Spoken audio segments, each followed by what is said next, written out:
I dare not even to you, nor would I, could I help it, to myself.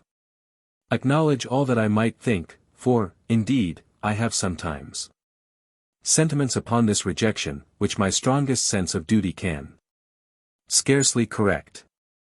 Yet, suffer me to ask, might not this answer have been softened, was it not enough to disclaim me for ever, without treating me with contempt, and wounding me with derision? But while I am thus thinking of myself, I forget how much more he is the object of sorrow than I am. Alas! What amends can he make himself for the anguish he is hoarding up for time to come? My heart bleeds for him, whenever this reflection occurs to me. What is said of you, my protector, my friend, my benefactor? I dare not trust myself to comment upon. Gracious Heaven! What a return for goodness so unparalleled! I would fain endeavor to divert my thoughts from this subject. But even that is not in my power, for, afflicting as this letter is to me, I find that it will not be allowed to conclude the affair, though it does all my expectations. For Madame Duval has determined not to let it rest here. She heard the letter in great wrath, and protested she would not be so easily answered. She regretted her facility in having been prevailed upon to yield the direction of this affair to those who knew not how to manage it, and vowed she would herself undertake and conduct it in future. It is in vain that I have pleaded against her resolution, and besought her to forbear an attack where she has nothing to expect but resentment, especially as there seems to be a hint that Lady Howard will one day be more openly dealt with. She will not hear me. She is furiously bent upon a project which is terrible to think of, for she means to go herself to Paris, take me with her, and there, face to face, demand justice. How to appease or to persuade her, I know not. But for the universe would I not be dragged, in such a manner, to an interview so awful, with a parent I have never yet beheld. Lady Howard and Mrs. Mirvan are both of them infinitely shocked at the present state of affairs, and they seem to be even more kind to me than ever, and my dear Maria, who is the friend of my heart, uses her utmost efforts to console me. And, when she fails in her design, with still greater kindness she sympathizes in my sorrow. I very much rejoice, however, that Sir Clement Willoughby had left us before this letter arrived. I am sure the general confusion of the house would otherwise have betrayed to him the whole of a tale which I now, more than ever, wish to have buried in oblivion. Lady Howard thinks I ought not to disoblige Madame Duval, yet she acknowledges the impropriety of my accompanying her abroad on such an enterprise.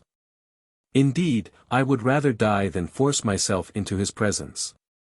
But so vehement is Madame Duval, that she would instantly have compelled me to attend her to town, in her way to Paris, had not Lady Howard so far exerted herself, as to declare she could by no means consent to my quitting her house, till she gave me up to you, by whose permission I had entered it.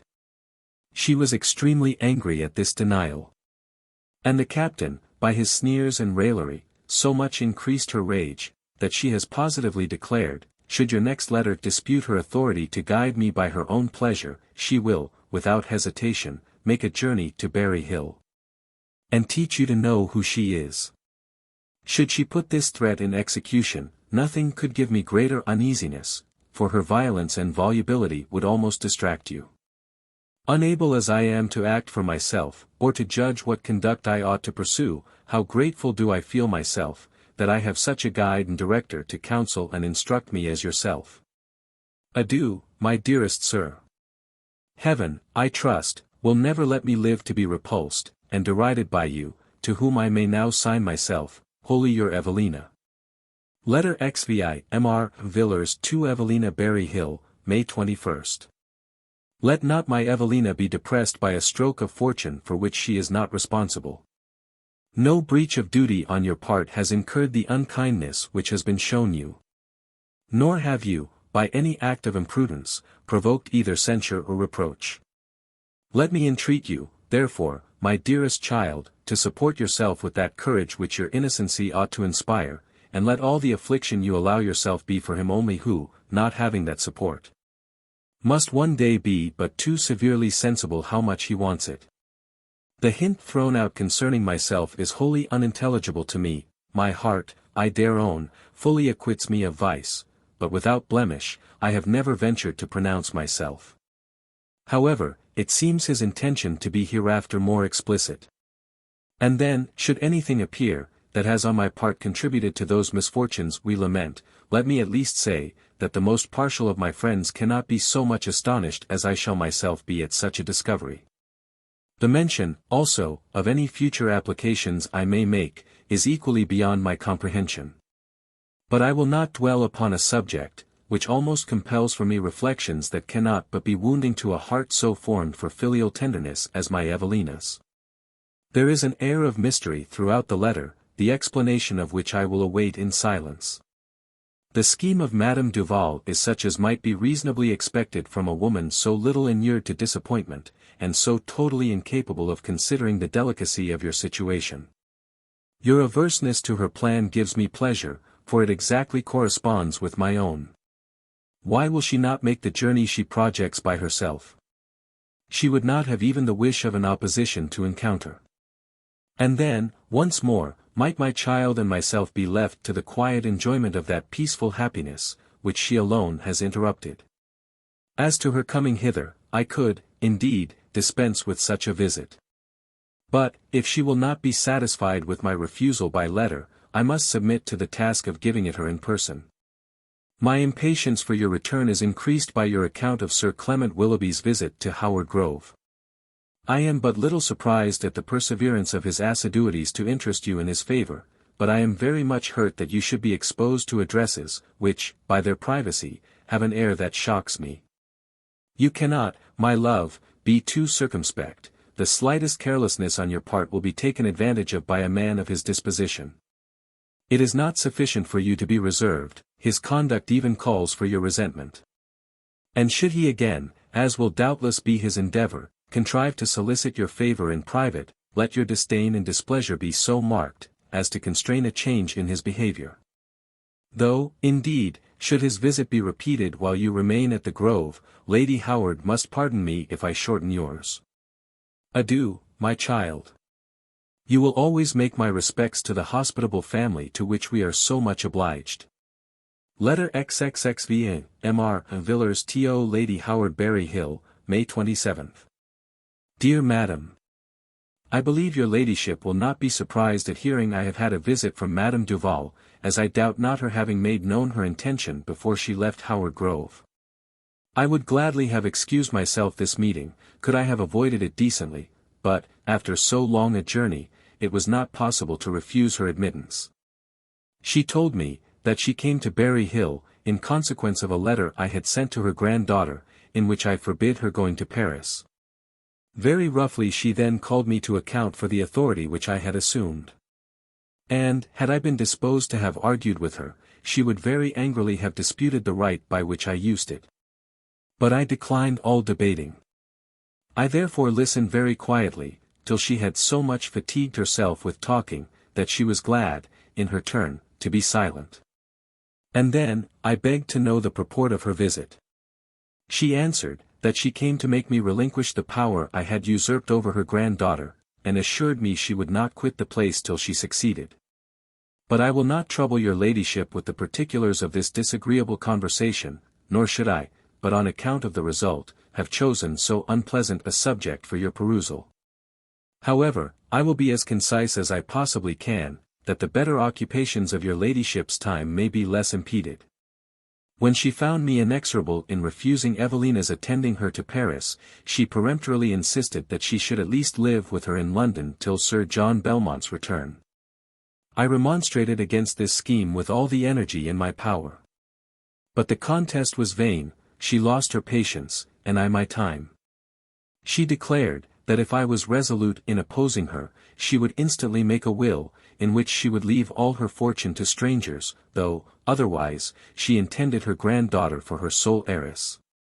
To me, I own, this threat seemed of little consequence. I have long accustomed myself to think, that, with a competency, of which she is sure, my child might be as happy as in the possession of millions.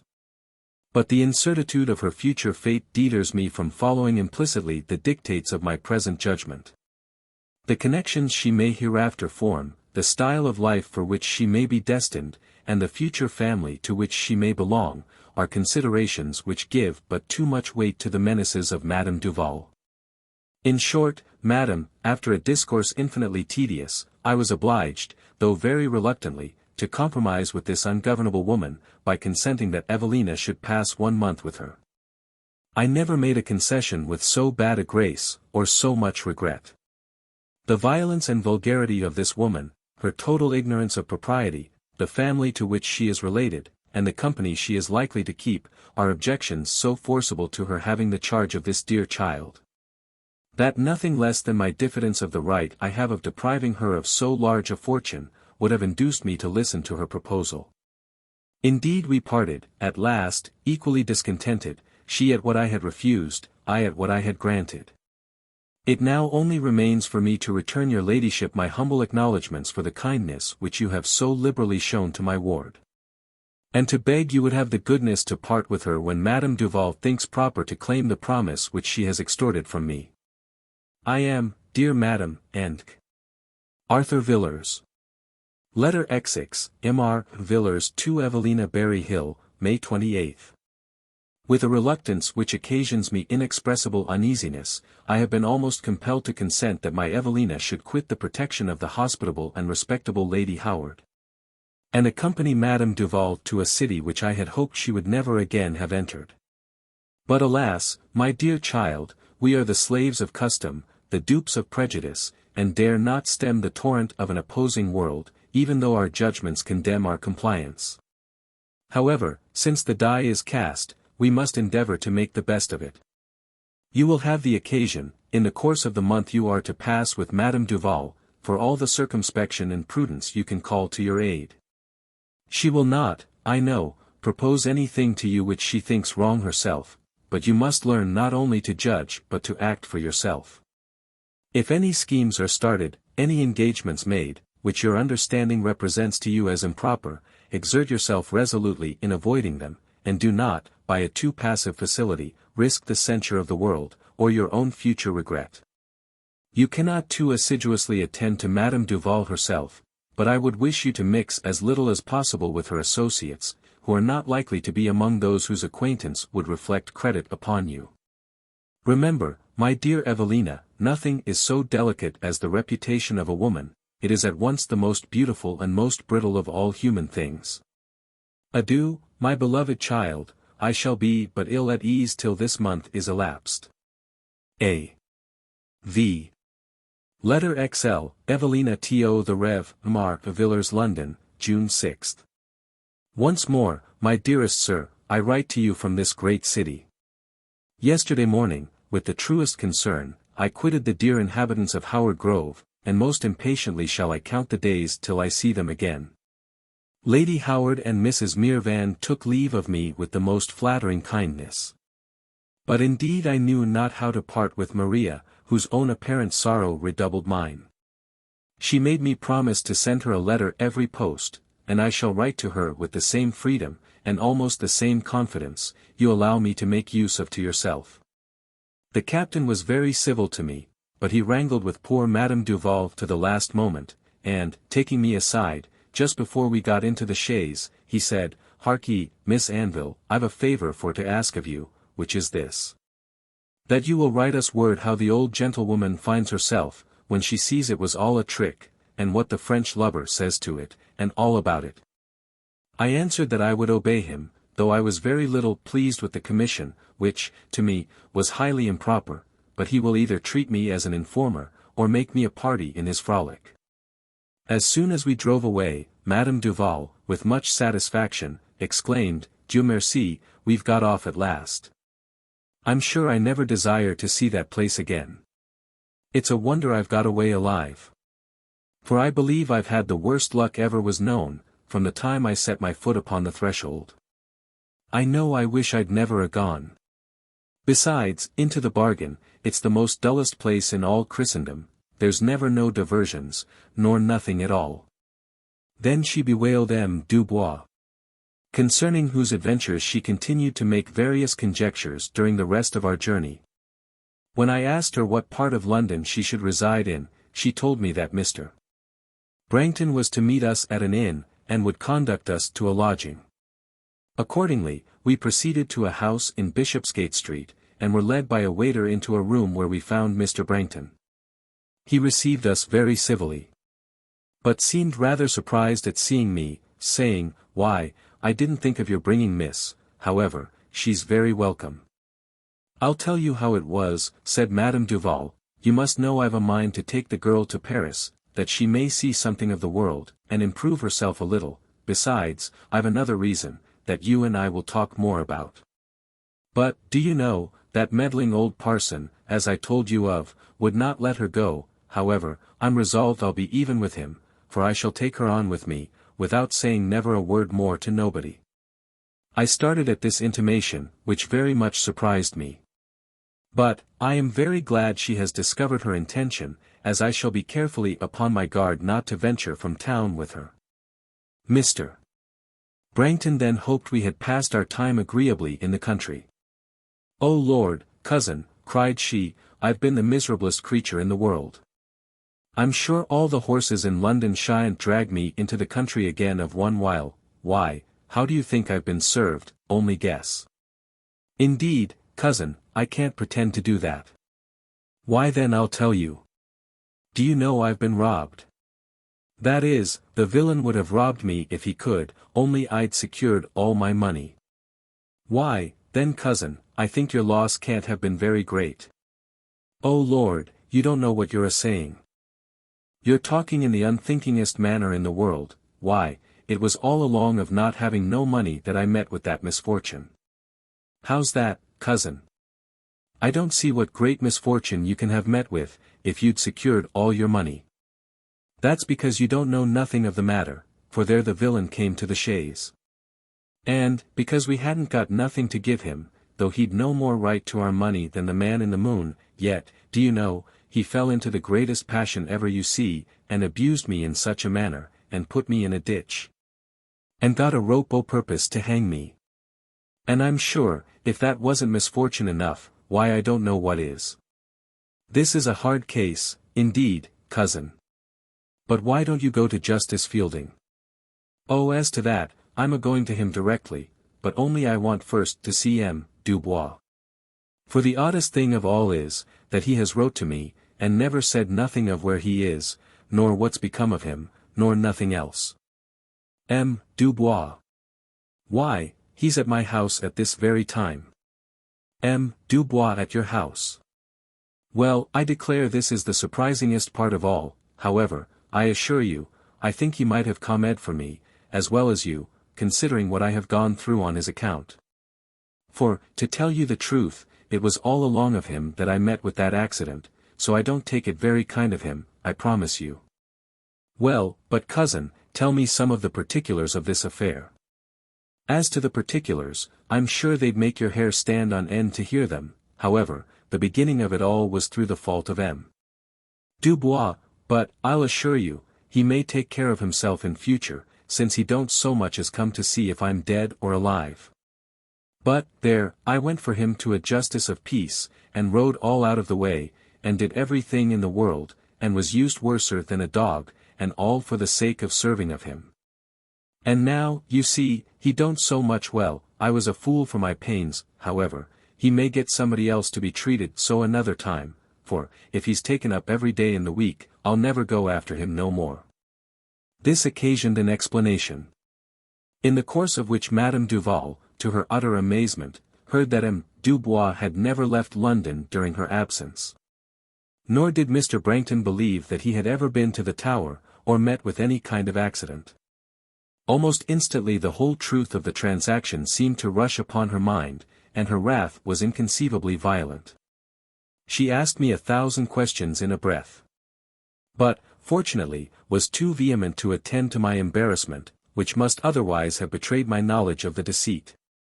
Revenge was her first wish, and she vowed she would go the next morning to Justice Fielding, and inquire what punishment she might lawfully inflict upon the captain for his assault.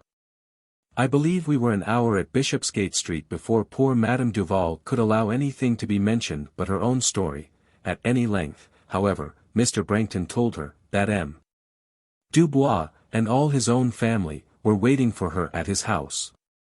A hackney coach was then called, and we proceeded to Snow Hill. Mr. Brangton's house is small and inconvenient. Though his shop, which takes in all the ground floor, is large and commodious. I believe I told you before, that he is a silversmith. We were conducted up 2 pairs of stairs, for the dining room, Mr. Brangton told us, was let. His 2 daughters, their brother, M. Dubois, and a young man, were at tea. They had waited some time for Madame Duval, but I found they had not any expectation that I should accompany her. And the young ladies, I believe, were rather more surprised than pleased when I made my appearance, for they seemed hurt that I should see their apartment. Indeed, I would willingly have saved them that pain, had it been in my power. The first person who saw me was M. Dubois. "Ah, mon Dieu," exclaimed he, "voilà mademoiselle." "Goodness," cried young Brangton, "if there isn't Miss." "Lord, so there is," said Miss Polly. "Well, I'm sure I should never have dreamed of Mrs. coming." "Nor I neither, I'm sure," cried Miss Brangton, "or else I would not have been in this room to see her. I'm quite ashamed about it. Only not thinking of seeing anybody but my aunt. However, Tom, it's all your fault, for, you know very well I wanted to borrow Mr. Smith's room, only you were so grumpy you would not let me." "Lord, what signifies," said her brother. "I dare be sworn Miss has been up 2 pair of stairs before now, hain't you, Miss?" I begged that I might not give them the least disturbance, and assured them that I had not any choice in regard to what room we sat in. "Well," said Miss Polly, "when you come next, Miss, we'll have Mr. Smith's room, and it's a very pretty one, and only up 1 pair of stairs, and nicely furnished, and everything." "To say the truth," said Miss Brangton, "I thought that my cousin would not, upon any account, have come to town in the summer-time, for it's not at all the fashion, so, to be sure, thinks I, she'll stay till September, when the playhouse is open." This was my reception, which I believe you will not call a very cordial one. Madame Duval, who, after having severely reprimanded M. Dubois for his negligence, was just entering upon the story of her misfortunes, now wholly engaged the company. M. Dubois listened to her with a look of the utmost horror, repeatedly lifting up his eyes and hands, and exclaiming, "O ciel! Quel barbare!" The young ladies gave her the most earnest attention. But their brother, and the young man, kept a broad grin upon their faces during the whole recital. She was, however, too much engaged to observe them. But, when she mentioned having been tied in a ditch, young Brangton, no longer able to contain himself, burst into a loud laugh, declaring that he had never heard anything so funny in his life. His laugh was heartily re-echoed by his friend. The Miss Brangtons could not resist the example, and poor Madame Duval, to her extreme amazement, was absolutely overpowered and stopped by the violence of their mirth. For some minutes the room seemed quite in an uproar. The rage of Madame Duval, the astonishment of M. Dubois, and the angry interrogatories of Mr. Brangton, on one side. The convulsive tittering of the sisters, and the loud laughs of the young men, on the other, occasioned such noise, passion and confusion, that had any one stopped an instant on the stairs, he must have concluded himself in Bedlam. At length, however, the father brought them to order, and, half laughing, half frightened, they made Madame Duval some very awkward apologies. But she would not be prevailed upon to continue her narrative, till they had protested they were laughing at the captain, and not at her.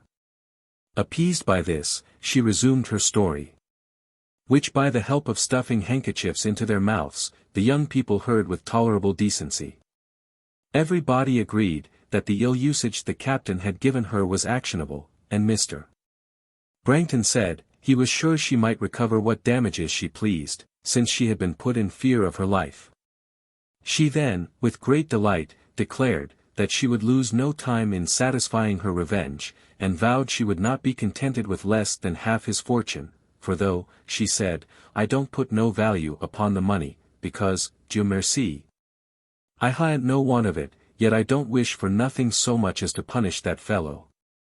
For I'm sure, whatever's the cause of it, he owes me a great grudge, and I know no more what it's for than you do, but he's always been doing me one spite or another ever since I knew him.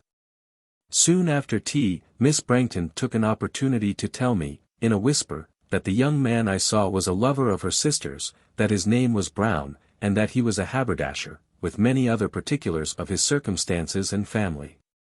And then she declared her utter aversion to the thoughts of such a match, but added, that her sister had no manner of spirit or ambition, though, for her part, she would 10 times rather die an old maid, than marry any person but a gentleman. And, for that matter, added she, I believe Polly herself don't care much for him, only she's in such a hurry, because, I suppose, she's a mind to be married before me. However, she's very welcome. For, I'm sure, I don't care a pin's point whether I ever marry at all, it's all one to me. Some time after this, Miss Polly contrived to tell her story. She assured me, with much tittering, that her sister was in a great fright lest she should be married first. So I make her believe that I will, continued she, for I dearly love to plague her a little, though, I declare, I don't intend to have Mr. Brown in reality. I'm sure I don't like him half well enough, do you, miss? It is not possible for me to judge of his merits, said I, as I am entirely a stranger to him. But what do you think of him, miss? Why, really, I don't know. But do you think him handsome? Some people reckon him to have a good pretty person, but I'm sure, for my part, I think he's monstrous ugly, don't you, miss? I am no judge, but I think his person is very very well. Very well. Why, pray miss, in a tone of vexation, what fault can you find with it? Oh, none at all. I'm sure you must be very ill-natured if you could. Now there's Biddy says she thinks nothing of him, but I know it's all out of spite. You must know, miss, it makes her as mad as can be that I should have a lover before her, but she's so proud that nobody will court her, and I often tell her she'll die an old maid. But the thing is, she has taken it into her head to have a liking for Mr. Smith, as lodges on the first floor, but, Lord, he'll never have her, for he's quite a fine gentleman, and besides, Mr. Brown heard him say one day, that he'd never marry as long as he lived, for he'd no opinion of matrimony. And did you tell your sister this? Oh, to be sure, I told her directly, but she did not mind me. However, if she will be a fool she must. This extreme want of affection and good nature increased the distaste I already felt for these unamiable sisters, and a confidence so entirely unsolicited and unnecessary, manifested equally their folly and their want of decency. I was very glad when the time for our departing arrived. Mr. Brangton said our lodgings were in Holborn, that we might be near his house, and neighbourly. He accompanied us to them himself. Our rooms are large and not inconvenient. Our landlord is an hosier.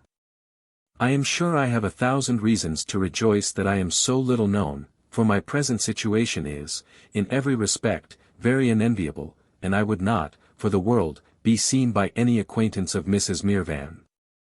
This morning, Madame Duval, attended by all the Brangtons, actually went to a justice in the neighbourhood, to report the captain's ill usage of her. I had great difficulty in excusing myself from being of the party, which would have given me very serious concern. Indeed, I was extremely anxious, though at home, till I heard the result of the application, for I dread to think of the uneasiness which such an affair would occasion the amiable Mrs. Mirvan. But, fortunately, Madame Duval has received very little encouragement to proceed in her design. For she has been informed, that, as she neither heard the voice, nor saw the face of the person suspected, she will find difficulty to cast him upon conjecture, and will have but little probability of gaining her cause, unless she can procure witnesses of the transaction. Mr. Brangton, therefore, who has considered all the circumstances of the affair, is of the opinion, the lawsuit will not only be expensive, but tedious and hazardous, and has advised against it. Madame Duval, though very unwillingly, has acquiesced in his decision, but vows, that if she ever is so affronted again, she will be revenged, even if she ruins herself. I am extremely glad that this ridiculous adventure seems now likely to end without more serious consequences. Adieu, my dearest sir. My direction is at Mr. Dawkins, a hosier in High Holborn. Letter XLI, Evelina to Miss Mervyn, June 7th. I have no words, my sweet friend, to express the thankfulness I feel for the unbounded kindness which you, your dear mother, and the much-honored Lady Howard, have shown me. And still less can I find language to tell you with what reluctance I parted from such dear and generous friends, whose goodness reflects, at once, so much honor on their own hearts, and on her to whom it has been so liberally bestowed. But I will not repeat what I have already written to the kind Mrs. Mirvan. I will remember your admonitions, and confine to my own breast that gratitude with which you have filled it, and teach my pen to dwell upon subjects less painful to my generous correspondent. Oh, Maria! London now seems no longer the same place where I lately enjoyed so much happiness. Everything is new and strange to me, even the town itself has not the same aspect, my situation so altered, my home so different, my companions so changed. But you well know my averseness to this journey. Indeed, to me, London now seems a desert. That gay and busy appearance it so lately wore, is now succeeded by a look of gloom, fatigue, and lassitude. The air seems stagnant, the heat is intense, the dust intolerable, and the inhabitants illiterate and underbred, at least, such is the face of things in the part of town where I at present reside. Tell me, my dear Maria, do you never retrace in your memory the time we passed here when together? To mine it recurs forever. And yet I think I rather recollect a dream, or some visionary fancy, than a reality. That I should ever have been known to Lord Orville, that I should have spoken to have danced with him, seems now a romantic illusion, and that elegant politeness, that flattering attention, that high-bred delicacy, which so much distinguished him above all other men, and which struck us with so much admiration, I now retrace the remembrance of rather as belonging to an object of ideal perfection, formed by my own imagination, than to a being of the same race and nature as those with whom I at present converse.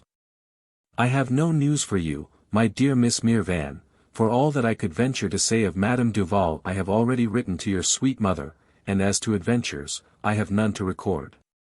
Situated as I now am, I heartily hope I shall not meet with any. My wish is to remain quiet and unnoticed.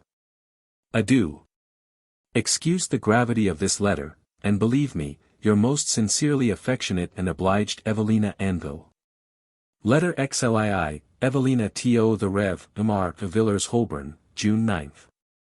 Yesterday morning we received an invitation to dine and spend the day at Mr. Brangton's, and M. Dubois, who was also invited, called to conduct us to Snow Hill. Young Brangton received us at the door, and the first words he spoke were, "Do you know, sisters ain't dressed yet?" Then, hurrying us into the house, he said to me, "Come, miss, you shall go upstairs and catch M. I dare say they're at the glass." He would have taken my hand, but I declined this civility, and begged to follow Madame Duval. Mr. Brangton then appeared, and led the way himself. We went, as before, up 2 pairs of stairs, but the moment the father opened the door, the daughters both gave a loud scream. We all stopped. And then Miss Brangton called out, "Lord, Papa, what do you bring the company up here for?" "Why, Polly and I ain't half dressed." "More shame for you," answered he, "here's your aunt, and cousin, and M. Dubois, all waiting, and ne'er a room to take them to." "Who'd have thought of their coming so soon?" cried she. "I am sure for my part one thought Miss was used to nothing but quality hours." "Why, I shan't be ready this half hour yet," said Miss Polly. "Can't they stay in the shop till we're dressed?" Mr. Brangton was very angry, and scolded them violently. However, we were obliged to descend, and stools were procured for us in the shop, where we found the brother, who was highly delighted, he said, that his sisters had been catched. And he thought proper to entertain me with a long account of their tediousness, and the many quarrels they all had together.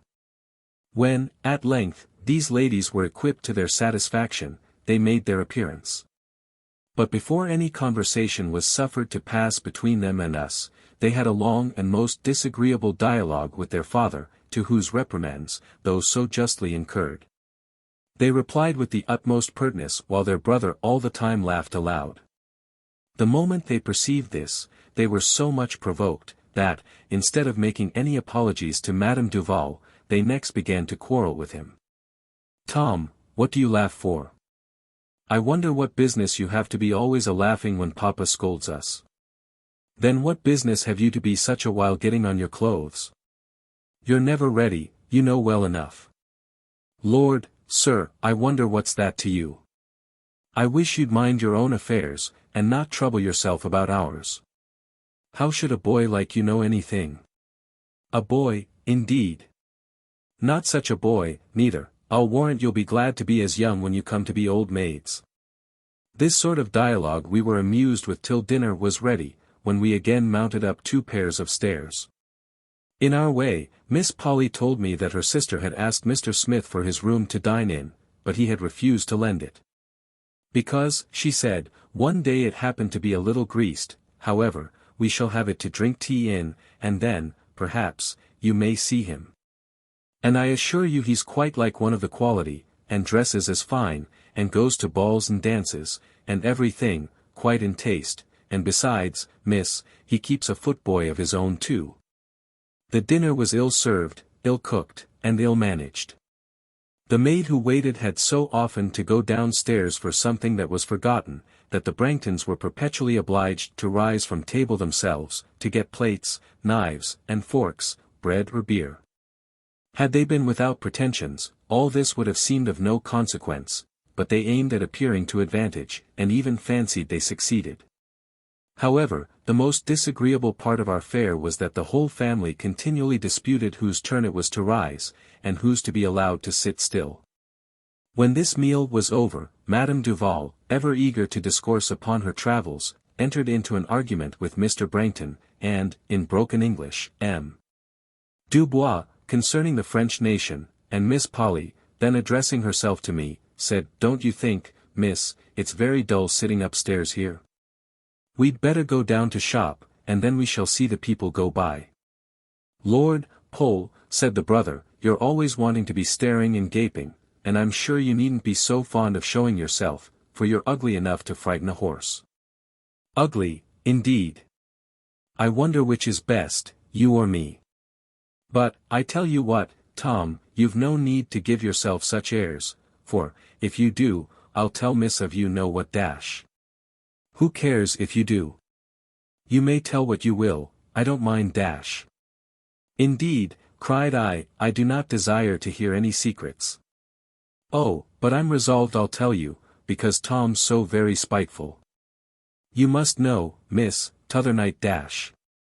"Pole," cried the brother, "if you tell of that, miss shall know all about your meeting young Brown, you know when. So I'll be quits with you one way or other." Miss Polly colored, and again proposed our going downstairs till Mr. Smith's room was ready for our reception.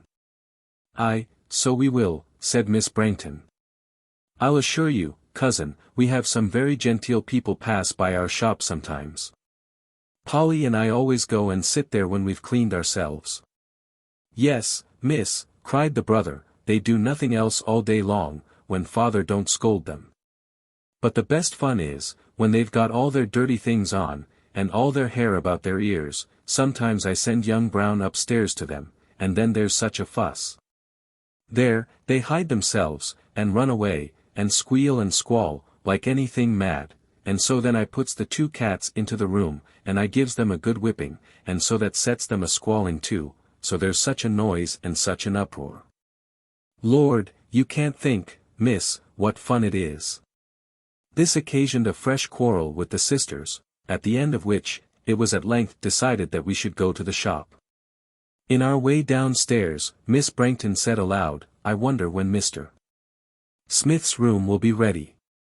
"So do I," answered Polly, "I'm sure we should not do any harm to it now." This hint had not the desired effect, for we were suffered to proceed very quietly.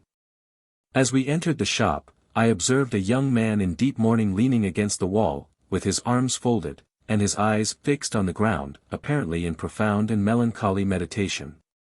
But the moment he perceived us, he started, and, making a passing bow, very abruptly retired. As I found he was permitted to go quite unnoticed, I could not forbear inquiring who he was. "Lord," answered Miss Brangton, "he's nothing but a poor Scotch poet." "For my part," said Miss Polly, "I believe he's just starved, for I don't find he has anything to live upon." "Live upon," cried the brother. "Why, he's a poet, you know, so he may live upon learning." "Aye, and good enough for him, too," said Miss Brangton, "for he's as proud as he's poor." "Like enough," replied the brother. "But, for all that, you won't find he will live without meat and drink, no, no, catch a Scotchman at that if you can. Why, they only come here for what they can get." "I'm sure," said Miss Brangton, "I wonder Pop'll be such a fool as to let him stay in the house, for I dare say he'll never pay for his lodging." "Why, no more he would, if he could get another lodger.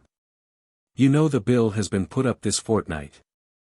Miss, if you should hear of a person that wants a room, I assure you it is a very good one, for all it's up 3 pair of stairs." I answered, that as I had no acquaintance in London, I had not any chance of assisting them, but both my compassion and my curiosity were excited for this poor young man, and I asked them some further particulars concerning him. They then acquainted me, that they had only known him 3 months. When he first lodged with them, he agreed to board also, but had lately told them he would eat by himself, though they all believed he had hardly ever tasted a morsel of meat since he left their table. They said, that he had always appeared very low-spirited. But for the last month he had been duller than ever, and, all of a sudden, he had put himself into mourning, though they knew not for whom, nor for what. But they supposed it was only for convenience, as no person had ever been to see or inquire for him since his residence amongst them, and they were sure he was very poor, as he had not paid for his lodgings the last 3 weeks, and, finally, they concluded he was a poet, or else half crazy, because they had, at different times, found scraps of poetry in his room. They then produced some unfinished verses, written on small pieces of paper, unconnected, and of a most melancholy cast. Among them was the fragment of an ode, which, at my request, they lent to me to copy. And as you may perhaps like to see it, I will write it now. O life! Thou lingering dream of grief, of pain, and every ill that nature can sustain. Strange, mutable, and wild. Now flattering with hope most fair, depressing now with fell despair. The nurse of guilt, the slave of pride. That, like a wayward child, who, to himself a foe, sees joy alone in what's denied. In what is granted, woe. O thou poor, feeble, fleeting, power, by vice seduct, by folly wooed, by misery, shame, remorse, pursued. And as thy toilsome steps proceed, seeming to youth the fairest flower, proving to age the rankest weed, a gilded but a bitter pill, of varied, great, and complicated ill. These lines are harsh, but they indicate an internal wretchedness, which I own, affects me. Surely this young man must be involved in misfortunes of no common nature, but I cannot imagine what can induce him to remain with this unfeeling family, where he is, most unworthily, despised for being poor, and most illiberally detested for being a Scotchman. He may, indeed, have motives, which he cannot surmount, for submitting to such a situation. Whatever they are, I most heartily pity him, and cannot but wish it were in my power to afford him some relief. During this conversation, Mr. Smith's footboy came to Miss Brangton, and informed her, that his master said she might have the room now when she liked it, for that he was presently going out. This very genteel message, though it perfectly satisfied the Miss Brangtons, by no means added to my desire of being introduced to this gentleman. And upon their rising, with intention to accept his offer, I begged they would excuse my attending them, and said I would sit with Madame Duval till the tea was ready. I therefore once more went up 2 pair of stairs with young Brangton, who insisted upon accompanying me, and there we remained till Mr. Smith's footboy summoned us to tea, when I followed Madame Duval into the dining-room. The Miss Branghtons were seated at one window, and Mr. Smith was lolling indolently out of the other. They all approached us at our entrance, and Mr. Smith, probably to show he was master of the department, most officiously handed me to a great chair at the upper end of the room, without taking any notice of Madame Duval, till I rose and offered her my own seat. Leaving the rest of the company to entertain themselves, he very abruptly began to address himself to me, in a style of gallantry equally new and disagreeable to me. It is true, no man can possibly pay me greater compliments, or make more fine speeches, than Sir Clement Willoughby, yet his language, though too flowery, is always that of a gentleman. And his address and manners are so very superior to those of the inhabitants of this house, that, to make any comparison between him and Mr. Smith, would be extremely unjust. This latter seems very desirous of appearing a man of gaiety and spirit. But his vivacity is so low-bred, and his whole behavior so forward and disagreeable, that I should prefer the company of dullness itself, even as that goddess is described by Pope, to that of this sprightly young man. He made many apologies that he had not lent his room for our dinner, which he said, he should certainly have done, had he seen me first, and he assured me, that when I came again, he should be very glad to oblige me. I told him, and with sincerity, that every part of the house was equally indifferent to me. Why, ma'am, the truth is, Miss Biddy and Polly take no care of anything, else, I'm sure, they should be always welcome to my room. For I'm never so happy as in obliging the ladies, that's my character, ma'am, but, really, the last time they had it, everything was made so greasy and so nasty, that, upon my word, to a man who wishes to have things a little genteel, it was quite cruel. Now, as to you, ma'am, it's quite another thing, for I should not mind if everything I had was spoilt, for the sake of having the pleasure to oblige you. And I assure you, ma'am, it makes me quite happy that I have a room good enough to receive you.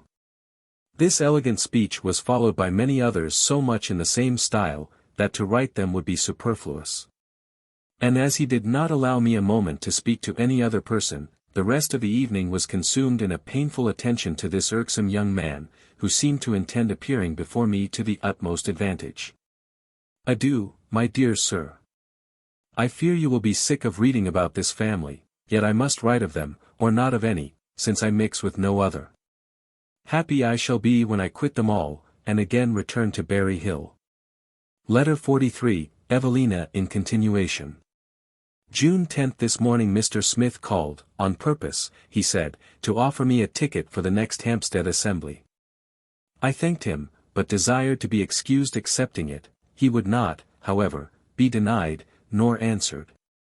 And, in a manner both vehement and free, pressed and urged his offer, till I was wearied to death, but, when he found me resolute, he seemed thunderstruck with amazement, and thought proper to desire I would tell him my reasons.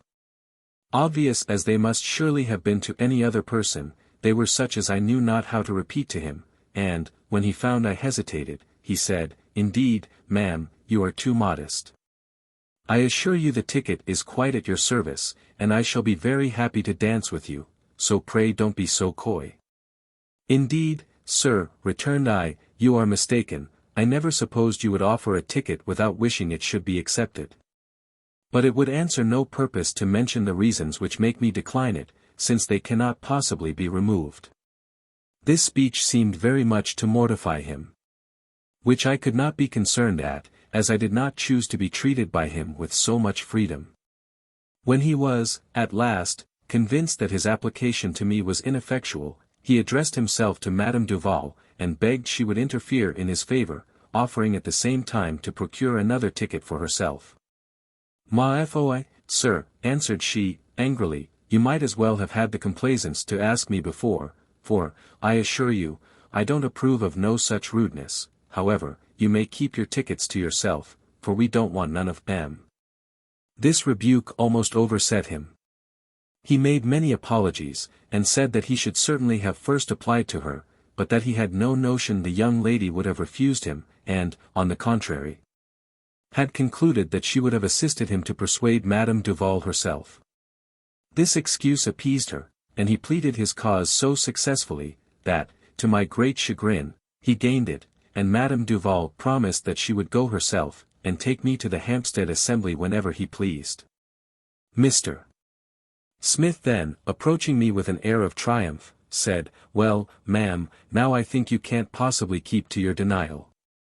I made no answer. And he soon took leave, though not till he had so wonderfully gained the favour of Madame Duval, that she declared, when he was gone, he was the prettiest young man she had seen since she came to England. As soon as I could find an opportunity, I ventured, in the most humble manner, to entreat Madame Duval would not insist upon my attending her to this ball, and represented to her, as well as I was able, the impropriety of my accepting any present from a man so entirely unknown to me, but she laughed at my scruples, called me a foolish, ignorant country girl, and said she should make it her business to teach me something of the world. This ball is to be next week. I am sure it is not more improper for, than unpleasant to me, and I will use every possible endeavour to avoid it. Perhaps I may apply to Miss Brangton for advice, as I believe she will be willing to assist me, from disliking, equally with myself, that I should dance with Mr. Smith. June 11th. Oh, my dear sir! I have been shocked to death. And yet at the same time delighted beyond expression, in the hope that I have happily been the instrument of saving a human creature from destruction. This morning Madame Duval said she would invite the Brangton family to return our visit tomorrow, and, not choosing to rise herself, for she generally spends the morning in bed, she desired me to wait upon them with her message. M. Dubois, who just then called, insisted upon attending me. Mr. Brangton was in the shop, and told us that his son and daughter were out, but desired me to step upstairs, as he very soon expected them home. This I did, leaving M. Dubois below. I went into the room where we had dined the day before, and, by a wonderful chance, I happened to seat myself, that I had a view of the stairs, and yet could not be seen from them. In about 10 minutes' time, I saw, passing by the door, with a look perturbed and affrighted, the same young man I mentioned in my last letter. Not heeding, as I suppose, how he went, in turning the corner of the stairs, which are narrow and winding, his foot slipped and he fell. But almost instantly rising, I plainly perceived the end of a pistol, which started from his pocket by hitting against the stairs. I was inexpressibly shocked. All that I had heard of his misery occurring to my memory, made me conclude that he was, at that very moment, meditating suicide. Struck with the dreadful idea, all my strength seemed to fail me. He moved on slowly, yet I soon lost sight of him. I sat motionless with terror, all power of action forsook me, and I grew almost stiff with horror, till recollecting that it was yet possible to prevent the fatal deed, all my faculties seemed to return, with the hope of saving him. My first thought was to fly to Mr. Brangton, but I feared, that an instant of time lost might for ever be rued. And, therefore, guided by the impulse of my apprehensions, as well as I was able I followed him upstairs, stepping very softly, and obliged to support myself by the banisters. When I came within a few stairs of the landing-place I stopped. For I could then see into his room, as he had not yet shut the door.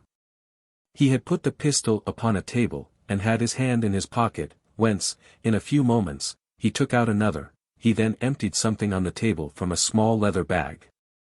After which, taking up both the pistols, one in each hand, he dropped hastily upon his knees, and called out, "Oh, God, forgive me." In a moment strength and courage seemed lent to me as by inspiration. I started, and rushing precipitately into the room, just caught his arm, and then, overcome by my own fears, I fell down at his side breathless and senseless. My recovery, however, was, I believe, almost instantaneous, and then the sight of this unhappy man, regarding me with a look of unutterable astonishment, mixed with concern, presently restored to me my recollection. I arose, though with difficulty. He did the same. The pistols, as I soon saw, were both on the floor. Unwilling to leave them, and, indeed, too weak to move, I leant one hand on the table, and then stood perfectly still. While he, his eyes cast wildly towards me, seemed too infinitely amazed to be capable of either speech or action. I believe we were some minutes in this extraordinary situation. But, as my strength returned, I felt myself both ashamed and awkward, and moved towards the door. Pale and motionless, he suffered me to pass, without changing his posture, or uttering a syllable. And, indeed, he looked a bloodless image of despair, Pope. When I reached the door, I turned round. I looked fearfully at the pistols, and, impelled by an emotion I could not repress, I hastily stepped back, with an intention of carrying them away, but their wretched owner, perceiving my design, and recovering from his astonishment, darting suddenly down, seized them both himself. Wild with fright, and scarce knowing what I did, I caught, almost involuntarily, hold of both his arms, and exclaimed, "Oh, sir! Have mercy on yourself!" The guilty pistols fell from his hands, which, disengaging from me, he fervently clasped, and cried, "Sweet heaven! Is this thy angel?" Encouraged by such gentleness, I again attempted to take the pistols. But, with a look half frantic, he again prevented me, saying, "What would you do?" "Awaken you," I cried, with a courage I now wonder at, "to worthier thoughts, and rescue you from perdition." I then seized the pistols. He said not a word, he made no effort to stop me. I glided quick by him, and tottered downstairs ere he had recovered from the extremest amazement.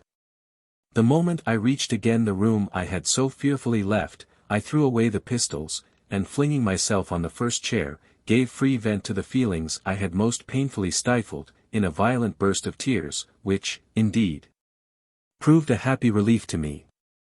In this situation I remained some time, but when, at length, I lifted up my head, the first object I saw was the poor man who had occasioned my terror, standing, as if petrified, at the door, and gazing at me with eyes of wild wonder. I started from the chair, but trembled so excessively, that I almost instantly sunk again into it. He then, though without advancing, and, in a faltering voice, said, "Whoever, or whatever you are, relieve me, I pray you, from the suspense under which my soul labors, and tell me if indeed I do not dream." To this address, so singular, and so solemn, I had not then the presence of mind to frame any answer. But as I presently perceived that his eyes turned from me to the pistols, and that he seemed to intend regaining them, I exerted all my strength, and saying, "Oh, for heaven's sake forbear," I rose and took them myself. "Do my sense deceive me?" cried he. "Do I live dash? And do you?" As he spoke he advanced towards me, and I, still guarding the pistols, retreated, saying, "No, no, you must not have them." "Why, for what purpose, tell me, do you withhold them?" "To give you time to think, to save you from eternal misery, and, I hope, to reserve you for mercy and forgiveness." "Wonderful," cried he, with uplifted hands and eyes, "most wonderful." For some time he seemed wrapped in deep thought, till a sudden noise of tongues below announcing the approach of the Branghtons, made him start from his reverie. He sprung hastily forward, dropped on one knee, caught hold of my gown, which he pressed to his lips. And then, quick as lightning, he rose, and flew upstairs to his own room. There was something in the whole of this extraordinary and shocking adventure, really too affecting to be borne. And so entirely had I spent my spirits, and exhausted my courage, that before the Branghtons reached me, I had sunk on the ground without sense or motion. I believe I must have been a very horrid sight to them on their entrance into the room. For to all appearance, I seemed to have suffered a violent death, either by my own rashness, or the cruelty of some murderer, as the pistols had fallen close by my side. How soon I recovered I know not. But, probably I was more indebted to the loudness of their cries than to their assistance, for they all concluded that I was dead, and, for some time, did not make any effort to revive me. Scarcely could I recollect where, or indeed what, I was, ere they poured upon me such a torrent of questions and inquiries, that I was almost stunned by their vociferation. However, as soon, and as well as I was able, I endeavored to satisfy their curiosity, by recounting what had happened as clearly as was in my power. They all looked aghast at the recital. But, not being well enough to enter into any discussions, I begged to have a chair called, and to return instantly home. Before I left them, I recommended, with great earnestness, a vigilant observance of their unhappy lodger. And that they would take care to keep from him, if possible, all means of self-destruction. M. Dubois, who seemed extremely concerned at my indisposition, walked by the side of the chair, and saw me safe to my own apartment. The rashness and the misery of this ill-fated young man engross all my thoughts. If indeed, he is bent upon destroying himself, all efforts to save him will be fruitless. How much do I wish it were in my power to discover the nature of the malady which thus maddens him and to offer or to procure alleviation to his sufferings. I am sure, my dearest sir, you will be much concerned for this poor man. And, were you here, I doubt not but you would find some method of awakening him from the error which blinds him, and of pouring the balm of peace and comfort into his afflicted soul. Letter XLIV, Evelina in continuation Holborn, June 13th. Yesterday all the Brangtons dined here. Our conversation was almost wholly concerning the adventure of the day before. Mr. Brangton said, that his first thought was instantly to turn his lodger out of doors, lest, continued he, his killing himself in my house should bring me into any trouble, but then I was afraid I should never get the money that he owes me.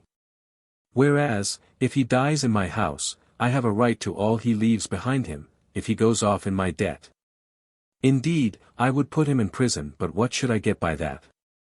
He could not earn anything there to pay me, so I considered about it some time, and then I determined to ask him, point blank, for my money out of hand. And so I did.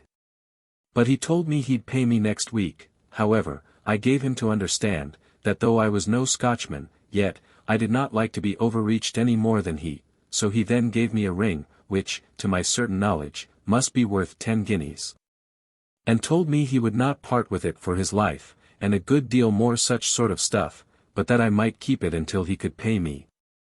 It is 10 to 1, father, said young Brangton, if he came fairly by it. Very likely not, answered he, but that will make no great difference, for I shall be able to prove my right to it all one. What principles? I could hardly stay in the room. I'm determined, said the son, I'll take some opportunity to affront him soon, now I know how poor he is, because of the airs he gave himself when he first came. And pray how was that, child, said Madame Duval. Why, you never knew such a fuss in your life as he made, because one day at dinner I only happened to say, that I supposed he had never got such a good meal in his life before he came to England, there. He fell in such a passion as you can't think, but for my part, I took no notice of it, for to be sure, thinks I, he must needs be a gentleman, or he'd never go to be so angry about it. However, he won't put his tricks upon me again in a hurry. Well, said Miss Polly, he's grown quite another creature to what he was, and he doesn't run away from us, nor hide himself, nor anything. And he's as civil as can be, and he's always in the shop, and he saunters about the stairs, and he looks at everybody as comes in. Why, you may see what he's after plain enough, said Mr. Brangton, he wants to see Miss again. Ha, ha, ha. Lord, how I should laugh, said the son, if he should have fell in love with Miss. I'm sure, said Miss Brangton, Miss is welcome, but, for my part, I should be quite ashamed of such a beggarly conquest. Such was the conversation till tea time, when the appearance of Mr. Smith gave a new turn to the discourse. Miss Brangton desired me to remark with what a smart air he entered the room, and asked me if he had not very much a quality look. Come, cried he, advancing to us, you ladies must not sit together, wherever I go I always make it a rule to part the ladies. And then, handing Miss Brangton to the next chair, he seated himself between us. Well, now, ladies, I think we sit very well. What say you? For my part one think it was a very good motion. If my cousin likes it, said Miss Brangton, I'm sure I've no objection. Oh, cried he, I always study what the ladies like, that's my first thought. And, indeed, it is but natural that you should like best to sit by the gentlemen, for what can you find to say to one another? Say, cried young Brangton. Oh, never you think of that, they'll find enough to say, I'll be sworn. You know the women are never tired of talking. Come, "Come, Tom," said Mr. Smith, "don't be severe upon the ladies. When I'm by, you know I always take their part." Soon after, when Miss Brangton offered me some cake, this man of gallantry said, "Well, if I was that lady, I'd never take anything from a woman." "Why not, sir?" "Because I should be afraid of being poisoned for being so handsome." "Who is severe upon the ladies now?" said I. "Why, really, ma'am, it was a slip of the tongue. I did not intend to say such a thing, but one can't always be on one's guard."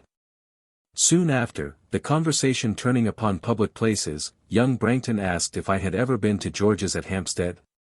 "Indeed, I never heard the place mentioned."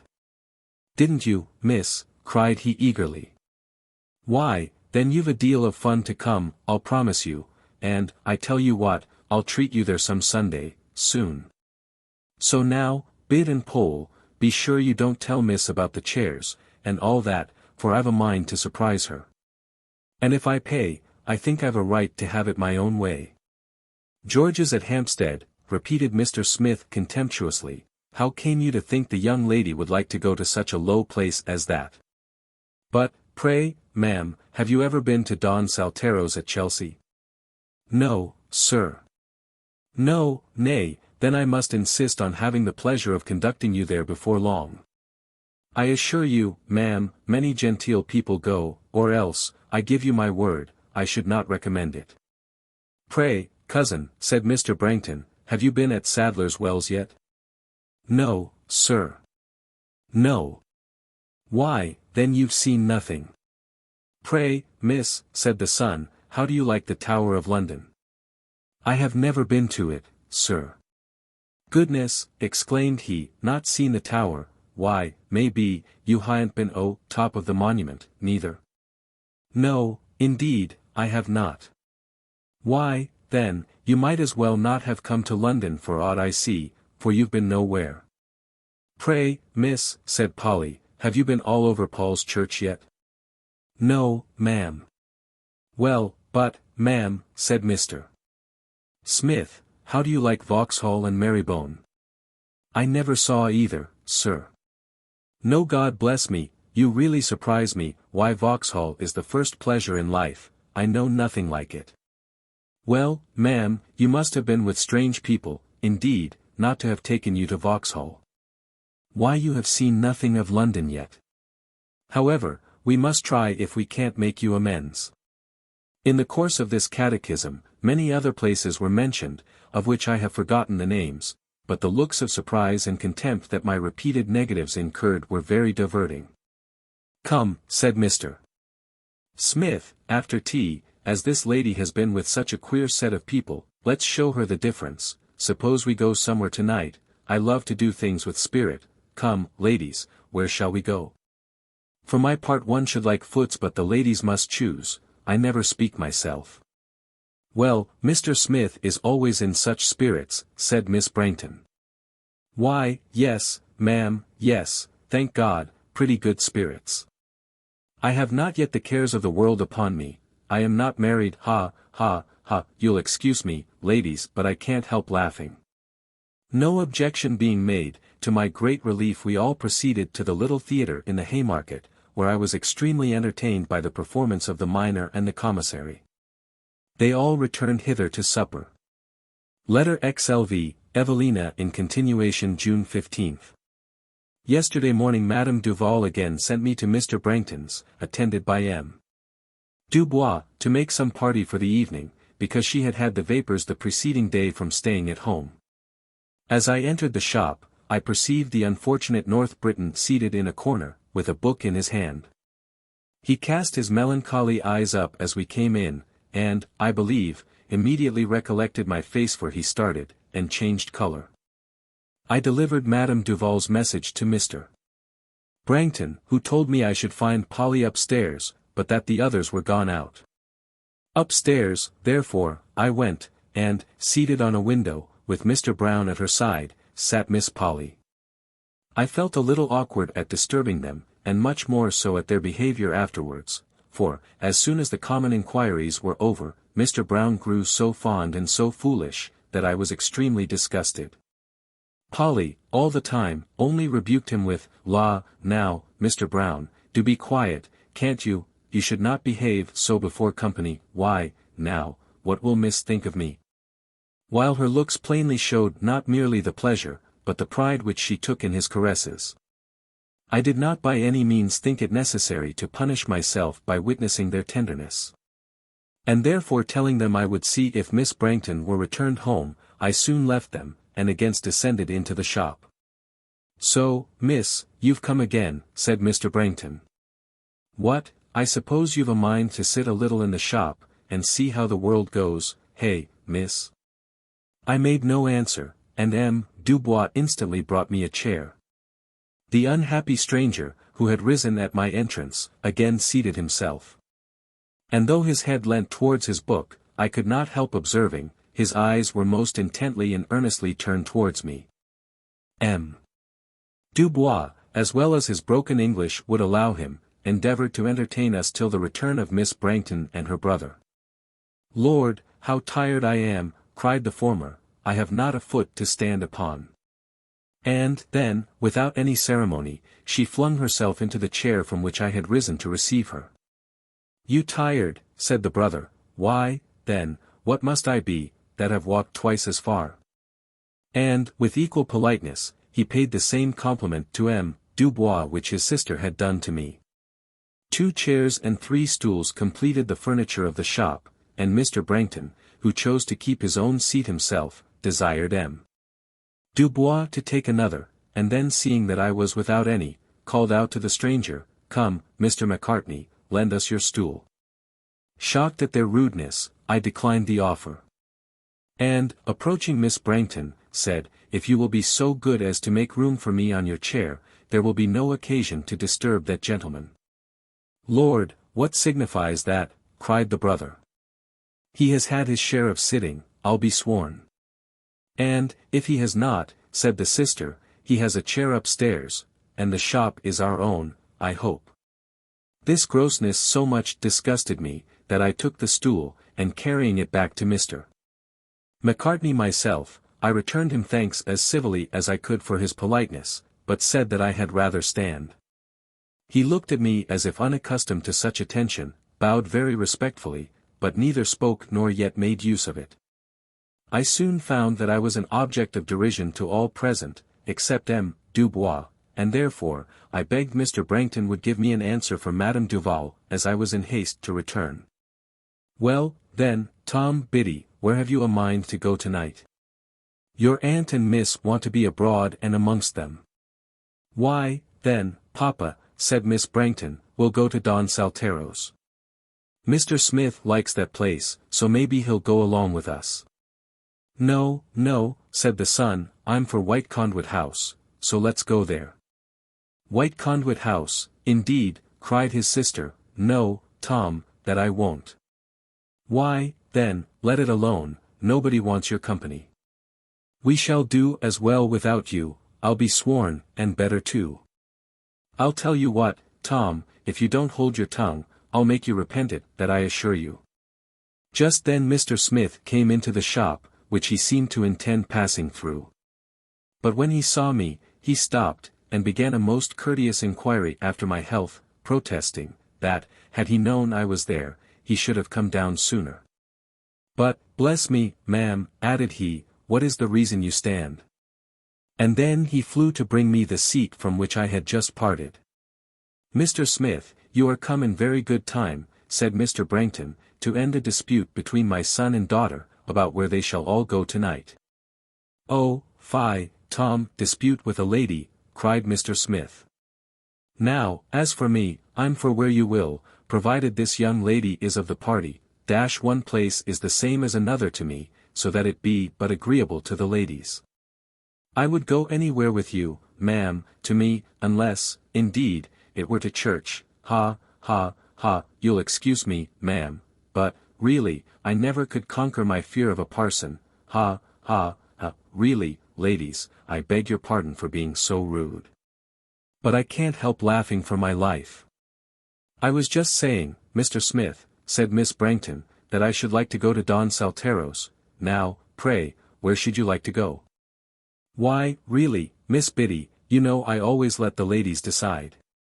I never fix anything myself, but I should suppose it would be rather hot at the coffee house. However, pray, ladies, settle it among yourselves, I'm agreeable to whatever you choose. It was easy for me to discover, that this man, with all his parade of conformity, objects to everything that is not proposed by himself, but he is so much admired by this family for his gentility, that he thinks himself a complete fine gentleman. Come, said Mr. Brangton, the best way will be to put it to the vote, and then everybody will speak their minds. Biddy, call Poll downstairs. We'll start fair. Lord, Papa, said Miss Brangton, why can't you as well send Tom? You're always sending me of the errands. A dispute then ensued, but Miss Brangton was obliged to yield. When Mr. Brown and Miss Polly made their appearance, the latter uttered many complaints of having been called, saying, she did not want to come, and was very well where she was. Now, ladies, your votes, cried Mr. Smith. And so, ma'am, to me, we'll begin with you.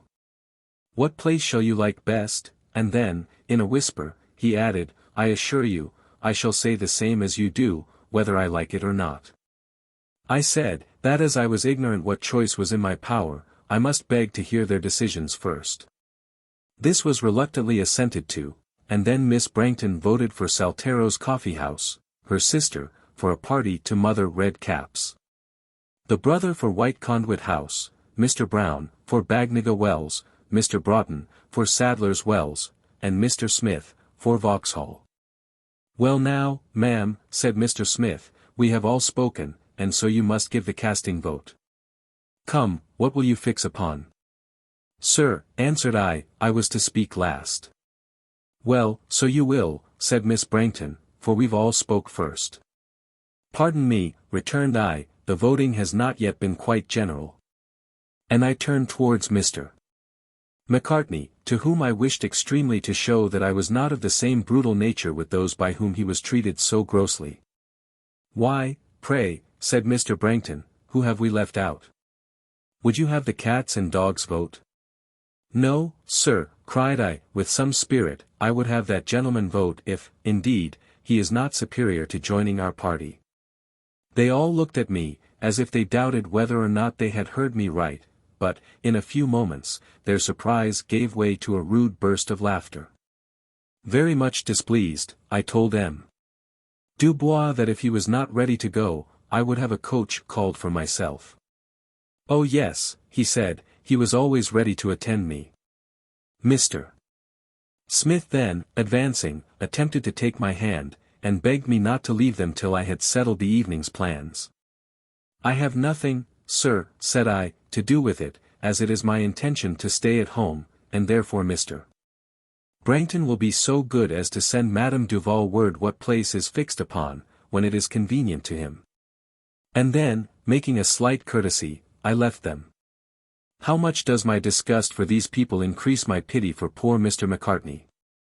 I will not see them when I can avoid so doing, but I am determined to take every opportunity in my power to show civility to this unhappy man, whose misfortunes with this family, only render him an object of scorn.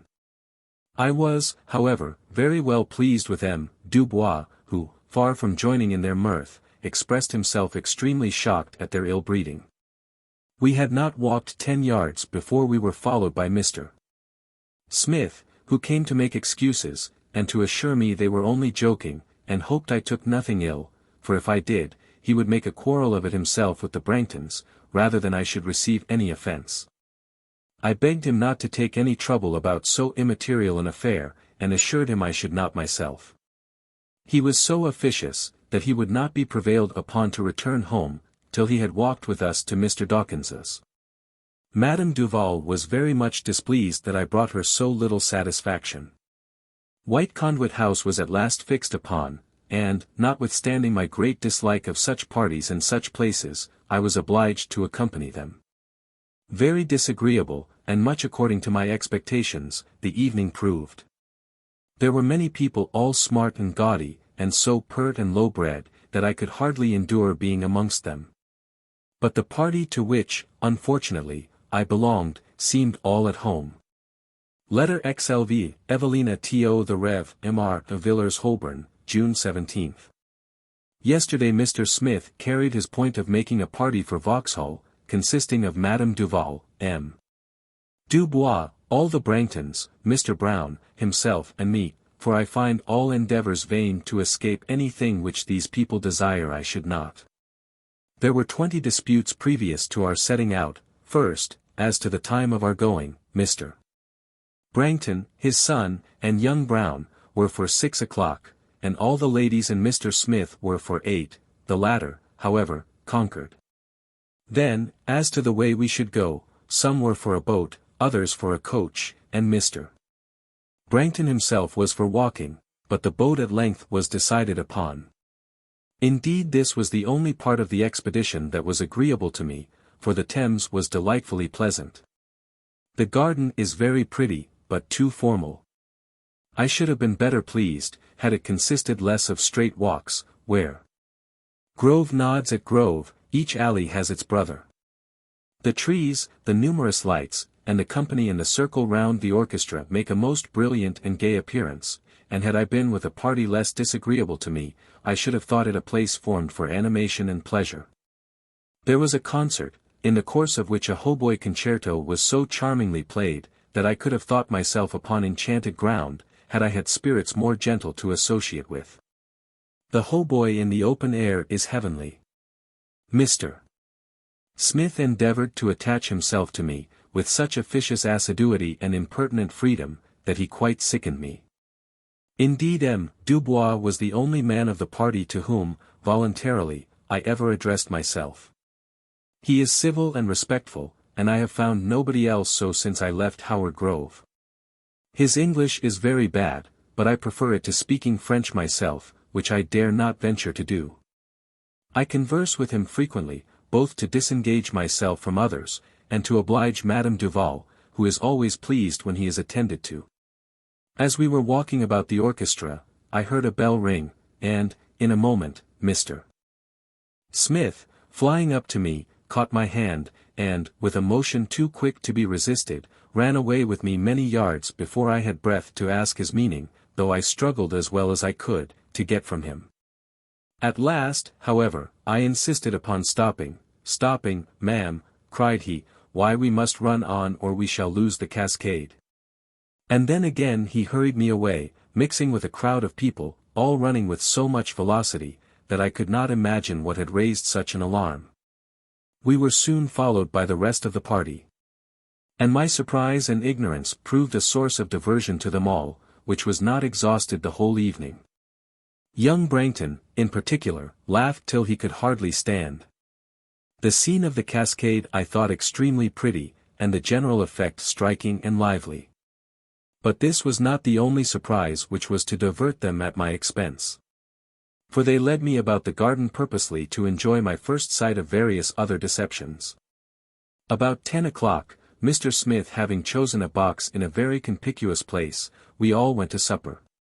Much fault was found with everything that was ordered, though not a morsel of anything was left, and the dearness of the provisions, with conjectures upon what profit was made by them, supplied discourse during the whole meal. When wine and cider were brought, Mr. Smith said, "Now let's enjoy ourselves, now is the time, or never." "Well, ma'am, and how do you like Vauxhall?" "Like it," cried young Brangton, "why, how can she help liking it? She has never seen such a place before, that I'll answer for." "For my part," said Miss Brangton, "I like it because it is not vulgar." "This must have been a fine treat for you, miss," said Mr. Brangton. "Why, I suppose you was never so happy in all your life before." I endeavored to express my satisfaction with some pleasure, yet, I believe, they were much amazed at my coldness. "Miss ought to stay in town till the last night," said young Brangton, "and then, it's my belief, she'd say something to it. Why, Lord, it's the best night of any. There's always a riot and there the folks run about and then there's such squealing and squalling, and, there, all the lamps are broke and the women run skimper-scamper. I declare I would not take 5 guineas to miss the last night." I was very glad when they all grew tired of sitting, and called for the waiter to pay the bill. The Miss Branghtons said they would walk on while the gentlemen settled the account, and asked me to accompany them, which, however, I declined. "You girls may do as you please," said Madame Duval, "but as to me, I promise you, I shan't go nowhere without the gentlemen." "No more, I suppose, will my cousin," said Miss Brangton, looking reproachfully towards Mr. Smith. This reflection, which I feared would flatter his vanity, made me most unfortunately request Madame Duval's permission to attend them. She granted it, and away we went, having promised to meet in the room. To the room, therefore, I would immediately have gone, but the sisters agreed that they would first have a little pleasure, and they tittered and talked so loud, that they attracted universal notice. "Lord, Polly," said the eldest, "suppose we were to take a turn in the dark walks." "I do," answered she, "and then we'll hide ourselves, and then Mr. Brown will think we are lost." I remonstrated very warmly against this plan, telling them it would endanger our missing the rest of the party all the evening. "Oh dear," cried Miss Brangton, "I thought how uneasy Miss would be without a beau." This impertinence I did not think worth answering, and, quite by compulsion, I followed them down a long alley, in which there was hardly any light. By the time we came near the end, a large party of gentlemen, apparently very riotous, and who were hallooing, leaning on one another, and laughing immoderately, seemed to rush suddenly from behind some trees, and meeting us face to face, put their arms at their sides, and formed a kind of circle, which first stopped our proceeding, and then our retreating, for we were presently entirely enclosed. The Miss Branghtons screamed aloud, and I was frightened exceedingly. Our screams were answered with bursts of laughter, and for some minutes we were kept prisoners, till at last one of them, rudely seizing hold of me, said I was a pretty little creature.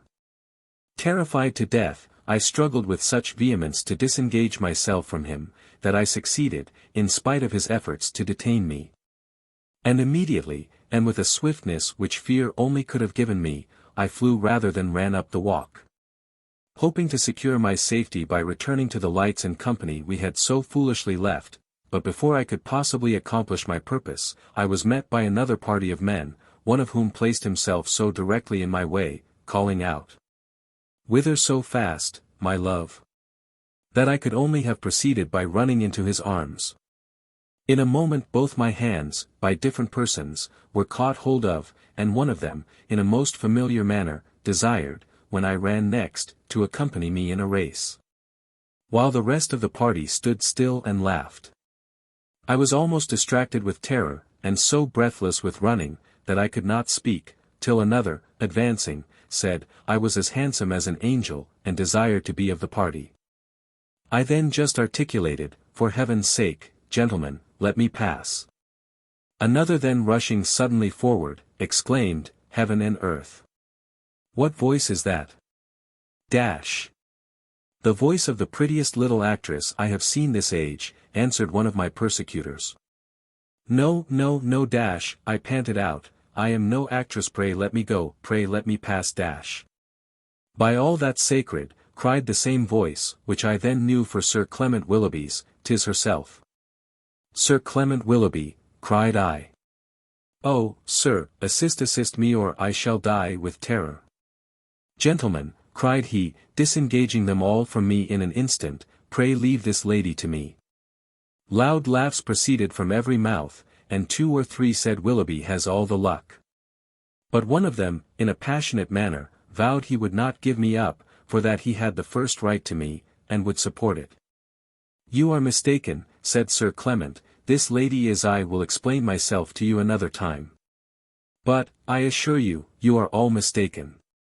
And then taking my willing hand, he led me off, amidst the loud acclamations, laughter, and gross merriment of his impertinent companions.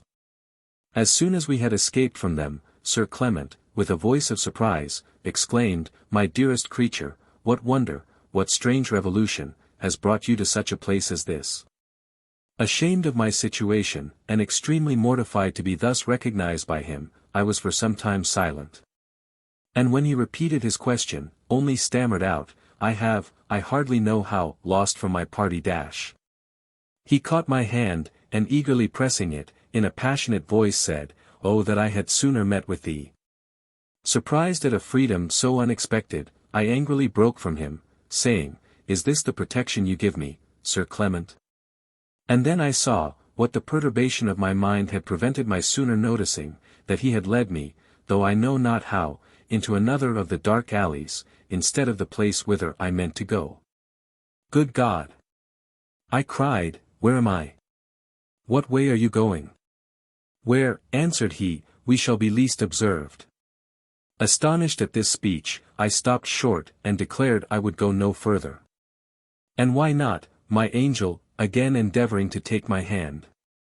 My heart beat with resentment. I pushed him away from me with all my strength, and demanded how he dared treat me with such insolence. "Insolence," repeated he. "Yes, Sir Clement, insolence. From you, who know me, I had a claim for protection, not to such treatment as this." "By heaven," cried he, with warmth, "you distract me. Why, tell me, why do I see you here? Is this a place for Miss Anville, these dark walks, no party? No companion? By all that's good, I can scarce believe my senses." Extremely offended at this speech, I turned angrily from him, and, not deigning to make any answer, walked on towards that part of the garden whence I perceived the lights and company. He followed me, but we were both sometimes silent. "So you will not explain to me your situation?" said he, at length. "No, sir," answered I, disdainfully. "Nor yet suffer me to make my own interpretation, dash." I could not bear this strange manner of speaking. It made my very soul shudder, and I burst into tears. He flew to me, and actually flung himself at my feet, as if regardless who might see him, saying, "Oh, Miss Anville, loveliest of women, forgive I beseech you forgive me. If I have offended, if I have hurt you, I could kill myself at the thought, dash." "No matter, sir, no matter," cried I, "if I can but find my friends, I will never speak to never see you again." "Good God, good heaven! My dearest life, what is it I have done, what is it I have said, dash? You best know, sir, what and why, but don't hold me here, let me be gone, and do you. Not till you forgive me, I cannot part with you in anger." For shame, sir!" cried I, indignantly. "Do you suppose I am to be thus compelled? Do you take advantage of the absence of my friends to affront me?" "No, madam," cried he, rising, "would sooner forfeit my life than act so mean a part. But you have flung me into amazement unspeakable, and you will not condescend to listen to my request of giving me some explanation." "The manner, sir," said I, "in which you spoke that request, made, and will make, me scorn to answer it." "Scorn! I will own to you, I expected not such displeasure from Miss Anville. Perhaps, sir, if you had, you would less voluntarily have merited it. My dearest life, surely it must be known to you, that the man does not breathe who adores you so passionately, so fervently, so tenderly as I do. Why, then, will you delight in perplexing me, in keeping me in suspense, in torturing me with doubt?"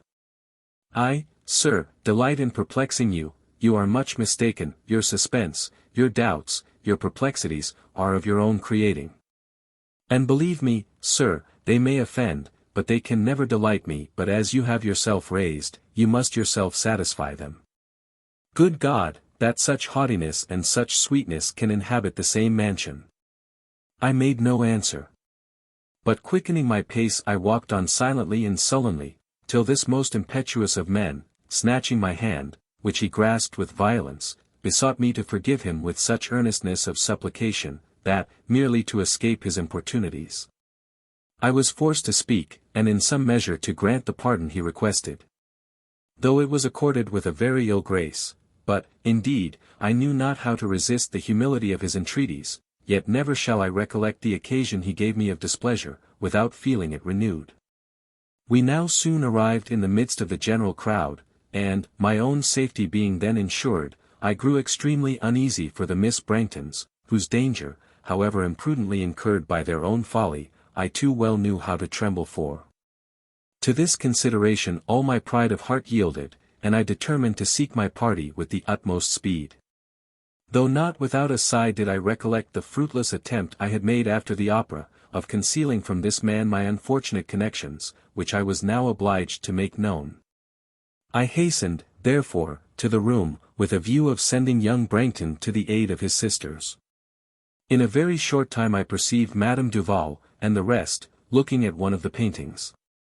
I must own to you honestly, my dear sir, that an involuntary repugnance seized me at presenting such a set to Sir Clement, he who had been used to see me in parties so different.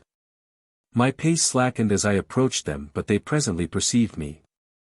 "Ah, mademoiselle," cried M. Dubois, "que je suis charmé de vous voir." "Pray, miss," cried Mr. Brown, "where's Miss Polly?" "Why, miss, you've been a long while gone," said Mr. Brangton, "we thought you'd been lost. But what have you done with your cousins?" I hesitated, for Sir Clement regarded me with a look of wonder. "Party," cried Madame Duval, "I shan't let you leave me again in a hurry. Why, here we've been in such a fright, and all the while, I suppose, you've been thinking nothing about the matter." "Well," said young Brangton, "as long as Miss is come back, I don't mind, for as to Bid and Pole, they can take care of themselves. But the best joke is, Mr. Smith is gone all about a-looking for you." These speeches were made almost in a breath, but when, at last, they waited for an answer, I told them, that, in walking up one of the long alleys, we had been frightened and separated. "The long alleys," repeated Mr. Brangton, "and pray, what had you to do in the long alleys?" "Why, to be sure, you must all of you have had a mind to be affronted." This speech was not more impertinent to me, than surprising to Sir Clement, who regarded all the party with evident astonishment. However, I told young Brangton, no time ought to be lost, for that his sisters might require his immediate protection. "But how will they get it?" cried this brutal brother. "If they've a mind to behave in such a manner as that, they ought to protect themselves, and so they may for me." "Well," said the simple Mr. Brown, "whether you go or not, I think I may as well see after Miss Polly." The father then interfering, insisted that his son should accompany him, and away they went. It was now that Madame Duval first perceived Sir Clement. To whom, turning with a look of great displeasure, she angrily said, "Ma foi, so you are come here, of all the people in the world, I wonder, child, you would let such a person as that keep company with you."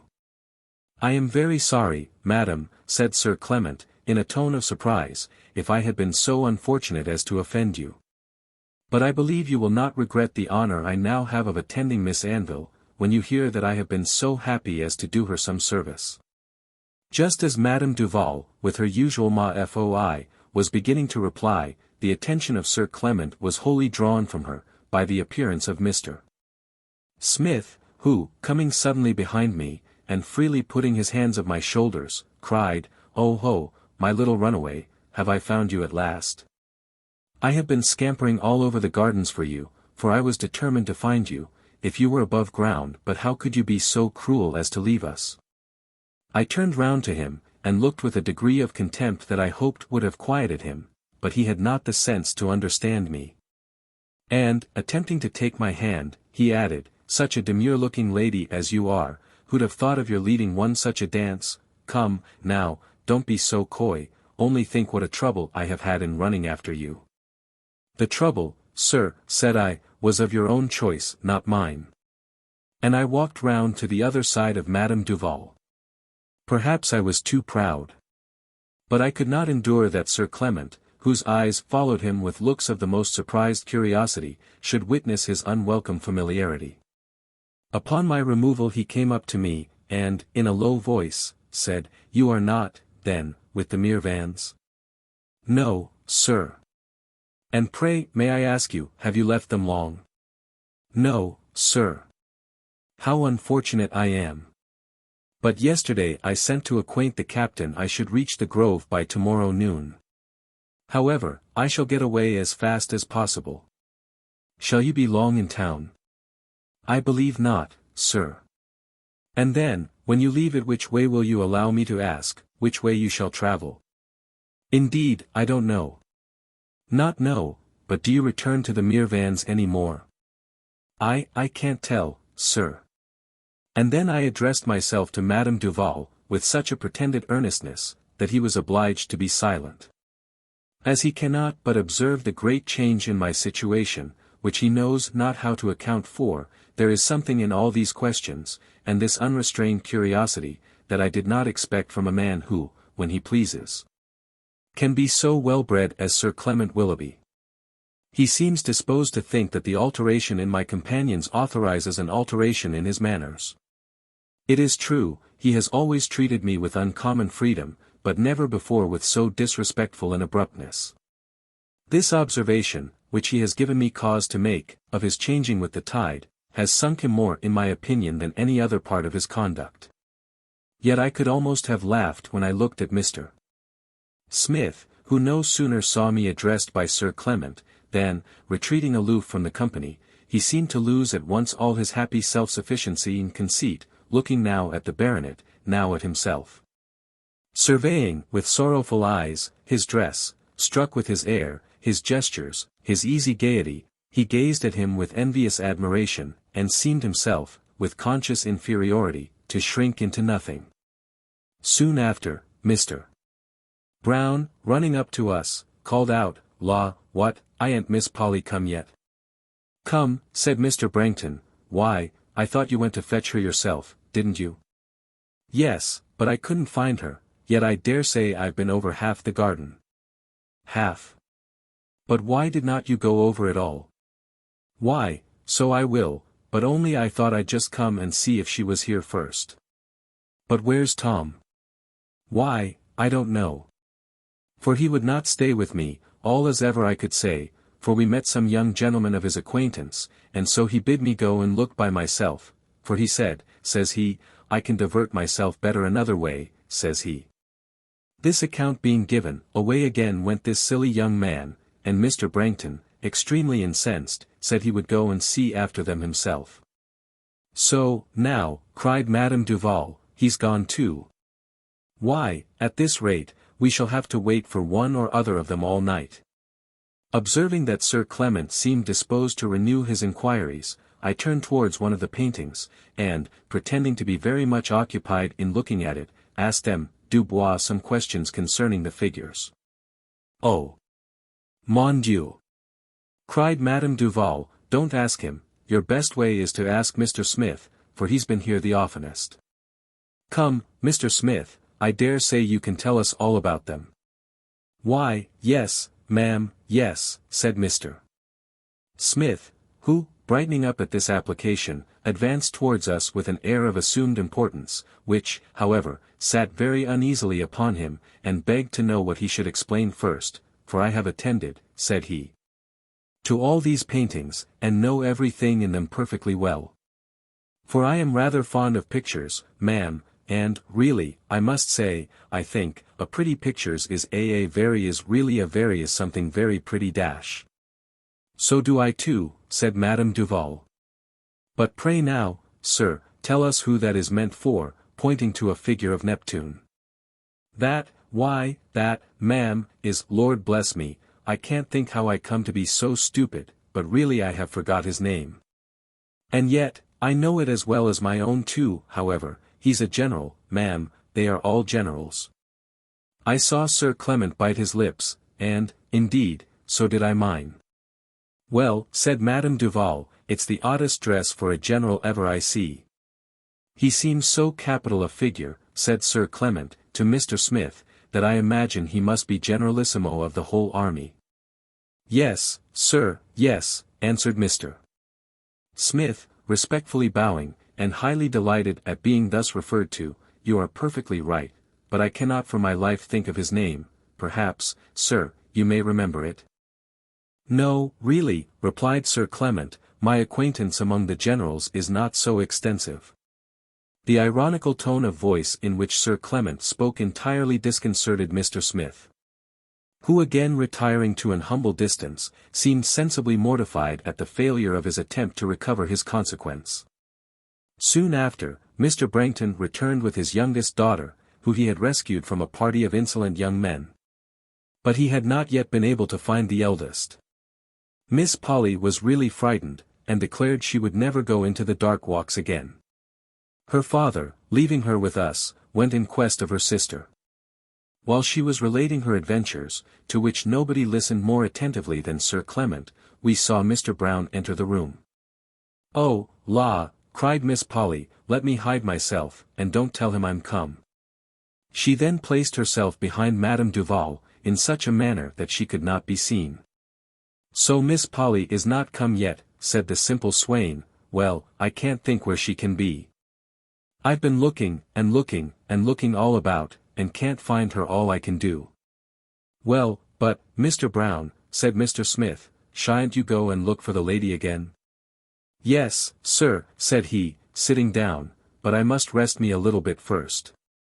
You can't think how tired I am." "Oh fie, Mr. Brown, fie," cried Mr. Smith, winking at us, "tired of looking for a lady. Go, go, for shame." "So I will, sir, presently.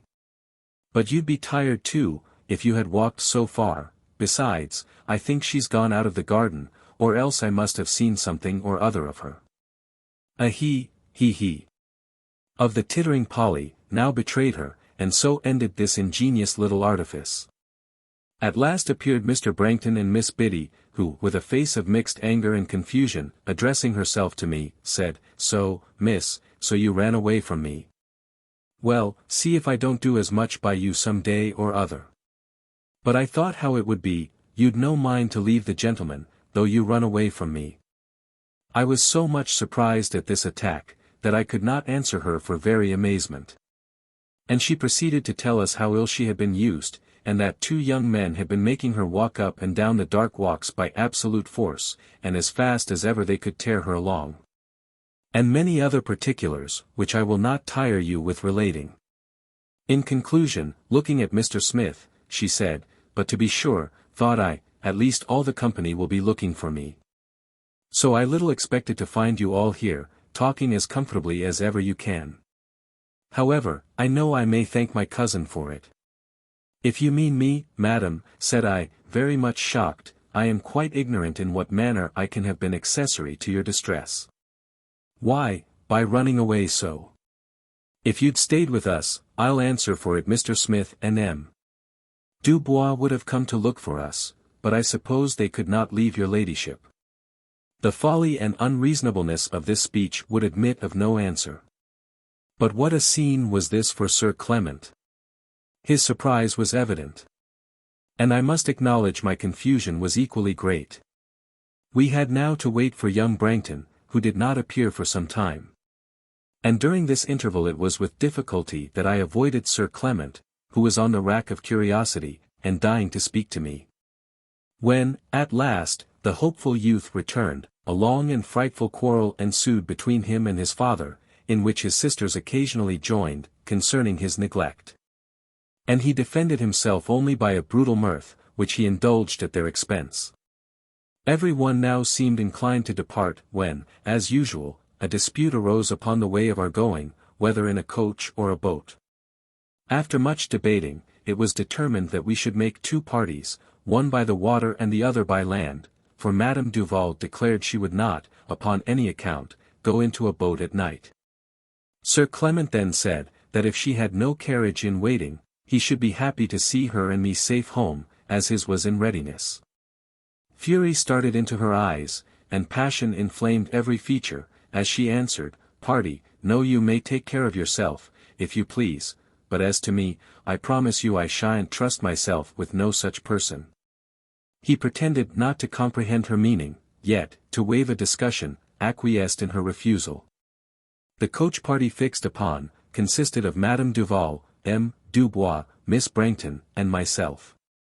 I now began to rejoice, in private, that at least our lodgings would be neither seen nor known by Sir Clement. We soon met with a hackney coach, into which he handed me, and then took leave. Madame Duval having already given the coachman her direction, he mounted the box, and we were just driving off, when Sir Clement exclaimed, "By heaven, this is the very coach I had in waiting for myself." "This coach, your honour," said the man. "No, that it I ain't." Sir Clement, however, swore that it was, and presently, the man, begging his pardon, said he had really forgotten that he was engaged. I have no doubt but that this scheme occurred to him at the moment, and that he made some sign to the coachman, which induced him to support it.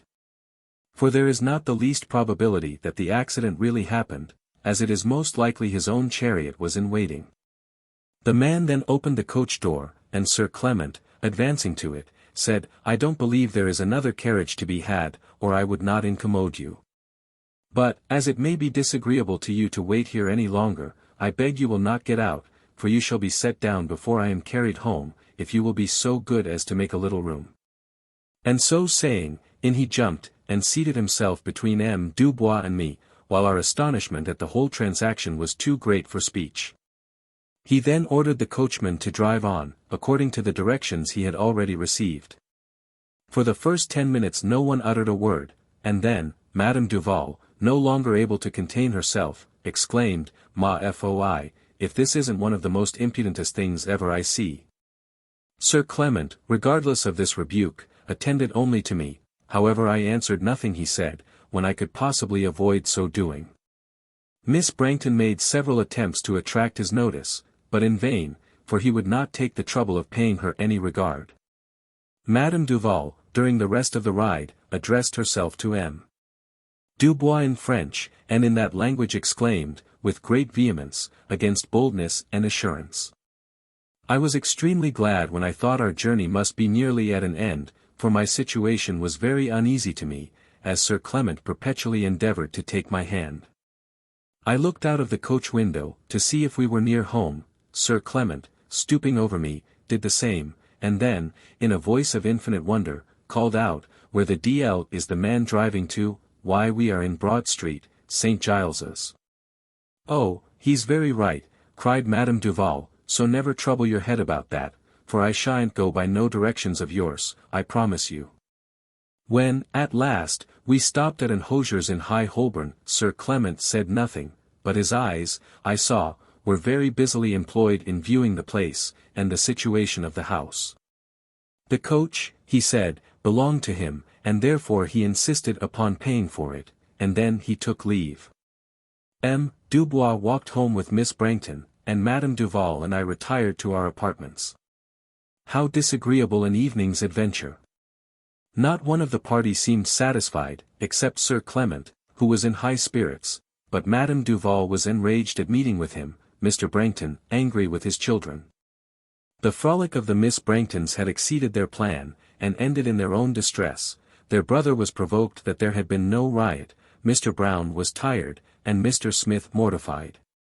As to myself, I must acknowledge, nothing could be more disagreeable to me, than being seen by Sir Clement Willoughby with a party at once so vulgar in themselves, and so familiar to me.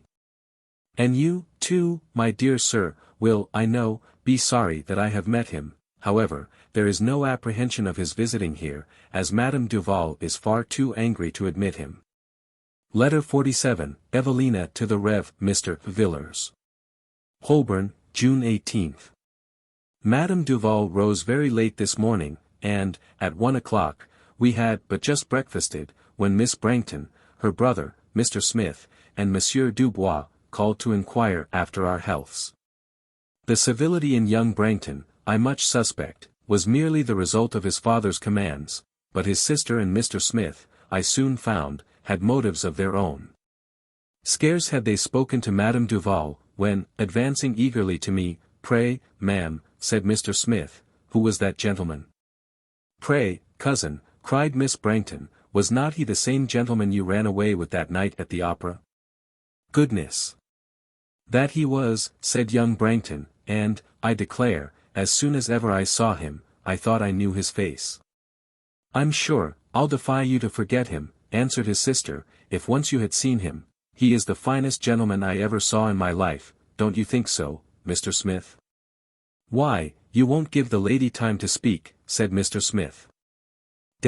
"Pray, ma'am, what is the gentleman's name?" "Willoughby, sir." "Willoughby. I think I have heard the name. Pray, ma'am, is he married?" "Lord, no, that he is not," cried Miss Brangton, "he looks too smart by a great deal for a married man." "Pray, cousin, how did you get acquainted with him?" "Pray, miss," said young Brangton, in the same breath, what's his business? Indeed I don't know, answered I. Something very genteel, I dare say, added Miss Brangton, because he dresses so fine. It ought to be something that brings in a good income, said Mr. Smith. For I'm sure that he did not get that suit of clothes he had on under 30 or 40 pounds, for I know the price of clothes pretty well. Pray, ma'am, can you tell me what he has a year? Don't talk no more about him, cried Madame Duval, for I don't like to hear his name. I believe he's one of the worst persons in the world. For though I never did him no manner of harm, nor so much as hurt a hair of his head, I know he was an accomplice with the fellow, Captain Mirvan, to take away my life. Everybody, but myself, now crowding around her for an explanation, a violent rapping at the street door was unheard, and, without any previous notice, in the midst of her narration, Sir Clement Willoughby entered the room. They all started. And, with looks of guilty confusion, as if they feared his resentment for having listened to Madame Duval, they scrambled for chairs, and in a moment were all formally seated. Sir Clement, after a general bow, singling out Madame Duval, said with his usual easiness, I have done myself the honour of waiting on you, madam, to inquire if you have any commands to Howard Grove, whither I am going tomorrow morning. Then, seeing the storm that gathered in her eyes, before he allowed her time to answer, he addressed himself to me, and if you, madam, have any with which you will honour me, I shall be happy to execute them. None at all, sir. None. Not to Miss Mirvan, no message. No letter. I wrote to Miss Mirvan yesterday by the post. My application should have been earlier, had I sooner known your address. Ma foi, cried Madame Duval, recovering from her surprise, I believe never nobody saw the like of this. Of what, madam? Cried the undaunted Sir Clement, turning quick towards her, I hope no one has offended you. You don't hope no such a thing, cried she, half choked with passion, and rising from her chair. This motion was followed by the rest, and in a moment, everybody stood up. Still Sir Clement was not abashed. Affecting to make a bow of acknowledgment to the company in general, he said, Pray I beg ladies, gentlemen, pray don't let me disturb you, pray keep your seats. Pray, sir, said Miss Brangton, moving a chair towards him, won't you sit down yourself? You are extremely good, ma'am, rather than make any disturbance. And so saying, this strange man seated himself, as did, in an instant everybody else, even Madame Duval herself, who, overpowered by his boldness, seemed too full for utterance. He then, and with as much composure as if he had been an expected guest, began to discourse on the weather, its uncertainty, the heat of the public places in summer, the emptiness of the town, and other such common topics.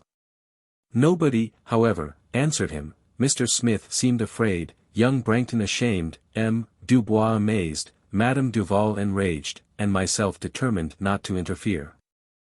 All that he could obtain, was the notice of Miss Brangton, whose nods, smiles, and attention, had some appearance of entering into conversation with him. At length, growing tired, I suppose, of engaging everybody's eyes, and nobody's tongue, addressing himself to Madame Duval and to me, said, I regard myself as peculiarly unfortunate, ladies, in having fixed upon a time for my visit to Howard Grove, when you are absent from it. So I suppose, sir, so I suppose, cried Madame Duval, hastily rising, and the next moment as hastily seating herself, you'll be wanting of somebody to make your game of, and so you may think to get me there again. But, I promise you, sir, you won't find it so easy a matter to make me a fool, and besides that, raising her voice, I've found you out, I assure you. So if ever you go to play your tricks upon me again, I'll make no more ado, but go directly to a justice of peace. So, sir, if you can't think of nothing but making people ride about the country at all hours of the night, just for your diversion, why, you'll find I know some justices as well as Justice Tyrrell. Sir Clement was evidently embarrassed at this attack, yet he affected a look of surprise, and protested he did not understand her meaning. Well, cried she, if I don't wonder where people can get such impudence. If you'll say that, you'll say anything, however, if you swear till you're black in the face, I shan't believe you, for nobody shan't persuade me out of my senses, that I'm resolved. Doubtless not, madam, answered he with some hesitation. And I hope you do not suspect I ever had such an intention, my respect for you dash. Oh, sir, you're vastly polite all of a sudden. But I know what it's all for. It's only for what you can get. You could treat me like nobody at Howard Grove. But now you see I've a house of my own, you're mine to wheedle yourself into it. But I seize your design, so you needn't trouble yourself to take no more trouble about that, for you shall never get nothing at my house, not so much as a dish of tea, so now, sir, you see I can play you trick for trick. There was something so extremely gross in this speech, that it even disconcerted Sir Clement, who was too much confounded to make any answer. It was curious to observe the effect which his embarrassment, added to the freedom with which Madame Duval addressed him, had upon the rest of the company. Every one, who before seemed at a loss how or if at all, to occupy a chair, how filled it with the most easy composure, and Mr. Smith, whose countenance had exhibited the most striking picture of mortified envy, now began to recover his usual expression of satisfied conceit. Young Brangton, too, who had been apparently awed by the presence of so fine a gentleman, was again himself, rude and familiar, while his mouth was wide distended into a broad grin, at hearing his aunt give the beau such a trimming. Madame Duval, encouraged by this success, looked around her with an air of triumph, and continued her harangue. And so, sir, I suppose you thought to have had it all your own way, and to have come here as often as you pleased, and to have got me to Howard Grove again, on purpose to have served me as you did before, but you shall see I'm as cunning as you. So you may go and find somebody else to use in that manner, and to put your mask on, and to make a fool of. For as to me, if you go to tell me your stories about the Tower again, for a month together, I'll never believe no more, and I'll promise you, sir, if you think I like such jokes, you'll find I'm no such person. I assure you, ma'am, upon my honor, I really don't comprehend. I fancy there is some misunderstanding dash.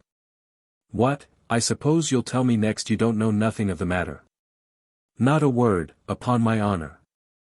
Oh, Sir Clement, thought I, is it thus you prize your honor? Pardy, cried Madame Duval, this is the most provokingest part of all. Why, you might as well tell me I don't know my own name. Here is certainly some mistake. For I assure you, ma'am dash. Don't assure me nothing, cried Madame Duval, raising her voice, I know what I'm saying, and so do you too, for did not you tell me all that about the Tower, and about Dubois, Dubois wasn't never there, nor nigh it, and so it was all your own invention. May there not be two persons of the same name? The mistake was but natural dash. Don't tell me of no mistake, for it was all on purpose. Besides, did not you come, all in a mask, to the chariot door, and help to get me put in that ditch? I'll promise you, I've had the greatest mind in the world to take the law of you ever since, and if ever you do as much again, so I will, I assure you. Here Miss Brangton tittered, Mr. Smith smiled contemptuously, and young Brangton thrust his handkerchief into his mouth to stop his laughter. The situation of Sir Clement, who saw all that passed, became now very awkward even to himself, and he stammered very much in saying, surely. Madam, surely you cannot do me the injustice to think that I had any share in the misfortune which dash.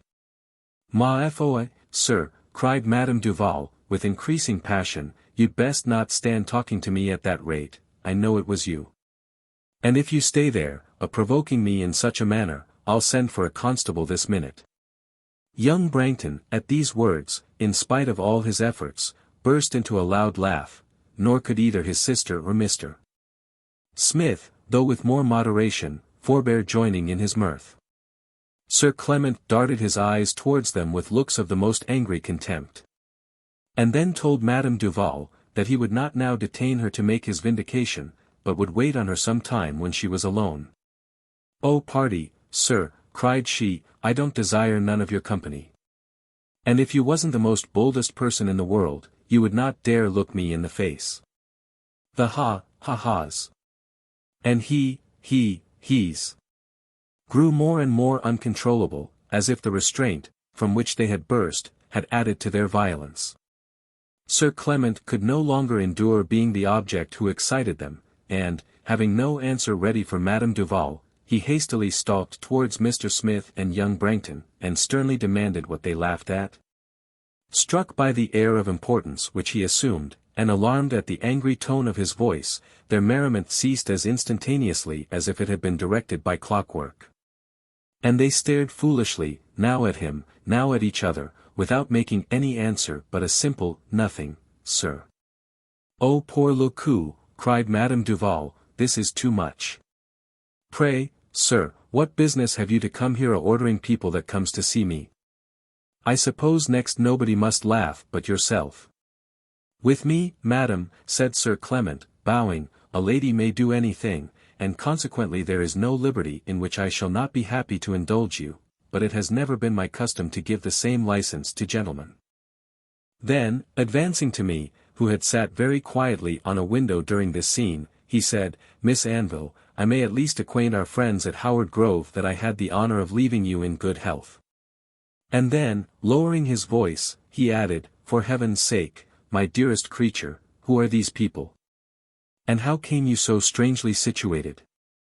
"I beg my respects to all the family, sir," answered I, aloud, "and I hope you will find them well." He looked at me reproachfully, but kissed my hand, and then, bowing to Madame Duval and Miss Brangton, passed hastily by the men, and made his exit. I fancy he will not be very eager to repeat his visit. For I should imagine he has rarely, if ever, been before in a situation so awkward and disagreeable. Madame Duval has been all spirits and exultation ever since he went, and only wishes Captain Mirvan would call, that she might do the same by him. Mr. Smith, upon hearing that he was a baronet, and seeing him drive off in a very beautiful chariot, declared that he would not have laughed upon any account, had he known his rank. And regretted extremely having missed such an opportunity of making so genteel an acquaintance. Young Brangton vowed, that if he had known as much, he would have asked for his custom, and his sister has sung his praises ever since, protesting she thought all along he was a man of quality by his look. Letter 48, Evelina in continuation. June 21st. The last 3 evenings have passed tolerably quiet, for the Vauxhall adventures had given Madame Duval a surfeit of public places. Home, however, soon growing tiresome, she determined tonight, she said, to relieve her ennui by some amusement. And it was therefore settled, that we should call upon the Brangtons at their house, and thence proceed to Marybone Gardens. But, before we reached Snow Hill, we were caught in a shower of rain. We hurried into the shop, where the first object I saw was Mr. Macartney, with a book in his hand, seated in the same corner where I saw him last. But his looks were still more wretched than before, his face yet thinner, and his eyes sunk almost hollow into his head. He lifted them up as we entered, and I even thought that they emitted a gleam of joy. Involuntarily I made to him my first courtesy. He rose and bowed with a precipitation that manifested surprise and confusion. In a few minutes were joined by all the family, except Mr. Smith, who fortunately was engaged. Had all the future prosperity of our lives depended upon the good or bad weather of this evening, it could not have been treated as a subject of greater importance. Sure, never anything was so unlucky. Lord, how provoking. It might rain forever, if it would hold up now. These, and such expressions, with many anxious observations upon the kennels, filled up all the conversation till the shower was over. And then a very warm debate arose, whether we should pursue our plan, or defer it to some finer evening. The Miss Brangtons were for the former, their father was sure it would rain again. Madame Duval, though she detested returning home, yet dreaded the dampness of the gardens. M. Dubois then proposed going to the top of the house, to examine whether the clouds looked threatening or peaceable. Miss Brangton, starting at this proposal, said they might go to Mr. Macartney's room, if they would, but not to hers. This was enough for the brother, who, with a loud laugh, declared he would have some fun, and immediately led the way, calling to us all to follow. His sisters both ran after, but no one else moved. In a few minutes young Brangton, coming halfway downstairs, called out, "Lord, why don't you all come? Why, here's Pole's things all about the room." Mr. Brangton then went. And Madame Duval, who cannot bear to be excluded from whatever is going forward, was handed upstairs by M. Dubois. I hesitated a few moments whether or not to join them, but, soon perceiving that Mr.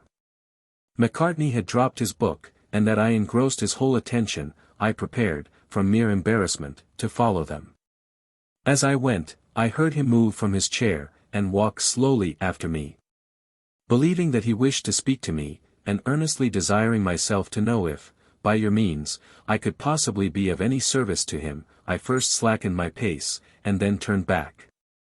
But, though I thus met him halfway, he seemed to want courage or resolution to address me, for, when he saw me returning, with a look extremely disordered, he retreated hastily from me. Not knowing what I ought to do, I went to the street door, where I stood some time, hoping he would be able to recover himself, but, on the contrary, his agitation increased every moment. He walked up and down the room in a quick but unsteady pace, seeming equally distressed and irresolute, and, at length, with a deep sigh, he flung himself into a chair. I was so much affected by the appearance of such extreme anguish, that I could remain no longer in the room. I therefore glided by him and went upstairs. But, ere I had gone 5 steps, he precipitately followed me, and, in a broken voice, called out, "Madam, for heaven's sake dash." He stopped, but I instantly descended, restraining, as well as I was able, the fullness of my own concern. I waited some time, in painful expectation, for his speaking. All that I had heard of his poverty occurring to me, I was upon the point of presenting him my purse, but the fear of mistaking or offending him deterred me. Finding, however, that he continued silent, I ventured to say, "Did you, sir, wish to speak to me?" "I did," cried he with quickness, "but now I cannot, dash. Perhaps, sir, another time, perhaps if you recollect yourself dash." "Another time?" repeated he mournfully, "alas! I look not forward but to misery and despair." "Oh, sir," cried I, extremely shocked, "you must not talk thus. If you forsake yourself, how can you expect dash?" I stopped. Tell me," cried he, with eagerness, "who you are, whence you come, and by what strange means you seem to be arbitress and ruler of the destiny of such a wretch as I am." "Would to heaven," cried I could serve you." "You can." "And how? Pray tell me how." "To tell you is death to me." "Yet I will tell you, I have a right to your assistance. You have deprived me of the only resource to which I could apply, and therefore dash." Pray speak," cried I, putting my hand into my pocket.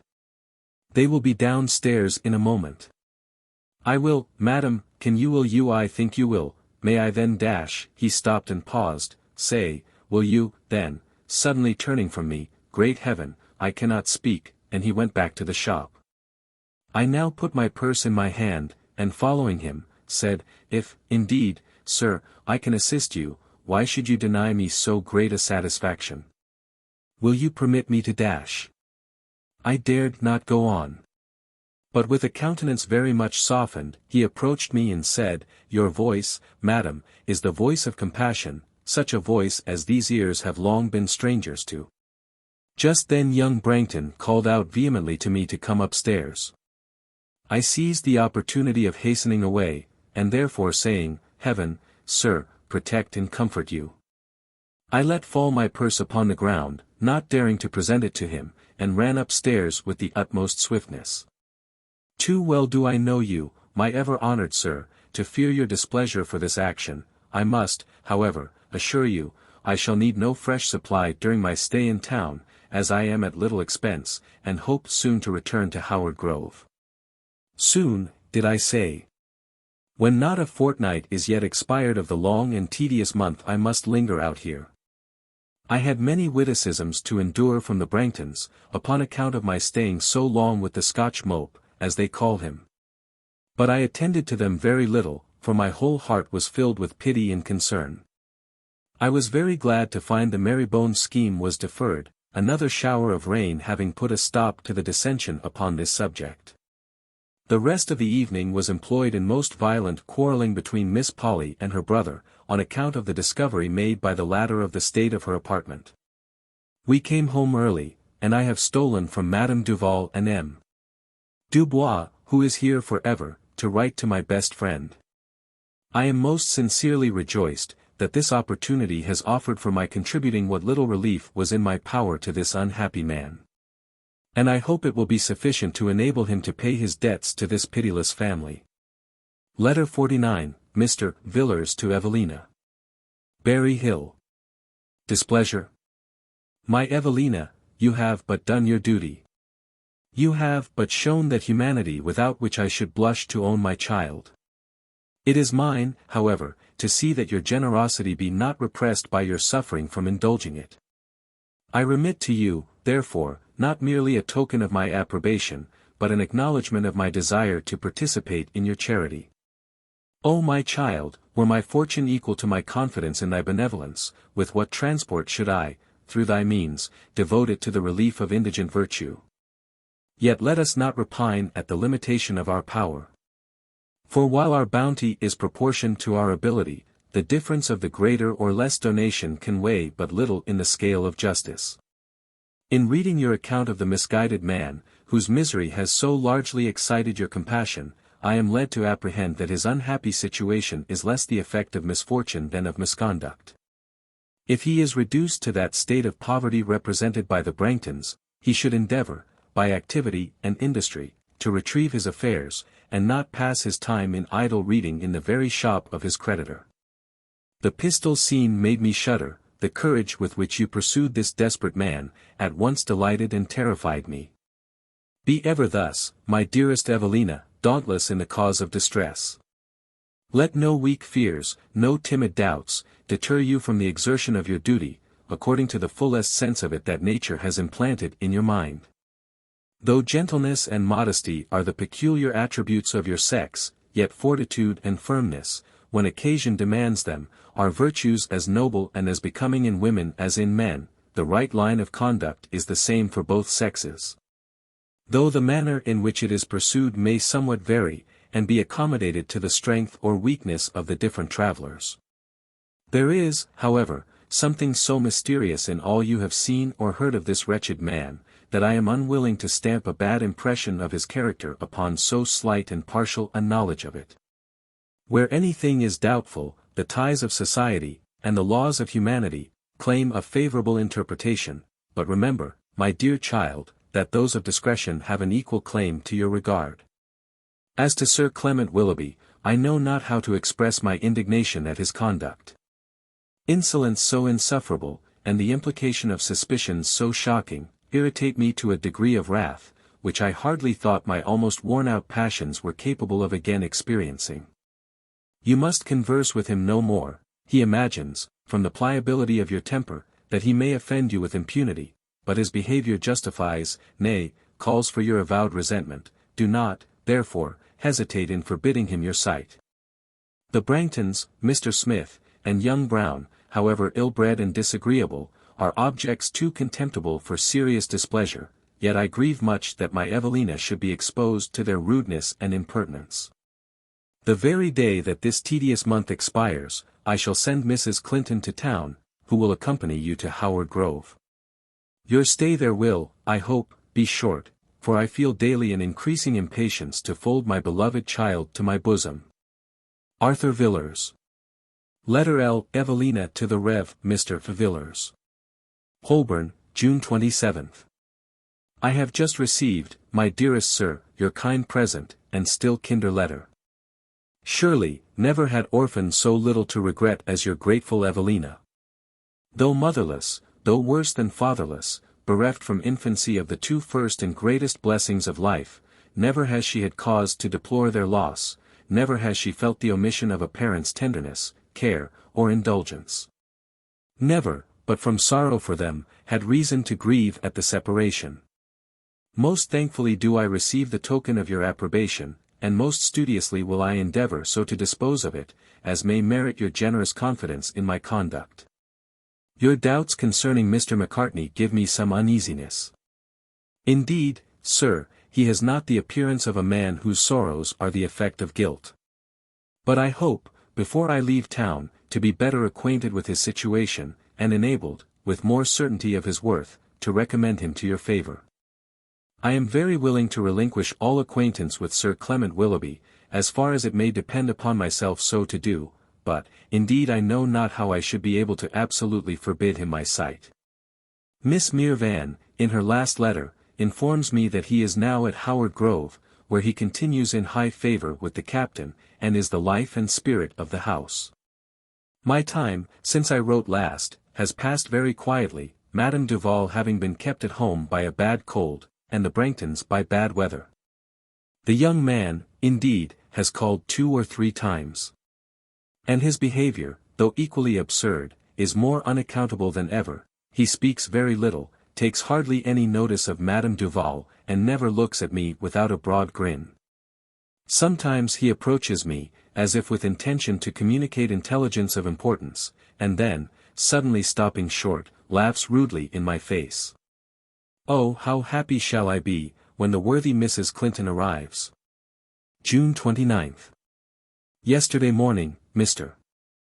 Smith called to acquaint us that the Hampstead Assembly was to be held that evening, and then he presented Madame Duval with 1 ticket, and brought another to me. I thanked him for his intended civility, but told him I was surprised he had so soon forgotten my having already declined going to the ball. Lord, ma'am, cried he, how should I suppose you was in earnest? Come, come, don't be cross. Here's your grandmamma ready to take care of you, so you can have no fair objection, for she'll see that I don't run away with you. Besides, ma'am, I got the tickets on purpose. If you were determined, sir, said I, in making me this offer, to allow me no choice of refusal or acceptance, I must think myself less obliged to your intention than I was willing to do. Dear ma'am, cried he, you're so smart, there is no speaking to you, indeed you are monstrous smart, ma'am. But come, your grandmamma shall ask you, and then I know you'll not be so cruel. Madame Duval was very ready to interfere. She desired me to make no further opposition, said she should go herself, and insisted upon my accompanying her. It was in vain that I remonstrated, I only incurred her anger, and Mr. Smith having given both the tickets to Madame Duval with an air of triumph, said he should call early in the evening, and took leave. I was much chagrined at being thus compelled to owe even the shadow of an obligation to so forward a young man. But I determined that nothing should prevail upon me to dance with him, however my refusal might give offence. In the afternoon, when he returned, it was evident that he purposed to both charm and astonish me by his appearance. He was dressed in a very showy manner, but without any taste. And the inelegant smartness of his air and deportment, his visible struggle against education to put on the fine gentleman, added to his frequent conscious glances at a dress to which he was but little accustomed, very effectually destroyed his aim of figuring, and rendered all his efforts useless. During tea entered Miss Brangton and her brother. I was sorry to observe the consternation of the former, when she perceived Mr. Smith. I had intended applying to her for advice upon this occasion, but had been always deterred by her disagreeable abruptness. Having cast her eyes several times from Mr. Smith to me, with manifest displeasure, she seated herself sullenly in the window, scarce answering Madame Duval's inquiries, and when I spoke to her, turning absolutely away from me. Mr. Smith, delighted at this mark of his importance, sat indolently quiet on his chair, endeavouring by his looks rather to display, than to conceal, his inward satisfaction. Good gracious! Cried young Brangton, why, you're all as fine as a 5-pence. Why, where are you going? To the Hampstead ball, answered Mr. Smith. To a ball, cried he. Why, what, is Aunt going to a ball? Ha, ha, ha. Yes, to be sure, cried Madame Duval. I don't know, nothing need hinder me. And pray, Aunt, will you dance too? Perhaps I may, but I suppose, sir, that's none of your business, whether I do or not. Lord! Well, I should like to go. I should like to see Aunt dance of all things. But the joke is, I don't believe she'll get ever a partner. You're the most rudest boy ever I see, cried Madame Duval, angrily, but, I promise you, I'll tell your father what you say, for I've no notion of such vulgarness. Why, Lord, Aunt, what are you so angry for? There's no speaking a word, but you fly into a passion, you're as bad as Biddy, or Poll, for you're always scolding. I desire, Tom, cried Miss Brangton, you'd speak for yourself, and not make so free with my name. There, now, she's up. There's nothing but quarrelling with the women, it's my belief they like it better than victuals and drink. Fie, Tom, cried Mr. Smith, you never remember your manners before the ladies, I'm sure you never heard me speak so rude to them. Why, Lord, you are a beau, but that's nothing to me. So, if you've a mind, you may be so polite as to dance with Aunt yourself.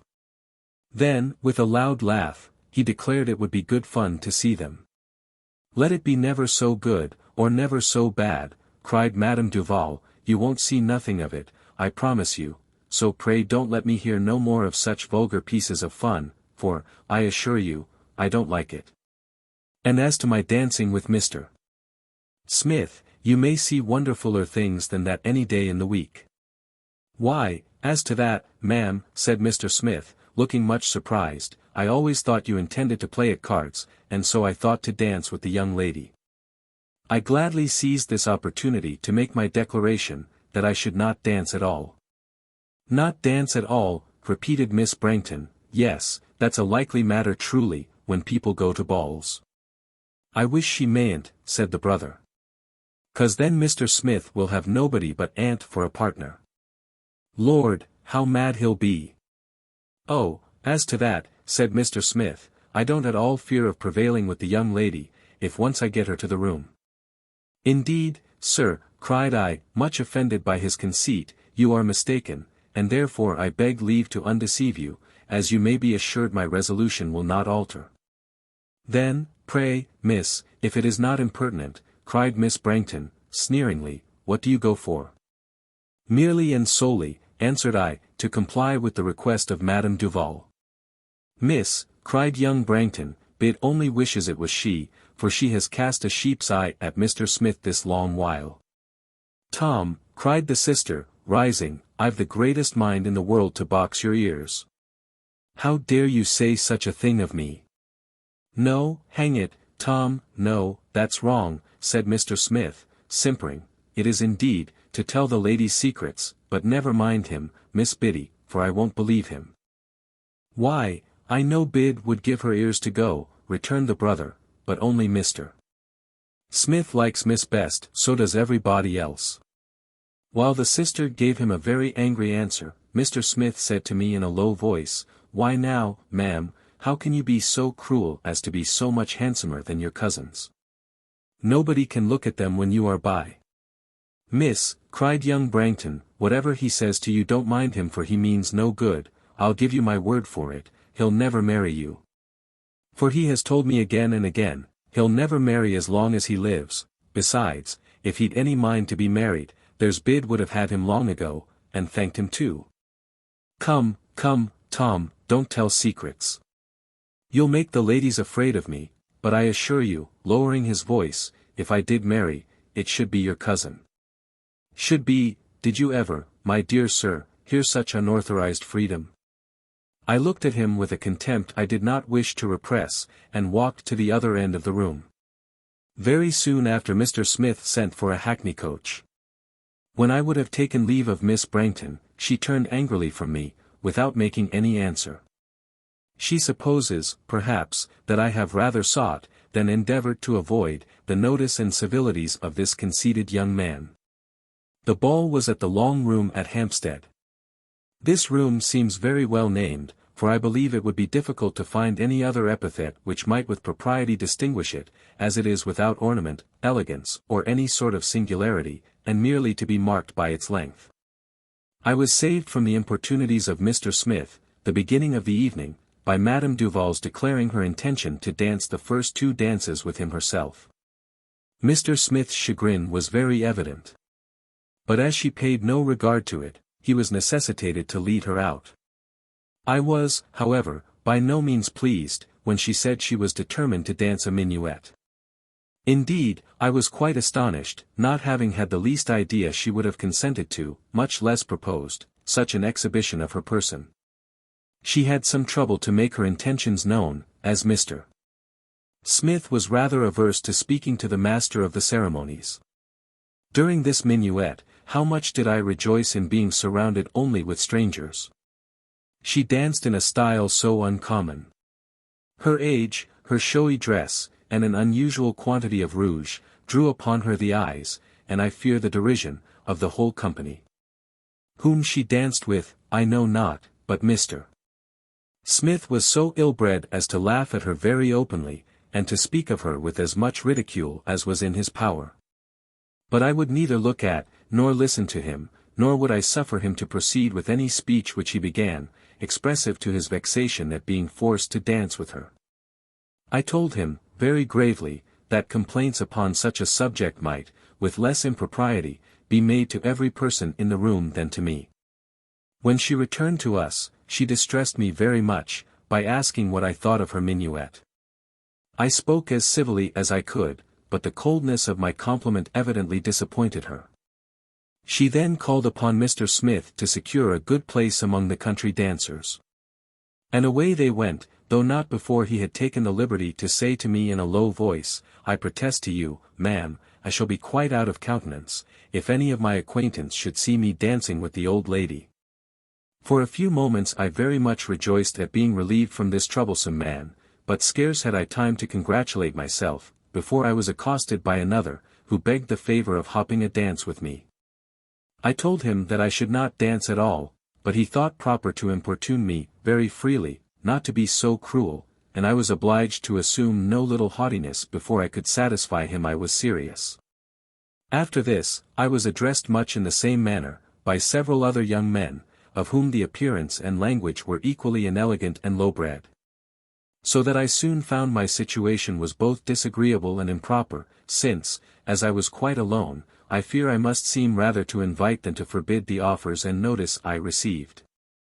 And yet, so great was my apprehension of this interpretation, that I am sure, my dear sir, you would have laughed had you seen how proudly grave I appeared. I knew not whether to be glad or sorry, when Madame Duval and Mr. Smith returned. The latter instantly renewed his tiresome entreaties, and Madame Duval said she would go to the card table, and as soon as she was accommodated, she desired us to join the dancers. I will not trouble you with the arguments which followed. Mr. Smith teased me till I was weary of resistance, and I should at last have been obliged to submit, had I not fortunately recollected the affair of Mr. Lovell, and told my persecutor, that it was impossible I should dance with him, even if I wished it, as I had refused several persons in his absence. He was not contented with being extremely chagrined, but took the liberty, openly and warmly, to expostulate with me upon not having said I was engaged. The total disregard with which, involuntarily, I heard him, made him soon change the subject. In truth, I had no power to attend to him. For all my thoughts were occupied in retracing the transactions of the 2 former balls, at which I had been present. The party, the conversation, the company, oh how great the contrast! In a short time, however, he contrived to draw my attention to himself, by his extreme impertinence. For he chose to express what he called his admiration of me, in terms so open and familiar, that he forced me to express my displeasure with equal plainness. But how was I surprised, when I found he had the temerity, what else can I call it, to impute my resentment to doubts of his honor, for he said, "My dear ma'am, you must be a little patient, I assure you I have no bad designs, I have not upon my word, but, really, there is no resolving upon such a thing as matrimony all at once. What with the loss of one's liberty, and what with the ridicule of all one's acquaintance, I assure you ma'am you are the first lady who ever made me even demur upon this subject, for, after all, my dear ma'am, marriage is the devil." "Your opinion, sir," answered I, "of either the married or the single life, can be of no manner of consequence to me, and therefore I would by no means trouble you to discuss their different merits. Why, really, ma'am, as to your being a little out of sorts, I must own I can't wonder at it, for, to be sure, marriage is all in all with the ladies, but with us gentlemen it's quite another thing. Now only put yourself in my place. Suppose you had such a large acquaintance of gentlemen as I have, and that you had always been used to appear a little smart among them, why, now could you like to let yourself down all at once into a married man? I could not tell what to answer, so much conceit, and so much ignorance, both astonished and silenced me. I assure you, ma'am, added he, there is not only Miss Biddy, though I should have scored to mention her, if her brother had not blabbed, for I'm quite particular in keeping ladies' secrets. But there are a great many other ladies that have been proposed to me. But I never thought twice of any of them, that is, not in a serious way, so you may very well be proud, offering to take my hand, for I assure you, there is nobody so likely to catch me at last as yourself. Sir, cried I, drawing myself back as haughtily as I could, you are totally mistaken, if you imagine you have given me any pride I felt not before, by this conversation. On the contrary, you must allow me to tell you, I find it too humiliating to bear with it any longer. I then placed myself behind the chair of Madame Duval, who, when she heard of the partners I had refused, pitied my ignorance of the world, but no longer insisted upon my dancing. Indeed, the extreme vanity of this man, makes me exert a spirit which I did not, till now, know that I possessed, but I cannot endure that he should think me at his disposal. The rest of the evening passed very quietly, as Mr. Smith did not again attempt speaking to me. Except, indeed, after we had left the room and while Madame Duval was seating herself in the coach, he said, in a voice of pique, next time I take the trouble to get any tickets for a young lady, I'll make a bargain beforehand. That she shan't turn me over to her grandmother. We came home very safe, and thus ended this so long projected and most disagreeable affair. Letter Lee, Evelina in continuation. I have just received a most affecting letter from Mr. Macartney. I will enclose it, my dear sir, for your perusal. More than ever have I cause to rejoice that I was able to assist him. Mr. Macartney to Miss Anville. Madam. Impressed with deepest, the most heartfelt sense of the exalted humanity with which you have rescued from destruction an unhappy stranger, allow me, with humblest gratitude, to offer you my fervent acknowledgments. And to implore your pardon for the terror I have caused you. You bid me, madam, live. I have now, indeed, a motive for life, since I should not willingly quit the world, while I withhold from the needy and distressed any share of that charity which a disposition so noble would otherwise bestow upon them. The benevolence with which you have interested yourself in my affairs, induces me to suppose you would wish to be acquainted with the cause of that desperation from which you snatched me, and the particulars of that misery of which you have so wonderfully been a witness. Yet, as this explanation will require that I should divulge secrets of a nature the most delicate, I must entreat you to regard them as sacred, even though I forbear to mention the names of the parties concerned. I was brought up in Scotland, though my mother, who had the sole care of me, was an Englishwoman, and had not one relation in that country. She devoted to me her whole time. The retirement in which we lived, and the distance from our natural friends, she often told me, were the effect of an unconquerable melancholy with which she was seized upon the sudden loss of my father, some time before I was born. At Aberdeen, where I finished my education, I formed a friendship with a young man of fortune, which I considered as the chief happiness of my life, but, when he quitted his studies, I considered it as my chief misfortune. For he immediately prepared, by direction of his friends, to make the tour of Europe. As I was designed for the church, and had no prospect even of maintenance but from my own industry, I scarce dared permit even a wish of accompanying him. It is true, he would joyfully have borne my expenses, but my affection was as free from meanness as his own, and I made a determination the most solemn, never to lessen its dignity by submitting to pecuniary obligations. We corresponded with great regularity, and the most unbounded confidence, for the space of 2 years, when he arrived at Lyons in his way home. He wrote me thence the most pressing invitation to meet him at Paris, where he intended to remain some time. My desire to comply with his request, and shorten our absence, was so earnest, that my mother, too indulgent to control me, lent me what assistance was in her power, and, in an ill-fated moment, I set out for that capital.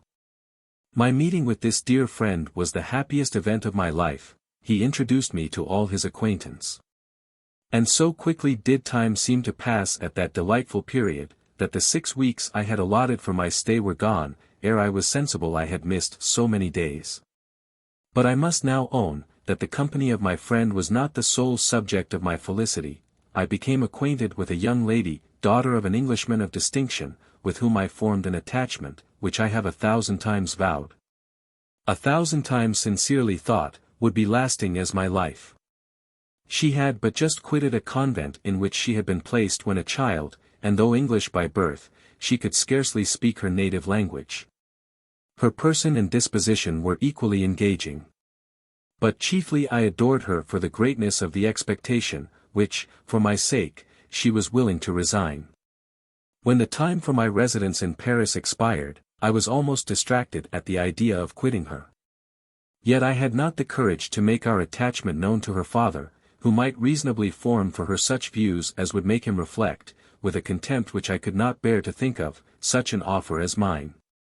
Yet I had free access to the house, where she seemed to be left almost wholly to the guidance of an old servant, who was my fast friend. But, to be brief, the sudden and unexpected return of her father, one fatal afternoon, proved the beginning of the misery which has ever since devoured me. I doubt not but he had listened to our conversation. For he darted into the room with the rage of a madman. Heavens! What a scene followed! What abusive language did the shame of a clandestine affair, and the consciousness of acting ill, induce me to brook? At length, however, his fury exceeded my patience. He called me a beggarly, cowardly Scotchman. Fired at the words, I drew my sword. He, with equal alertness, drew his, for he was not an old man, but, on the contrary, strong and able as myself. In vain his daughter pleaded, in vain did I, repentant of my anger, retreat. His reproaches continued, myself, my country, were loaded with infamy, till no longer constraining my rage, we fought and he fell. At that moment I could almost have destroyed myself. The young lady fainted with terror. The old servant, drawn to us by the noise of the scuffle, entreated me to escape, and promised to bring intelligence of what should pass to my apartments. The disturbance which I heard raised in the house obliged me to comply, and, in a state of mind inconceivable wretched, I tore myself away. My friend, whom I found at home, soon discovered the whole affair. It was near midnight before the woman came. She told me that her master was living, and her young mistress restored to her senses.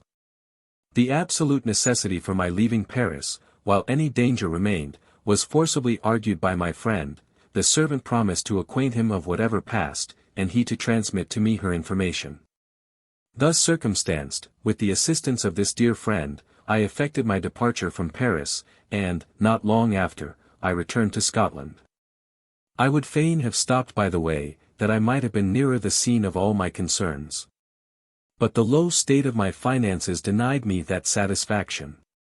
The miserable situation of my mind was soon discovered by my mother, nor would she rest till I communicated the cause. She heard my whole story with an agitation which astonished me. The name of the parties concerned seemed to strike her with horror, but when I said, we fought, and he fell, my son, cried she, you have then murdered your father. And she sunk breathless at my feet.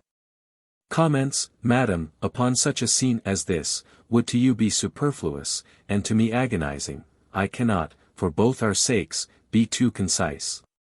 When she recovered, she confessed all the particulars of a tale which she had hoped never to have revealed. Alas! The loss she had sustained of my father was not by death, bound to her by no ties but those of honor. He had voluntarily deserted her. Her settling in Scotland was not the effect of choice. She was banished thither by a family but too justly incensed. Pardon, madam, that I cannot be more explicit. My senses, in the greatness of my misery, actually forsook me, and, for more than a week, I was wholly delirious. My unfortunate mother was yet more to pitied. For she pined with unmitigated sorrow, eternally reproaching herself for the danger to which her too strict silence had exposed me. When I recovered my reason, my impatience to hear from Paris almost deprived me of it again. And though the length of time I waited for letters might justly be attributed to contrary winds, I could not bear the delay, and was 20 times upon the point of returning thither at all hazards. At length, however, several letters arrived at once, and from the most insupportable of my afflictions I was then relieved, for they acquainted me that the horrors of parricide were not in reserve for me. They informed me also, that as soon as the wound was healed, a journey would be made to England, where my unhappy sister was to be received by an aunt, with whom she was to live. This intelligence somewhat quieted the violence of my sorrows. I instantly formed a plan of meeting them in London, and, by revealing the whole dreadful story, convincing this irritated parent that he had nothing more to apprehend from his daughter's unfortunate choice. My mother consented, and gave me a letter to prove the truth of my assertions. As I could but ill afford to make this journey, I travelled in the cheapest way that was possible. I took an obscure lodging, I need not, madam, tell you where, and boarded with the people of the house. Here I languished, week after week, vainly hoping for the arrival of my family. But my impetuosity had blinded me to the imprudence of which I was guilty in quitting Scotland so hastily. My wounded father, after his recovery, relapsed, and when I had waited in the most comfortless situation for 6 weeks, my friend wrote me word that the journey was yet deferred for some time longer. My finances were then nearly exhausted.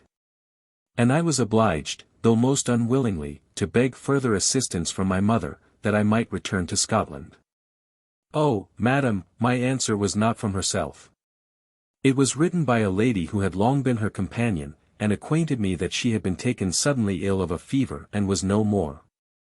The compassionate nature of which you have given such noble proofs, assures me I need not, if I could, paint to you the anguish of a mind overwhelmed with such accumulated sorrows. Enclosed was a letter to a near relation, which she had, during her illness, with much difficulty, written, and in which, with the strongest maternal tenderness, she described my deplorable situation, and entreated his interest to procure me some preferment. Yet so sunk was I by misfortune, that a fortnight elapsed before I had the courage or spirit to attempt delivering this letter. I was then compelled to it by want.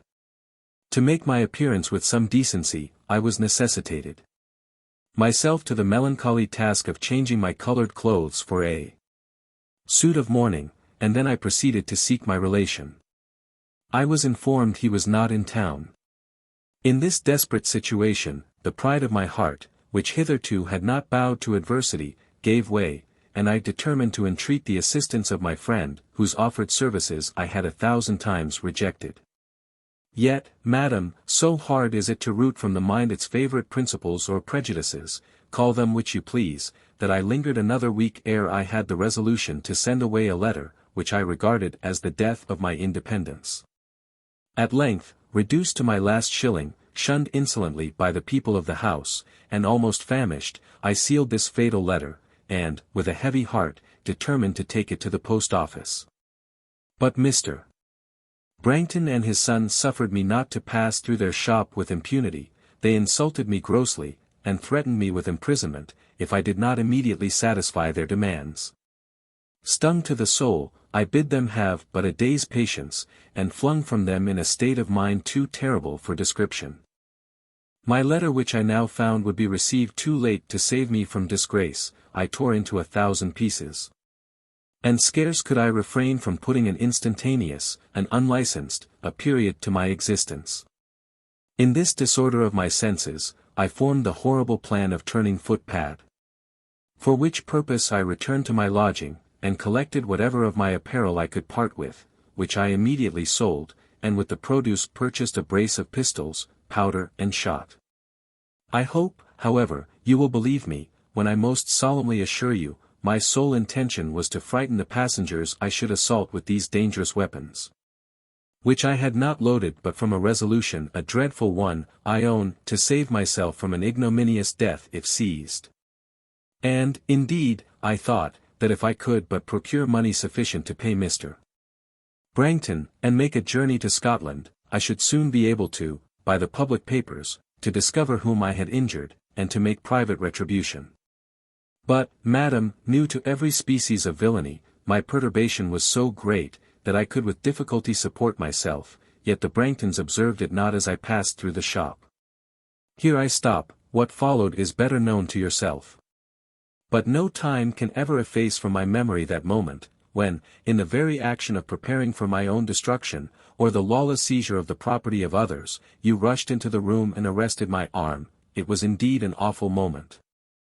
The hand of Providence seemed to intervene between me and eternity. I beheld you as an angel, I thought you dropped from the clouds. The earth, indeed, had never presented to my view a form so celestial. What wonder, then, that a spectacle so astonishing should, to a man disordered as I was, appear too beautiful to be human. And now, madam, that I have performed this painful task, the more grateful one remains of rewarding, as far as is in my power, your generous goodness, by assuring you it shall not be thrown away. You have awakened me to a sense of the false pride by which I have been actuated. A pride which, while it scorned assistance from a friend, scrupled not to compel it from a stranger, though at the hazard of reducing that stranger to a situation as destitute as my own. Yet, oh, how violent was the struggle which tore my conflicting soul ere I could persuade myself to profit by the benevolence which you were so evidently disposed to exert in my favor. By means of a ring, the gift of my much regretted mother, I have for the present satisfied Mr. Brangton. And, by means of your compassion, I hope to support myself either till I hear from my friend, to whom at length I have written, or till the relation of my mother returns to town. To talk to you, madam, of paying my debt, would be vain, I never can. The service you have done me exceeds all power of return, you have restored me to my senses, you have taught me to curb those passions which bereft me of them, and, since I cannot avoid calamity, to bear it as a man. An interposition so wonderfully circumstanced can never be recollected without benefit. Yet allow me to say, the pecuniary part of my obligation must be settled by my first ability. I am, madam, with the most profound respect, and heartfelt gratitude, your obedient, and devoted humble servant, J. Macartney. Letter Lee, Evelina in continuation. Holborn, July 1-5 o'clock in the morning. OSIR, what an adventure have I to write, all night it has occupied my thoughts, and I am now risen thus early to write it to you. Yesterday it was settled that we should spend the evening in Marybone Gardens, where M. Torrey, a celebrated foreigner, was to exhibit some fireworks. The party consisted of Madame Duval, all the Branghtons, M. Dubois, Mr. Smith, and Mr. Brown. We were almost the first persons who entered the gardens, Mr. Brangton having declared he would have all he could get for his money, which, at best, was only fooled away at such silly and idle places. We walked in parties, and very much detached from one another. Mr. Brown and Miss Polly led the way by themselves, Miss Brangton and Mr. Smith followed. And the latter seemed determined to be revenged for my behavior at the ball, by transferring all his former attention for me to Miss Brangton, who received it with an air of exultation. And very frequently they each of them, though from different motives, looked back, to discover whether I observed their good intelligence. Madame Duval walked with M. Dubois, and Mr. Brangton by himself. But his son would willingly have attached himself wholly to me, saying frequently, "Come, miss, let's you and I have a little fun together, you see they have all left us, so now let's leave them." But I begged to be excused, and went to the other side of Madame Duval. This garden, as it is called, is neither striking for magnificence nor for beauty. And we were all so dull and languid, that I was extremely glad when we were summoned to the orchestra, upon the opening of a concert, in the course of which I had the pleasure of hearing a concerto on the violin by Mr. Barthelman, who to me seems a player of exquisite fancy, feeling and variety. When notice was given us that the fireworks were preparing, we hurried along to secure good places for the sight. But very soon we were so encircled and incommoded by the crowd, that Mr. Smith proposed the ladies should make interest for a form to stand upon. This was soon effected, and the men then left us to accommodate themselves better, saying, they would return the moment the exhibition was over. The firework was really beautiful, and told, with wonderful ingenuity, the story of Orpheus and Eurydice, but, at the moment of the fatal look which separated them forever, there was such an explosion of fire, and so horrible a noise, that we all, as of one accord, jumped hastily from the form, and ran away some paces, fearing that we were in danger of mischief, from the innumerable sparks of fire which glittered in the air. For a moment or two I neither knew nor considered whither I had run. But my recollection was soon awakened by a stranger's addressing me with, "Come along with me, my dear, and I'll take care of you." I started. And then, to my great terror, perceived that I had outrun all my companions, and saw not one human being I knew. With all the speed in my power, and forgetful of my first fright, I hastened back to the place I had left, but found the form occupied by a new set of people. In vain, from side to side, I looked for some face I knew. I found myself in the midst of a crowd, yet without party, friend, or acquaintance.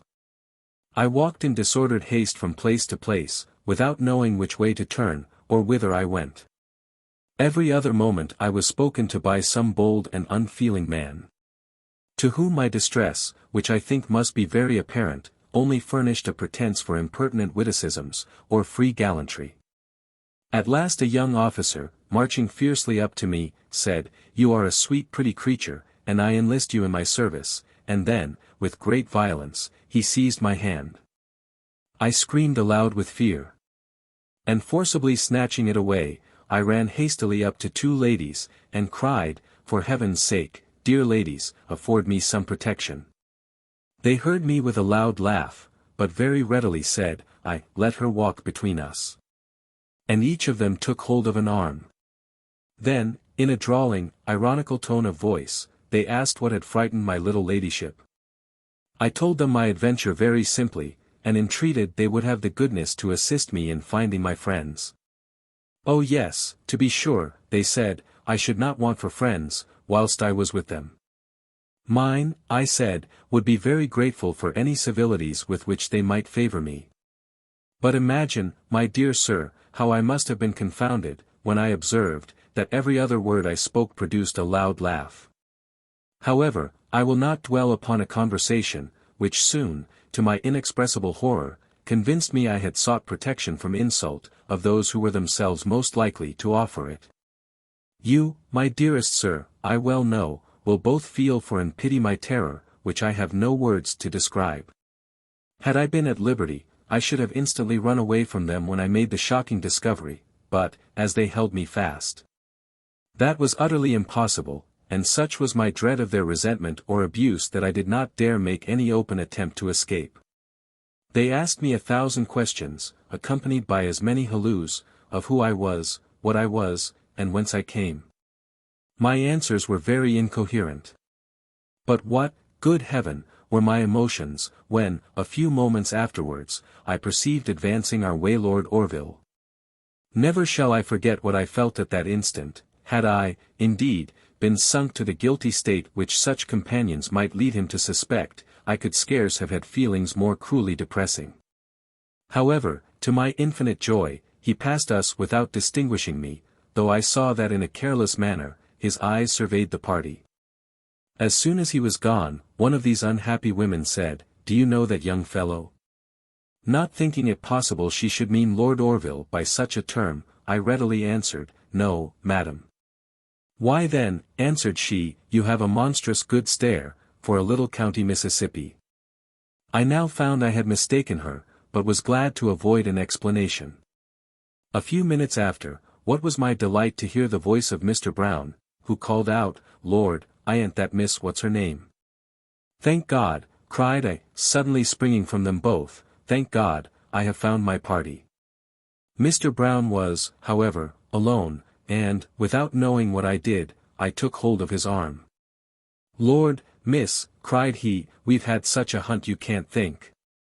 Some of them thought you was gone home, but I says I don't think, says I, that she's like to go home all alone, says I." "So that gentleman belongs to you, miss, does he?" said one of the women. "Yes, madam," answered I, and I now thank you for your civility, but as I am safe, will not give you any further trouble. I courtesied slightly, and Woodgave walked away. But, most unfortunately, Madame Duval and the two Miss Branghtons just then joined us. They all began to make 1,000 inquiries. To which I briefly answered, that I had been obliged to these two ladies for walking with me, and would tell them more another time, for, though I felt great comparative courage, I was yet too much intimidated by their presence, to dare be explicit. Nevertheless, I ventured once more to wish them a good night, and proposed seeking Mr. Brangton. These unhappy women listened to all that was said with a kind of callous curiosity, and seemed determined not to take any hint. But my vexation was terribly augmented when, after having whispered something to each other, they very cavalierly declared, that they intended joining our party. And then, one of them very boldly took hold of my arm, while the other, going round, seized that of Mr. Brown, and thus, almost forcibly, we were moved on between them, and followed by Madame Duval and the Miss Brangton. It would be very difficult to say which was greatest, my fright, or Mr. Brown's consternation, who ventured not to make the least resistance, though his uneasiness made him tremble almost as much as myself.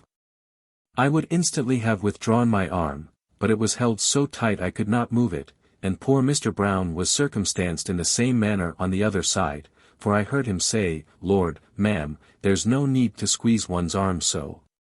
And this was our situation, for we had not taken 3 steps, when, oh sir, we again met Lord Orville, but not again did he pass quietly by us. Unhappily I caught his eye, both mine immediately were bent to the ground. But he approached me, and we all stopped. I then looked up. He bowed. Good God, with what expressive eyes did he regard me!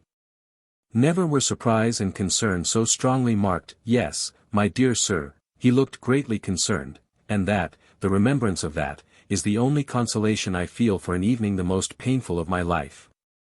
What he said I know not. For indeed, I seem to have neither ears nor understanding, but I recollect that I only courtesied in silence. He paused for an instant, as if I believe so, as if unwilling to pass on. And then, finding the whole party detained, he again bowed, and took leave. Indeed, my dear sir, I thought I should have fainted, so great was my emotion, from shame, vexation, and 1,000 other feelings, for which I have no expressions. I absolutely tore myself from the woman's arms, and then, disengaging myself from that of Mr. Brown, I went to Madame Duval, and besought that she would not suffer me to be again parted from her. I fancy that Lord Orville saw what passed. For scarcely was I at liberty, ere he returned.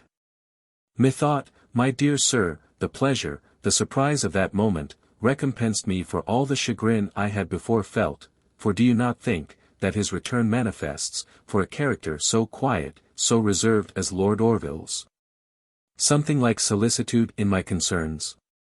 Such at least was the interpretation I involuntarily made upon again seeing him. With a politeness to which I have been sometime very little used, he apologized for returning, and then inquired after the health of Mrs. Mirvan, and the rest of the Howard Grove family. The flattering conjecture which I have just acknowledged, had so wonderfully restored my spirits, that I believe I never answered him so readily, and with so little constraint. Very short, however, was the duration of this conversation, for we were soon most disagreeably interrupted. The Miss Branghtons, though they saw almost immediately the characters of the women to whom I had so unfortunately applied, were, nevertheless, so weak and foolish, as merely to titter at their behavior. As to Madame Duval, she was for some time so strangely imposed upon, that she thought they were 2 real fine ladies. Indeed, it is wonderful to see how easily and how frequently she is deceived. Our disturbance, however, arose from young Brown, who was now between the 2 women, by whom his arms were absolutely pinioned to his sides. For a few minutes his complaints had been only murmured, but he now called out aloud, "Goodness, ladies! You hurt me like anything. Why, I can't walk at all, if you keep pinching my arms so." This speech raised a loud laugh in the women, and redoubled the tittering of the Miss Branghtons. For my own part, I was most cruelly confused, while the countenance of Lord Orville manifested a sort of indignant astonishment, and, from that moment, he spoke to me no more till he took leave. Madame Duval, who now began to suspect her company, proposed our taking the first box we saw empty, bespeaking a supper, and waiting till Mr. Brangton should find us. Miss Polly mentioned one she had remarked, to which we all turned. Madame Duval instantly seated herself, and the two bold women, forcing the frightened Mr. Brown to go between them, followed her example. Lord Orville, with an air of gravity that wounded my very soul, then wished me good night. I said not a word. But my face, if it had any connection with my heart, must have looked melancholy indeed, and so I have some reason to believe it did. For he added with much more softness, though no less dignity, "Will Miss Anville allow me to ask her address, and to pay my respects to her before I leave town?"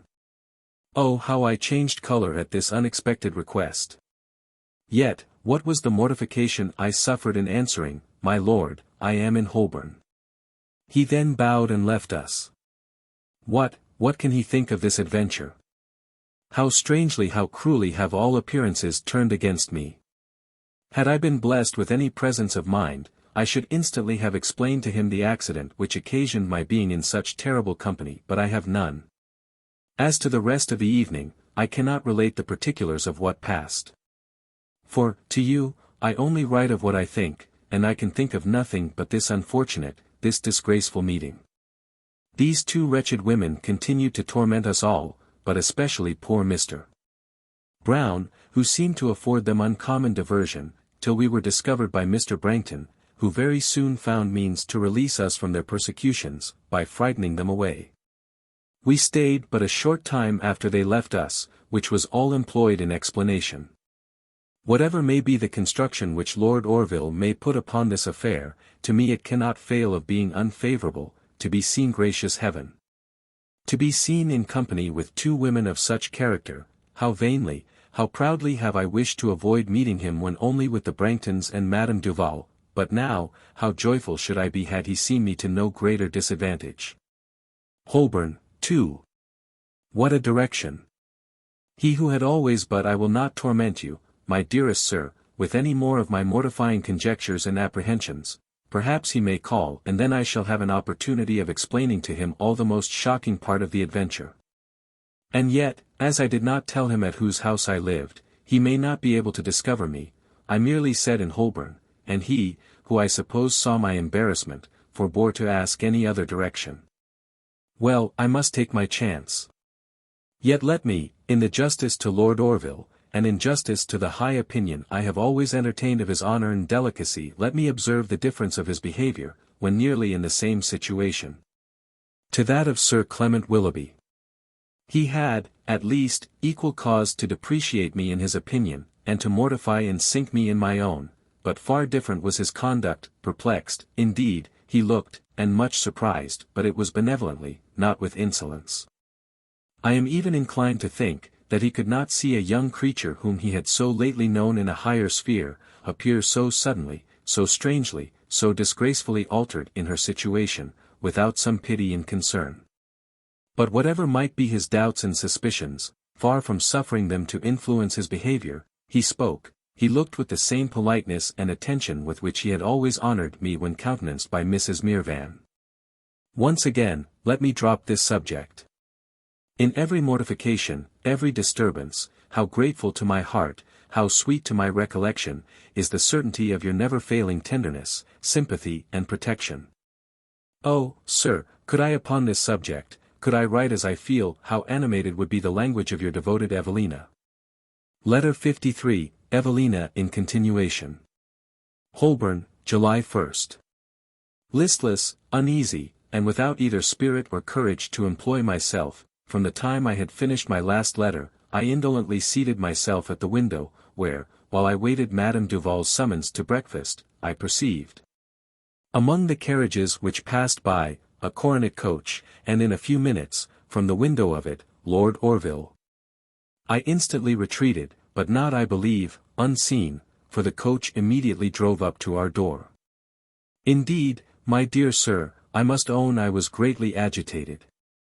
The idea of receiving Lord Orville by myself, the knowledge that his visit was entirely to me the wish of explaining the unfortunate adventure of yesterday and the mortification of my present circumstances. All these thoughts, occurring to me nearly at the same time, occasioned me more anxiety, confusion, and perplexity, than I can possibly express. I believe he meant to send up his name.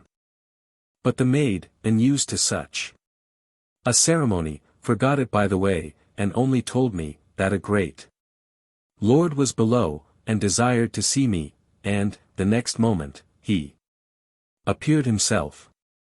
If, formerly, when in the circle of high life, and accustomed to its manners, I so much admired and distinguished the grace, the elegance of Lord Orville, think, sir, how they must strike me now, when far removed from that splendid circle. I live with those to whom even civility is unknown, and decorum a stranger. I am sure I received him very awkwardly, depressed by a situation so disagreeable. Could I do otherwise? When his first inquiries were made, I think myself very fortunate, he said, in meeting with Miss Anville at home, and still more so in finding her disengaged. I only courtesied. He then talked of Mrs. Van, asked how long I had been in town, and other such general questions, which happily gave me time to recover from my embarrassment. After which he said, if Miss Anville will allow me the honor of sitting by her a few minutes, for we were both standing, I will venture to tell her the motive which, next to inquiring after her health, has prompted me to wait on her thus early. We were then both seated, and, after a short pause, he said, how to apologize for so great a liberty as I am upon the point of taking, I know not. Shall I, therefore, rely wholly upon your goodness, and not apologize at all? I only bowed. I should be extremely sorry to appear impertinent, yet hardly know how to avoid it. Impertinent! Oh, my lord, cried I, eagerly, that, I am sure, is impossible. You are very good, answered he, and encouraged me to be ingenuous. Again he stopped, but my expectation was too great for speech.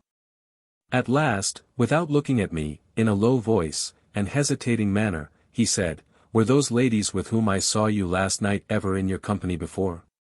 No, my lord, cried I, rising and colouring violently, nor will they ever be again. He rose too, and, with an air of the most condescending concern, said, pardon, madam, the abruptness of a question which I knew not how to introduce as I ought, and for which I have no excuse to offer but my respect for Mrs. Van, joined to the sincerest wishes for your happiness, yet I fear I have gone too far. I am very sensible of the honour of your lordship's attention, said I. But permit me to assure you, cried he, finding I hesitated, that officiousness is not my characteristic. And that I would by no means have risked your displeasure, had I not been fully satisfied you were too generous to be offended without a real cause of offence. Offended, cried I, no, my lord, I am only grieved, indeed. To find myself in a situation so unfortunate as to be obliged to make explanations, which cannot but mortify and shock me. It is I alone, cried he, with some eagerness, who am shocked, as it is I who deserve to be mortified.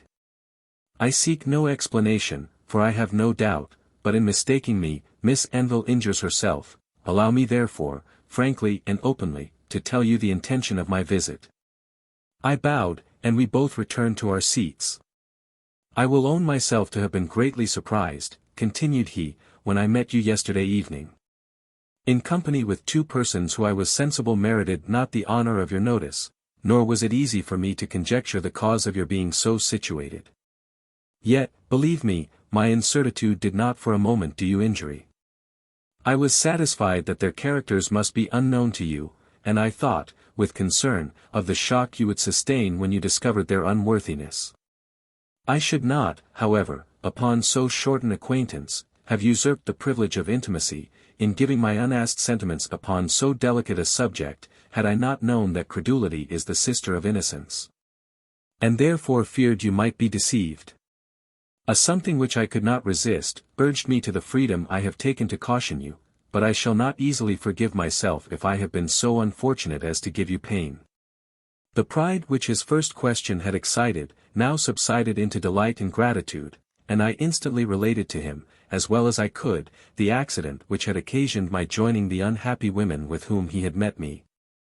He listened with an attention so flattering, seemed so much interested during the recital, and, when I had done, thanked me in terms so polite, for what he was pleased to call my condescension, that I was almost ashamed either to look at or hear him. Soon after the maid came to tell me, that Madame Duval desired to have breakfast made in her own room. I fear, cried Lord Orville, instantly rising, that I have intruded upon your time, yet who, so situated, could do otherwise? Then, taking my hand, will Miss Anville allow me thus to seal my peace? He pressed it to his lips, and took leave. Generous, noble Lord Orville! How disinterested his conduct! How delicate his whole behavior! Willing to advise, yet afraid to wound me, can I ever, in future, regret the adventure I met with at Marybone, since it has been productive of a visit so flattering? Had my mortifications been still more humiliating, my terrors still more alarming, such a mark of esteem, may I not call it so, from Lord Orville, would have made me ample amends. And indeed, my dear sir, I require some consolation in my present very disagreeable situation, for, since he went, 2 incidents have happened, that, had not my spirits been particularly elated, would greatly have disconcerted me. During breakfast, Madame Duval, very abruptly, asked, if I should like to be married? And added, that Mr. Brangton had been proposing a match for me with his son. Surprised, and, I must own, provoked, I assured her that in thinking of me, Mr. Brangton would very vainly lose his time. Why, cried she, I have had grander views for you myself, if once I could get you to Paris, and make you be owned. But if I can't do that, and you can do no better, why, as you are both my relations, I think to leave my fortune between you, and then, if you marry, you never need want for nothing. I begged her not to pursue the subject, as, I assured her, Mr. Brangton was totally disagreeable to me, but she continued her admonitions and reflections, with her usual disregard of whatever I could answer. She charged me, very peremptorily, neither wholly to discourage, nor yet to accept Mr. Brangton's offer, till she saw what could be done for me. The young man, she added, had often intended to speak to me himself, but, not well knowing how to introduce the subject, he had desired her to pave the way for him.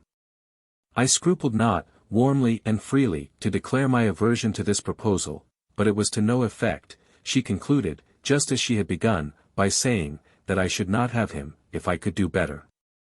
Nothing, however, shall persuade me to listen to any other person concerning this odious affair. My second cause of uneasiness arises, very unexpectedly, from M. Dubois, who, to my infinite surprise, upon Madame Duval's quitting the room after dinner, put into my hand a note, and immediately left the house. This note contains an open declaration of an attachment to me, which, he says, he should never have presumed to have acknowledged, had he not been informed that Madame Duval destined my hand to young Brangton, a match which he cannot endure to think of. He beseeches me earnestly to pardon his temerity, professes the most inviolable respect, and commits his fate to time, patience, and pity. This conduct in M. Dubois gives me real concern, as I was disposed to think very well of him. It will not, however, be difficult to discourage him. And therefore, I shall not acquaint Madame Duval of his letter, as I have reason to believe it would greatly displease her. Let her live, Evelina in continuation. July 3rd. OSIR, how much uneasiness must I suffer, to counterbalance one short morning of happiness. Yesterday the Brangtons proposed a party to Kensington Gardens, and, as usual, Madame Duval insisted upon my attendance. We went in a hackney coach to Piccadilly, and then had a walk through Hyde Park, which in any other company would have been delightful. I was much pleased with Kensington Gardens, and think them infinitely preferable to those of Vauxhall. Young Brangton was extremely troublesome. He insisted upon walking by my side, and talked with me almost by compulsion. However, my reserve and coldness prevented his entering upon the hateful subject which Madame Duval had prepared me to apprehend. Once, indeed, when I was accidentally a few yards before the rest, he said, "I suppose, miss, Aunt has told you about you know what, ha'n't she, miss?" But I turned from him without making any answer. Neither Mr. Smith nor Mr. Brown were of the party, and poor M. Dubois, when he found that I avoided him, looked so melancholy, that I was really sorry for him. While we were strolling round the garden, I perceived, walking with a party of ladies at some distance, Lord Orville. I instantly retreated behind Miss Brangton, and kept out of sight till we had passed him. For I dreaded being seen by him again in a public walk with a party of which I was ashamed. Happily I succeeded in my design, and saw no more of him, for a sudden and violent shower of rain made us all hasten out of the gardens. We ran till we came to a small green shop, where we begged shelter. Here we found ourselves in company with 2 footmen, whom the rain had driven into the shop. Their livery I thought I had before seen. And, upon looking from the window, I perceived the same upon a coachman belonging to a carriage, which I immediately recollected to be Lord Orville's.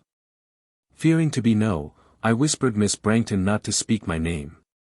Had I considered but a moment, I should have been sensible of the inutility of such a caution, since not one of the party call me by any other appellation than that of cousin or of miss. But I am perpetually involved in some distress or dilemma from my own heedlessness.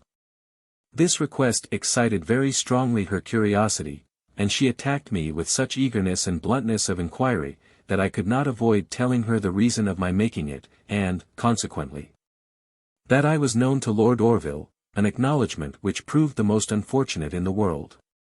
For she would not rest till she had drawn from me the circumstances attending my first making the acquaintance.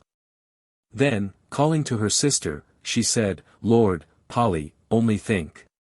Miss has danced with a lord."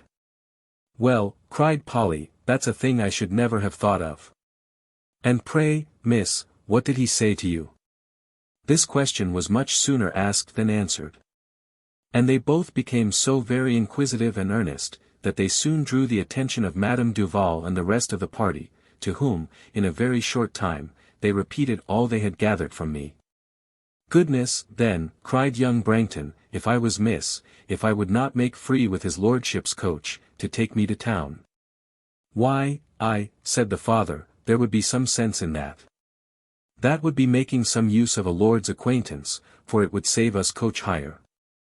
"Lord, miss," cried Polly, "I wish you would, for I should like of all things to ride in a coronet coach."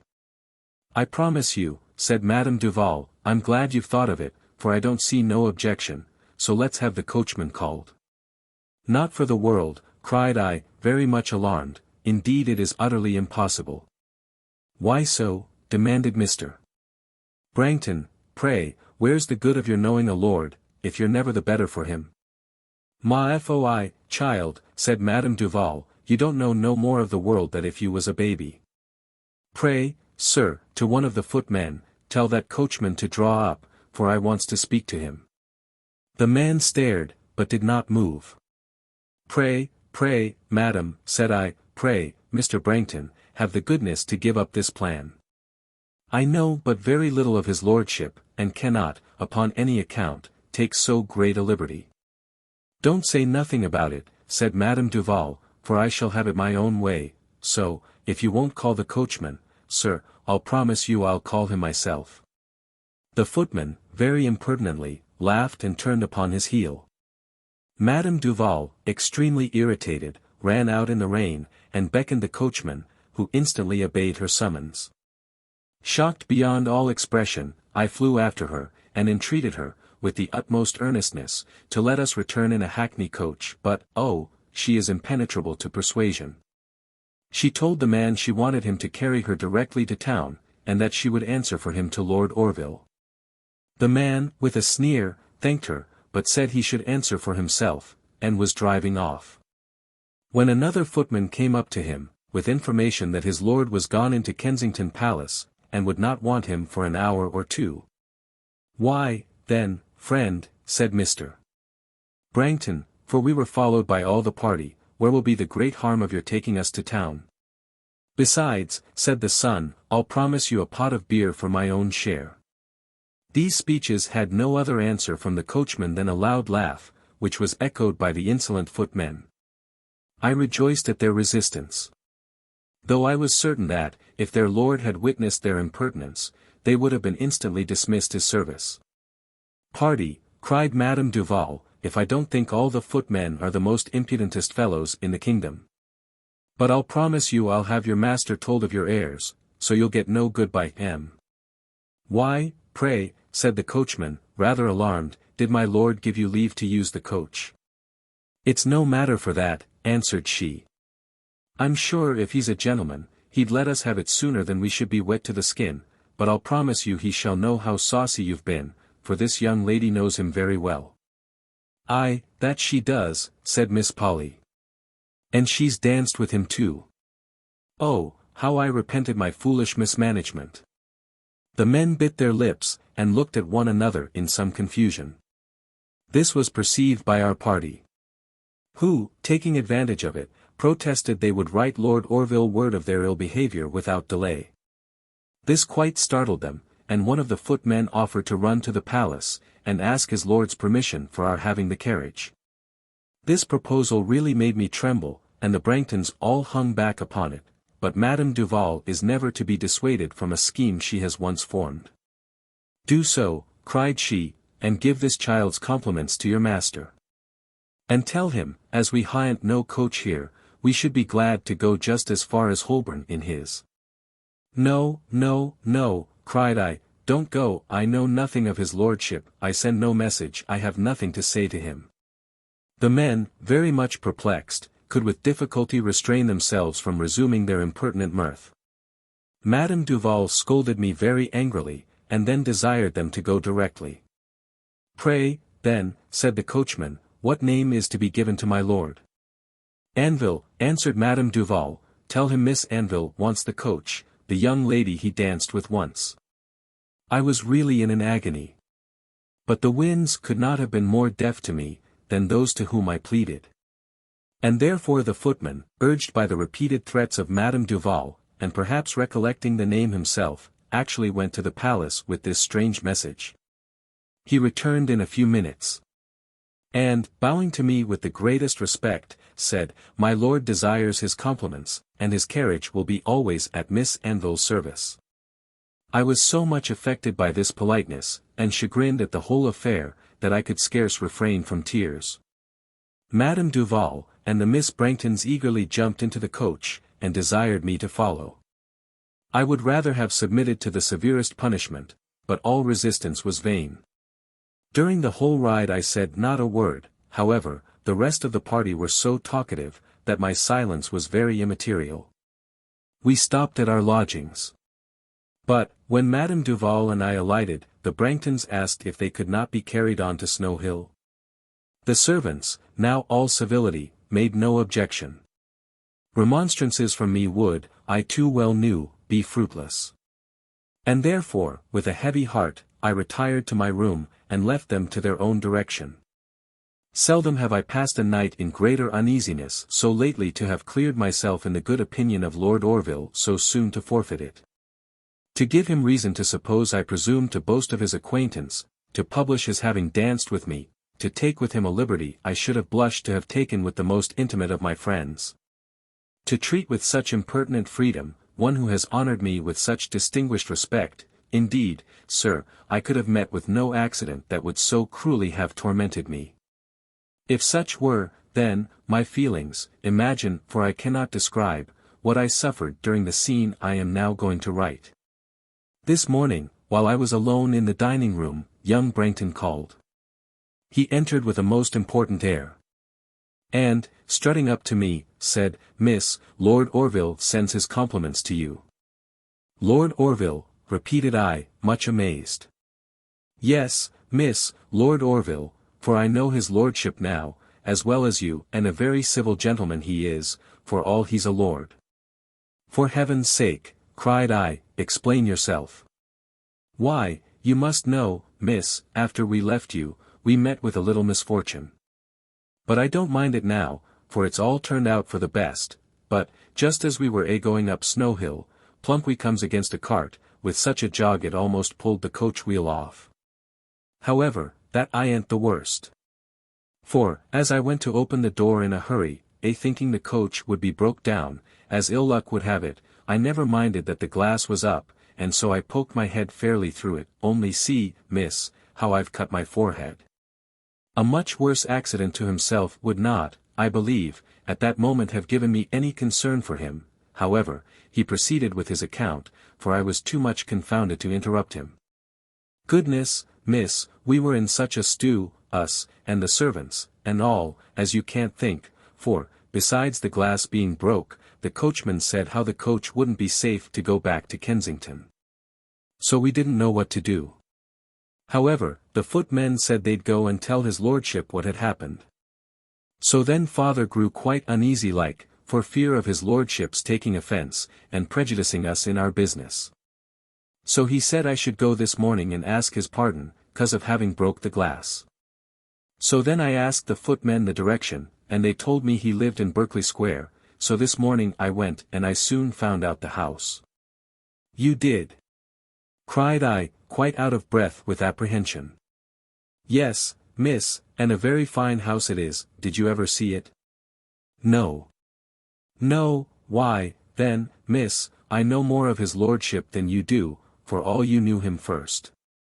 So, when I came to the door, I was in a peck of troubles, thinking what I should say to him. However, the servants had no mind I should see him, for they told me he was busy, but I might leave my message. So I was just coming away, when I bethought myself to say I came from you. From me? Yes, miss, for you know, why should I have such a long walk as that for nothing? So I says to the porter, says I, tell his lordship, says I, one wants to speak to him as comes from one Miss Anville, says I. Good God, cried I, and by what authority did you take such a liberty?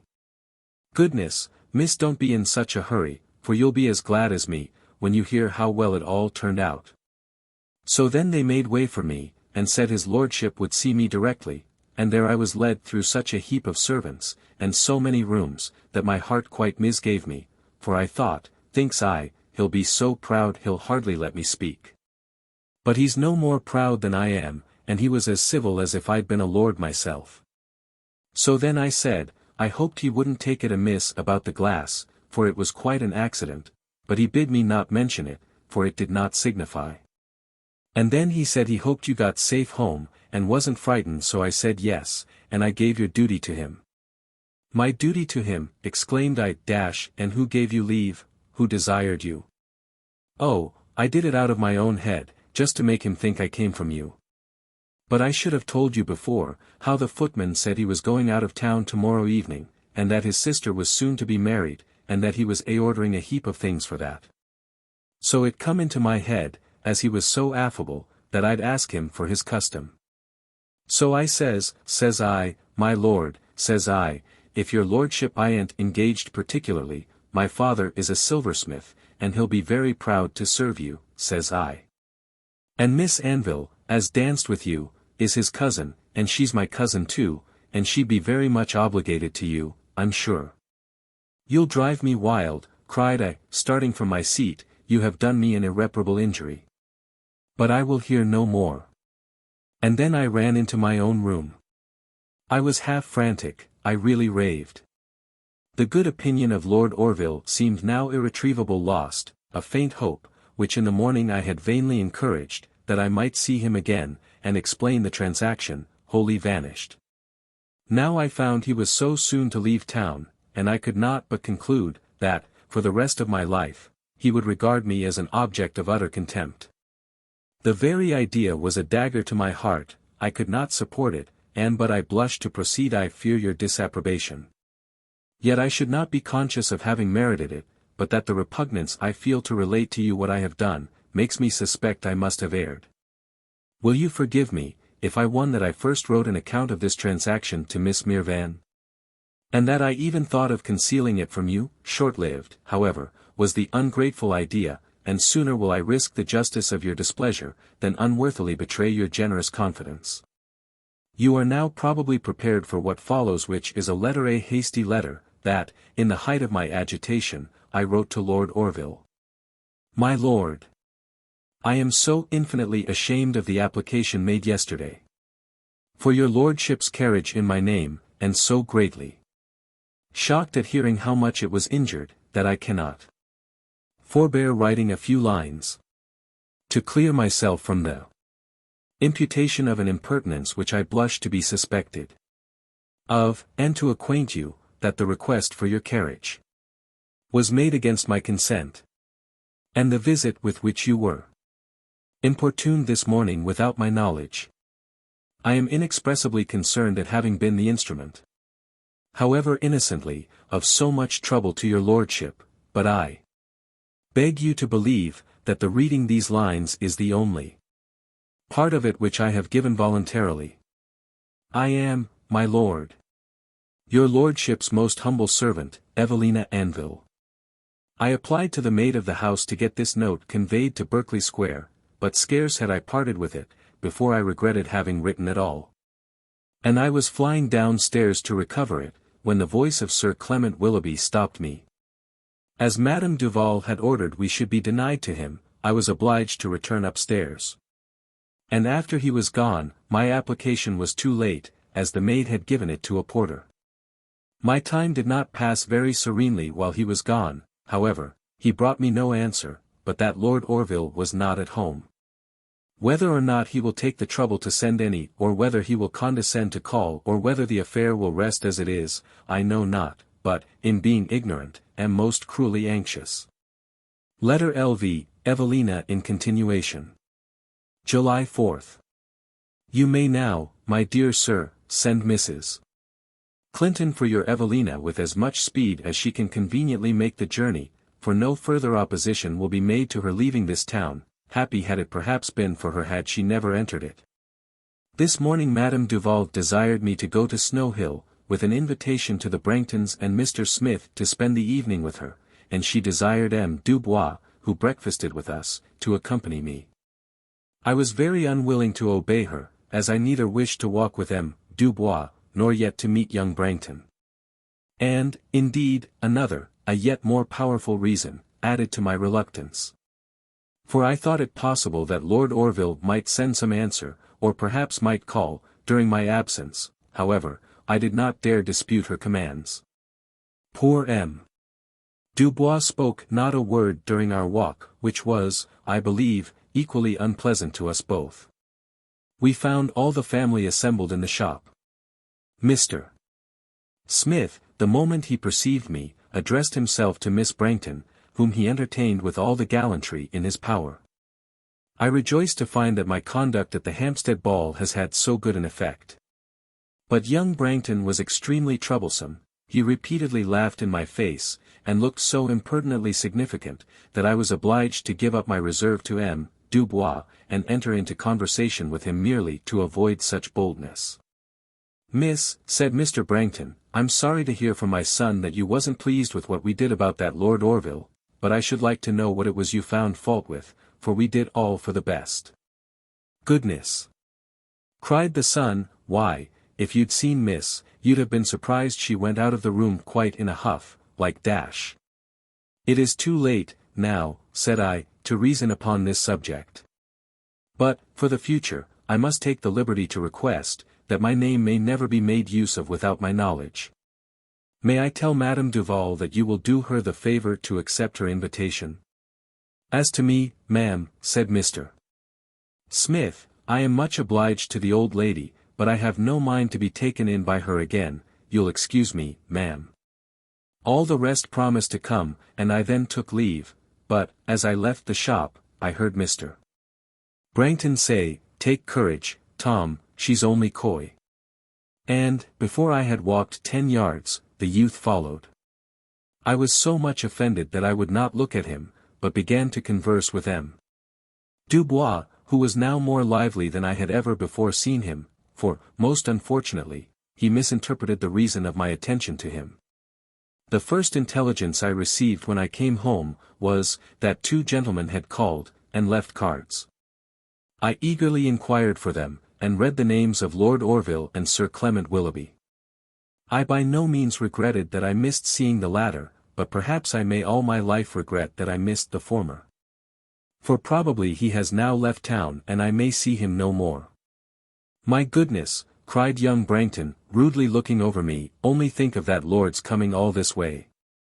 It's my belief he'd got some order ready for father, and so he'd a mind to call and ask you if I'd told him the truth. Pray, Betty, cried I, how long has he been gone? Not 2 minutes, ma'am. Why then, I'll lay you any wager, said young Brangton, he saw you and I walking up Holborn Hill. God forbid, cried I, impatiently, and, too much chagrined to bear with any more of his remarks, I ran upstairs, but I heard him say to M. Dubois, Miss is so uppish this morning, that I think I had better not speak to her again. I wish M. Dubois had taken the same resolution, but he chose to follow me into the dining room, which he found empty. Vous n'y allez donc pas, ce garçon, mademoiselle, cried he. Me, cried I, no, I detest him, for I was sick at heart. Ah, tu me rends la vie, cried he. And, flinging himself at my feet, he had just caught my hand as the door was opened by Madame Duval. Hastily, and with marks of guilty confusion in his face, he arose, but the rage of that lady quite amazed me. Advancing to the retreating M.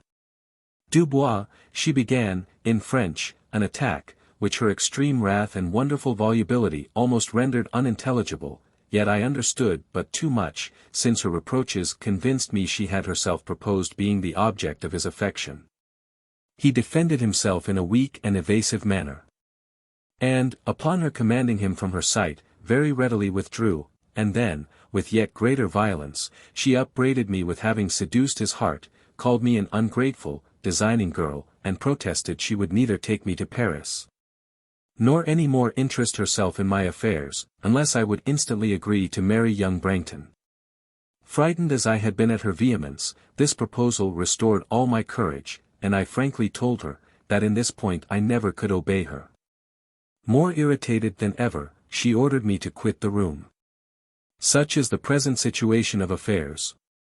I shall excuse myself from seeing the Brangtons this afternoon, indeed, I never wish to see them again. I am sorry, however innocently, that I have displeased Madame Duval. Yet I shall be very glad to quit this town, for I believe it does not now contain one person I ever wish to again meet. Had I but seen Lord Orville, I should regret nothing, I could then have more fully explained what I so hastily wrote. Yet it will always be a pleasure to me to recollect that he called, since I flatter myself it was in consequence of his being satisfied with my letter. Adieu, my dear sir. The time now approaches when I hope once more to receive your blessing, and to owe all my joy, all my happiness, to your kindness. Letter LV, Mr. Villars to Evelina. Berry Hill, July 7th. Welcome, thrice welcome, my darling Evelina, to the arms of the truest, the fondest of your friends. Mrs. Clinton, who shall hasten to you with these lines, will conduct you directly hither. For I can consent no longer to be parted from the child of my bosom, the comfort of my age, the sweet solace of all my infirmities. Your worthy friends at Howard Grove must pardon me that I rob them of the visit you propose to make them before your return to Berry Hill, for I find my fortitude unequal to a longer separation. I have much to say to you, many comments to make upon your late letters, some parts of which give me no little uneasiness, but I will reserve my remarks for our future conversations. Hasten, then, to the spot of thy nativity, the abode of thy youth, where never yet care or sorrow had power to annoy thee, oh, that they might ever be banished this peaceful dwelling. Adieu, my dearest Evelina. I pray but that thy satisfaction at our approaching meeting may bear any comparison with mine. Arthur Villars.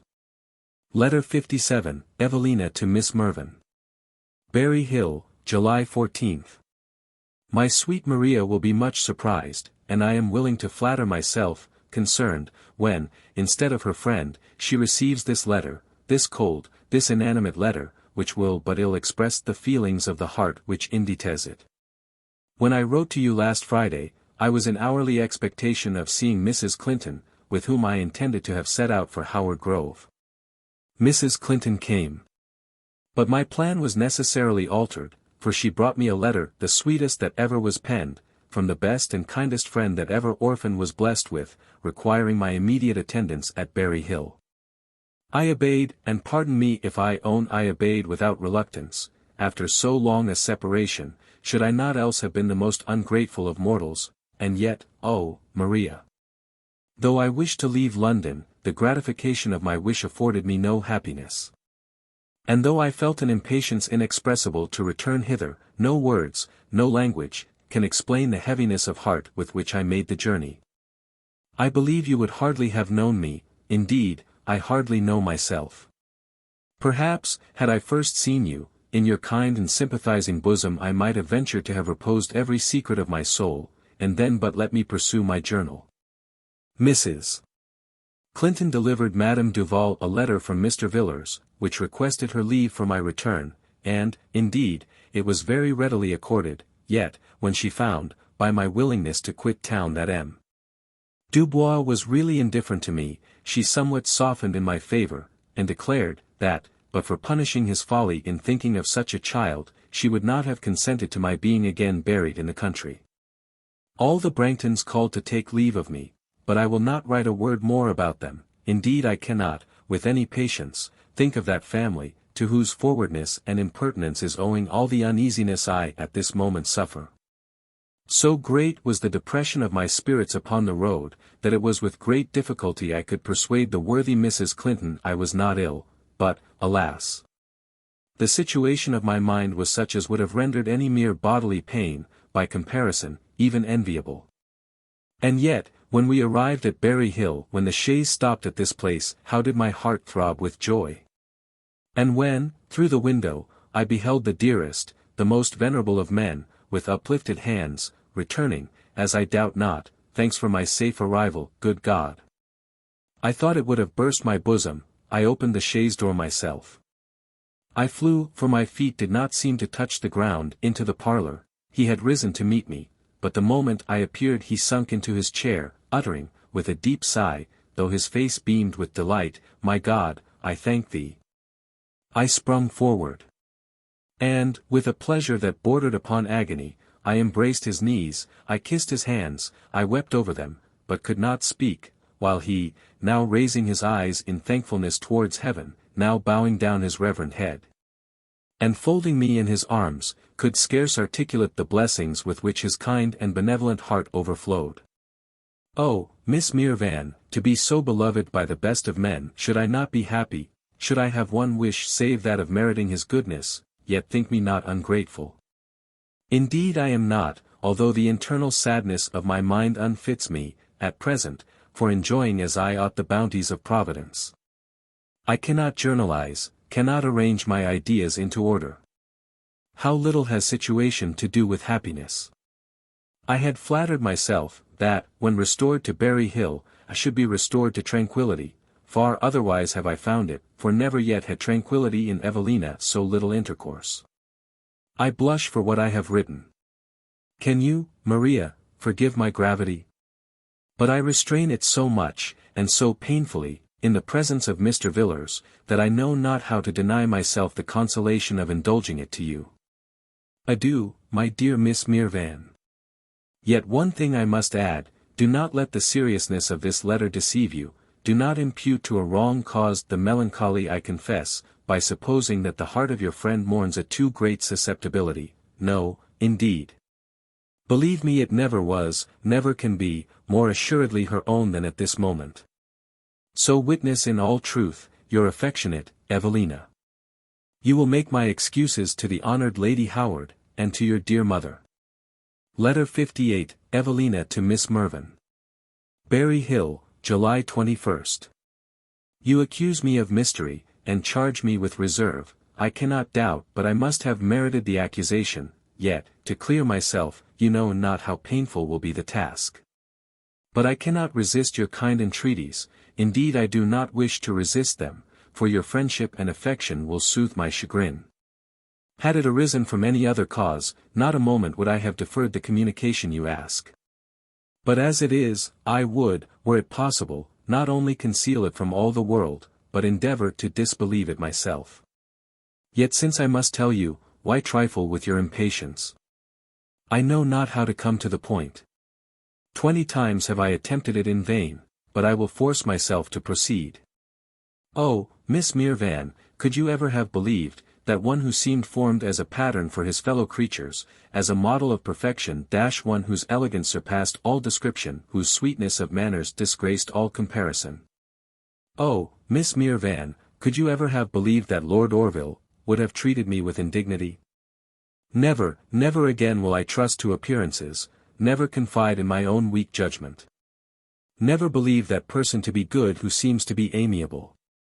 What cruel maxims are we taught by a knowledge of the world, but while my own reflections absorb me, I forget you are still in suspense. I had just finished the last letter which I wrote to you from London, when the maid of the house brought me a note. It was given to her, she said, by a footman, who told her he would call the next day for an answer. This note, but let it speak for itself. To Miss Anville. With transport, most charming of thy sex, did I read the letter with which you yesterday morning favored me. I am sorry the affair of the carriage should have given you any concern. But I am highly flattered by the anxiety you express so kindly. Believe me, my lovely girl, I am truly sensible to the honor of your good opinion, and feel myself deeply penetrated with love and gratitude. The correspondence you have so sweetly commenced, I shall be proud of continuing. And I hope the strong sense I have of the favor you do me will prevent your withdrawing it. Assure yourself, that I desire nothing more ardently than to pour forth my thanks at your feet, and to offer those vows which are so justly the tribute of your charms and accomplishments. In your next, I entreat you to acquaint me how long you shall remain in town. The servant, whom I shall commission to call for an answer, has orders to ride post with it to me. My impatience for his arrival will be very great, though inferior to that with which I burn to tell you, in person, how much I am, my sweet girl, your grateful admirer, Orville. What a letter! How has my proud heart swelled every line I have copied! What I wrote to him you know. Tell me, then, my dear friend, do you think it merited such an answer, and that I have deservedly incurred the liberty he has taken? I meant nothing but a simple apology, which I thought as much due to my own character as to his. Yet by the construction he seems to have put upon it, should you not have imagined it contained the avowal of sentiments which might indeed have provoked his contempt? The moment the letter was delivered to me, I retired to my own room to read it. And so eager was my first perusal, that, I am ashamed to own, it gave me no sensation but of delight. Unsuspicious of any impropriety from Lord Orville, I perceived not immediately the impertinence it implied, I only marked the expressions of his own regard. And I was so much surprised, that I was unable for some time to compose myself, or read it again. I could only walk up and down the room, repeating to myself, Good God, is it possible, am I then loved by Lord Orville? But this dream was soon over, and I awoke to far different feelings. Upon a second reading I thought every word changed, it did not seem the same letter. I could not find one sentence that I could look at without blushing. My astonishment was extreme, and it was succeeded by the utmost indignation. If, as I am very ready to acknowledge, I erred in writing to Lord Orville, was it for him to punish the error? If he was offended, could he not have been silent? If he thought my letter ill-judged, should he not have pitied my ignorance? Have considered my youth, and allowed for my inexperience? Oh, Maria! How have I been deceived in this man! Words have no power to tell the high opinion I had of him. To that was owing the unfortunate solicitude which prompted my writing. A solicitude I must forever repent. Yet perhaps I have rather reason to rejoice than to grieve, since this affair has shown me his real disposition, and removed that partiality which, covering his every imperfection, left only his virtues and good qualities exposed to view. Had the deception continued much longer, had my mind received any additional prejudice in his favor, who knows whither my mistaken ideas might have led me? Indeed I fear I was in greater danger than I apprehended, or can now think of without trembling, for, oh, if this weak heart of mine had been penetrated with too deep an impression of his merit, my peace and happiness had been lost forever.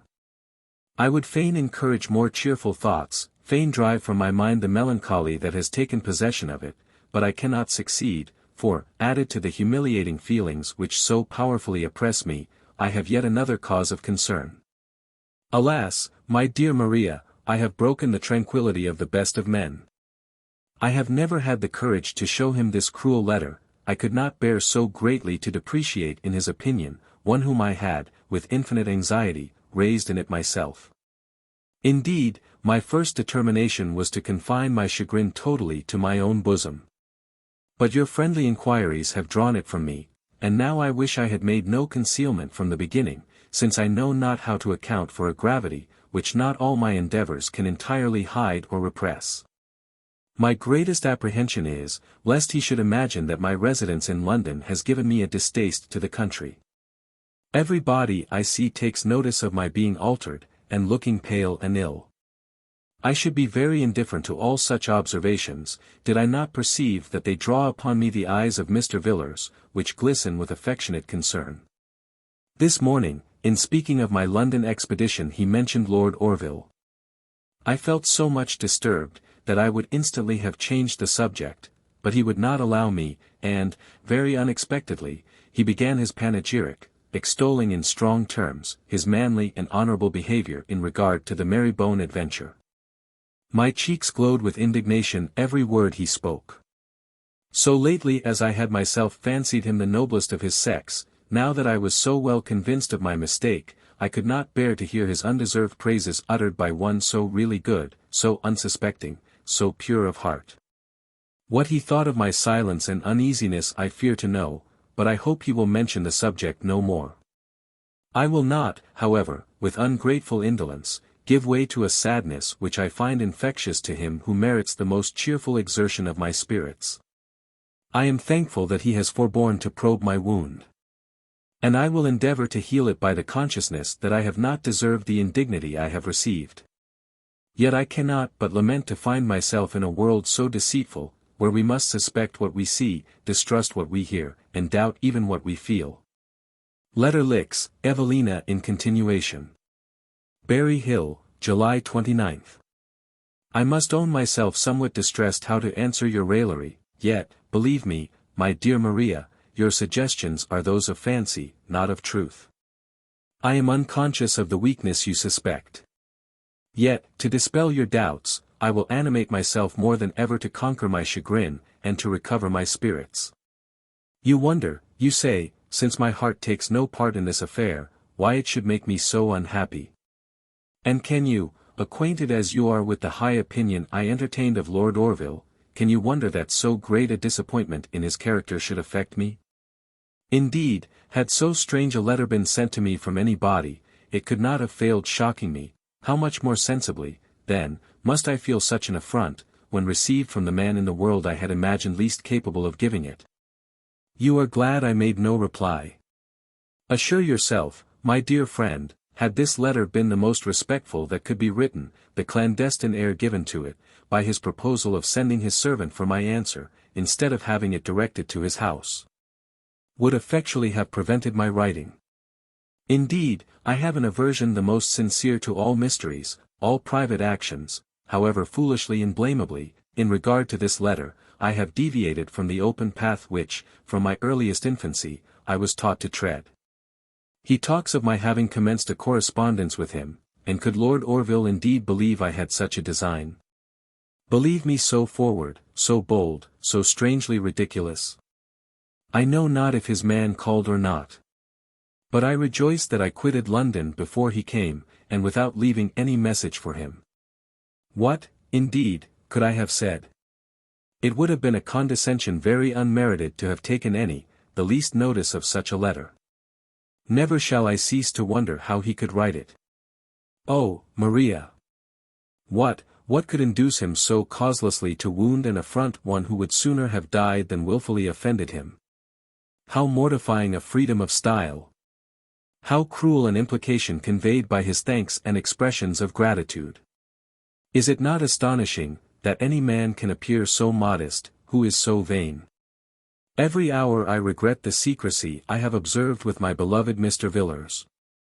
I know not what bewitched me, but I felt at first a repugnance to publishing this affair that I could not surmount, and now, I am ashamed of confessing that I have anything to confess. Yet I deserve to be punished for the false delicacy which occasioned my silence, since, if Lord Orville himself was contented to forfeit his character, was it for me, almost at the expense of my own, to support it? Yet I believe I should be very easy, now the first shock is over, and now that I see the whole affair with the resentment it merits. Did not all my good friends in this neighborhood, who think me extremely altered, tease me about my gravity, and torment Mr. Villars with observations upon my dejection and falling away? The subject is no sooner started, than a deep gloom overspreads his venerable countenance, and he looks at me with a tenderness so melancholy, that I know not how to endure the consciousness of exciting it. Mrs. Selwyn, a lady of large fortune, who lives about 3 miles from Berry Hill, and who has always honored me with very distinguishing marks of regard, is going, in a short time, to Bristol, and has proposed to Mr. Villars to take me with her for the recovery of my health. He seemed very much distressed whether to consent or refuse, but I, without any hesitation, warmly opposed the scheme, protesting my health could nowhere be better than in this pure air. He had the goodness to thank me for this readiness to stay with him, but he is all goodness. Oh, that it were in my power to be indeed what, in the kindness of his heart, he has called me, the comfort of his age, and solace of his infirmities. Never do I wish to be again separated from him. If here I am grave, elsewhere I should be unhappy. In his presence, with a very little exertion, all the cheerfulness of my disposition seems ready to return. The benevolence of his countenance reanimates, the harmony of his temper composes, the purity of his character edifies me. I owe to him everything. And, far from finding my debt of gratitude await, the first pride, the first pleasure of my life, is the recollection of the obligations conferred upon me by a goodness so unequalled. Once, indeed, I thought there existed another who, when time had wintered o'er his locks, would have shone forth among his fellow creatures with the same brightness of worth which dignifies my honored Mr. Villars. A brightness how superior in value to that which results from mere quickness of parts, wit, or imagination. A brightness, which, not contented with merely diffusing smiles, and gaining admiration from the sallies of the spirits, reflects a real and a glorious lustre upon all mankind. Oh, how great was my error! How ill did I judge! How cruelly have I been deceived! I will not go to Bristol, though Mrs. Selwyn is very urgent with me, but I desire not to see any more of the world. The few months I have already passed in it, have sufficed to give me a disgust even to its name. I hope, too, I shall see Lord Orville no more, accustomed, from my first knowledge of him, to regard him as a being superior to his race. His presence, perhaps, might banish my resentment, and I might forget his ill conduct, for oh, Maria! I should not know how to see Lord Orville, and to think of displeasure. As a sister I loved him. I could have entrusted him with every thought of my heart, had he deigned to wish my confidence, so steady did I think his honor, so feminine his delicacy, and so amiable his nature. I have 1,000 times imagined that the whole study of his life, and whole purport of his reflections, tended solely to the good and happiness of others, but I will think of him no more. Adieu, my dear friend. Letter LX, Evelina in continuation. Berry Hill, August 10th. You complain of my silence, my dear Miss Mirvan, but what have I to write? Narrative does not offer, nor does a lively imagination supply the deficiency. I have, however, at present, sufficient matter for a letter, in relating a conversation I had yesterday with Mr. Villars. Our breakfast had been the most cheerful we have had since my return hither. And when it was over, he did not, as usual, retire to his study, but continued to converse with me while I worked. We might, probably, have passed all the morning thus sociably, but for the entrance of a farmer, who came to solicit advice concerning some domestic affairs. They withdrew together into the study. The moment I was alone my spirits failed me. The exertion with which I had supported them had fatigued my mind. I flung away my work, and, leaning my arms on the table, gave way to a train of disagreeable reflections, which, bursting from the restraint that had smothered them, filled me with unusual sadness.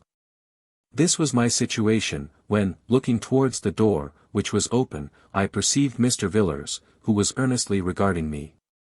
"Is Farmer Smith gone, sir?" cried I, hastily rising, and snatching up my work. "Don't let me disturb you," said he, gravely, "I will go again to my study." "Will you, sir? I was in hopes you were coming to sit here." "In hopes, and why, Evelina, should you hope it?" This question was so unexpected, that I knew not how to answer it, but, as I saw he was moving away, I followed, and begged him to return. "No, my dear, no," said he, with a forced smile, "I only interrupt your meditations." Again I knew not what to say, and while I hesitated, he retired. My heart was with him, but I had not the courage to follow. The idea of an explanation, brought on in so serious a manner, frightened me. I recollected the inference you had drawn from my uneasiness, and I feared that he might make a similar interpretation. Solitary and thoughtful, I passed the rest of the morning in my own room. At dinner I again attempted to be cheerful, but Mr. Villars himself was grave, and I had not sufficient spirits to support a conversation merely by my own efforts. As soon as dinner was over, he took a book, and I walked to the window. I believe I remained near an hour in this situation. All my thoughts were directed to considering how I might dispel the doubts which I apprehended Mr. Villars had formed, without acknowledging a circumstance which I had suffered so much pain merely to conceal. But while I was thus planning for the future, I forgot the present, and so intent was I upon the subject which occupied me, that the strange appearance of my unusual inactivity and extreme thoughtfulness never occurred to me. But when, at last, I recollected myself and turned round, I saw that Mr. Villars, who had parted with his book, was wholly engrossed in attending to me. I started from my reverie, and, hardly knowing what I said, asked if he had been reading. He paused a moment, and then replied, "Yes, my child, a book that both afflicts and perplexes me." He means me, thought I, and therefore I made no answer. "What if we read it together?" continued he, "will you assist me to clear its obscurity?" I knew not what to say, but I sighed involuntarily from the bottom of my heart. He rose, and approaching me, said, with emotion, "My child, I can no longer be a silent witness of thy sorrow. Is not thy sorrow my sorrow? And ought I to be a stranger to the cause, when I so deeply sympathize in the effect?" "Cause, sir," cried I, greatly alarmed, "what cause? I don't know, I can't tell I dash." "Fear not," said he, kindly, "to unbosom thyself to me, my dearest Evelina. Open to me thy whole heart. It can have no feelings for which I will not make allowance. Tell me, therefore, what it is that thus afflicts us both, and who knows but I may suggest some means of relief." "You are too good," cried I, greatly embarrassed, "but indeed I know not what you mean." "I see," said he, "it is painful to you to speak. Suppose, then, I endeavor to save you by guessing." "Impossible." "Impossible," cried I, eagerly. "No one living could ever guess, ever suppose I stopped abruptly, for I then recollected I was acknowledging something was to be guessed. However, he noticed not my mistake. "At least let me try," answered he, mildly. "Perhaps I may be a better diviner than you imagine. If I guess everything that is probable, surely I must approach near the real reason. Be honest, then, my love, and speak without reserve. Does not the country, after so much gaiety, so much variety, does it not appear insipid and tiresome?"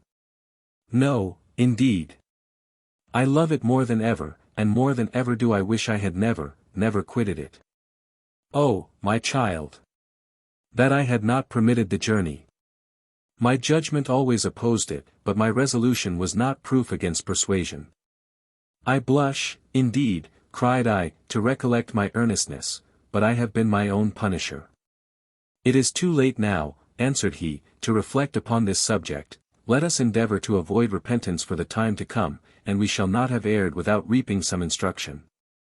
Then, seating himself, and making me sit by him, he continued, I must now guess again, perhaps you regret the loss of those friends you knew in town, perhaps you miss their society, and fear you may see them no more.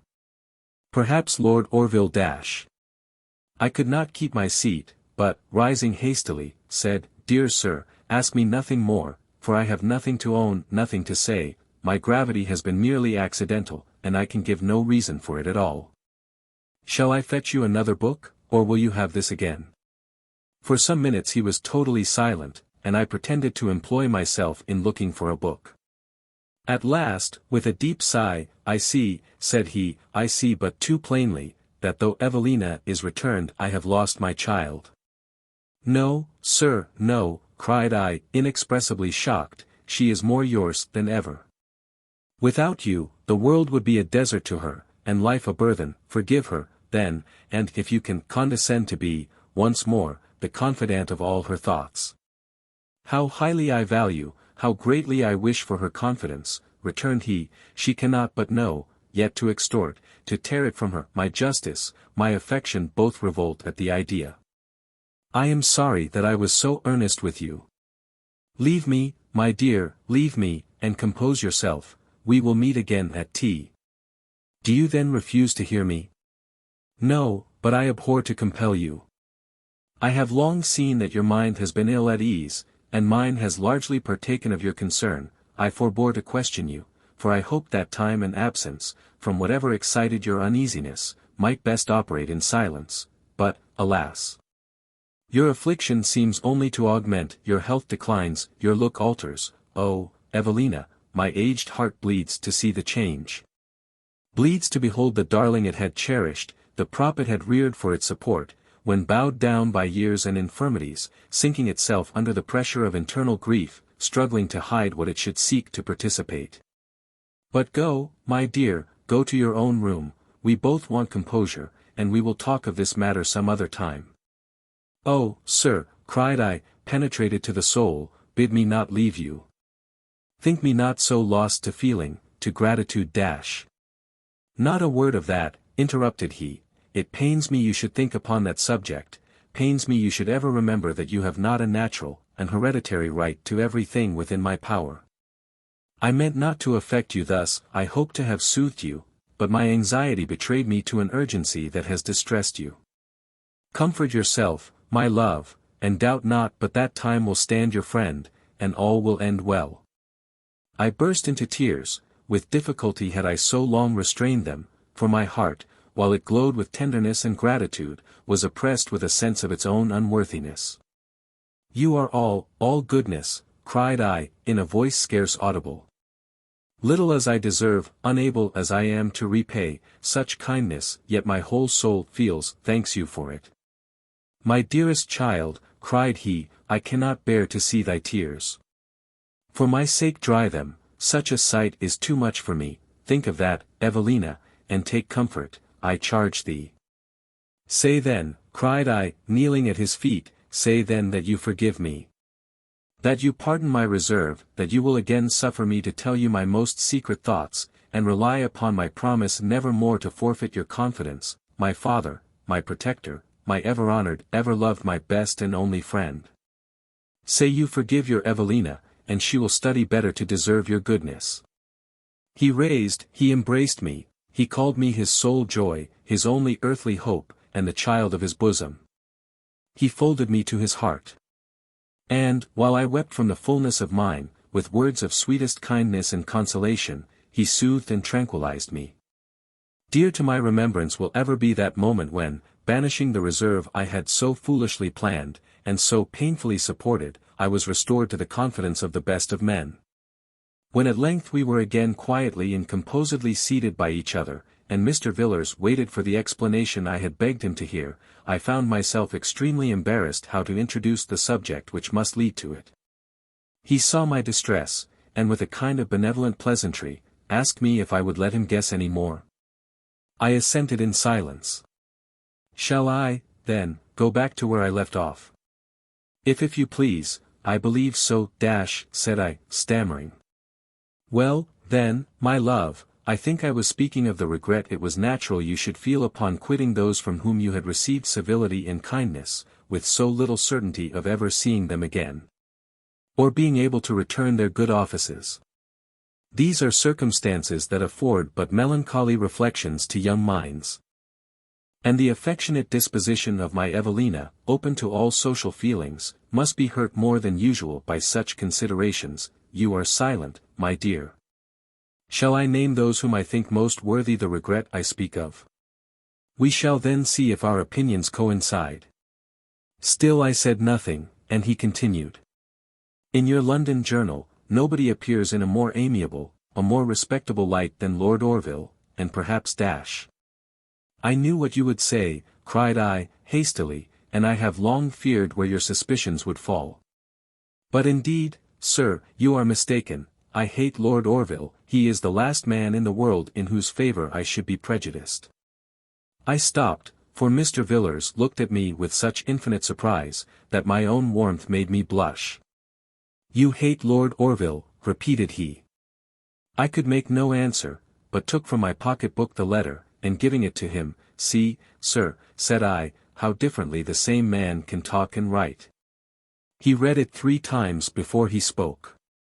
And then said, I am so much astonished, that I know not what I read.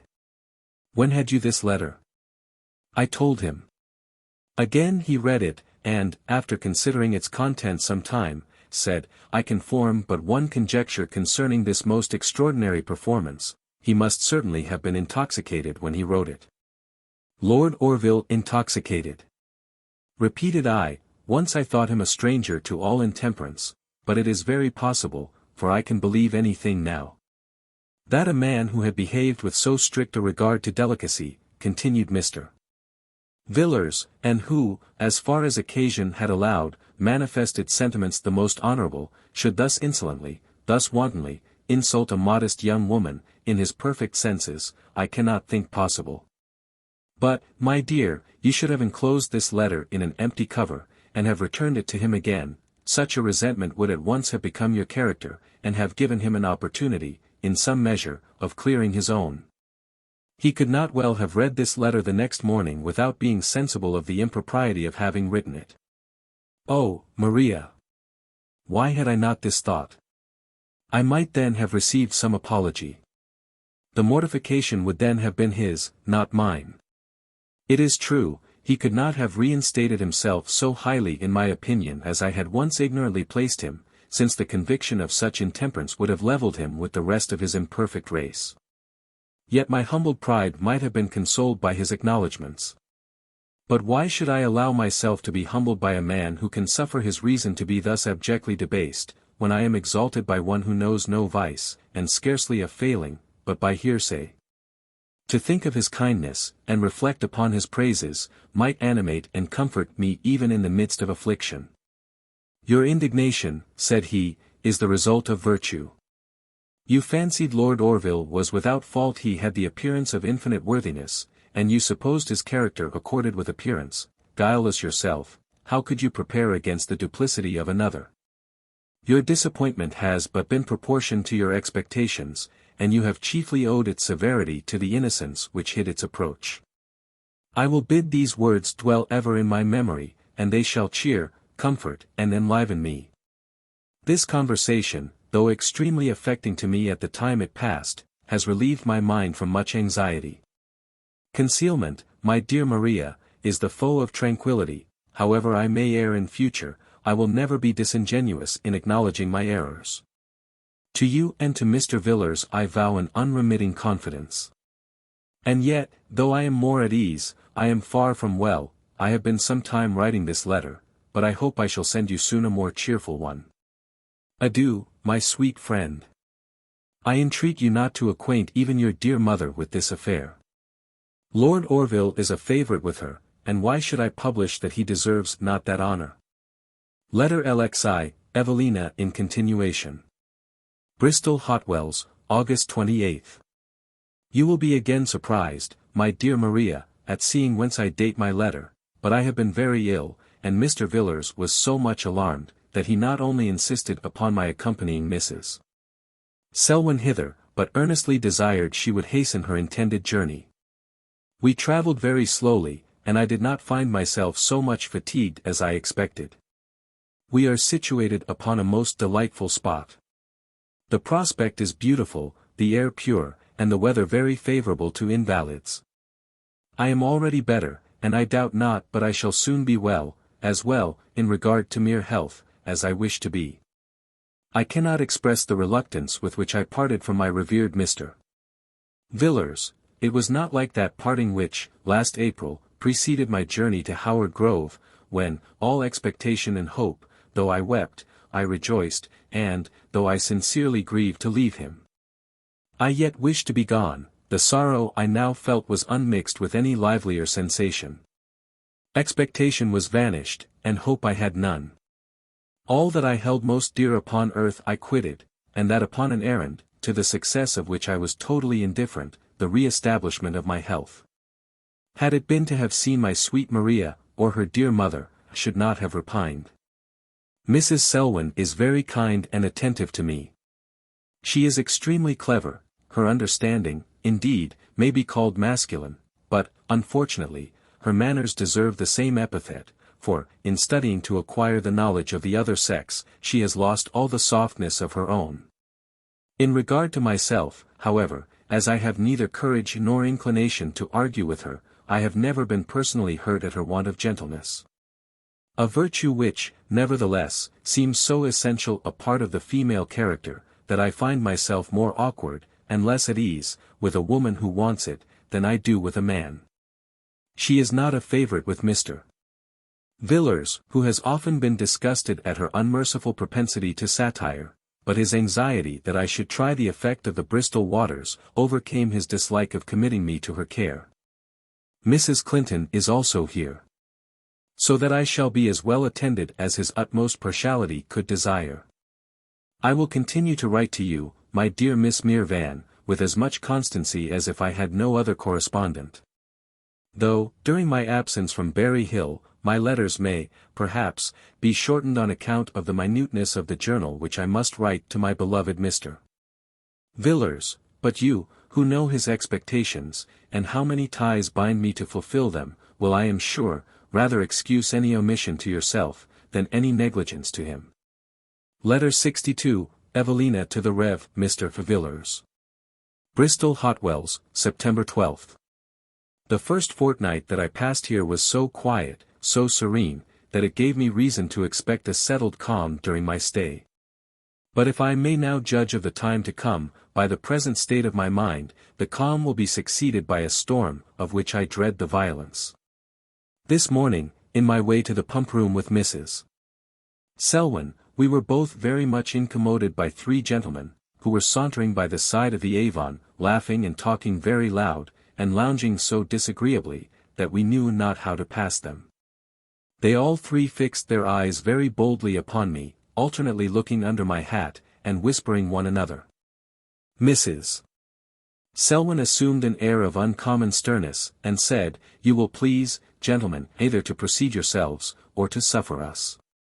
"Oh, ma'am," cried one of them, "we will suffer you with the greatest pleasure in life." "You will suffer us both," answered she, "or I am much mistaken. You had better, therefore, make way quietly, for I should be sorry to give my servant the trouble of teaching you better manners." Her commanding air struck them, yet they all chose to laugh, and one of them wished the fellow would begin his lesson, that he might have the pleasure of rolling him into the Avon. While another, advancing to me with a freedom which made me start, said, "By my soul, I did not know you, but I am sure I cannot be mistaken. Had not I the honor of seeing you once at the Pantheon?" I then recollected the nobleman, who, at that place, had so much embarrassed me. I courtesied without speaking. They all bowed, and making, though in a very easy manner, an apology to Mrs. Selwyn, they suffered us to pass on, but chose to accompany us. "And where," continued this lord, "can you so long have hid yourself? Do you know I have been in search of you this age? I could neither find you out, nor hear of you, not a creature could inform me what was become of you. I cannot imagine where you could be immured. I was at 2 or 3 public places every night, in hopes of meeting you. Pray, did you leave town? Yes, my lord. So early in the season, what could possibly induce you to go before the birthday? I had nothing, my lord, to do with the birthday. By my soul, all the women who had, may rejoice you were away. Have you been here any time? Not above a fortnight, my lord. A fortnight, how unlucky that I did not meet you sooner. But I have had a run of ill luck ever since I came. How long shall you stay?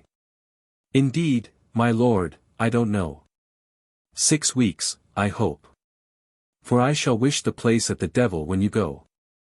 Do you, then, flatter yourself, my lord, said Mrs.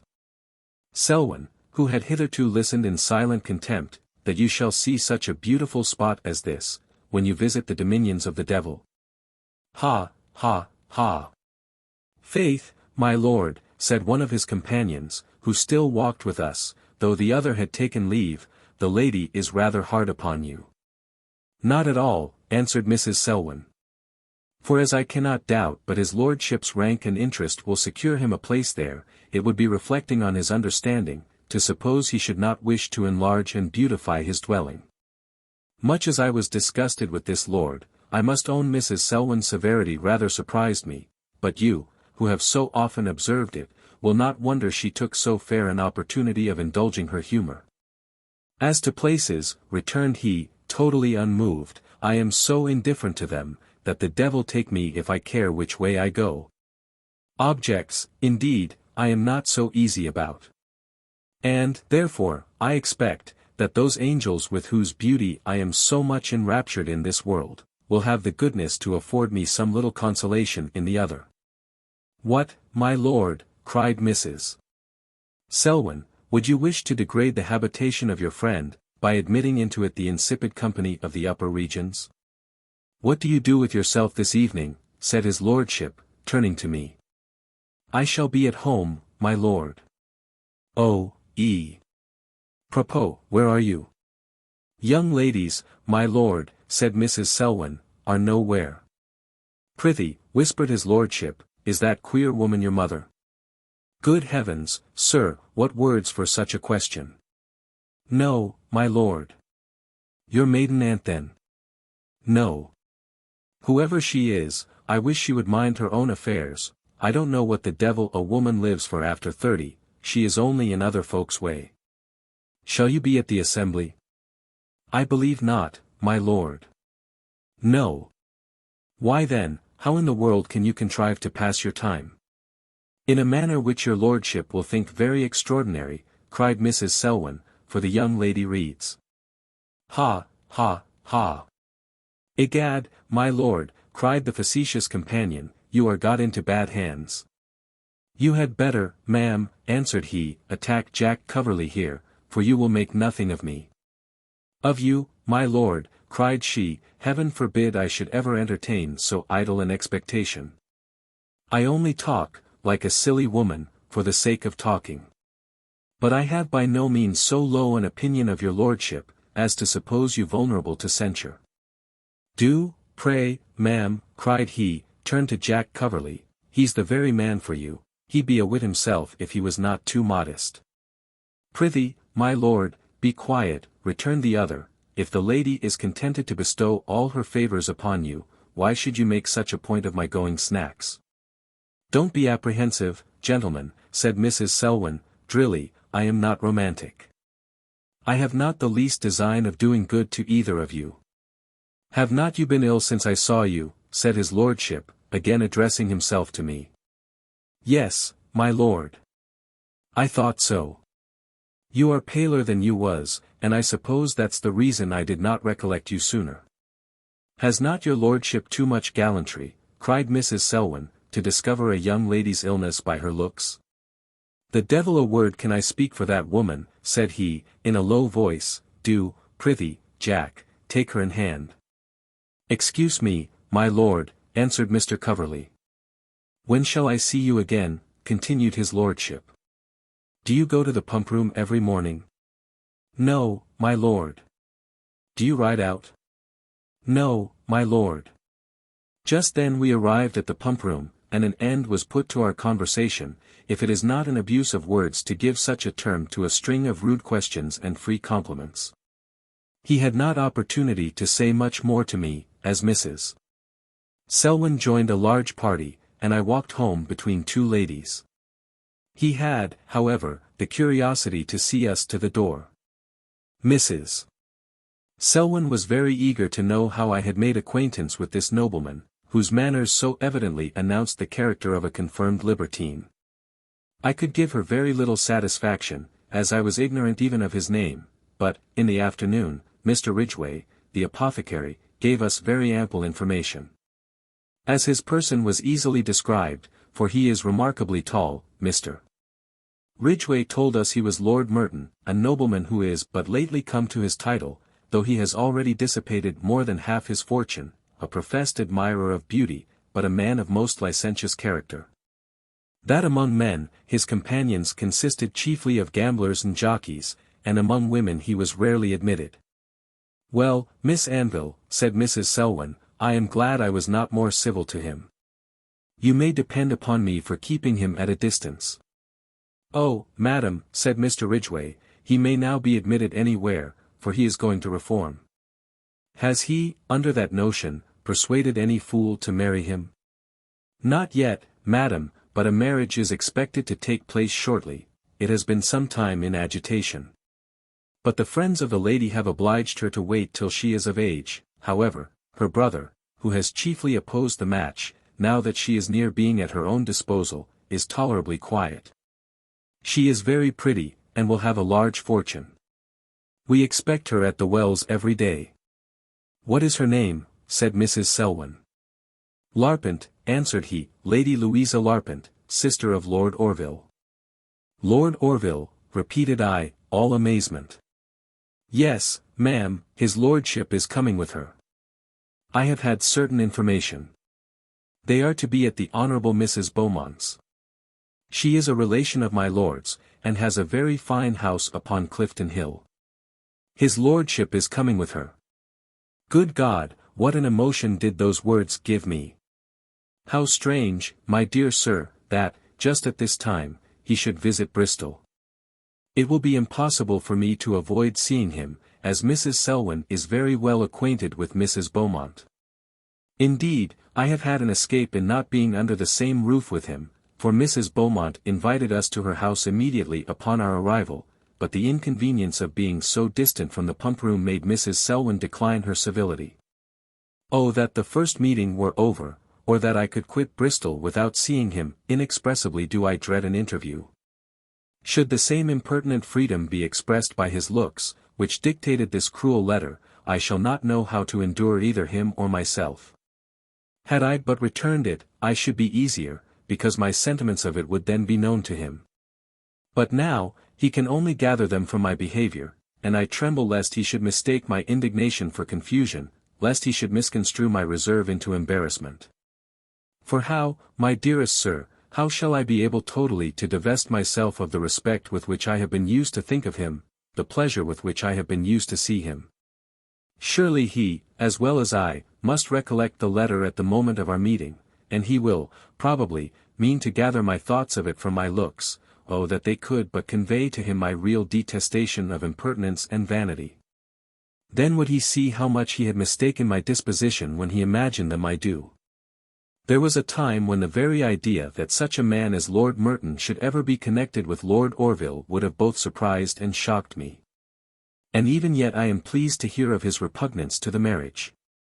But how strange, that a man of so abandoned a character should be the choice of a sister of Lord Orville. And how strange, that, almost at the moment of the union, he should be so importunate in gallantry to another woman. What a world is this we live in! How corrupt! How degenerate! Well might I be contented to see no more of it. If I find that the eyes of Lord Orville agree with his pen, I shall then think, that of all mankind, the only virtuous individual resides at Berry Hill. Letter 63, Evelina in continuation. Bristol Hotwells, September 16. O.H., Sir, Lord Orville is still himself. Still what, from the moment I beheld, I believed him to be all that is amiable in man.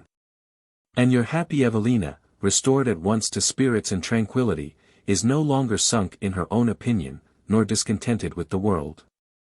No longer, with dejected eyes, sees the prospect of passing her future days in sadness, doubt, and suspicion. With revived courage she now looks forward, and expects to meet with goodness, even among mankind, though still she feels, as strongly as ever, the folly of hoping, in any second instance, to meet with perfection. Your conjecture was certainly right. Lord Orville, when he wrote that letter, could not be in his senses. Oh, that intemperance should have power to degrade so low, a man so noble. This morning I accompanied Mrs. Selwyn to Clifton Hill, where, beautifully situated, is the house of Mrs. Beaumont. Most uncomfortable were my feelings during our walk, which was very slow, for the agitation of my mind made me more than usually sensible how weak I still continue. As we entered the house, I summoned all my resolution to my aid, determined rather to die than give Lord Orville reason to attribute my weakness to a wrong cause. I was happily relieved from my perturbation, when I saw Mrs. Beaumont was alone. We sat with her for, I believe, an hour without interruption, and then we saw a phaeton drive up to the gate, and a lady and gentleman alight from it. They entered the parlour with the ease of people who were at home. The gentleman, I soon saw, was Lord Merton. He came shuffling into the room with his boots on, and his whip in his hand, and having made something like a bow to Mrs. Beaumont, he turned towards me. His surprise was very evident. But he took no manner of notice of me. He waited, I believe, to discover, first, what chance had brought me to that house, where he did not look much rejoiced at meeting me. He seated himself very quietly at the window, without speaking to any body. Meantime the lady, who seemed very young, hobbling rather than walking into the room, made a passing courtesy to Mrs. Beaumont, saying, "How are you, ma'am?" And then, without noticing anybody else, with an air of languor she flung herself upon a sofa, protesting, in a most affected voice, and speaking so softly she could hardly be heard, that she was fatigued to death. "Really, ma'am, the roads are so monstrous dusty, you can't imagine how troublesome the dust is to one's eyes, and the sun, too, is monstrous disagreeable. I dare say I shall be so tanned, I shan't be fit to be seen this age. Indeed, my lord, I won't go out with you any more, for you don't care where you take one." "Upon my honour," said Lord Merton, "I took you the pleasantest ride in England. The fault was in the sun, not me." "Your lordship is in the right," said Mrs. Selwyn, "to transfer the fault to the sun, because it has so many excellencies to counterbalance partial inconveniences that a little blame will not injure that in our estimation." Lord Merton looked by no means delighted at this attack, which I believe she would not so readily have made, but to revenge his neglect of us. "Did you meet your brother, Lady Louisa?" said Mrs. Beaumont. "No, ma'am." "Is he rode out this morning?" I then found, what I had before suspected, that this lady was Lord Orville's sister. How strange, that such near relations should be so different to each other. There is, indeed, some resemblance in their features. But, in their manners, not the least. "Yes," answered Mrs. Beaumont, "and I believe he wished to see you." "My lord drove so monstrous fast," said Lady Louisa, "that perhaps we passed him. He frightened me out of my senses. I declare my head is quite giddy. Do you know, ma'am, we have done nothing but quarrel all the morning. You can't think how I've scolded, have not I, my lord?" and she smiled expressively at Lord Merton. "You have been, as you always are," said he, twisting his whip with his fingers, all sweetness. "Oh fie, my lord," cried she, "I know you don't think so. I know you think me very ill-natured, don't you, my lord?" "No, upon my honour." "How can your ladyship ask such a question? Pray how goes time?" "My watch stands." "It is almost 3, answered Mrs. Beaumont. "Lord, ma'am, you frighten me," cried Lady Louisa. And then, turning to Lord Merton, "Why now, you wicked creature you, did you not tell me it was but 1? Mrs. Selwyn then rose to take leave, but Mrs. Beaumont asked if she would look at the shrubbery. "I should like it much," answered she, "but that I fear to fatigue Miss Anville." Lady Louisa, then, raising her head from her hand, on which it had leant, turned round to look at me. And having fully satisfied her curiosity, without any regard to the confusion it gave me, turned about, and, again leaning on her hand, took no further notice of me. I declared myself very able to walk, and begged that I might accompany them. "What say you, Lady Louisa?" cried Mrs. Beaumont, to a stroll in the garden. "Me, ma'am, I declare I can't stir a step, the heat is so excessive, it would kill me. I'm half dead with it already, besides, I shall have no time to dress." "Will anybody be here today, ma'am?" "I believe not, unless Lord Merton will favour us with his company." "With great pleasure, madam." "Well, I declare you don't deserve to be asked," cried Lady Louisa, "you wicked creature you. I must tell you one thing, ma'am, you can't think how abominable he was. Do you know we met Mr. Lovell in his new phaeton, and my lord was so cruel as to drive against it, we really flew. I declare I could not breathe. Upon my word, my lord, I'll never trust myself with you again, I won't indeed." We then went into the garden, leaving them to discuss the point at their leisure. "Do you remember a pretty but affected young lady I mentioned to have seen, in Lord Orville's party, at the Pantheon? How little did I then imagine her to be his sister. Yet Lady Louisa Larpent is the very person. I can now account for the piqued manner of her speaking to Lord Merton that evening, and I can now account for the air of displeasure with which Lord Orville marked the undue attention of his future brother-in-law to me. We had not walked long, ere, at a distance, I perceived Lord Orville, who seemed just dismounted from his horse, enter the garden. All my perturbation returned at the sight of him, yet I endeavoured to repress every feeling but resentment. As he approached us, he bowed to the whole party, but I turned away my head to avoid taking any share in his civility. Addressing himself immediately to Mrs. Beaumont, he was beginning to inquire after his sister, but, upon seeing my face, he suddenly exclaimed, "Miss Anville." And then he advanced, and made his compliments to me not with an air of vanity or impertinence, nor yet with a look of consciousness or shame, but with a countenance open, manly, and charming.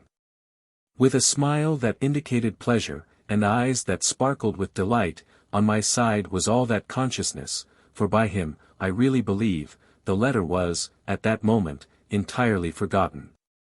With what politeness did he address me! With what sweetness did he look at me! The very tone of his voice seemed flattering. He congratulated himself upon his good fortune in meeting with me. Hoped I should spend some time in Bristol, and inquired, even with anxiety inquired, if my health was the cause of my journey, in which case his satisfaction would be converted into apprehension.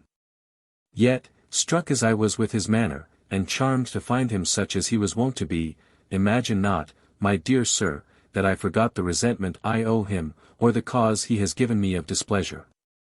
No, my behaviour was such, as I hope, had you seen, you would not have disapproved. I was grave and distant, I scarce looked at him when he spoke, or answered him when he was silent.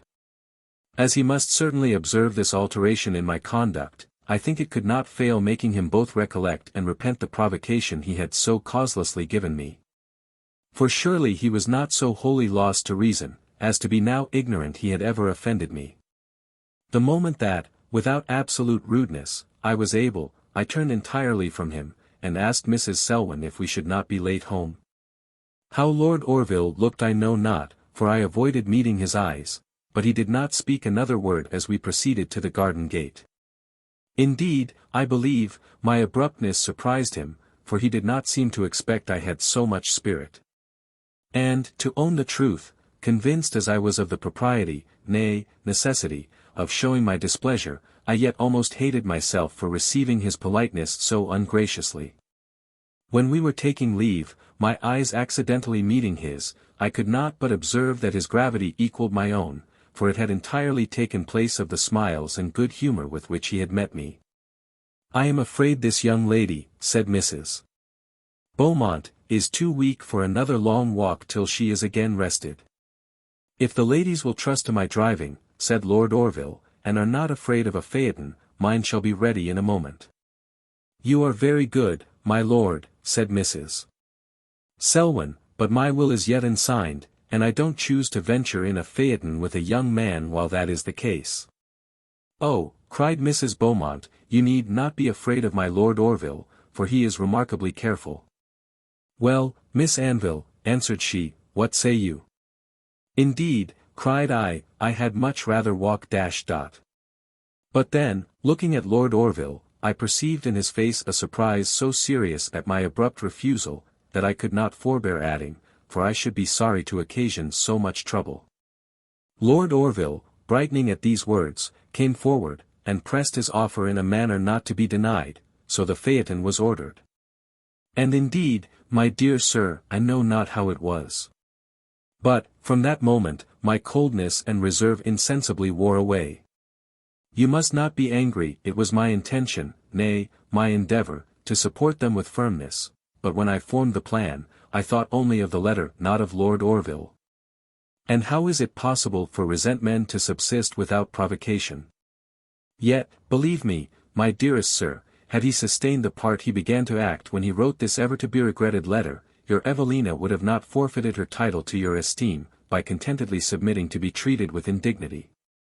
We continued in the garden till the phaeton was ready.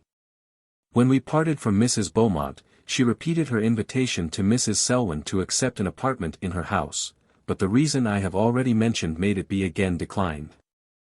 Lord Orville drove very slow, and so cautiously, that, notwithstanding the height of the phaeton, fear would have been ridiculous. I supported no part in the conversation, but Mrs. Selwyn extremely well supplied the place of two. Lord Orville himself did not speak much, but the excellent sense and refined good breeding which accompany every word he utters, give value and weight to whatever he says. I suppose, my lord, said Mrs. Selwyn, when we stopped at our lodgings, you would have been extremely confused had we met any gentlemen who have the honor of knowing you. If I had, answered he, gallantly, it would have been from mere compassion at their envy. No, my lord, answered she, it would have been from mere shame, that, in an age so daring, you alone should be such a coward as to forbear to frighten women. Oh, cried he, laughing, when a man is in a fright for himself, the ladies cannot but be in security, for you have not had half the apprehension for the safety of your persons, that I have for that of my heart. He then alighted, handed us out, took leave, and again mounting the phaeton, was out of sight in a minute. Certainly, said Mrs. Selwyn, when he was gone, there must have been some mistake in the birth of that young man. He was, undoubtedly, designed for the last age, for he is really polite. And now, my dear sir, do not you think, according to the present situation of affairs, I may give up my resentment, without imprudence or impropriety? I hope you will not blame me.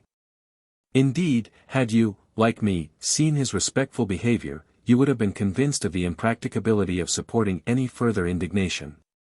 Letter 64, Evelina in continuation. Bristol Hotwells, September 19th. Yesterday morning Mrs. Selwyn received a card from Mrs. Beaumont, to ask her to dine with her today, and another, to the same purpose, came to me. The invitation was accepted, and we are but just arrived from Clifton Hill. We found Mrs. Beaumont alone in the parlour. I will write you the character of that lady, in the words of our satirical friend Mrs. Selwyn. She is an absolute court calendar bigot, for, chancing herself to be born of a noble and ancient family, she thinks proper to be of opinion, that birth and virtue are one and the same thing. She has some good qualities, but they rather originate from pride than principle, as she piques herself upon being too highborn to be capable of an unworthy action, and thinks it incumbent upon her to support the dignity of her ancestry. Fortunately for the world in general, she has taken it into her head, that condescension is the most distinguishing virtue of high life, so that the same pride of family which renders others imperious, is with her the motive of affability. But her civility is too formal to be comfortable, and too mechanical to be flattering. That she does me the honor of so much notice, is merely owing to an accident, which, I am sure, is very painful to her remembrance. For it so happened, that I once did her some service, in regard to an apartment at Southampton, and I have since been informed, that, at the time she accepted my assistance, she thought I was a woman of quality. And I make no doubt but she was miserable when she discovered me to be a mere country gentlewoman. However, her nice notions of decorum have made her load me with favours ever since. But I am not much flattered by her civilities, as I am convinced I owe them neither to attachment nor gratitude, but solely to a desire of cancelling an obligation, which she cannot brook being under, to one whose name is nowhere to be found in the court calendar. You well know, my dear sir, the delight this lady takes in giving way to her satirical humour. Mrs. Beaumont received us very graciously, though she somewhat distressed me by the questions she asked concerning my family, such as, whether I was related to the Anville in the north, whether some of my name did not live in Lincolnshire, and many other inquiries, which much embarrassed me. The conversation next turned upon the intended marriage in her family. She treated the subject with reserve, but it was evident she disapproved Lady Louisa's choice. She spoke in terms of the highest esteem of Lord Orville, calling him, in Marmontel's words, un jeune homme comme il en a peu. I did not think this conversation very agreeably interrupted by the entrance of Mr. Lovell. Indeed, I am heartily sorry he is now at the Hot Wells. He made his compliments with the most obsequious respect to Mrs. Beaumont, but took no sort of notice of any other person. In a few minutes Lady Louisa Larpent made her appearance. The same manners prevailed, for, courtesying, with, "I hope you are well, ma'am," to Mrs. Beaumont, she passed straight forward to her seat on the sofa, where, leaning her head on her hand, she cast her languishing eyes round the room, with a vacant stare, as if determined, though she looked, not to see who was in it. Mr. Lovell, presently approaching her, with reverence the most profound, hoped her ladyship was not indisposed. "Mr. Lovell," cried she, raising her head, "I declare I did not see you. Have you been here long?" "By my watch, madam," said he, "only 5 minutes, but by your ladyship's absence as many hours." "Oh! Now I think of it," cried she, "I am very angry with you, so go along, do, for I shan't speak to you all day. Heaven forbid your lordship's displeasure should last so long. In such cruel circumstances, a day would seem an age. But in what have I been so unfortunate as to offend? Oh, you have killed me the other morning, with terror. I have not yet recovered from my fright. How could you be so cruel as to drive your phaeton against my Lord Merton's? 'Pon honour, ma'am, your lordship does me wrong, it was all owing to the horses, there was no curbing them. I protest I suffered more than your ladyship, from the terror of alarming you." Just then entered Lord Merton, stalking up to Mrs. Beaumont, to whom alone he bowed. He hoped he had not made her wait. And then, advancing to Lady Louisa, said, in a careless manner, "How is your ladyship this morning?" "Not well at all," answered she, "I have been dying with the headache ever since I got up." "Indeed!" cried he, with a countenance wholly unmoved, "I am very unhappy to hear it. But should not your ladyship have some advice?" "I am quite sick of advice," answered she. "Mr. Ridgway has but just left me, but he has done me no good. Nobody here knows what is the matter with me, yet they all see how indifferent I am." "Your ladyship's constitution," said Mr. Lovell, "is infinitely delicate." "Indeed it is," cried she, in a low voice, "I am nerve all over." "I am glad, however," said Lord Merton, "that you did not take the air this morning, for Coverley has been driving against me as if he was mad. He has got 2 of the finest spirited horses I ever saw." "Pray my lord," cried she, "why did not you bring Mr. Coverley with you? He's a droll creature, I like him monstrously." "Why, he promised to be here as soon as me. I suppose he'll come before dinner's over." In the midst of this trifling conversation Lord Orville made his appearance. Oh, how different was his address! How superior did he look and move, to all about him! Having paid his respects to Mrs. Beaumont, and then to Mrs. Selwyn, he came up to me, and said, "I hope Miss Anville has not suffered from the fatigue of Monday morning?" Then, turning to Lady Louisa, who seemed rather surprised at his speaking to me, he added, "Give me leave, sister, to introduce Miss Anville to you." Lady Louisa, half rising, said, very coldly, that she should be glad of the honor of knowing me. And then, abruptly turning to Lord Merton and Mr. Lovell, continued, in a half-whisper, her conversation. For my part, I had risen and courtesied, and now, feeling very foolish, I seated myself again. First I blushed at the unexpected politeness of Lord Orville, and immediately afterwards at the contemptuous failure of it in his sister. How can that young lady see her brother so universally admired for his manners and deportment, and yet be so unamiably opposite to him in hers? But while his mind, enlarged and noble, rises superior to the little prejudices of rank, hers, feeble and unsteady, sinks beneath their influence. Lord Orville, I am sure, was hurt and displeased. He bit his lips, and, turning from her, addressed himself wholly to me, till we were summoned to dinner. Do you think I was not grateful for his attention? Yes, indeed, and every angry idea I had entertained was totally obliterated. As we were seating ourselves at the table, Mr. Coverley came into the room.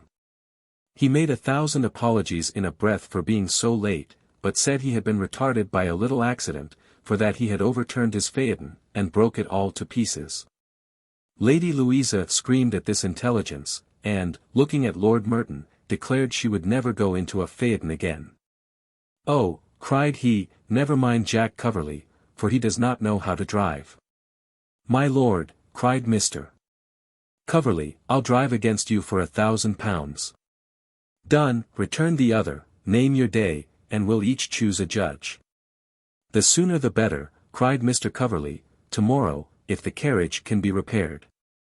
"These enterprises," said Mrs. Selwyn, "are very proper for men of rank, since 'tis 1,000,000 to 1 but both parties will be incapacitated for any better employment."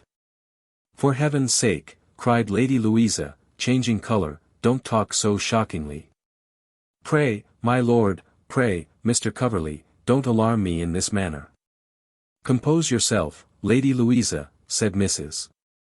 Beaumont, "the gentlemen will think better of the scheme, they are neither of them in earnest." "The very mention of such a scheme," said Lady Louisa, taking out her salts, "makes me tremble all over. Indeed, my lord, you have frightened me to death. I shan't eat a morsel of dinner." "Permit me," said Lord Orville, "to propose some other subject for the present, and we will discuss this matter another time. Pray, brother, excuse me. My lord must give me his word to drop the project, for I declare it has made me sick as death." "To compromise the matter," said Lord Orville, "suppose, if both parties are unwilling to give up the bet, that, to make the ladies easy, we change its object to something less dangerous." This proposal was so strongly seconded by all the party, that both Lord Merton and Mr. Coverley were obliged to comply with it, and it was then agreed that the affair should be finally settled in the afternoon. "I shall now be entirely out of conceit with phaetons again," said Mrs. Selwyn, though Lord Orville had almost reconciled me to them.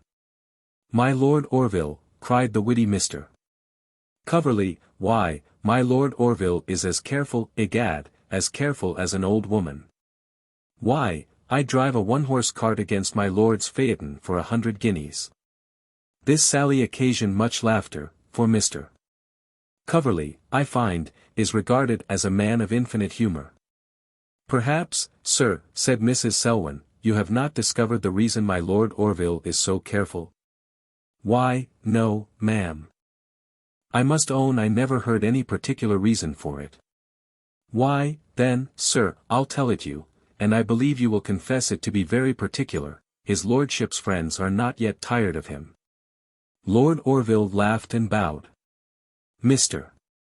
Coverley, a little confused, turned to Lord Merton, and said, "No foul play, my lord. I remember your lordship recommended me to the notice of this lady the other morning, and, egad, I believe you have been doing me the same office today." "Give you joy, Jack," cried Lord Merton with a loud laugh. After this the conversation turned wholly upon eating, a subject which was discussed with the utmost delight. And, had I not known they were men of rank and fashion, should have imagined that Lord Merton, Mr. Lovell, and Mr. Coverley, had all been professed cooks.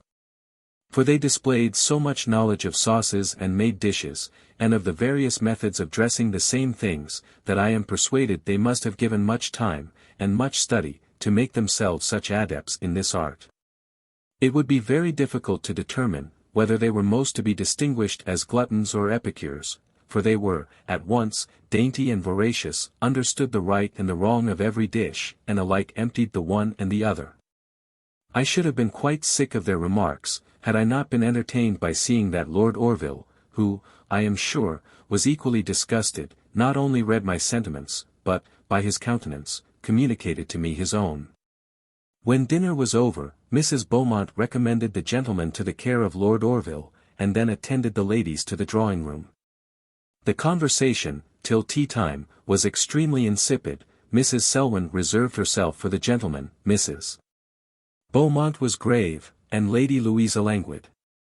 But, at tea, every body revived, we were joined by the gentlemen, and gaiety took the place of dullness. Since I, as Mr. Lovell says, am nobody, I seated myself quietly at a window, and not very near to any body. Lord Merton, Mr. Coverley, and Mr. Lovell, severally passed me without notice, and surrounded the chair of Lady Louisa Larpent. I must own, I was rather piqued at the behaviour of Mr. Lovell, as he had formerly known me. It is true, I most sincerely despise his foppery, yet I should be grieved to meet with contempt from any body. But I was by no means sorry to find, that Lord Merton was determined not to know me before Lady Louisa, as his neglect relieved me from much embarrassment. As to Mr. Coverley, his attention or disregard were equally indifferent to me. Yet, altogether, I feel extremely uncomfortable in finding myself considered in a light very inferior to the rest of the company. But when Lord Orville appeared, the scene changed. He came upstairs last. And, seeing me sit alone, not only spoke to me directly, but drew a chair next mine, and honoured me with his entire attention. He inquired very particularly after my health, and hoped I had already found benefit from the Bristol air. How little did I imagine, added he, when I had last the pleasure of seeing you in town, that ill health would in so short a time have brought you hither. I am ashamed of myself for the satisfaction I feel at seeing you, yet, how can I help it? He then inquired after the Mirvan family, and spoke of Mrs. Mirvan in terms of most just praise. She is gentle and amiable, said he, a true feminine character. Yes, indeed, answered I, and her sweet daughter, to say everything of her at once, is just the daughter such a mother deserves. I am glad of it, said he, for both their sakes, as such near relations must always reflect credit or disgrace on each other. After this he began to speak of the beauties of Clifton. But, in a few moments, he was interrupted by a call from the company, to discuss the affair of the wager. Lord Merton and Mr. Coverley, though they had been discoursing upon the subject some time, could not fix upon the thing that satisfied them both. When they asked the assistance of Lord Orville, he proposed that everybody present should vote something. And that the two gentlemen should draw lots which, from the several votes, should decide the bet. We must then begin with the ladies, said Lord Orville, and applied to Mrs. Selwyn. With all my heart, answered she, with her usual readiness.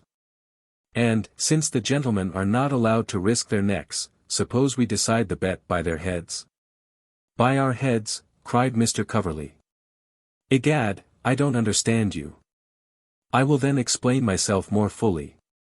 As I doubt not but you are both excellent classics, suppose, for the good of your own memories, and the entertainment and surprise of the company, the £1,000 should fall to the share of him who can repeat by heart the longest ode of Horace. Nobody could help laughing. The two gentlemen applied to accept it, who seemed, each of them, rather at a loss in what manner to receive this unexpected proposal. At length Mr. Coverley, bowing low, said, Will your lordship please to begin?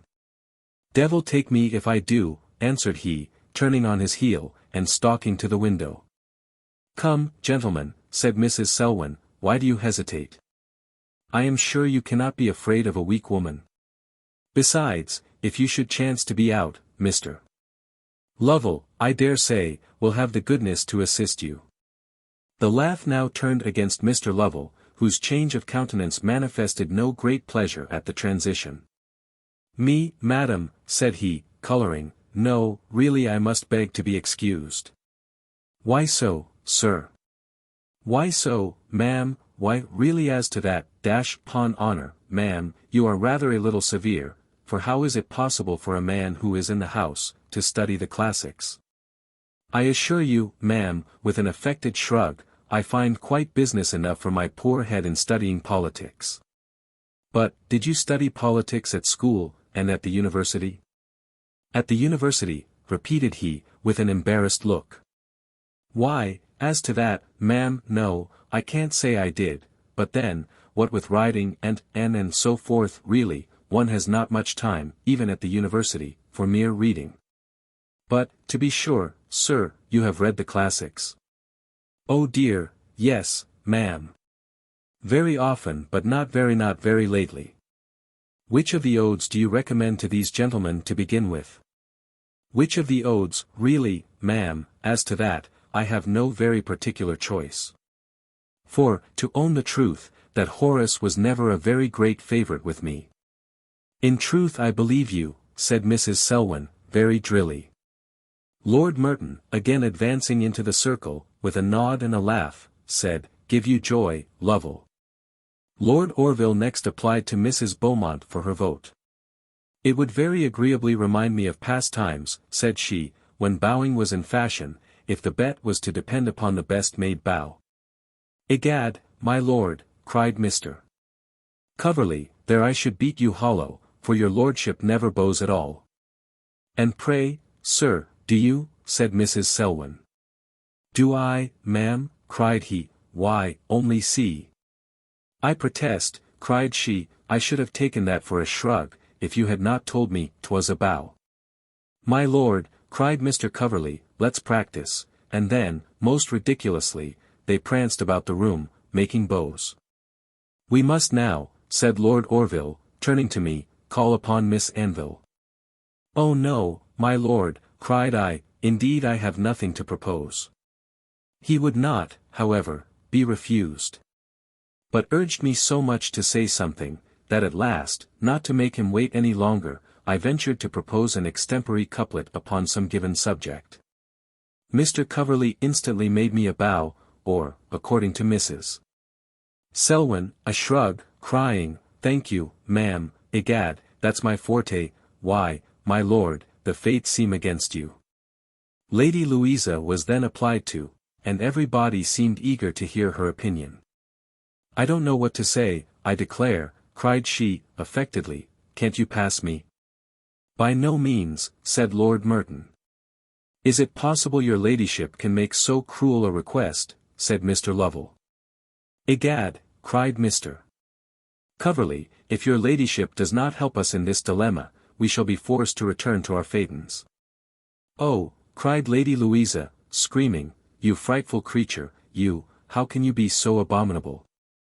I believe this trifling lasted near half an hour, when at length, everybody being tired, it was given up, and she said she would consider against another time. Lord Orville now called upon Mr. Lovell, who, after about 10 minutes' deliberation, proposed, with a most important face, to determine the wager by who should draw the longest straw. I had much difficulty to forbear laughing at this unmeaning scheme, but saw, to my great surprise, not the least change of countenance in any other person, and, since we came home, Mrs. Selwyn has informed me, that to draw straws is a fashion of betting by no means uncommon. Good God! My dear sir, does it not seem as if money were of no value or service, since those who possess, squander it away in a manner so infinitely absurd? It now only remained for Lord Orville to speak. And the attention of the company showed the expectations he had raised, yet, I believe, they by no means prevented his proposal from being heard with amazement. For it was no other, than that the money should be his due, who, according to the opinion of the judges, should bring the worthiest object with whom to share it. They all stared, without speaking. Indeed, I believe every one, for a moment at least, experienced something like shame, from having either proposed or countenanced an extravagance so useless and frivolous. For my part, I was so much struck and affected by a rebuke so noble to these spendthrifts, that I felt my eyes filled with tears. The short silence and momentary reflection into which the company was surprised, Mr. Coverley was the first to dispel, by saying, "Egad, my lord, your lordship has a most remarkable odd way of taking things." "Faith," said the incorrigible Lord Merton, "if this scheme takes, I shall fix upon my Swiss to share with me. For I don't know a worthier fellow breathing." After a few more of these attempts at wit, the two gentlemen agreed that they would settle the affair the next morning. The conversation then took a different turn. But I did not give it sufficient attention to write any account of it. Not long after, Lord Orville, resuming his seat near mine, said, "Why is Miss Anville so thoughtful?" "I am sorry, my lord," said I, "to consider myself among those who have so justly incurred your censure." "My censure, you amaze me. Indeed, my lord, you have made me quite ashamed of myself for having given my vote so foolishly, when an opportunity offered, if, like your lordship, I had had the sense to use it, of showing some humanity." "You treat this too seriously," said he, smiling, "and I hardly know if you do not now mean a rebuke to me." "To you, my lord." "Nay, who are most deserving of it? Those who adapt their conversation to the company, or those who affect to be superior to it?" "Oh, my lord, who else would do you so little justice?" "I flatter myself," answered he, "that, in fact, your opinion and mine, in this point, are the same, though you condescended to comply with the humor of the company. It is for me, therefore, to apologize for so unseasonable a gravity, which, but for the particular interest that I now take in the affairs of Lord Merton, I should not have been so officious to display." Such a compliment as this could not fail to reconcile me to myself, and with revived spirits, I entered into a conversation, which he supported with me till Mrs. Selwyn's carriage was announced, and we returned home. During our ride, Mrs. Selwyn very much surprised me, by asking, if I thought my health would now permit me to give up my morning walks to the pump room, for the purpose of spending a week at Clifton. For this poor Mrs. Beaumont, added she, is so eager to have a discharge in full of her debt to me, that out of mere compassion, I am induced to listen to her. Besides, she has always a house full of people. And, though they are chiefly fools and coxcombs, yet there is some pleasure in cutting them up. I begged I might not, by any means, prevent her following her inclination, as my health was now very well established. "And so, my dear sir, tomorrow we are to be actually the guests of Mrs. Beaumont. I am not much delighted at this scheme, for, greatly as I am flattered by the attention of Lord Orville, it is not very comfortable to be neglected by everybody else. Besides, as I am sure I owe the particularity of his civility to a generous feeling for my situation, I cannot expect him to support it so long as a week. How often do I wish, since I am absent from you, that I was under the protection of Mrs. Mirvan. It is true, Mrs. Selwyn is very obliging, and, in every respect, treats me as an equal, but she is contented with behaving well herself, and does not, with a distinguishing politeness, raise and support me with others. Yet I mean not to blame her, for I know she is sincerely my friend, but the fact is, she is herself so much occupied in conversation, when in company, that she has neither leisure nor thought to attend to the silent. Well, I must take my chance. But I knew not, till now, how requisite are birth and fortune to the attainment of respect and civility. Letter LXV, Evelina in continuation. Clifton, September 20th. Here I am, my dear sir, under the same roof, and an inmate of the same house as Lord Orville. Indeed, if this were not the case, my situation would be very disagreeable, as you will easily believe, when I tell you the light in which I am generally considered. My dear, said Mrs. Selwyn, did you ever before meet with that egregious fop, Lovell? I very readily satisfied her as to my acquaintance with him. Oh, then, said she, I am the less surprised at his ill nature, since he has already injured you. I begged her to explain herself, and then she told me, that while Lord Orville was speaking to me, Lady Louisa said to Mr. Lovell, Do you know who that is? Why, ma'am, no, 'pon honour, answered he, I can't absolutely say I do. I only know she is a kind of a toad-eater. She made her first appearance in that capacity last spring, when she attended Miss Mirvan, a young lady of Kent. How cruel is it, my dear sir, to be thus exposed to the impertinent suggestions of a man who is determined to do me ill offices. Lady Louisa may well despise a toad-eater. But, thank heaven, her brother has not heard, or does not credit, the mortifying appellation. Mrs. Selwyn said, she would advise me to pay my court to this Mr. Lovell. For, said she, though he is malicious, he is fashionable, and may do you some harm in the great world. But I should disdain myself as much as I do him, were I capable of such duplicity as to flatter a man whom I scorn and despise. We were received by Mrs. Beaumont with great civility, and by Lord Orville with something more. As to Lady Louisa, she scarcely perceived that we were in the room. There has been company here all day, part of which I have spent most happily, for after tea, when the ladies played at cards, Lord Orville, who does not, and I, who cannot play, were consequently at our own disposal. And then his lordship entered into a conversation with me, which lasted till supper time. Almost insensibly, I find the constraint, the reserve, I have been wont to feel in his presence, wear away. The politeness, the sweetness, with which he speaks to me, restore all my natural cheerfulness, and make me almost as easy as he is himself, and the more so, as, if I may judge by his looks, I am rather raised, than sunk of late in his opinion. I asked him how the bet was, at last, to be decided. He told me that, to his great satisfaction, the parties had been prevailed upon to lower the sum from 1,000 to £100. And that they had agreed it should be determined by a race between two old women, one of whom was to be chosen by each side, and both were to be proved more than 80 years of age, though, in other respects strong and healthy as possible. When I expressed my surprise at this extraordinary method of spending so much money, I am charmed, said he, at the novelty of meeting with one so unhackneyed in the world. As not to be yet influenced by custom to forget the use of reason, for certain it is, that the prevalence of fashion makes the greatest absurdities pass uncensured. And the mind naturally accommodates itself even to the most ridiculous improprieties, if they occur frequently. I should have hoped, said I, that the humane proposal made yesterday by your lordship, would have had more effect. Oh, cried he, laughing, I was so far from expecting any success, that I shall think myself very fortunate if I escape the wit of Mr. Coverley in a lampoon. Yet I spoke openly, because I do not wish to conceal that I am no friend to gaming.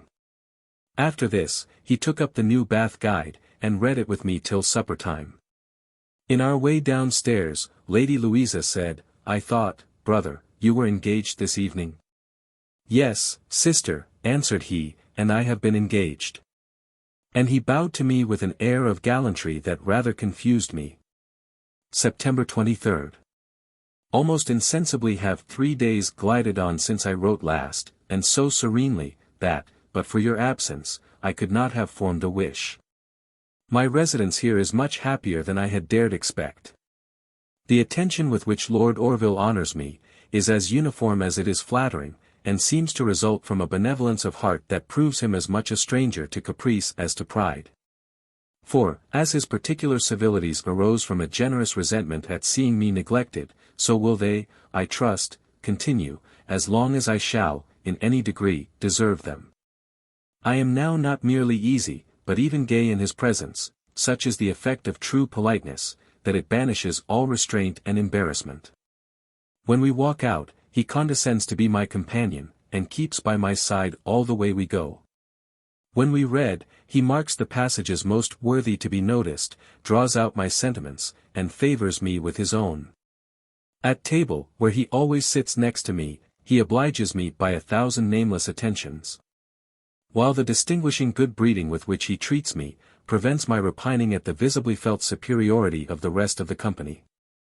1,000 occasional meetings could not have brought us to that degree of social freedom, which 4 days spent under the same roof have, insensibly, been productive of, and, as my only friend in this house, Mrs.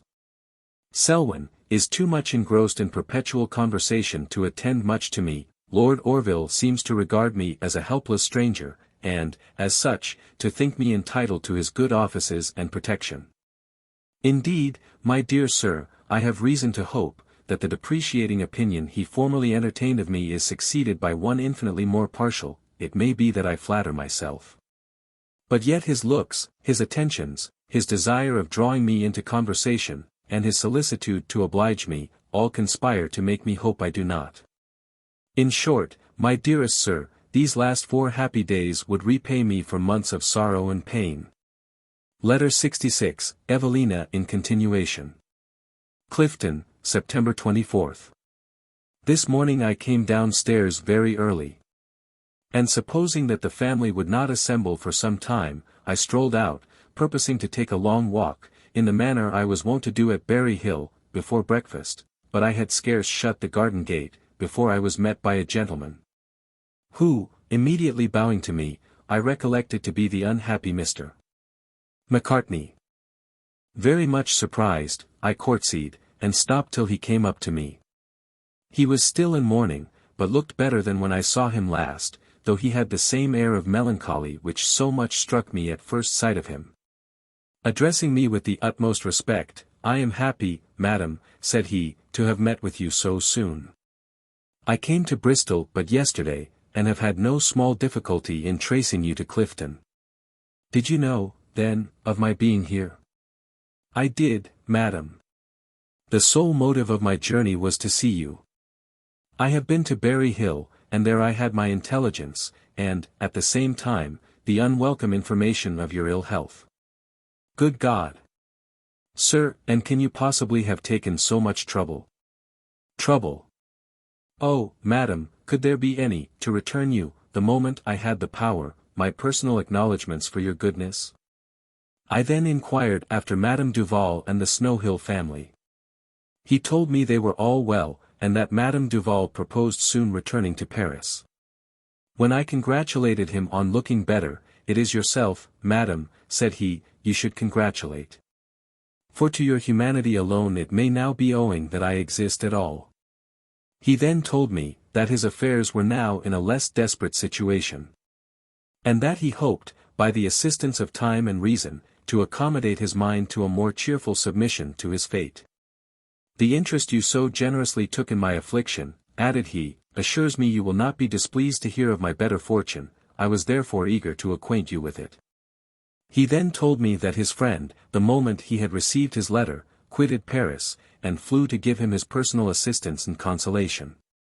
With a heavy heart, he acknowledged, he accepted it, but yet, he added, "I have accepted it. And therefore, as bound equally by duty and honor, my first step was to hasten to the benefactress of my distress, and to return, presenting me something in a paper, the only part of my obligations that can be returned. For the rest, I have nothing but my gratitude to offer, and must always be contented to consider myself her debtor."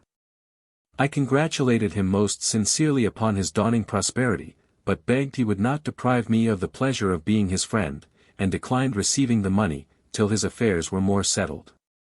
While this point was in agitation, I heard Lord Orville's voice inquiring of the gardener if he had seen me. I immediately opened the garden gate, and his lordship, advancing to me with quickness, said, "Good God! Miss Anville, have you been out alone? Breakfast has been ready some time, and I have been round the garden in search of you." "Your lordship has been very good," said I, "but I hope you have not waited." "Not waited?" repeated he, smiling. "Do you think we could sit down quietly to breakfast, with the idea that you had run away from us? But come," offering to hand me, "if we do not return, they will suppose I am run away too. And they very naturally may, as they know the attraction of the magnet that draws me." "I will come, my lord," said I, rather embarrassed, "in 2 minutes." Then, turning to Mr. Macartney, with yet more embarrassment, I wished him good morning. He advanced towards the garden, with the paper still in his hand. "No, no," cried I, "some other time. May I then, madam, have the honor of seeing you again?" I did not dare take the liberty of inviting any body to the house of Mrs. Beaumont, nor yet had I the presence of mind to make an excuse, and, therefore, not knowing how to refuse him, I said, "Perhaps you may be this way again tomorrow morning, and I believe I shall walk out before breakfast." He bowed, and went away. While I, turning again to Lord Orville, saw his countenance so much altered, that I was frightened at what I had so hastily said. He did not again offer me his hand, but walked, silent and slow, by my side. Good heaven! Thought I, what may he not suppose from this adventure? May he not, by my desire of meeting Mr. Macartney tomorrow, imagine it was by design I walked out to meet him today? Tormented by this apprehension, I determined to avail myself of the freedom which his behavior, since I came hither, has encouraged, and, since he would not ask any questions, begin an explanation myself. I therefore slackened my pace to gain time. And then said, "Was not your lordship surprised to see me speaking with a stranger?" "A stranger?" repeated he, "is it possible that gentleman can be a stranger to you?" "No, my lord," said I, stammering, "not to me, but only it might look he might seem dash." "No, believe me," said he, with a forced smile, "I could never suppose Miss Anville would make an appointment with a stranger." "An appointment, my lord?" repeated I, colouring violently. "Pardon me, madam," answered he, "but I thought I had heard one." I was so much confounded that I could not speak, yet, finding he walked quietly on, I could not endure he should make his own interpretation of my silence, and therefore, as soon as I recovered from my surprise, I said, "Indeed, my lord, you are much mistaken, Mr. Macartney had particular business with me, and I could not, I knew not, how to refuse seeing him, but indeed, my lord, he had not, I stammered so terribly that I could not go on. "I am very sorry," said he, gravely, "that I have been so unfortunate as to distress you, but I should not have followed you had I not imagined you were merely walked out for the air." "And so I was," cried I, eagerly, "indeed, my lord, I was. My meeting with Mr. Macartney was quite accidental, and, if your lordship thinks there is any impropriety in my seeing him tomorrow, I am ready to give up that intention." "If I think," said he, in a tone of surprise. "Surely Miss Anville cannot leave the arbitration of a point so delicate to one who is ignorant of all the circumstances which attend it?" "If," said I, "it was worth your lordship's time to hear them, you should not be ignorant of the circumstances which attend it." "The sweetness of Miss Anville's disposition," said he, in a softened voice, "I have long admired. And the offer of a communication, which does me so much honor, is too grateful to me not to be eagerly caught at." Just then Mrs. Selwyn opened the parlor window, and our conversation ended. I was rallied upon my passion for solitary walking. But no questions were asked me. When breakfast was over, I hoped to have had some opportunity of speaking with Lord Orville, but Lord Merton and Mr. Coverley came in, and insisted up his opinion of the spot they had fixed upon for the old women's race. The ladies declared they would be of the party, and accordingly we all went. The race is to be run in Mrs. Beaumont's garden. The two gentlemen are as anxious, as if their joint lives depended upon it. They have at length fixed upon objects, but have found great difficulty in persuading them to practice running, in order to try their strength. This grand affair is to be decided next Thursday. When we returned to the house, the entrance of more company still prevented my having any conversation with Lord Orville. I was very much chagrined, as I knew he was engaged at the Hotwells in the afternoon. Seeing, therefore, no probability of speaking to him before the time of my meeting Mr. Macartney arrived, I determined that, rather than risk his ill opinion, I would leave Mr. Macartney to his own suggestions. Yet, when I reflected upon his peculiar situation, his poverty, his sadness, and, more than all the rest, the idea I knew he entertained of what he calls his obligations to me, I could not resolve upon a breach of promise, which might be attributed to causes, of all the others the most offensive to one whom misfortune has made extremely suspicious of slights and contempt. After the most uneasy consideration, I at length determined upon writing an excuse, which would, at once, save me from either meeting or affronting him. I therefore begged Mrs. Selwyn's leave to send her man to the Hotwells, which she instantly granted, and then I wrote the following note. To Mr. Macartney. Sir. As it will not be in my power to walk out tomorrow morning, I would by no means give you the trouble of coming to Clifton. I hope, however, to have the pleasure of seeing you before you quit Bristol. I am, sir, your obedient servant, Evelina Anville. I desired the servant to inquire at the pump room where Mr. Macartney lived, and returned to the parlour. As soon as the company dispersed, the ladies retired to dress. I then, unexpectedly, found myself alone with Lord Orville, who, the moment I rose to follow Mrs. Selwyn, advanced to me, and said, Will Miss Anville pardon my impatience, if I remind her of the promise she was so good as to make me this morning? I stopped, and would have returned to my seat, but before I had time, the servants came to lay the cloth. He retreated, and went towards the window. And, while I was considering in what manner to begin, I could not help asking myself what right I had to communicate the affairs of Mr. Macartney, and I doubted whether, to clear myself from one act of imprudence, I had not committed another. Distressed by this reflection, I thought it best to quit the room, and give myself some time for consideration before I spoke, and therefore, only saying I must hasten to dress, I ran upstairs, rather abruptly I own. And so, I fear, Lord Orville must think. Yet what could I do? Unused to the situations in which I find myself, and embarrassed by the slightest difficulties, I seldom, till too late, discover how I ought to act. Just as we were all assembled to dinner, Mrs. Selwyn's man, coming into the parlour, presented to me a letter, and said, I can't find out Mr. Macartney, madam, but the post office people will let you know if they hear of him. I was extremely ashamed of this public message, and, meeting the eyes of Lord Orville, which were earnestly fixed on me, my confusion redoubled, and I knew not which way to look. All dinner time he was as silent as myself. And the moment it was in my power I left the table, and went to my own room. Mrs. Selwyn presently followed me, and her questions obliged me to own almost all the particulars of my acquaintance with Mr. Macartney, in order to excuse my writing to him. She said it was a most romantic affair, and spoke her sentiments with great severity, declaring that she had no doubt but he was an adventurer and an impostor. And now, my dear sir, I am totally at a loss what I ought to do. The more I reflect, the more sensible I am of the utter impropriety, nay, treachery, of revealing the story, and publishing the misfortunes and poverty of Mr. Macartney, who has an undoubted right to my secrecy and discretion, and whose letter charges me to regard his communication as sacred.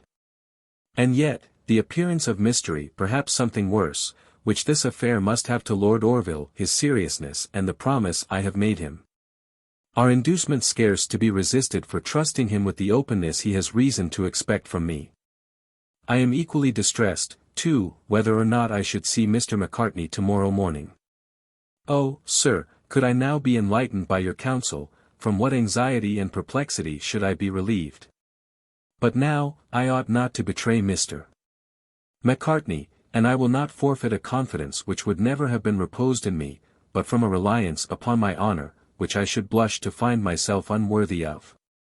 Desirous as I am of the good opinion of Lord Orville, I will endeavour to act as if I was guided by your advice, and, making it my sole aim to deserve it, leave to time and to fate my success or disappointment. Since I have formed this resolution, my mind is more at ease. But I will not finish my letter till the affair is decided. September 25th. I rose very early this morning. And, after 1,000 different plans, not being able to resolve upon giving poor Mr. Macartney leave to suppose I neglected him, I thought it incumbent upon me to keep my word, since he had not received my letter. I therefore determined to make my own apologies, not to stay with him 2 minutes, and to excuse myself from meeting him any more. Yet, uncertain whether I was wrong or right, it was with fear and trembling that I opened the garden gate. Judge then, of my feelings, when the first object I saw was Lord Orville. He, too, looked extremely disconcerted, and said, in a hesitating manner, Pardon me, madam, I did not imagine you would have been here so soon or I would not have come. And then, with a hasty bow, he passed me, and proceeded to the garden. I was scarce able to stand, so greatly did I feel myself shocked, but, upon my saying, almost involuntarily, "Oh, my lord," he turned back, and, after a short pause, said, "Did you speak to me, madam?" I could not immediately answer, I seemed choked, and was even forced to support myself by the garden gate. Lord Orville, soon recovering his dignity, said, "I know not how to apologize for being, just now, at this place. And I cannot, immediately if ever, clear myself from the imputation of impertinent curiosity, to which I fear you will attribute it. However, at present, I will only entreat your pardon, without detaining you any longer." Again he bowed, and left me. For some moments I remained fixed to the same spot, and in the same position, immovable, as if I had been transformed to a stone. My first impulse was to call him back, and instantly tell him the whole affair. But I checked this desire, though I would have given the world to have indulged it. Something like pride aided what I thought due to Mr. Macartney, and I determined not only to keep his secret, but to delay any sort of explanation till Lord Orville should condescend to request it. Slowly he walked. And, before he entered the house, he looked back, but hastily withdrew his eyes, upon finding I observed him. Indeed, my dear sir, you cannot easily imagine a situation more uncomfortable than mine was at that time. To be suspected by Lord Orville of any clandestine actions wounded my soul. I was too much discomposed to wait for Mr. Macartney, nor in truth, could I endure to have the design of my staying so well known. Yet I was so extremely agitated, that I could hardly move, and I have reason to believe Lord Orville, from the parlour window, saw me tottering along.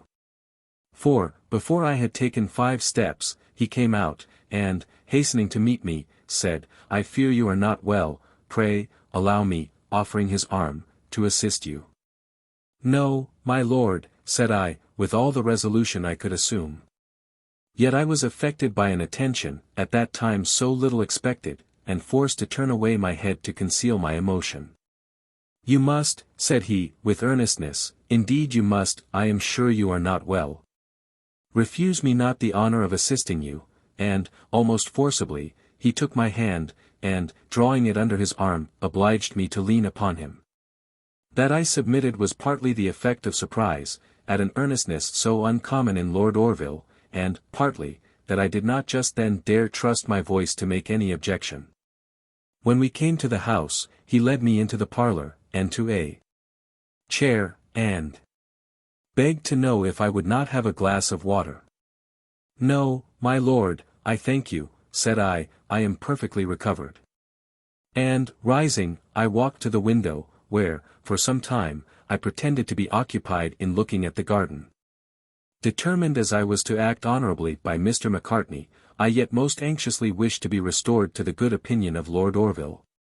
But his silence, and the thoughtfulness of his air, discouraged me from speaking. My situation soon grew disagreeable and embarrassing, and I resolved to return to my chamber till breakfast was ready. To remain longer I feared might seem asking for his inquiries, and I was sure it would ill become me to be more eager to speak, than he was to hear. Just as I reached the door, turning to me hastily, he said, "Are you going, Miss Anville?" "I am, my lord," answered I, yet I stopped. "Perhaps to return to but I beg your pardon." He spoke with a degree of agitation that made me readily comprehend he meant to the garden, and I instantly said, "To my own room, my lord." And again I would have gone. But, convinced by my answer that I understood him, I believe he was sorry for the insinuation, he approached me with a very serious air, though at the same time he forced a smile, and said, "I know not what evil genius pursues me this morning.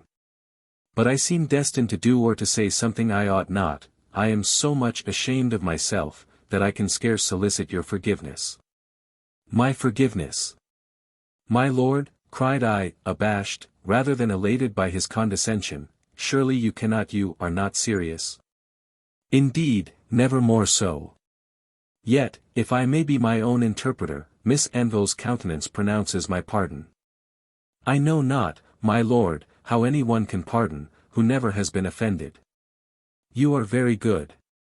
Yet I could expect no less from a sweetness of disposition which baffles all comparison. You will not think I am an encroacher, and that I take advantage of your goodness, should I once more remind you of the promise you vouchsafed me yesterday. No, indeed, on the contrary, I shall be very happy to acquit myself in your lordship's opinion. Acquittal you need not, said he, leading me again to the window. Yet I own my curiosity is strongly excited. When I was seated, I found myself much at a loss what to say. Yet, after a short silence, assuming all the courage in my power, will you not, my lord, said I, think me trifling and capricious, should I own I have repented the promise I made? And should I entreat your lordship not to insist upon my strict performance of it? I spoke so hastily, that I did not, at the time, consider the impropriety of what I said. As he was entirely silent, and profoundly attentive, I continued to speak without interruption. If your lordship, by any other means, knew the circumstances attending my acquaintance with Mr. Macartney, I am most sure you would yourself disapprove my relating them. He is a gentleman, and has been very unfortunate.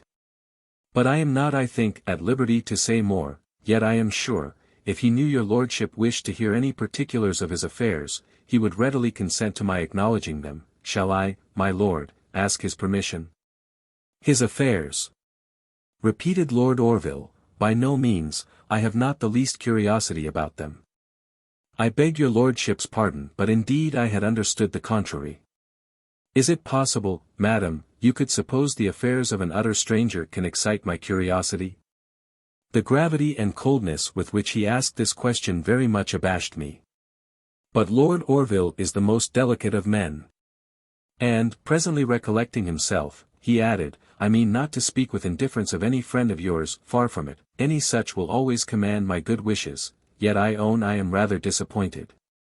And though I doubt not the justice of your reason, to which I implicitly submit, you must not wonder, that, when upon the point of being honored with your confidence, I should feel the greatest regret at finding it withdrawn.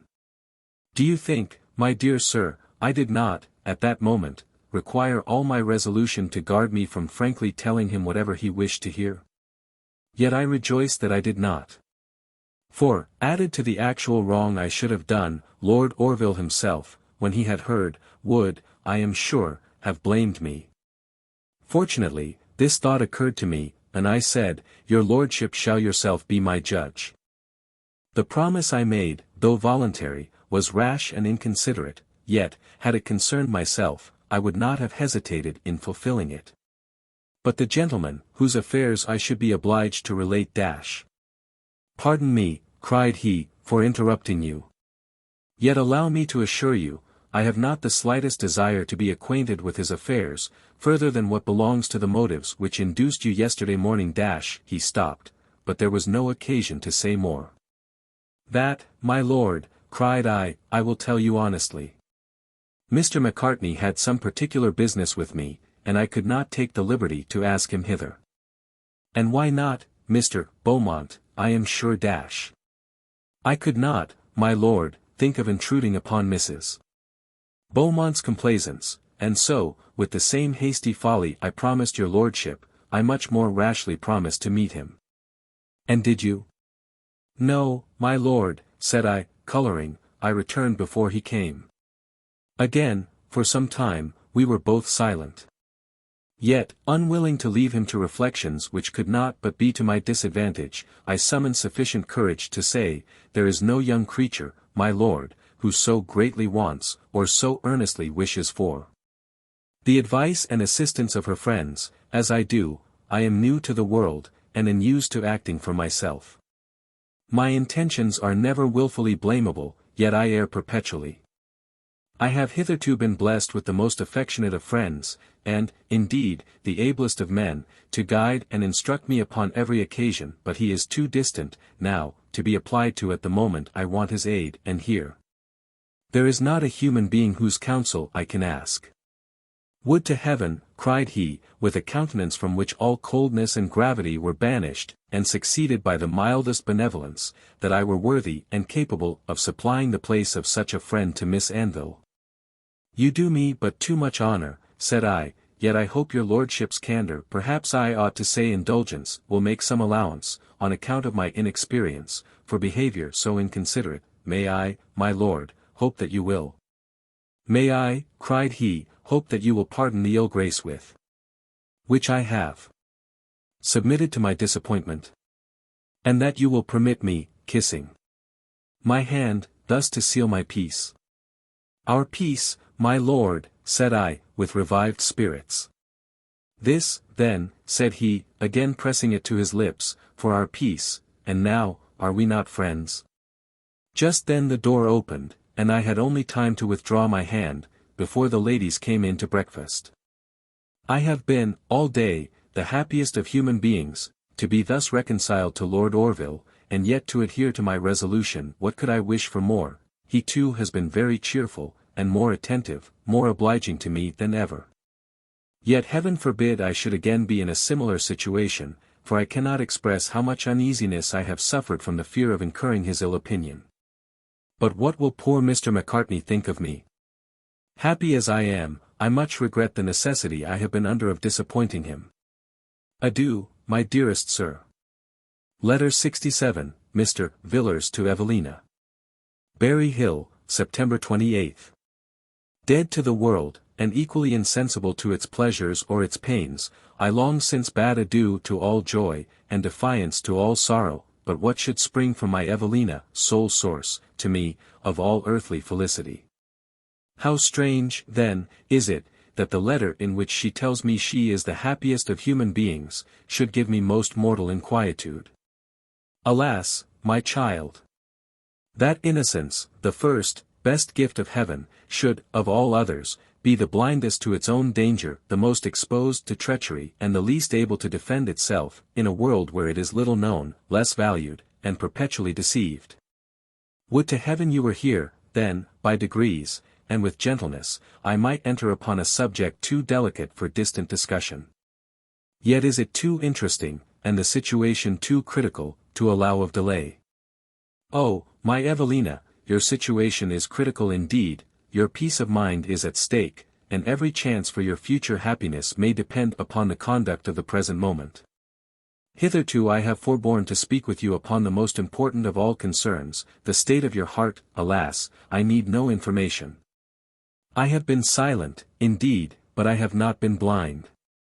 Long, and with the deepest regret, have I perceived the ascendancy which Lord Orville has gained upon your mind. You will start at the mention of his name, you will tremble every word you read. I grieve to give pain to my gentle Evelina, but I dare not any longer spare her. Your first meeting with Lord Orville was decisive.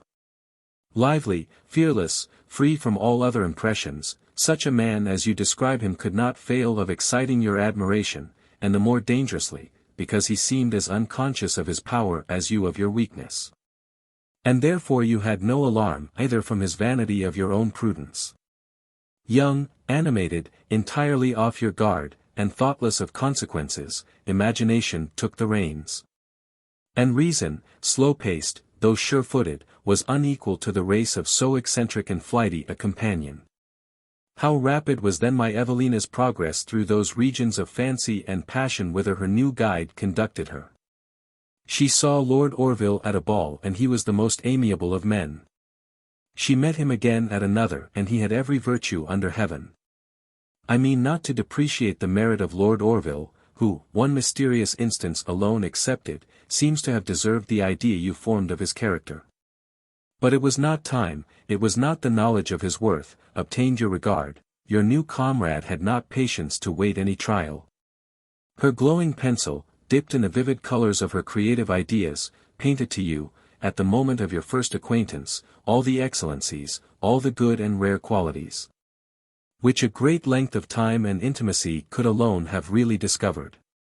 You flattered yourself that your partiality was the effect of esteem, founded upon a general love of merit, and a principle of justice, and your heart, which fell the sacrifice of your error, was totally gone ere you expected it was in danger. 1,000 times have I been upon the point of showing you the perils of your situation. But the same inexperience which occasioned your mistake, I hoped, with the assistance of time and absence, would effect a cure. I was, indeed, most unwilling to destroy your illusion. while I dared hope it might itself contribute to the restoration of your tranquillity. Since your ignorance of the danger, and force of your attachment, might possibly prevent that despondency with which young people, in similar circumstances, are apt to persuade themselves, that what is only difficult, is absolutely impossible. But, now, since you have again met, and have become more intimate than ever, all my hope from silence and seeming ignorance is at an end. Awake then, my dear, my deluded child, awake to the sense of your danger, and exert yourself to avoid the evils with which it threatens you, evils which, to a mind like yours, are most to be dreaded. Secret repining, and concealed, yet consuming regret. Make a noble effort for the recovery of your peace, which now, with sorrow I see it, depends wholly upon the presence of Lord Orville. This effort may indeed be painful. But trust to my experience, when I assure you it is requisite. You must quit him. His sight is baneful to your repose, his society is death to your future tranquillity. Believe me, my beloved child, my heart aches for your suffering, while it dictates its necessity. Could I flatter myself that Lord Orville would, indeed, be sensible of your worth, and act with a nobleness of mind which should prove it congenial to your own, then would I leave my Evelina to the unmolested enjoyment of the cheerful society, an increasing regard, of a man she so greatly admires, but this is not an age in which we may trust to appearances. An imprudence is much sooner regretted than repaired. Your health, you tell me, is much mended. Can you then consent to leave Bristol, not abruptly, that I do not desire, but in a few days from the time you receive this? I will write to Mrs. Selwyn, and tell her how much I wish your return, and Mrs. Clinton can take sufficient care of you. I have meditated upon every possible expedient that might tend to your happiness, ere I fixed upon exacting from you a compliance which I am convinced will be most painful to you, but I can satisfy myself in none. This will at least be safe. And as to success, we must leave it to time. I am very glad to hear of Mr. Macartney's welfare. Adieu, my dearest child. Heaven preserve and strengthen you. A.V. Letter 68, Evelina to the Rev. Mr. Villars. Clifton, September 28. Sweetly, most sweetly, have 2 days more passed since I wrote, but I have been too much engaged to be exact in my journal. Today has been less tranquil. It was destined for the decision of the important bet, and has been productive of general confusion throughout the house. It was settled that the race should be run at 5 o'clock in the afternoon. Lord Merton breakfasted here, and stayed till noon. He wanted to engage the ladies to bet on his side, in the true spirit of gaming, without seeing the racers. But he could only prevail on Lady Louisa, as Mrs. Selwyn said she never laid a wager against her own wishes, and Mrs. Beaumont would not take sides. As for me, I was not applied to. It is impossible for negligence to be more pointed than that of Lord Merton to me, in the presence of Lady Louisa. But, just before dinner, I happened to be alone in the drawing-room, when his lordship suddenly returned, and, coming in with his usual familiarity, he was beginning, you see, Lady Louisa, but stopping short, pray, where's everybody gone?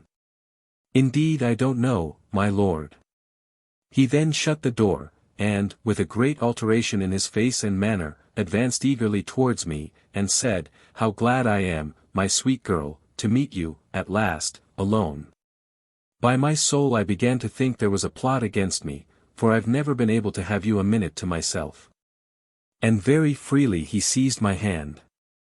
I was so much surprised at this address, after having been so long totally neglected, that I could make no other answer, than staring at him with unfeigned astonishment.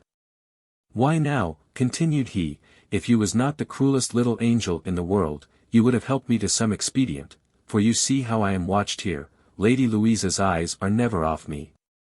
She gives me a charming foretaste of the pleasures of a wife. However, it won't last long. Disgusted to the greatest degree, I attempted to draw away my hand, but I believe I should not have succeeded if Mrs. Beaumont had not made her appearance. He turned from me with the greatest assurance, and said, how are you, ma'am, how is Lady Louisa? You see I can't live a moment out of the house. Could you, my dearest sir, have believed it possible for such effrontery to be in man? Before dinner came Mr. Coverley, and, before 5 o'clock, Mr. Lovell and some other company. The place marked out for the race, was a gravel walk in Mrs. Beaumont's garden, and the length of the ground 20 yards. When we were summoned to the course, the 2 poor old women made their appearance. Though they seemed very healthy for their time of life, they yet looked so weak, so infirm, so feeble, that I could feel no sensation but that of pity at the sight. However, this was not the general sense of the company, for they no sooner came forward, than they were greeted with a laugh from every beholder, Lord Orville excepted, who looked very grave during the whole transaction. Doubtless he must be greatly discontented at the dissipated conduct and extravagance of a man, with whom he is soon to be so nearly connected. For some time, the scene was truly ridiculous, the agitation of the parties concerned, and the bets that were laid upon the old women, were absurd beyond measure. "Who are you for? And whose side are you of?" was echoed from mouth to mouth by the whole company. Lord Merton and Mr. Coverley were both so excessively gay and noisy, that I soon found they had been free in drinking to their success. They handed, with loud shouts, the old women to the race ground, and encouraged them by liberal promises to exert themselves. When the signal was given for them to set off, the poor creatures, feeble and frightened, ran against each other, and, neither of them able to support the shock, they both fell on the ground. Lord Merton and Mr. Coverley flew to their assistance. Seats were brought for them, and they each drank a glass of wine. They complained of being much bruised, for, heavy and helpless, they had not been able to save themselves, but fell with their whole weight upon the gravel. However, as they seemed equal sufferers, both parties were too eager to have the affair deferred. Again therefore they set off, and hobbled along, nearly even with each other, for some time. Yet frequently, to the inexpressible diversion of the company, they stumbled and tottered, and the confused hallooing of, "Now, Coverley! Now, Merton," run from side to side during the whole affair. Not long after, a foot of one of the poor women slipped, and with great force she came again to the ground. Involuntarily, I sprung forward to assist her, but Lord Merton, to whom she did not belong, stopped me, calling out, "No foul play! No foul play!" Mr. Coverley then, repeating the same words, went himself to help her, and insisted that the other should stop. A debate ensued. But the poor creature was too much hurt to move, and declared her utter inability to make another attempt. Mr. Coverley was quite brutal, he swore at her with unmanly rage, and seemed scarce able to refrain even from striking her. Lord Merton then, in great rapture, said it was a hollow thing, but Mr. Coverley contended, that the fall was accidental, and time should be allowed for the woman to recover. However, all the company being against him, he was pronounced the loser. We then went to the drawing-room, to tea. After which, the evening being remarkably warm, we all walked in the garden. Lord Merton was quite riotous, and Lady Louisa in high spirits, but Mr. Coverley endeavoured, in vain, to conceal his chagrin. As Lord Orville was thoughtful, and walked by himself, I expected that, as usual, I should pass unnoticed, and be left to my own meditations, but this was not the case. For Lord Merton, entirely off his guard, giddy equally from wine and success, was very troublesome to me. And, regardless of the presence of Lady Louisa, which hitherto has restrained him even from common civility, he attached himself to me, during the walk, with a freedom of gallantry that put me extremely out of countenance. He paid me the most high-flown compliments, and frequently and forcibly seized my hand, though I repeatedly, and with undissembled anger, drew it back. Lord Orville, I saw, watched us with earnestness. And Lady Louisa's smiles were converted into looks of disdain. I could not bear to be thus situated, and complaining I was tired, I quickened my pace, with intention to return to the house. But Lord Merton, hastily following, caught my hand, and saying the day was his own, vowed he would not let me go. "You must, my lord," cried I, extremely flurried. "You are the most charming girl in the world," said he, and never looked better than at this moment. "My lord," cried Mrs.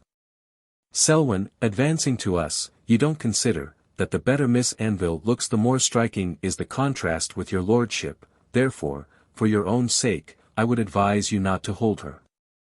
Egad, my lord, cried Mr. Coverley, I don't see what right you have to the best old, and the best young woman too, in the same day. Best young woman, repeated Mr. Lovell, 'pon honour, Jack, you have made a most unfortunate speech. However, if Lady Louisa can pardon you and her ladyship is all goodness I am sure nobody else can, for you have committed an outrageous solecism in good manners. And pray, sir, said Mrs. Selwyn, under what denomination may your own speech pass? Mr. Lovell, turning another way, affected not to hear her, and Mr. Coverley, bowing to Lady Louisa, said, her ladyship is well acquainted with my devotion. But, egad, I don't know how it is, I had always an unlucky turn at an epigram, and never could resist a smart play upon words in my life. Pray, my lord, cried I, let go my hand. Pray, Mrs. Selwyn, speak for me. My lord, said Mrs. Selwyn, in detaining Miss Anville any longer you only lose time, for we are already as well convinced of your valour and your strength, as if you were to hold her an age. My lord, said Mrs. Beaumont, I must beg leave to interfere, I know not if Lady Louisa can pardon you, but as this young lady is at my house, I do not choose to have her made uneasy. I pardon him, cried Lady Louisa. I declare I am monstrous glad to get rid of him. Egad, my lord, cried Mr. Coverley, while you are grasping at a shadow, you'll lose a substance, you'd best make your peace while you can. Pray, Mr. Coverley, be quiet, said Lady Louisa, peevishly, for I declare I won't speak to him. Brother, taking hold of Lord Orville's arm, will you walk in with me? Would to heaven, cried I, frightened to see how much Lord Merton was in liquor, that I too had a brother, and then I should not be exposed to such treatment. Lord Orville, instantly quitting Lady Louisa, said, will Miss Anville allow me the honour of taking that title, and then, without waiting for any answer, he disengaged me from Lord Merton. And, handing me to Lady Louisa, let me, added he, take equal care of both my sisters, and then, desiring her, to take hold of one arm, and begging me to make use of the other, we reached the house in a moment. Lord Merton, disordered as he was, attempted not to stop us. As soon as we entered the house, I withdrew my arm, and courtesied my thanks, for my heart was too full for speech. Lady Louisa, evidently hurt at her brother's condescension, and piqued extremely by Lord Merton's behaviour, silently drew away hers, and biting her lips, with a look of infinite vexation, walked sullenly up the hall. Lord Orville asked her if she would not go into the parlour. No, answered she, haughtily, I leave you and your new sister together, and then she walked upstairs. I was quite confounded at the pride and rudeness of this speech. Lord Orville himself seemed thunderstruck. I turned from him, and went into the parlour. He followed me, saying, must I now apologize to Miss Anville for the liberty of my interference? Or ought I to apologize, that I did not, as I wished, interfere sooner? Oh, my lord, cried I, with an emotion I could not repress, it is from you alone I meet with any respect, all others treat me with impertinence, or contempt. I am sorry I had not more command of myself, as he had reason just then to suppose I particularly meant his sister, which, I am sure, must very much hurt him. Good heaven, cried he, that so much sweetness and merit can fail to excite the love and admiration so justly their due. I cannot, I dare not express to you half the indignation I feel at this moment. I am sorry, my lord, said I, more calmly, to have raised it, but yet, in a situation that calls for protection, to meet only with mortifications, indeed, but I am ill-formed to bear them. My dear Miss Anville, cried he, warmly, allow me to be your friend, think of me as if I were indeed your brother. And let me entreat you to accept my best services, if there is any thing in which I can be so happy as to show my regard, my respect for you. Before I had time to speak, the rest of the party entered the parlour. And, as I did not wish to see anything more of Lord Merton, at least before he had slept, I determined to leave it. Lord Orville, seeing my design, said, as I passed him, "Will you go?" "Had not I best, my lord," said I. "I am afraid," said he, smiling, "since I must now speak as your brother, I am afraid you had. You see you may trust me, since I can advise against my own interest." I then left the room, and have been writing ever since. And, methinks, I can never lament the rudeness of Lord Merton, as it has more than ever confirmed to me the esteem of Lord Orville. Letter 69, Evelina in continuation. September 30th. O.H., Sir, what a strange incident have I to recite. What a field of conjecture to open. Yesterday evening we all went to an assembly. Lord Orville presented tickets to the whole family, and did me the honor, to the no small surprise of all here, I believe, to dance with me. But every day abounds in fresh instances of his condescending politeness, and he now takes every opportunity of calling me his friend and his sister. Lord Merton offered a ticket to Lady Louisa. But she was so much incensed against him, that she refused it with the utmost disdain, neither could he prevail upon her to dance with him. She sat still the whole evening, and deigned not to look at or speak to him. To me her behavior is almost the same, for she is cold, distant, and haughty, and her eyes express the greatest contempt. But for Lord Orville, how miserable would my residence here make me! We were joined in the ballroom by Mr. Coverley, Mr. Lovell, and Lord Merton, who looked as if he was doing penance, and sat all the evening next to Lady Louisa, vainly endeavouring to appease her anger. Lord Orville began the minuets. He danced with a young lady who seemed to engage the general attention, as she had not been seen here before. She is pretty, and looks mild and good-humoured. "Pray, Mr. Lovell," said Lady Louisa, "who is that?" "Miss Belmont," answered he, "the young heiress. She came to the Wells yesterday." Struck with the name, I involuntarily repeated it, but nobody heard me. "What is her family?" said Mrs. Beaumont. "Have you not heard of her, ma'am?" cried he. "She is only daughter and heiress of Sir John Belmont." Good heaven, how did I start! The name struck my ear like a thunderbolt. Mrs. Selwyn, who immediately looked at me, said, "Be calm, my dear, and we will learn the truth of all this." Till then I had never imagined her to be acquainted with my story, but she has since told me, that she knew my unhappy mother, and was well informed of the whole affair. She asked Mr. Lovell a multitude of questions.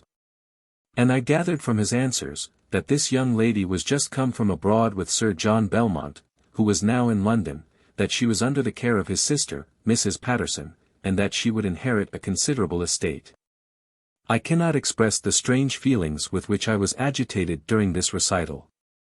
What, my dearest sir, can it possibly mean? Did you ever hear of any aftermarriage? Or must I suppose, that, while the lawful child is rejected, another is adopted? I know not what to think. I am bewildered with a contrariety of ideas. When we came home, Mrs. Selwyn passed more than an hour in my room conversing upon this subject. She says, that I ought instantly to go to town, find out my father, and have the affair cleared up. She assures me I have too strong a resemblance to my dear, though unknown, mother, to allow of the least hesitation in my being owned, when once I am seen. For my part, I have no wish but to act by your direction. I cannot give any account of the evening, so disturbed, so occupied am I by this subject, that I can think of no other. I have entreated Mrs. Selwyn to observe the strictest secrecy, and she has promised that she will. Indeed, she has too much sense to be idly communicative. Lord Orville took notice of my being absent and silent, but I ventured not to entrust him with the cause. Fortunately, he was not of the party at the time Mr. Lovell made the discovery. Mrs. Selwyn says, that if you approve my going to town, she will herself accompany me. I had 1,000 times rather ask the protection of Mrs. Mirvan, but, after this offer that will not be possible. Adieu, my dearest sir. I am sure you will write immediately, and I shall be all impatience till your letter arrives. Letter 70, Evelina in continuation. October 1st. Good God, my dear sir, what a wonderful tale have I again to relate. Even yet, I am not recovered from my extreme surprise. Yesterday morning, as soon as I had finished my hasty letter, I was summoned to attend a walking party to the Hot Wells. It consisted only of Mrs. Selwyn and Lord Orville. The latter walked by my side all the way, and his conversation dissipated my uneasiness, and insensibly restored my serenity. At the pump room I saw Mr. Macartney. I courtesied to him twice ere he would speak to me. When he did, I began to apologize for having disappointed him, but I did not find it very easy to excuse myself, as Lord Orville's eyes, with an expression of anxiety that distressed me, turned from him to me, and me to him, every word I spoke. Convinced, however, that I had really trifled with Mr. Macartney, I scrupled not to beg his pardon. He was then not merely appeased, but even grateful. He requested me to see him tomorrow. But I had not the folly to be again guilty of an indiscretion, which had already caused me so much uneasiness, and therefore I told him frankly, that it was not in my power at present to see him but by accident. And, to prevent his being offended, I hinted to him the reason I could not receive him as I wished to do. When I had satisfied both him and myself upon this subject, I turned to Lord Orville, and saw, with concern, the gravity of his countenance. I would have spoken to him, but knew not how. I believe, however, he read my thoughts, for, in a little time, with a sort of serious smile, he said, "Does not Mr. Macartney complain of his disappointment?" "Not much, my lord." "And how have you appeased him?" Finding I hesitated what to answer, "Am I not your brother?" continued he, "and must I not inquire into your affairs?" "Certainly, my lord," said I, laughing. "I only wish it were better worth your lordship's while. Let me, then, make immediate use of my privilege. When shall you see Mr. Macartney again?" "Indeed, my lord, I can't tell. But, do you know that I shall not suffer my sister to make a private appointment?" "Pray, my lord," cried I earnestly, "use that word no more. Indeed you shock me extremely." "That would I not do for the world," cried he, "yet you know not how warmly, how deeply I am interested, not only in all your concerns, but in all your actions." This speech, the most particular one Lord Orville had ever made to me, ended our conversation at that time, for I was too much struck by it to make any answer. Soon after, Mr. Macartney, in a low voice, entreated me not to deny him the gratification of returning the money. While he was speaking, the young lady I saw yesterday at the assembly, with the large party, entered the pump room. Mr. Macartney turned as pale as death, his voice faltered, and he seemed not to know what he said. I was myself almost equally disturbed, by the crowd of confused ideas that occurred to me. Good heaven! Thought I, why should he be thus agitated? Is it possible this can be the young lady he loved? In a few minutes we quitted the pump room, and, though I twice wished Mr. Macartney good morning, he was so absent he did not hear me. We did not immediately return to Clifton, as Mrs. Selwyn had business at a pamphlet shop. While she was looking at some new poems, Lord Orville again asked me when I should see Mr. Macartney. "Indeed, my lord," cried I know not, but I would give the universe for a few moments' conversation with him. I spoke this with a simple sincerity, and was not aware of the force of my own words. "The universe," repeated he. "Good God, Miss Anville, do you say this to me?"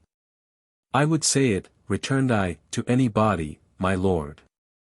"I beg your pardon," said he, in a voice that showed him ill-pleased. "I am answered." "My lord," cried I, "you must not judge hardly of me. I spoke inadvertently, but if you knew the painful suspense I suffer at this moment, you would not be surprised at what I have said." "And would a meeting with Mr. Macartney relieve you from that suspense?" "Yes, my lord, 2 words might be sufficient." "Would to heaven," cried he, after a short pause, "that I were worthy to know their import." "Worthy, my lord! Oh, if that were all, your lordship could ask nothing I should not be ready to answer. If I were but at liberty to speak, I should be proud of your lordship's inquiries, but, indeed, I have not any right to communicate the affairs of Mr. Macartney. Your lordship cannot suppose I have. I will own to you, answered he, I know not what to suppose. Yet there seems a frankness even in your mystery and such an air of openness in your countenance, that I am willing to hope. He stopped a moment, and then added, this meeting, you say, is essential to your repose? I did not say that, my lord. But yet I have the most important reasons for wishing to speak to him. He paused a few minutes, and then said, with warmth, yes, you shall speak to him, I will myself assist you. Miss Anville, I am sure, cannot form a wish against propriety. I will ask no questions, I will rely upon her own purity, and, uninformed, blindfold as I am, I will serve her with all my power. And then he went into the shop, leaving me so strangely affected by his generous behavior, that I almost wished to follow him with my thanks. When Mrs. Selwyn had transacted her affairs, we returned home. The moment dinner was over, Lord Orville went out, and did not come back till just as we were summoned to supper. This is the longest time he has spent from the house since I have been at Clifton. And you cannot imagine, my dear sir, how much I missed him. I scarce knew before how infinitely I am indebted to him alone for the happiness I have enjoyed since I have been at Mrs. Beaumont's. As I generally go downstairs last, he came to me, the moment the ladies had passed by, and said, shall you be at home tomorrow morning? I believe so, my lord. And will you then receive a visitor for me? For you, my lord. Yes, I have made acquaintance with Mr. Macartney, and he has promised to call upon me tomorrow about 3 o'clock. And then, taking my hand, he led me downstairs. Oh, sir, was there ever such another man as Lord Orville? Yes, one other now resides at Berry Hill. This morning there has been a great deal of company here, but at the time appointed by Lord Orville, doubtless with that consideration, the parlour is almost always empty, as everybody is dressing. Mrs. Beaumont, however, was not gone upstairs when Mr. Macartney sent in his name. Lord Orville immediately said, beg the favour of him to walk in. You see, madam, that I consider myself as at home. I hope so, answered Mrs. Beaumont, or I should be very uneasy. Mr. Macartney then entered. I believe we both felt very conscious to whom the visit was paid, but Lord Orville received him as his own guest, and not merely entertained him as such while Mrs. Beaumont remained in the room, but for some time after she had left it, a delicacy that saved me from the embarrassment I should have felt, had he immediately quitted us.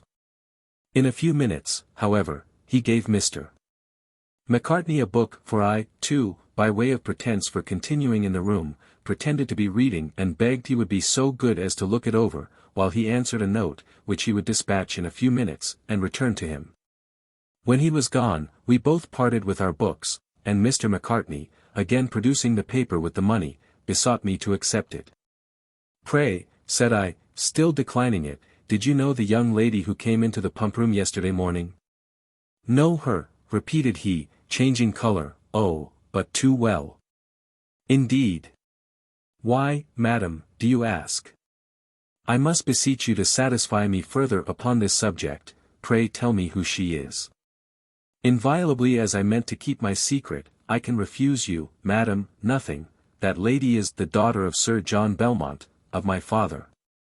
Gracious heaven! Cried I, involuntarily laying my hand on his arm, you are then my brother, I would have said, but my voice failed me, and I burst into tears. Oh, madam, cried he, what does this mean, what can thus distress you? I could not answer, but held out my hand to him. He seemed greatly surprised, and talked in high terms of my condescension. Spare yourself, cried I, wiping my eyes, spare yourself this mistake, you have a right to all I can do for you.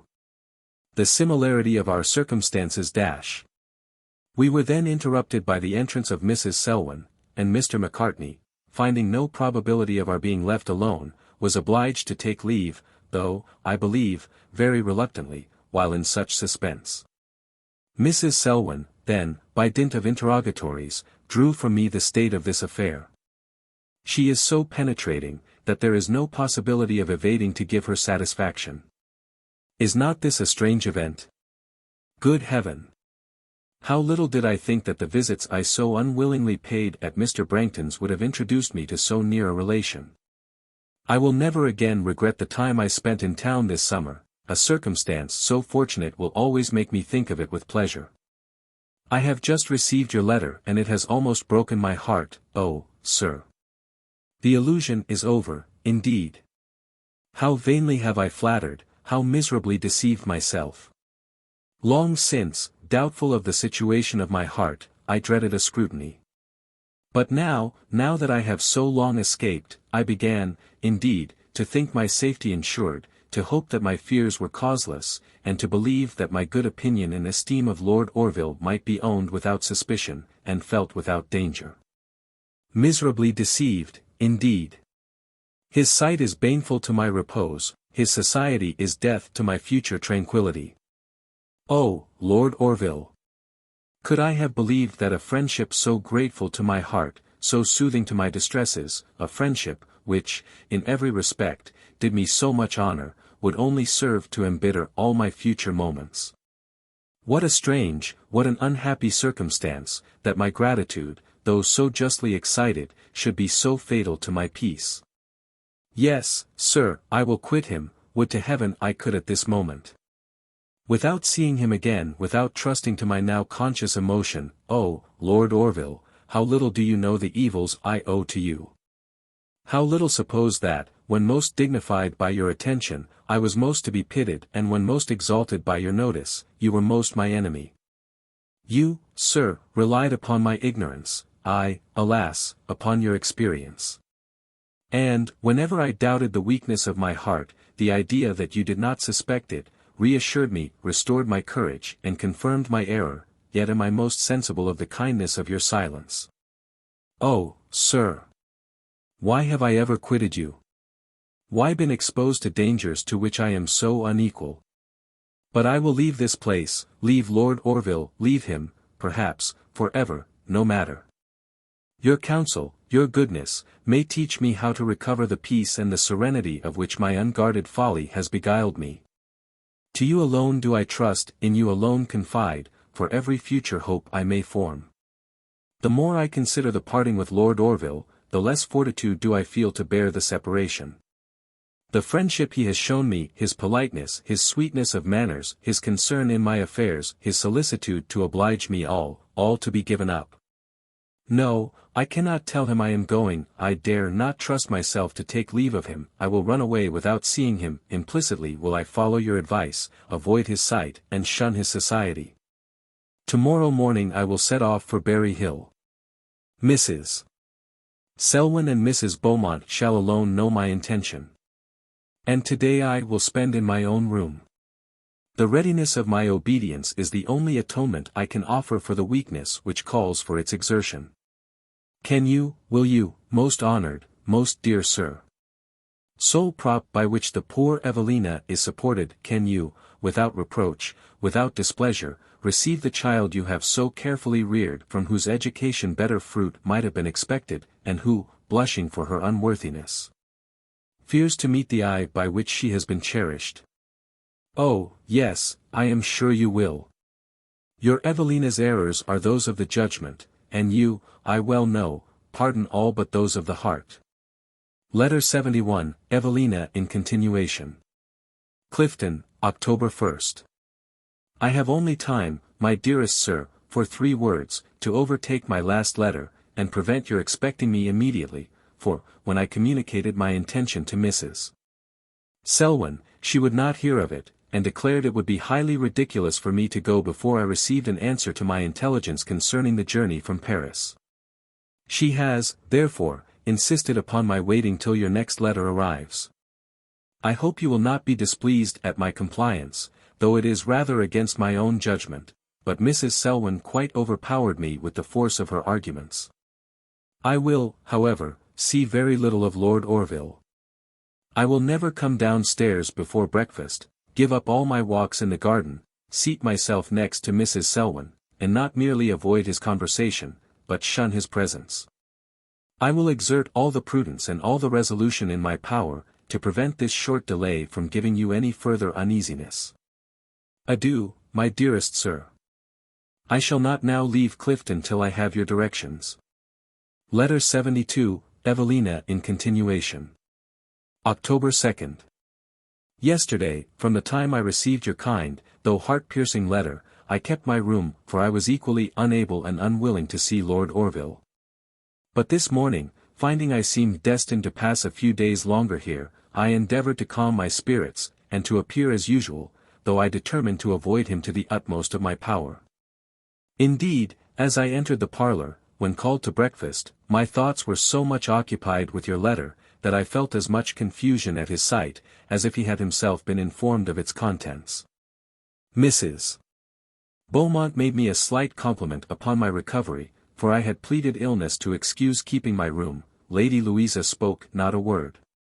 But Lord Orville, little imagining himself the cause of my indisposition, inquired concerning my health with the most distinguishing politeness. I hardly made any answer. And, for the first time since I have been here, contrived to sit at some distance from him.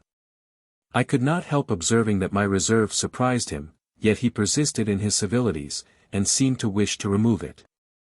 But I paid him very little attention, and the moment breakfast was over, instead of taking a book, or walking in the garden, I retired to my own room. Soon after, Mrs. Selwyn came to tell me, that Lord Orville had been proposing I should take an airing, and persuading her to let him drive us both in his phaeton. She delivered the message with an archness that made me blush. And added, that an airing, in my Lord Orville's carriage, could not fail to revive my spirits. There is no possibility of escaping her discernment. She has frequently rallied me upon his lordship's attention and, alas, upon the pleasure with which I have received it. However, I absolutely refused the offer. Well, said she, laughing, I cannot just now indulge you with any solicitation. For, to tell you the truth, I have business to transact at the Wells, and am glad to be excused myself. I would ask you to walk with me, but since Lord Orville is refused, I have not the presumption to hope for success. Indeed, cried I, you are mistaken, I will attend you with pleasure. Oh rare coquetry, cried she, surely it must be inherent in our sex, or it could not have been imbibed at Berry Hill. I had not spirits to answer her, and therefore put on my hat and cloak in silence. I presume, continued she, drily, his lordship may walk with us. If so, madam, said I, you will have a companion, and I will stay at home. My dear child, cried she, did you bring the certificate of your birth with you? Dear madam, no. Why then, we shall never be known again at Berry Hill. I felt too conscious to enjoy her pleasantry. But I believe she was determined to torment me, for she asked if she should inform Lord Orville that I desired him not to be of the party. By no means, madam, but, indeed, I had rather not walk myself. My dear, cried she, I really do not know you this morning, you have certainly been taking a lesson of Lady Louisa. She then went downstairs. But presently returning, told me she had acquainted Lord Orville that I did not choose to go out in the phaeton, but preferred a walk, tete-a-tete with her, by way of variety. I said nothing, but was really vexed. She bade me go downstairs, and said she would follow me immediately. Lord Orville met me in the hall. I fear, said he, Miss Anville is not yet quite well. And he would have taken my hand, but I turned from him, and courtesying slightly, went into the parlour. Mrs. Beaumont and Lady Louisa were at work. Lord Merton was talking with the latter. For he has now made his peace, and is again received into favour. I seated myself, as usual, by the window. Lord Orville, in a few minutes, came to me, and said, Why is Miss Anville so grave? Not grave, my lord, said I, only stupid. And I took up a book. You will go, said he, after a short pause, to the assembly tonight? No, my lord, certainly not. Neither then will I, for I should be sorry to sully the remembrance I have of the happiness I enjoyed at the last. Mrs. Selwyn then coming in, general inquiries were made to all but me, of who would go to the assembly. Lord Orville instantly declared he had letters to write at home, but every one else settled to go. I then hastened Mrs. Selwyn away, though not before she had said to Lord Orville, "Pray, has your lordship obtained Miss Anville's leave to favour us with your company?" "I have not, madam," answered he, "had the vanity to ask it. During our walk, Mrs. Selwyn tormented me unmercifully. She told me, that since I declined any addition to our party, I must, doubtless, be conscious of my own powers of entertainment, and begged me, therefore, to exert them freely. I repented 1,000 times having consented to walk alone with her, for though I made the most painful efforts to appear in spirits, her raillery quite overpowered me. We went first to the pump-room. It was full of company. And the moment we entered, I heard a murmuring of, that she, and, to my great confusion, I saw every eye turn towards me. I pulled my hat over my face, and, by the assistance of Mrs. Selwyn, endeavoured to screen myself from observation. Nevertheless, I found I was so much the object of general attention, that I entreated her to hasten away. But unfortunately she had entered into conversation, very earnestly, with a gentleman of her acquaintance, and would not listen to me. But said, that if I was tired of waiting, I might walk on to the milliner's with the Miss Watkins, 2 young ladies I had seen at Mrs. Beaumont's, who were going thither. I accepted the offer very readily, and away we went. But we had not gone 3 yards, before we were followed by a party of young men, who took every possible opportunity of looking at us, and, as they walked behind, talked aloud, in a manner at once unintelligible and absurd. "Yes," cried one, "'tis certainly she, mark but her blushing cheek. And then her downcast eye," cried another. "True, oh most true," said a third, "every beauty is her own." "But then," said the first, "her mind, now the difficulty is, to find out the truth of that, for she will not say a word." "She is timid," answered another, "mark but her timid air." During this conversation, we walked on silent and quick. As we knew not to whom it was particularly addressed, we were all equally ashamed, and equally desirous to avoid such unaccountable observations. Soon after we were caught in a shower of rain. We hurried on. And these gentlemen, following us, offered their services in the most pressing manner, begging us to make use of their arms, and, while I almost ran, in order to avoid their impertinence, I was suddenly met by Sir Clement Willoughby. We both started. "Good God," he exclaimed, "Miss Anville," and then, regarding my tormentors with an air of displeasure, he earnestly inquired, if anything had alarmed me? "No, no," cried I, for I found no difficulty now to disengage myself from these youths, who, probably, concluding from the commanding air of Sir Clement, that he had a right to protect me, quietly gave way to him, and entirely quitted us.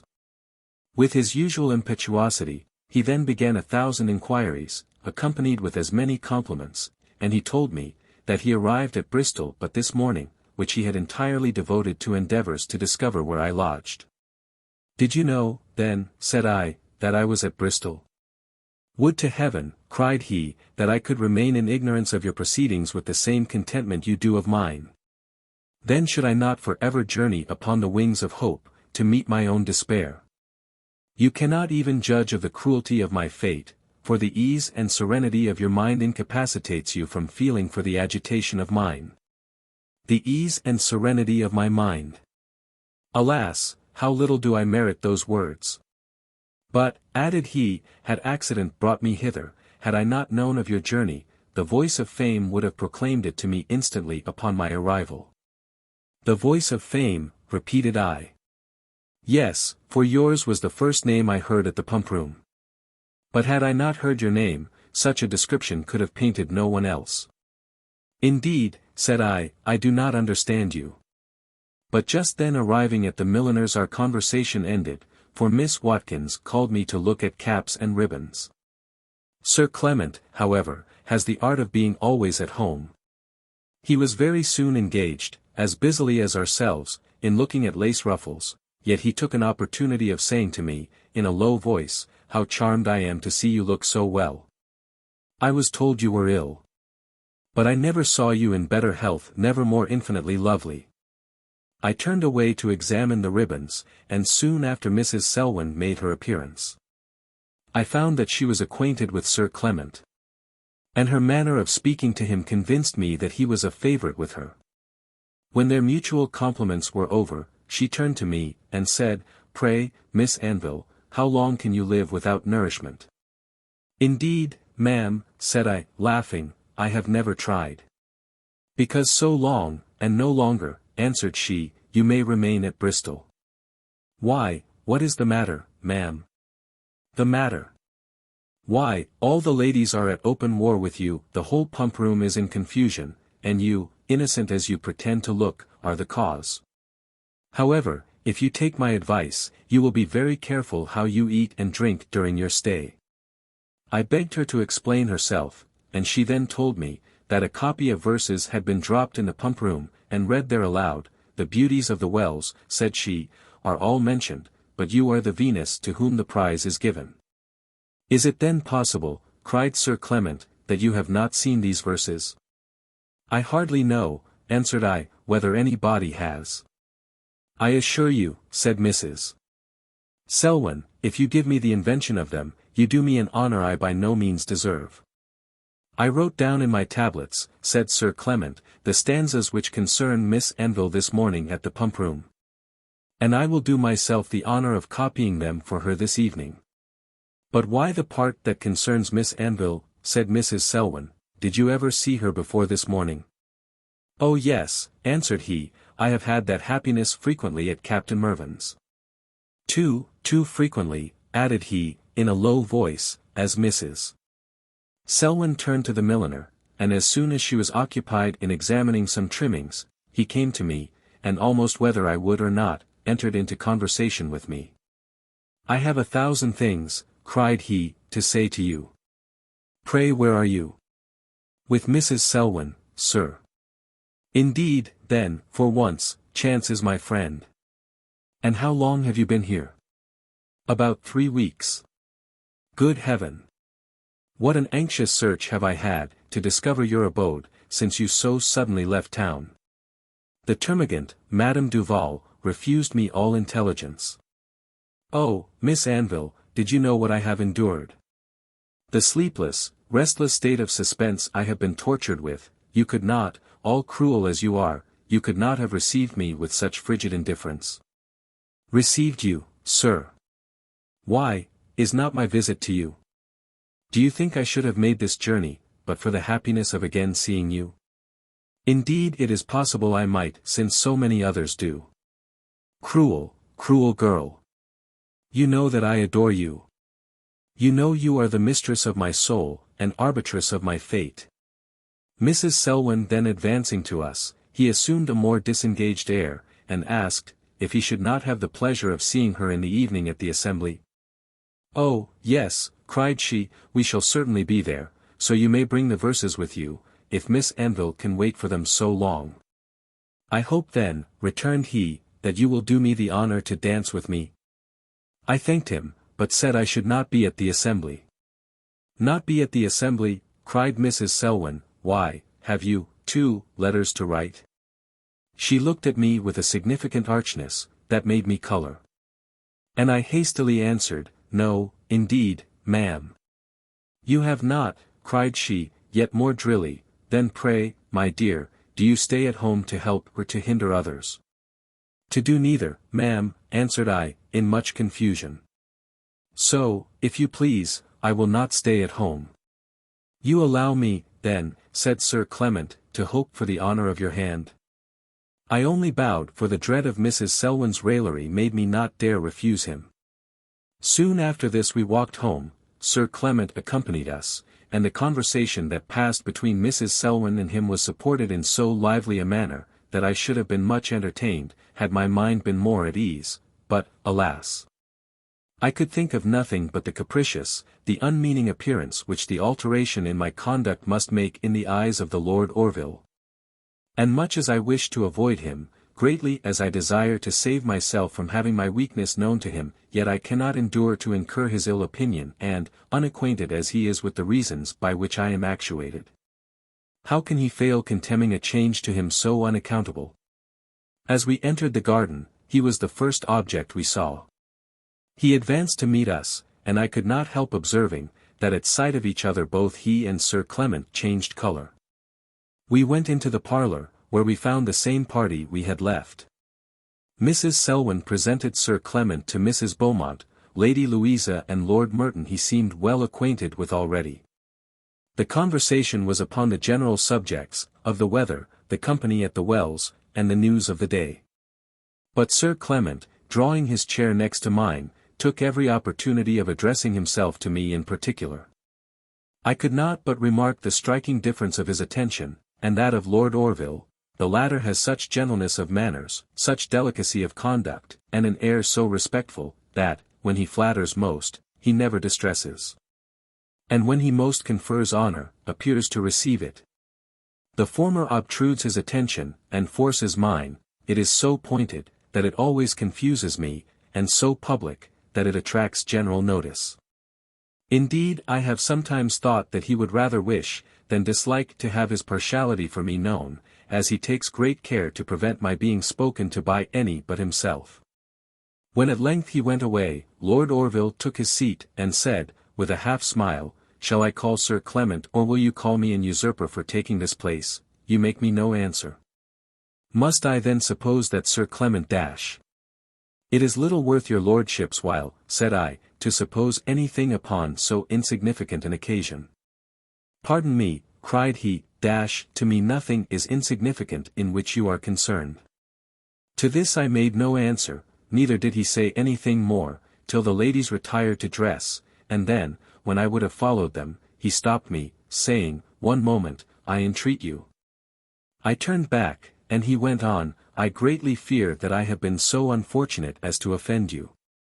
Yet so repugnant to my very soul is the idea, that I know not how to suppose it possible I can unwittingly have done the thing in the world that, designedly, I would wish to avoid." "No, indeed, my lord, you have not," said I. "You sigh," cried he, taking my hand, "would to heaven I were the sharer of your uneasiness, whencesoever it springs. With what earnestness would I not struggle to alleviate it?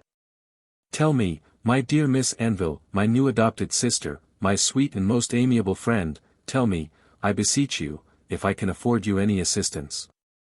"None, none, my lord," cried I, withdrawing my hand, and moving towards the door. "Is it then impossible I can serve you? Perhaps you wish to see Mr. Macartney again?" "No, my lord." And I held the door open. "I am not, I own, sorry for that. Yet, oh, Miss Anville, there is a question, there is a conjecture, know not how to mention, because I dread the result, but I see you are in haste, perhaps in the evening I may have the honour of a longer conversation. Yet one thing, will you have the goodness to allow me to ask, did you, this morning, when you went to the Wells, did you know whom you should meet there?" "Who, my lord?" "I beg your pardon 1,000 times for a curiosity so unlicensed. But I will say no more at present." He bowed, expecting me to go, and then, with quick steps, but a heavy heart, I came to my own room. His question, I am sure, meant Sir Clement Willoughby. And had I not imposed upon myself the severe task of avoiding, flying Lord Orville, with all my power, I would instantly have satisfied him of my ignorance of Sir Clement's journey. And yet more did I long to say something of the assembly, since I found he depended upon my spending the evening at home. I did not go downstairs again till the family was assembled to dinner. My dress, I saw, struck Lord Orville with astonishment. And I was myself so much ashamed of appearing whimsical and unsteady, that I could not look up. "I understood," said Mrs. Beaumont, "that Miss Anville did not go out this evening." "Her intention in the morning," said Mrs. Selwyn, "was to stay at home, but there is a fascinating power in an assembly, which, upon second thoughts, is not to be resisted." "The assembly," cried Lord Orville, "are you then going to the assembly?" I made no answer. And we all took our places at table. It was not without difficulty that I contrived to give up my usual seat. But I was determined to adhere to the promise in my yesterday's letter, though I saw that Lord Orville seemed quite confounded at my visible endeavours to avoid him. After dinner, we all went into the drawing-room together, as there were no gentlemen to detain his lordship, and then, before I could place myself out of his way, he said, "You are then really going to the assembly? May I ask if you shall dance?" "I believe not, my lord."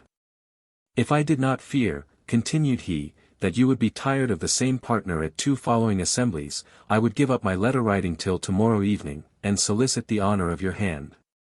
"If I do dance," said I, in great confusion, "I believe I am engaged." "Engaged," cried he, with earnestness, "may I ask to whom?" "To Sir Clement Willoughby, my lord." He said nothing, but looked very little pleased, and did not address himself to me any more all the afternoon. Oh, sir, thus situated, how comfortless were the feelings of your Evelina. Early in the evening, with his accustomed assiduity, Sir Clement came to conduct us to the assembly. He soon contrived to seat himself next me, and, in a low voice, paid me so many compliments, that I knew not which way to look. Lord Orville hardly spoke a word, and his countenance was grave and thoughtful, yet, whenever I raised my eyes, his, I perceived, were directed towards me, though instantly, upon meeting mine, he looked another way. In a short time, Sir Clement, taking from his pocket a folded paper, said, almost in a whisper, "Here, loveliest of women, you will see a faint, an unsuccessful attempt to paint the object of all my adoration. Yet, weak as are the lines for the purpose, I envy beyond expression the happy mortal who has dared make the effort." "I will look at them," said I, "some other time." For, conscious that I was observed by Lord Orville, I could not bear he should see me take a written paper, so privately offered, from Sir Clement. But Sir Clement is an impracticable man, and I never succeeded in any attempt to frustrate whatever he had planned. "No," said he, still in a whisper, "you must take them now, while Lady Louisa is away, for she and Mrs. Selwyn were gone upstairs to finish their dress, as she must by no means see them." "Indeed," said I have no intention to show them." "But the only way," answered he, "to avoid suspicion, is to take them in her absence. I would have read them aloud myself, but that they are not proper to be seen by any body in this house, yourself and Mrs. Selwyn excepted." Then again he presented me the paper, which I now was obliged to take, as I found declining it was vain. But I was sorry that this action should be seen, and the whispering remarked, though the purport of the conversation was left to conjecture. As I held it in my hand, Sir Clement teased me to look at it immediately, and told me, the reason he could not produce the lines publicly was, that among the ladies who were mentioned, and supposed to be rejected, was Lady Louisa Larpent. I am much concerned at this circumstance, as I cannot doubt but that it will render me more disagreeable to her than ever, if she should hear of it. I will now copy the verses, which Sir Clement would not let me rest till I had read. "See last advance, with bashful grace. Downcast eye, and blushing cheek. Timid air, and beauteous face. Anville, whom the graces seek. Though every beauty is her own. And though her mind each virtue fills. Anville, to her power unknown. Artless strikes, unconscious kills. I am sure, my dear sir, you will not wonder that a panegyric such as this should, in reading, give me the greatest confusion, and, unfortunately, before I had finished it, the ladies returned. "What have you there, my dear?" said Mrs. Selwyn. "Nothing, ma'am," said I, hastily folding, and putting it in my pocket. "And has nothing," cried she, "the power of rouge?" I made no answer. A deep sigh, which escaped Lord Orville at that moment, reached my ears, and gave me sensations which I dare not mention. Lord Merton then handed Lady Louisa and Mrs. Beaumont to the latter's carriage. Mrs. Selwyn led the way to Sir Clement's, who handed me in after her. During the ride I did not once speak, but when I came to the assembly room, Sir Clement took care that I should not preserve my silence. He asked me immediately to dance. I begged him to excuse me, and seek some other partner. But on the contrary, he told me, he was very glad I would sit still, as he had a million of things to say to me. He then began to tell me, how much he had suffered from absence. How greatly he was alarmed when he heard I had left town, and how cruelly difficult he had found it to trace me, which, at last, he could only do by sacrificing another week to Captain Mirvan. And Howard Grove, continued he, which, at my first visit, I thought the most delightful spot upon earth, now appeared to me the most dismal. The face of the country seemed altered. The walks, which I had thought most pleasant, were now most stupid. Lady Howard, who had appeared a cheerful and respectable old lady, now appeared in the common John Trot style of other aged dames. Mrs.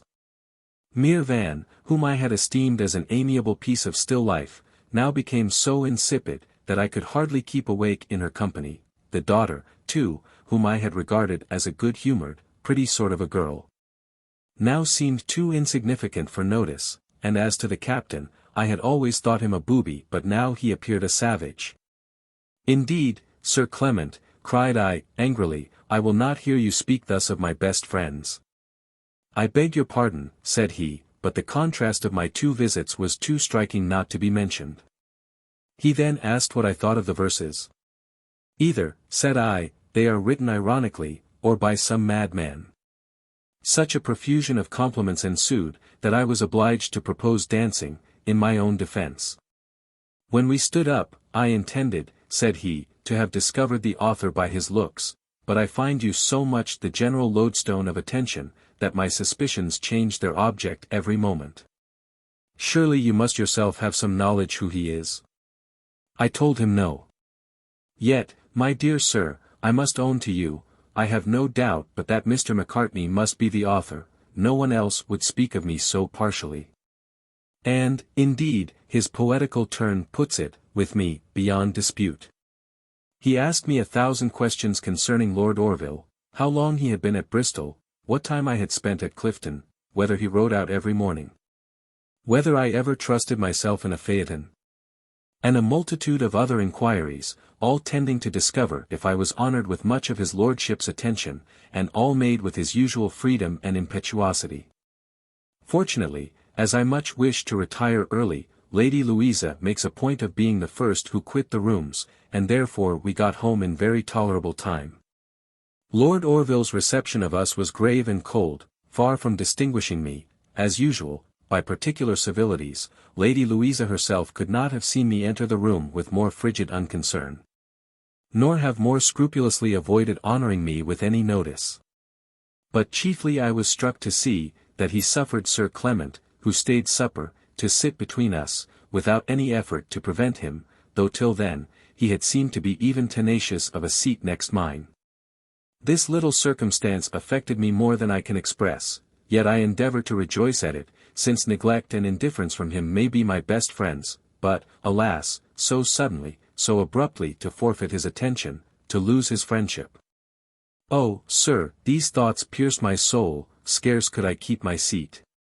For not all my efforts could restrain the tears from trickling down my cheeks. However, as Lord Orville saw them not, for Sir Clement's head was constantly between us, I tried to collect my spirits, and succeeded so far as to keep my place with decency, till Sir Clement took leave. And then, not daring to trust my eyes to meet those of Lord Orville, I retired. I have been writing ever since, for, certain that I could not sleep, I would not go to bed. Tell me, my dearest sir, if you possibly can, tell me that you approve my change of conduct, tell me that my altered behaviour to Lord Orville is right, that my flying his society, and avoiding his civilities, are actions which you would have dictated. Tell me this, and the sacrifices I have made will comfort me in the midst of my regret, for never, never can I cease to regret that I have lost the friendship of Lord Orville. Oh, sir, I have slighted, have rejected, have thrown it away. No matter, it was an honour I merited not to preserve, and now I see that my mind was unequal to sustaining it without danger. Yet so strong is the desire you have implanted in me to act with uprightness and propriety, that, however the weakness of my heart may distress and afflict me, it will never, I humbly trust, render me wilfully culpable. The wish of doing well governs every other, as far as concerns my conduct, for am I not your child, the creature of your own forming, yet, oh sir, friend, parent, of my heart, my feelings are all at war with my duties. And, while I most struggle to acquire self-approbation, my peace, my happiness, my hopes are lost. 'Tis you alone can compose a mind so cruelly agitated, you, I well know, can feel pity for the weakness to which you are a stranger. And, though you blame the affliction, soothe and comfort the afflicted. Letter 73, Mr. Villars to Evelina. Berry Hill, October 3. Your last communication, my dearest child, is indeed astonishing. That an acknowledged daughter and heiress of Sir John Belmont should be at Bristol, and still my Evelina bear the name of Anville, is to me inexplicable. Yet the mystery of the letter to Lady Howard prepared me to expect something extraordinary upon Sir John Belmont's return to England. Whoever this young lady may be, it is certain she now takes a place to which you have a right indisputable. An after-marriage I never heard of, yet, supposing such a one to have happened, Miss Evelyn was certainly the first wife, and therefore her daughter must, at least, be entitled to the name of Belmont. Either there are circumstances in this affair at present utterly incomprehensible, or else some strange and most atrocious fraud has been practiced. Which of these two is the case it now behoves us to inquire. My reluctance to this step gives way to my conviction of its propriety, since the reputation of your dear and much injured mother must now either be fully cleared from blemish or receive its final and indelible wound. The public appearance of a daughter of Sir John Belmont will revive the remembrance of Miss Evelyn's story in all who have heard it. Who the mother was, will be universally demanded, and if any other Lady Belmont should be named. The birth of my Evelina will receive a stigma, against which, honor, truth, and innocence may appeal in vain. A stigma, which will eternally blast the fair fame of her virtuous mother, and cast upon her blameless self the odium of a title, which not all her purity can rescue from established shame and dishonor. No, my dear child, no. I will not quietly suffer the ashes of your mother to be treated with ignominy. Her spotless character shall be justified to the world, her marriage shall be acknowledged, and her child shall bear the name to which she is lawfully entitled. It is true, that Mrs. Mirvan would conduct this affair with more delicacy than Mrs. Selwyn. Yet, perhaps, to save time, is of all considerations the most important, since the longer this mystery is suffered to continue, the more difficult may be rendered its explanation. The sooner, therefore, you can set out for town, the less formidable will be your task. Let not your timidity, my dear love, depress your spirits. I shall, indeed, tremble for you at a meeting so singular and so affecting, yet there can be no doubt of the success of your application. I enclose a letter from your unhappy mother. Written, and reserved purposely for this occasion, Mrs. Clinton too, who attended her in her last illness, must accompany you to town, but, without any other certificate of your birth, that which you carry in your countenance, as it could not be affected by artifice, so it cannot admit of a doubt.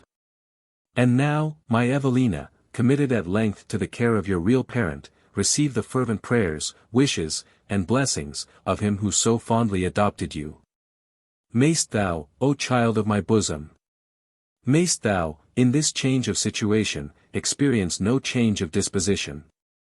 But receive with humility, and support with meekness the elevation to which thou art rising. May thy manners, language, and deportment, all evince that modest equanimity, and cheerful gratitude, which not merely deserve, but dignify prosperity. Mayst thou, to the last moments of an unblemished life, retain thy genuine simplicity, thy singleness of heart, thy guileless sincerity. And mayst thou, stranger to ostentation, and superior to insolence, with true greatness of soul shine forth conspicuous only in beneficence. Arthur Villars. Letter 74. Enclosed in the preceding letter. Lady Belmont to Sir John Belmont. I am the firm hope that the moment of anguish which approaches will prove the period of my sufferings. Once more I address myself to Sir John Belmont, in behalf of the child, who, if it survives its mother, will hereafter be the bearer of this letter. Yet, in what terms, oh, most cruel of men, can the lost Caroline address you, and not address you in vain? Oh, deaf to the voice of compassion, deaf to the sting of truth, deaf to every tie of honor, say, in what terms may the lost Caroline address you, and not address you in vain? Shall I call you by the loved, the respected title of husband? No, you disclaim it, the father of my infant. No, you doom it to infamy, the lover who rescued me from a forced marriage. No, you have yourself betrayed me, the friend from whom I hoped succor and protection. No, you have consigned me to misery and destruction. Oh, hardened against every plea of justice, remorse, or pity. How, and in what manner, may I hope to move thee?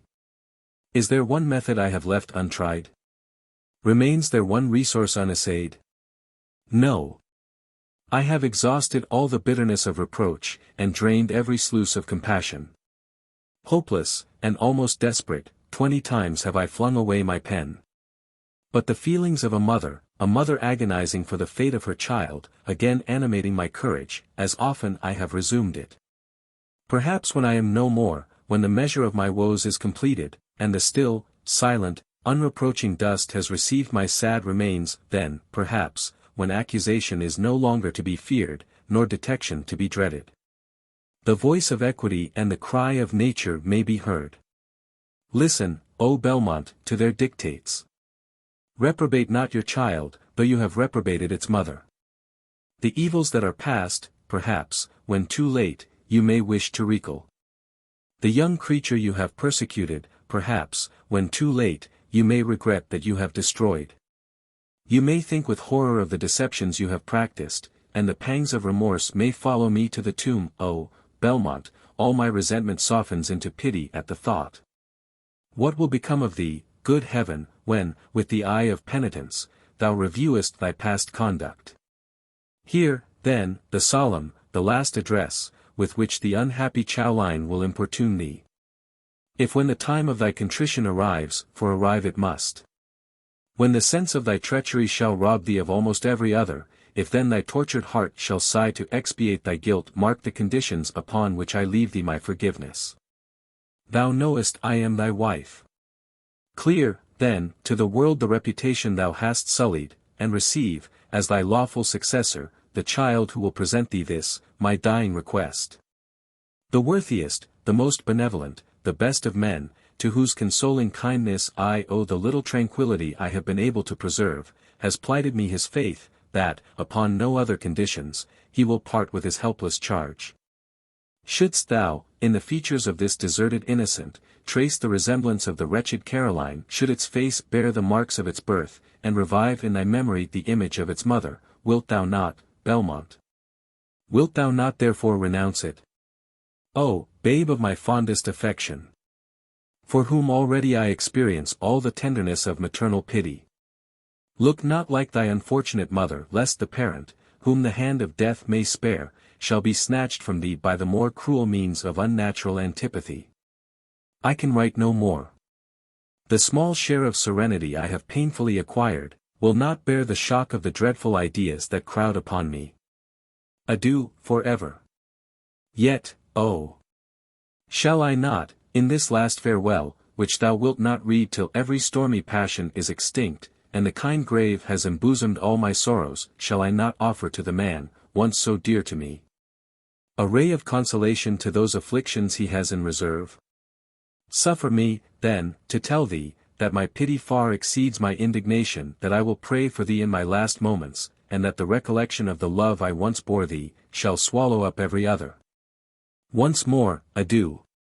Caroline Belmont. Letter 75, Evelina to the Rev. Mr. Villars.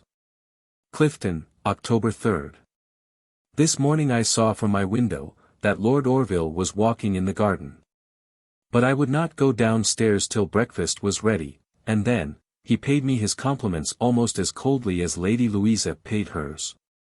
I took my usual place, and Mrs. Belmont, Lady Louisa, and Mrs. Selwyn, entered into their usual conversation.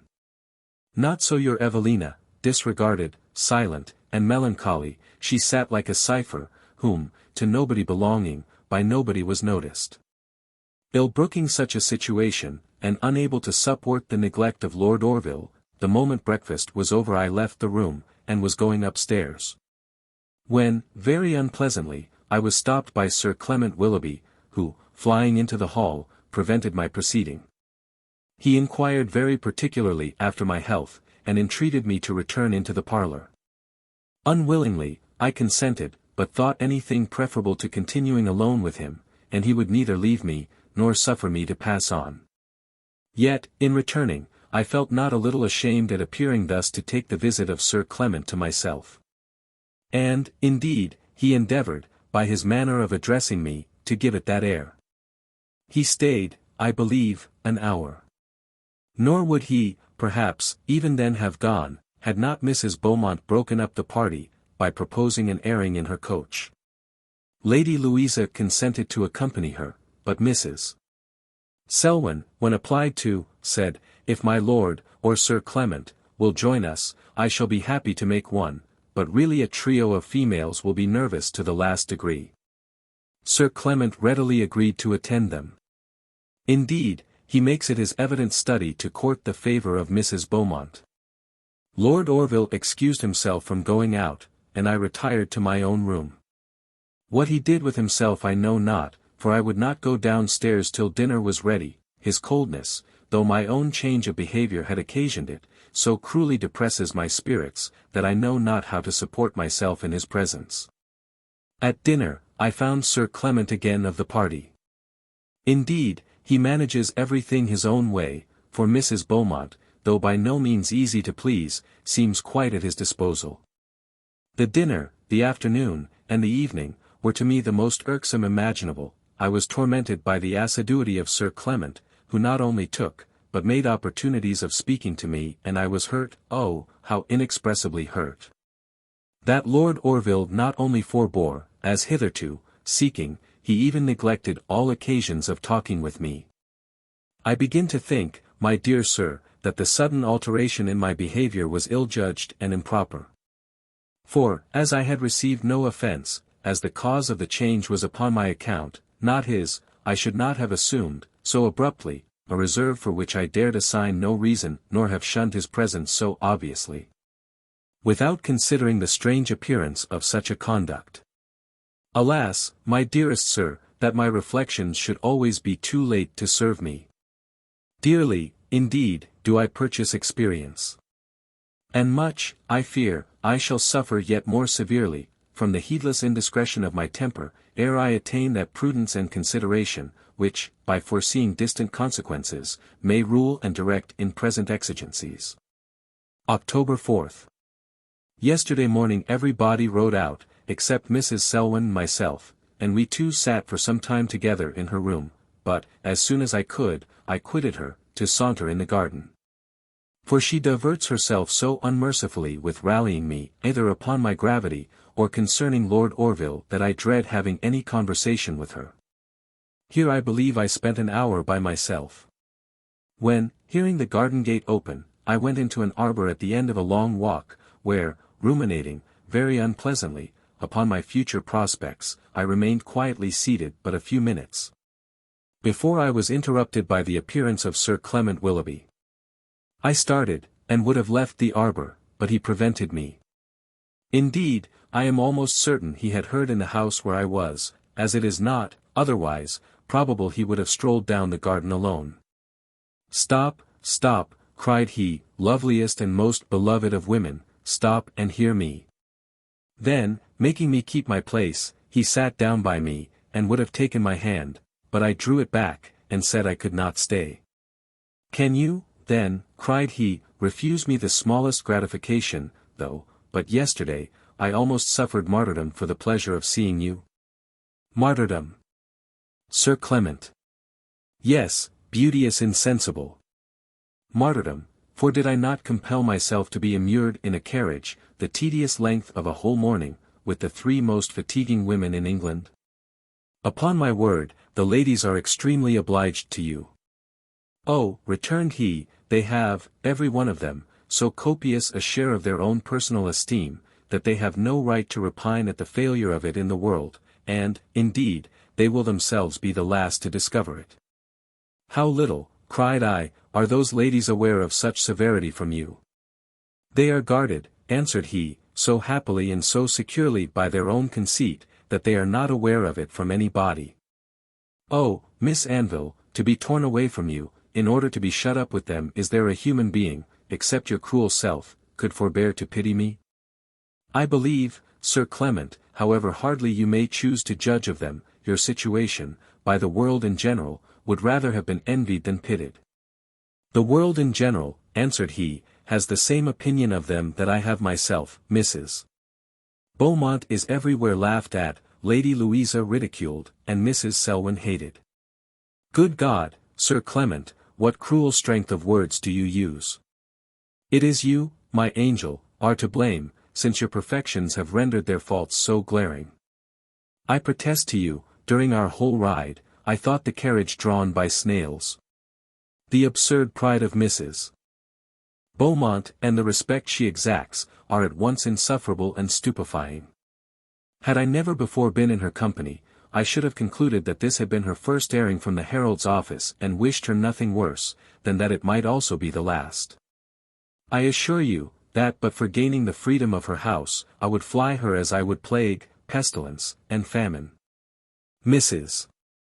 Selwyn, indeed, afforded some relief from this formality, but the unbounded license of her tongue Oh, Sir Clement, do you object to that? Yes, my sweet reproacher, in a woman I do, in a woman I think it intolerable. She has wit, I acknowledge, and more understanding than half her sex put together, but she keeps alive a perpetual expectation of satire, that spreads a general uneasiness among all who are in her presence. And she talks so much, that even the best things she says weary the attention. As to the little Louisa, 'tis such a pretty piece of languor, that 'tis almost cruel to speak rationally about her, else I should say, she is a mere compound of affectation, impertinence, and airs. I am quite amazed, said I, that, with such opinions, you can behave to them all with so much attention and civility. Civility. My angel, why I could worship, could adore them, only to procure myself a moment of your conversation.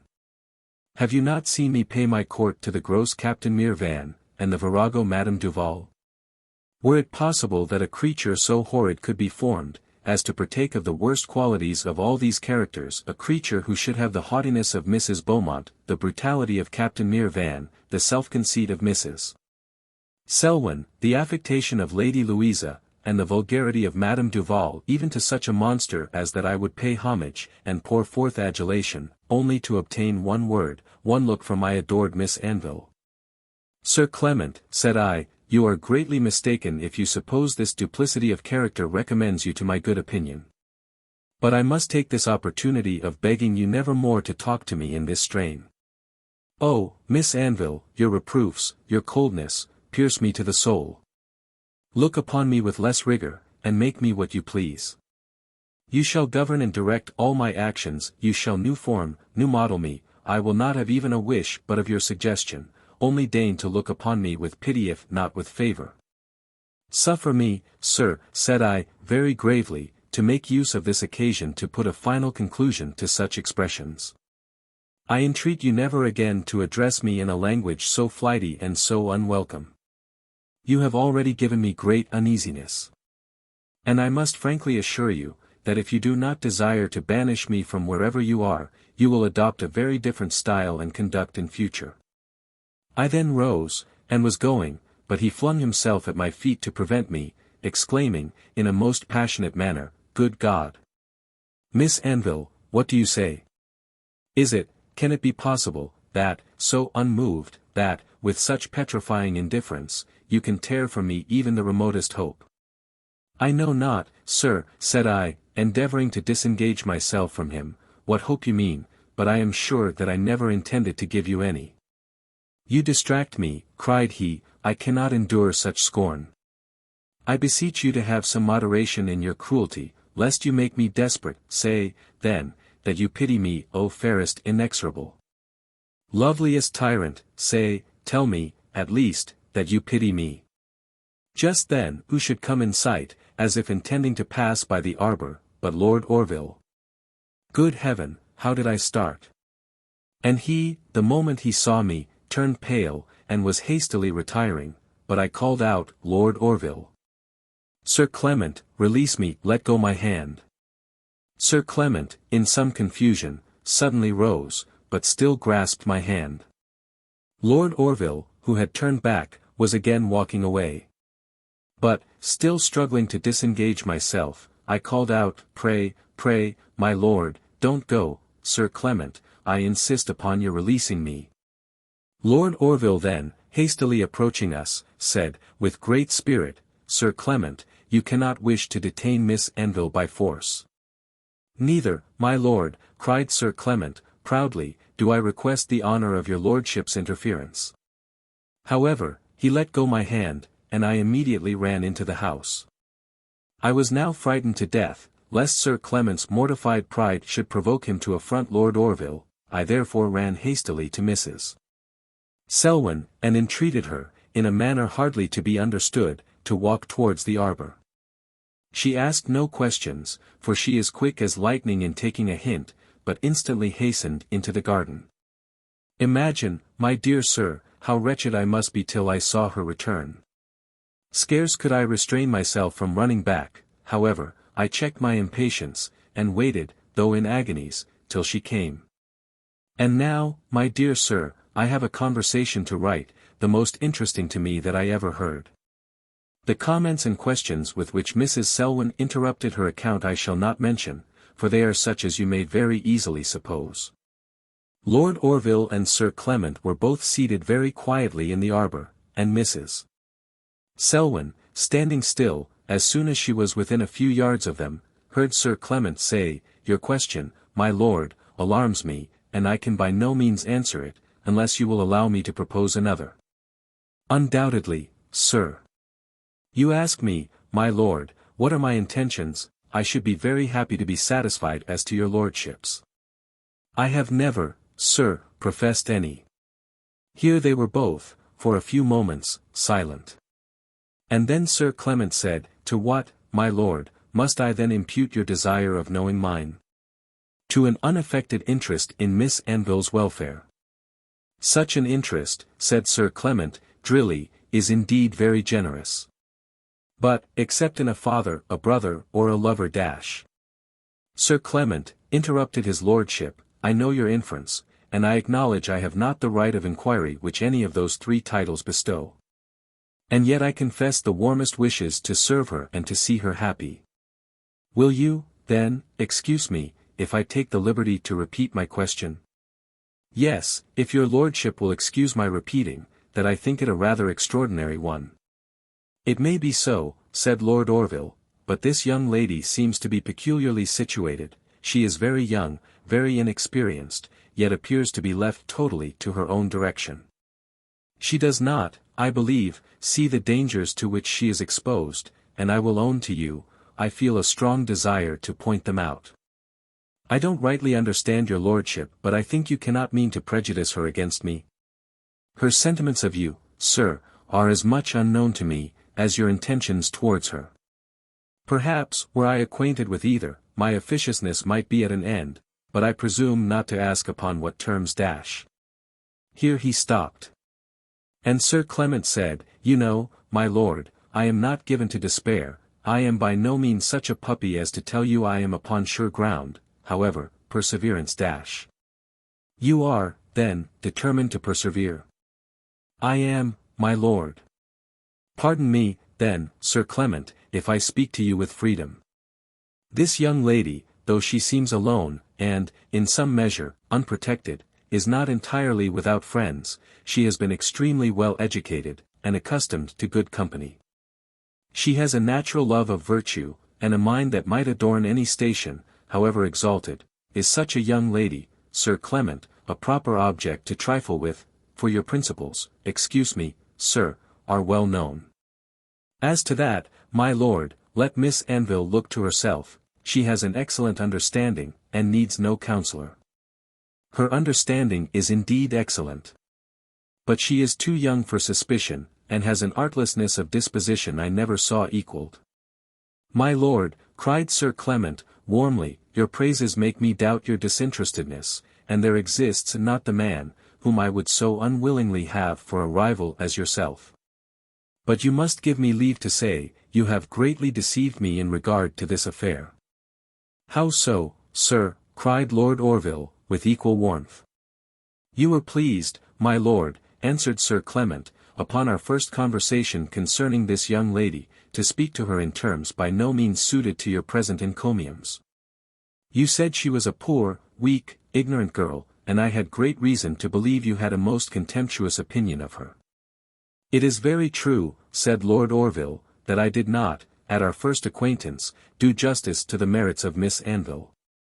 But I knew not then how new she was to the world. At present, however, I am convinced, that whatever might appear strange in her behavior, was simply the effect of inexperience, timidity, and a retired education. For I find her informed, sensible, and intelligent. She is not, indeed, like most modern young ladies, to be known in half an hour. Her modest worth, and fearful excellence, require both time and encouragement to show themselves. She does not, beautiful as she is, seize the soul by surprise, but, with more dangerous fascination, she steals it almost imperceptibly. Enough, my lord, cried Sir Clement, your solicitude for her welfare is now sufficiently explained. My friendship and esteem, returned Lord Orville, I do not wish to disguise, but assure yourself, Sir Clement, I should not have troubled you upon this subject, had Miss Anville and I ever conversed but as friends. However, since you do not choose to avow your intentions, we must drop the subject. My intentions, cried he, I will frankly own, are hardly known to myself.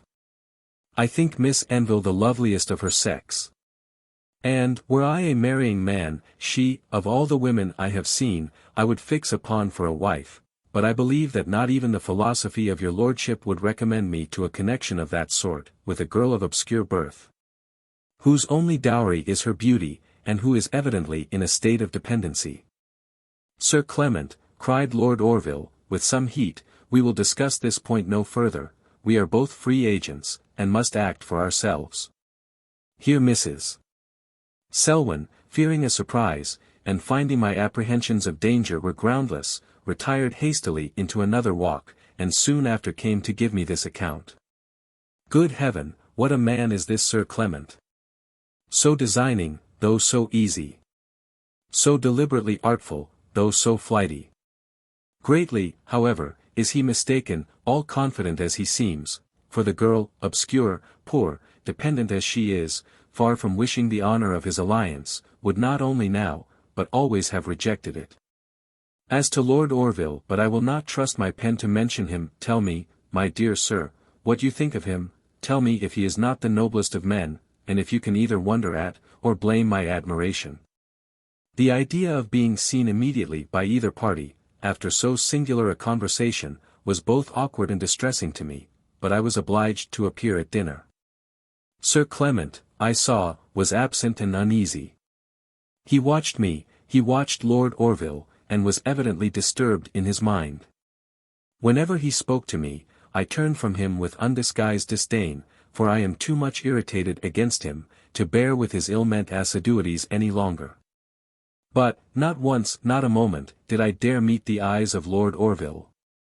All consciousness myself, I dreaded his penetration, and directed mine every way but towards his.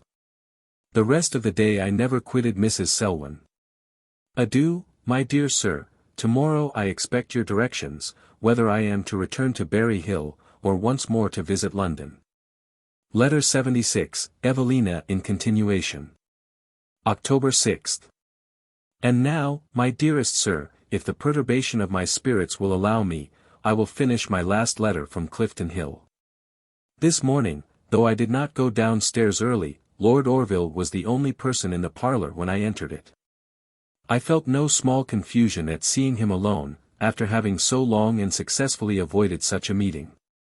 As soon as the usual compliments were over, would have left the room, but he stopped me by saying, if I disturb you Miss Anville, I am gone.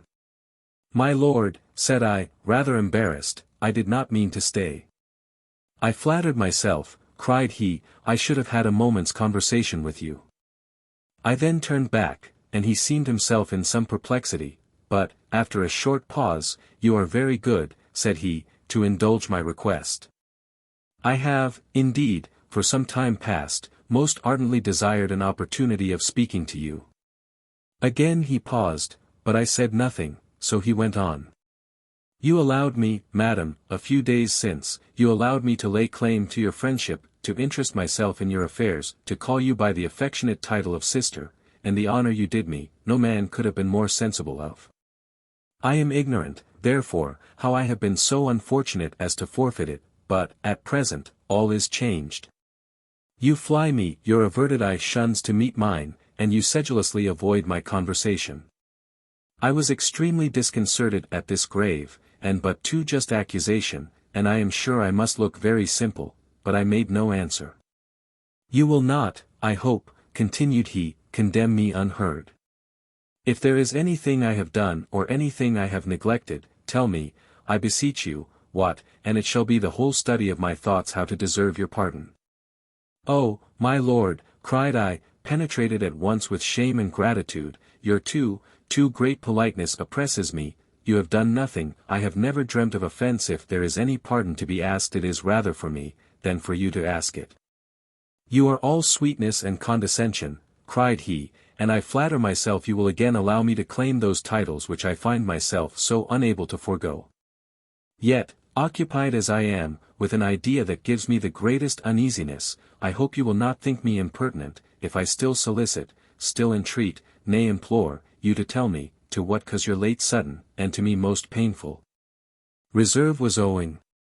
Indeed, my lord, said I, stammering, I can't, indeed, my lord, I am sorry to distress you, said he, and ashamed to be so urgent, yet I know not how to be satisfied while in ignorance, and the time when the change happened makes me apprehend. May I, Miss Anville, tell you what it makes me apprehend?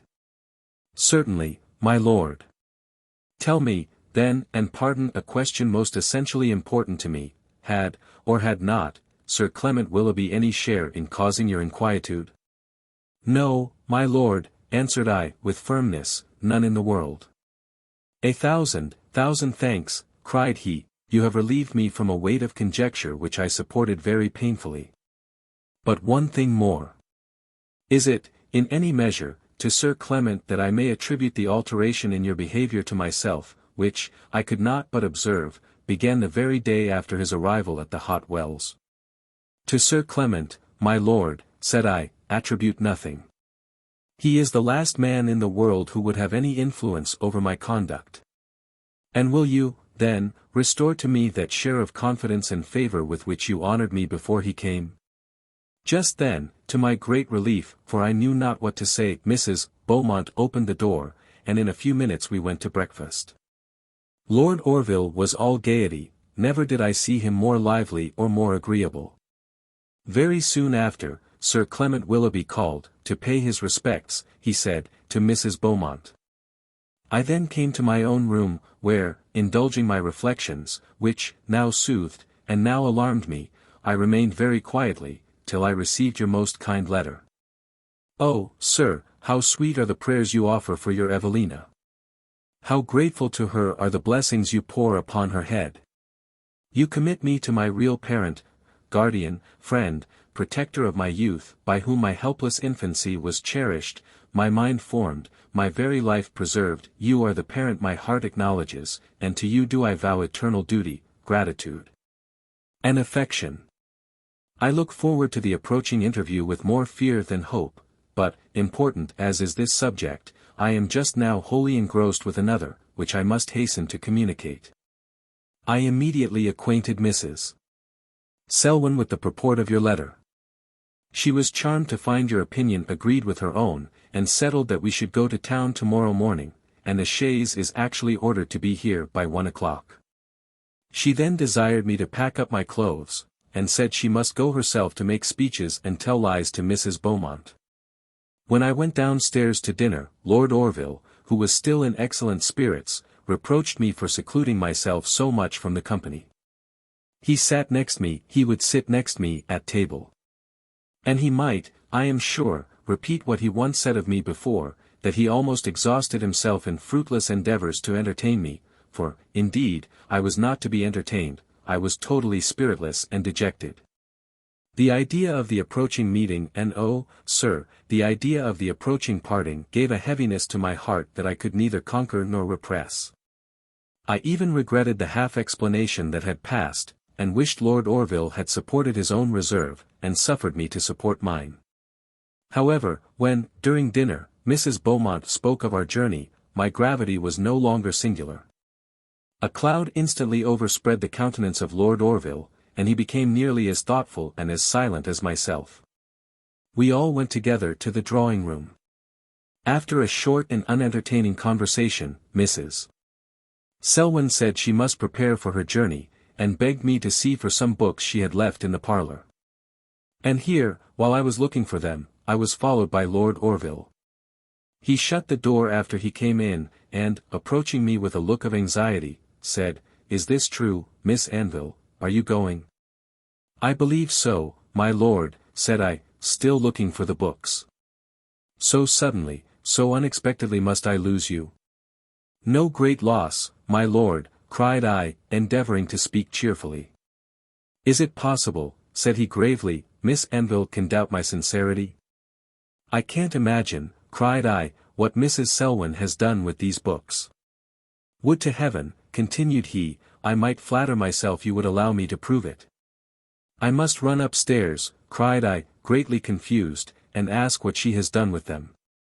"You are going, then," cried he, taking my hand, "and you give me not the smallest hope of your return, will you not, then, my too lovely friend, will you not, at least, teach me, with fortitude like your own, to support your absence?"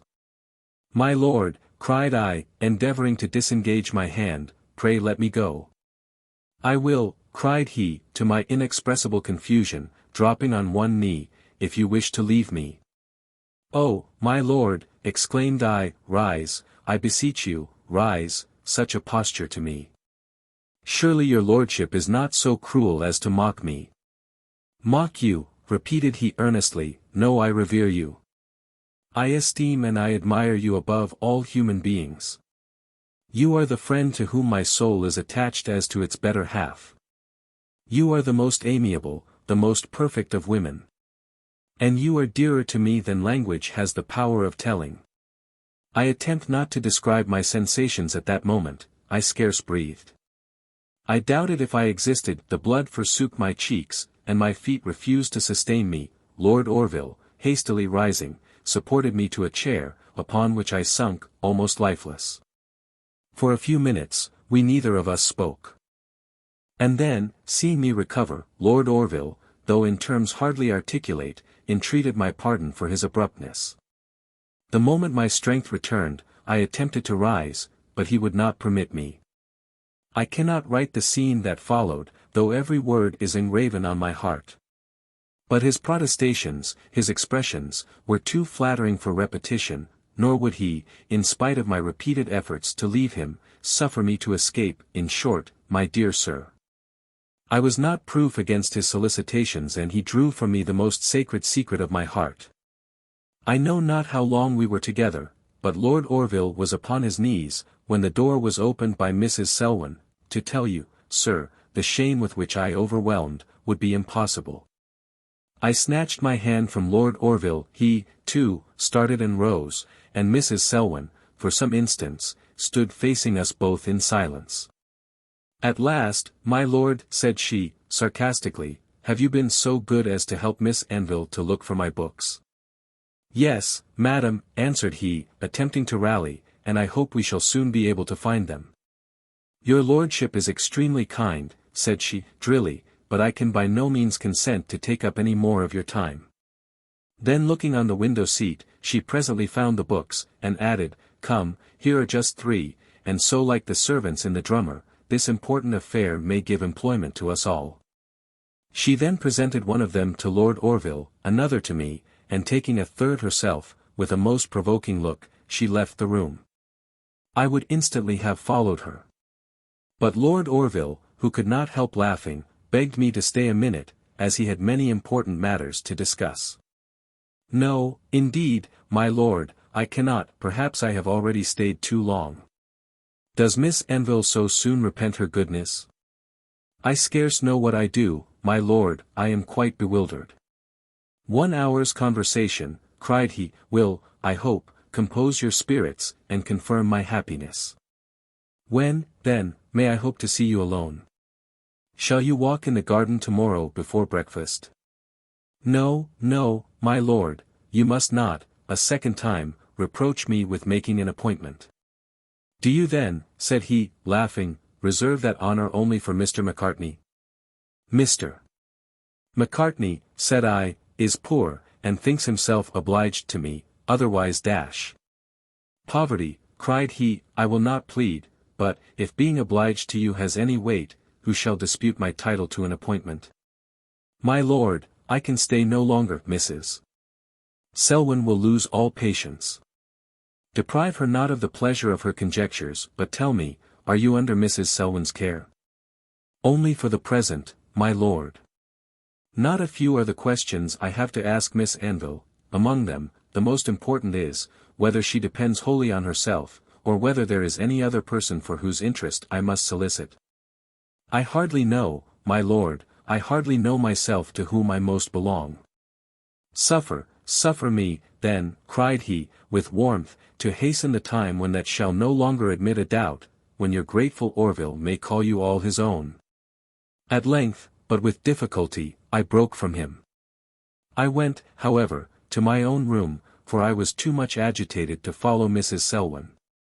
Good God, my dear sir, what a scene! Surely the meeting for which I shall prepare tomorrow cannot so greatly affect me.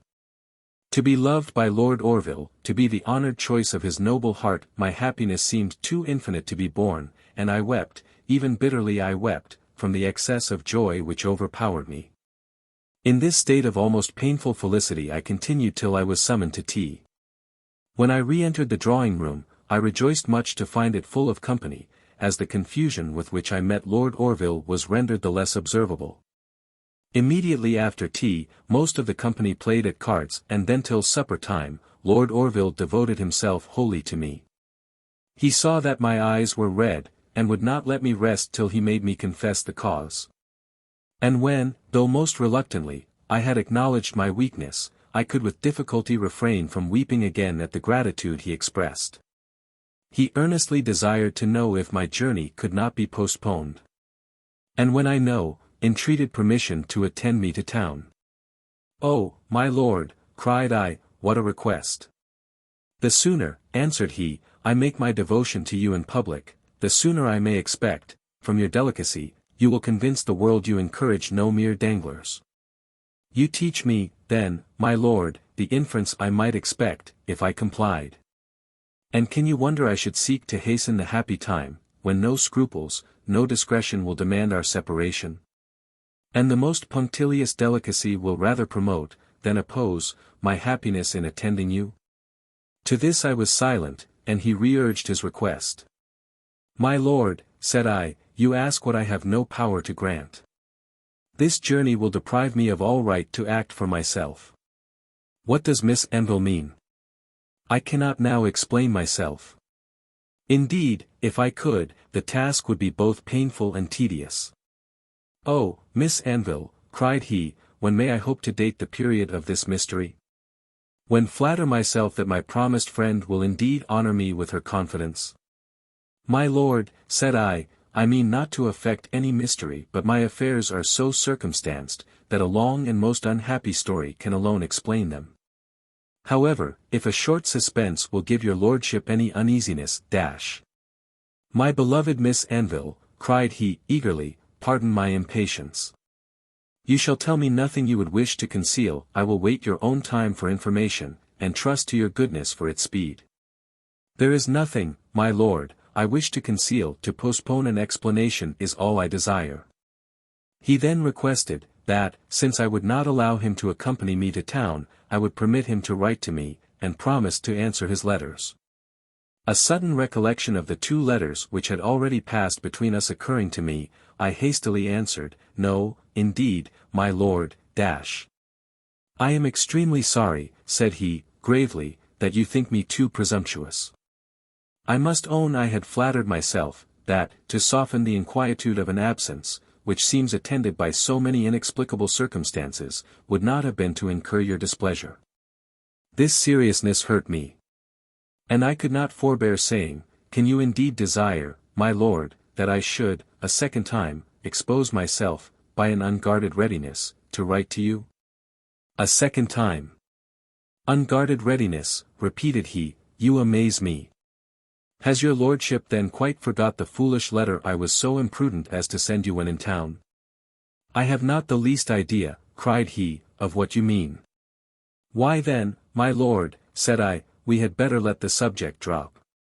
Impossible. Cried he, I cannot rest without an explanation.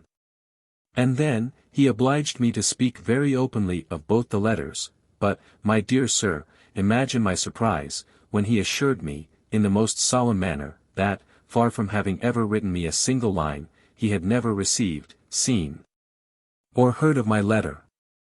This subject, which caused mutual astonishment and perplexity to us both, entirely engrossed us for the rest of the evening. And he made me promise to show him the letter I had received in his name tomorrow morning, that he might endeavor to discover the author. After supper, the conversation became general. And now, my dearest sir, may I not call for your congratulations upon the events of this day? A day never to be recollected by me but with the most grateful joy. I know how much you are inclined to think well of Lord Orville. I cannot, therefore, apprehend that my frankness to him will displease you. Perhaps the time is not very distant, when your Evelina's choice may receive the sanction of her best friend's judgment and approbation, which seems now all she has to wish. In regard to the change in my situation which must first take place, surely I cannot be blamed for what has passed. The partiality of Lord Orville must not only reflect honor upon me, but upon all to whom I do, or may belong. Adieu, most dear sir, I will write again when I arrive at London. Letter 77, Evelina in continuation. Clifton, October 7th. You will see, my dear sir, that I was mistaken in supposing I should write no more from this place, where my residence now seems more uncertain than ever. This morning, during breakfast, Lord Orville took an opportunity to beg me, in a low voice, to allow him a moment's conversation before I left Clifton. May I hope, added he, that you will stroll into the garden after breakfast? I made no answer, but I believe my looks gave no denial, for, indeed, I much wished to be satisfied concerning the letter. The moment, therefore, that I could quit the parlour, I ran upstairs for my calash, but, before I reached my room, Mrs. Selwyn called after me, if you are going to walk, Miss Anville, be so good as to bid Jenny bring down my hat, and I'll accompany you. Very much disconcerted, I turned into the drawing-room, without making any answer, and there I hoped to wait unseen, till she had otherwise disposed of herself. But, in a few minutes, the door opened, and Sir Clement Willoughby entered. Starting at the sight of him, in rising hastily, I let drop the letter which I had brought for Lord Orville's inspection, and, before I could recover it, Sir Clement, springing forward, had it in his hand.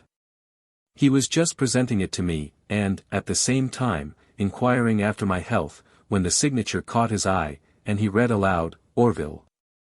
I endeavoured, eagerly, to snatch it from him, but he would not permit me. And, holding it fast, in a passionate manner exclaimed, Good God, Miss Anville, is it possible you can value such a letter as this? The question surprised and confounded me, and I was too much ashamed to answer him. But, finding he made an attempt to secure it, I prevented him, and vehemently demanded him to return it. Tell me first, said he, holding it above my reach, tell me if you have since received any more letters from the same person. No, indeed, cried I, never. And will you also, sweetest of women, promise that you never will receive any more? Say that, and you will make me the happiest of men. Sir Clement, cried I, greatly confused, pray give me the letter. And will you not first satisfy my doubts, will you not relieve me from the torture of the most distracting suspense, tell me but that the detested Orville has written to you no more. Sir Clement, cried I, angrily, you have no right to make any conditions, so pray give me the letter directly. Why such solicitude about this hateful letter? Can it possibly deserve your eagerness?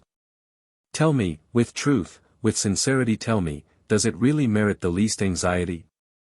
No matter, sir, cried I, in great perplexity, the letter is mine, and therefore dash.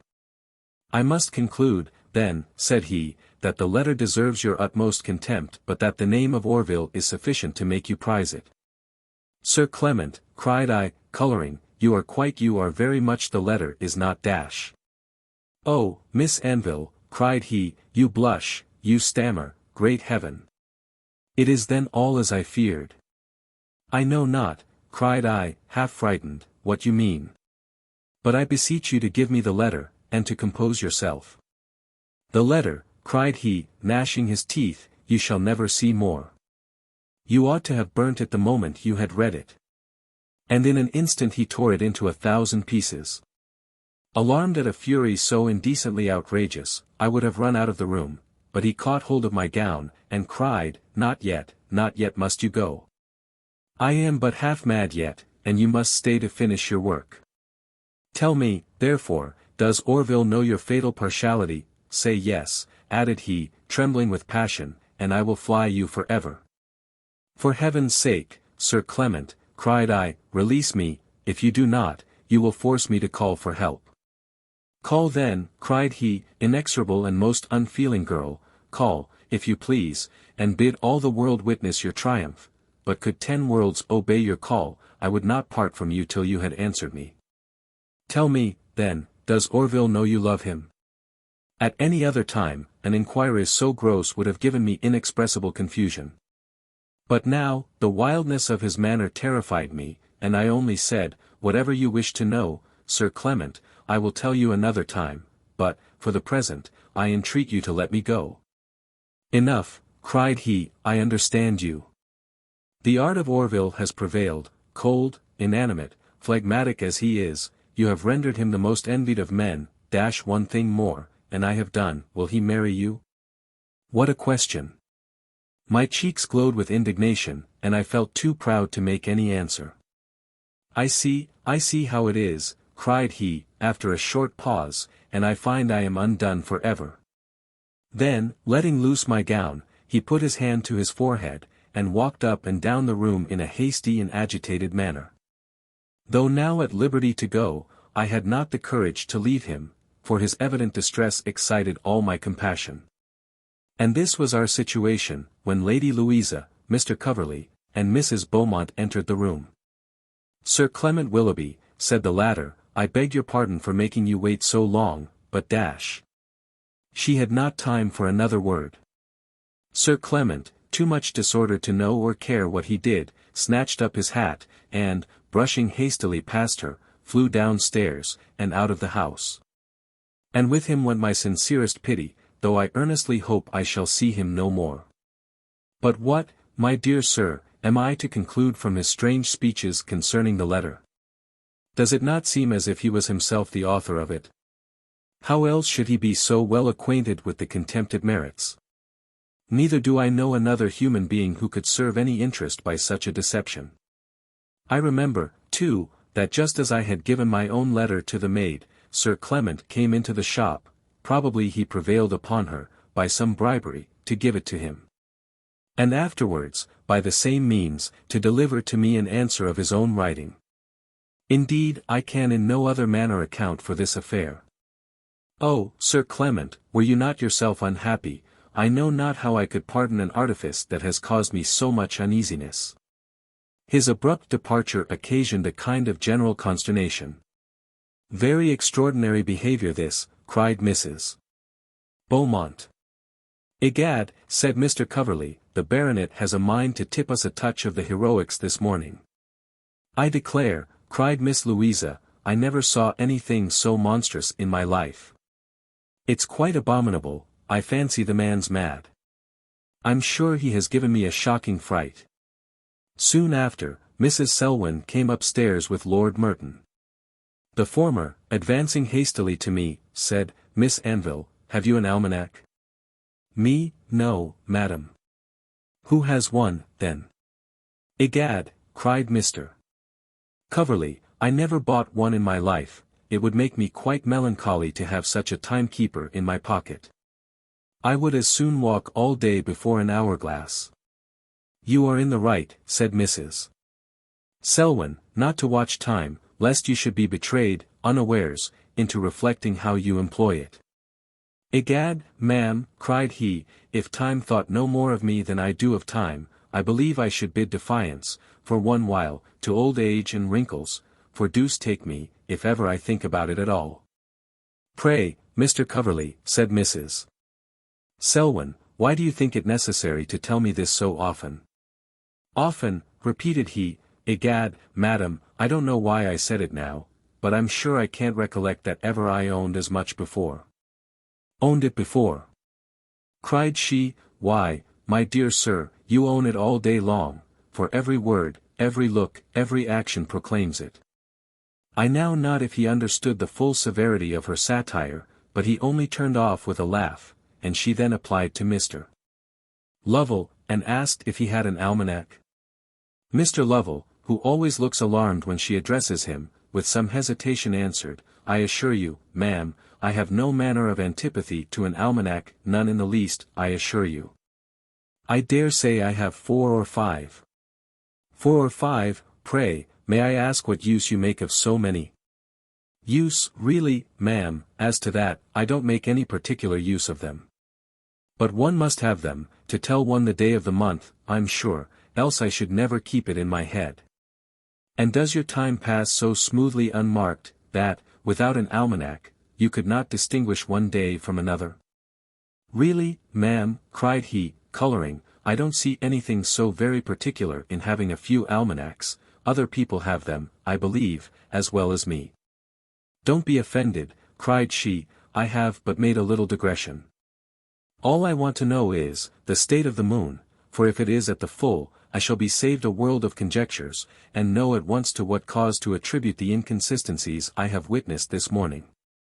In the first place, I heard Lord Orville excuse himself from going out, because he had business of importance to transact at home, yet have I seen him sauntering alone in the garden this half hour. Miss Anville, on the other hand, I invited to walk out with me, and, after seeking her everywhere round the house, I find her quietly seated in the drawing-room. And, but a few minutes since, Sir Clement Willoughby, with even more than his usual politeness, told me he was come to spend the morning here, when, just now, I met him flying downstairs, as if pursued by the Furies. And far from repeating his compliments, or making any excuse, he did not even answer a question I asked him, but rushed past me, with the rapidity of a thief from a bailiff. "I protest," said Mrs. Beaumont, "I can't think what he meant. Such rudeness, from a man of any family, is quite incomprehensible." "My lord," cried Lady Louisa to Lord Merton, "do you know he did the same by me? I was just going to ask him what was the matter. But he ran past me so quick, that I declare he quite dazzled my eyes. You can't think, my lord, how he frightened me. I dare say I look as pale. Don't I look very pale, my lord?" "Your ladyship," said Mr. Lovell, "so well becomes the lilies, that the roses might blush to see themselves so excelled." "Pray, Mr. Lovell," said Mrs. Selwyn, "if the roses should blush, how would you find it out?" "Egad," cried Mr. Coverley, "I suppose they must blush, as the saying is, like a blue dog, for they are red already." "Prithee, Jack," said Lord Merton, "don't you pretend to talk about blushes, that never knew what they were in your life." "My lord," said Mrs. Selwyn, "if experience alone can justify mentioning them, what an admirable treatise upon the subject may we not expect from your lordship?" "Oh, pray, ma'am," answered he, "stick to Jack Coverley, he's your only man. For my part, I confess I have a mortal aversion to arguments." "Oh, fie, my lord," cried Mrs. Selwyn, "a senator of the nation. A member of the noblest parliament in the world, and yet neglect the art of oratory." "Why, faith, my lord," said Mr. Lovell, "I think, in general, your house is not much addicted to study, we of the lower house have indubitably most application. And, if I did not speak before a superior power," bowing to Lord Merton, "I should presume to add, we have likewise the most able speakers."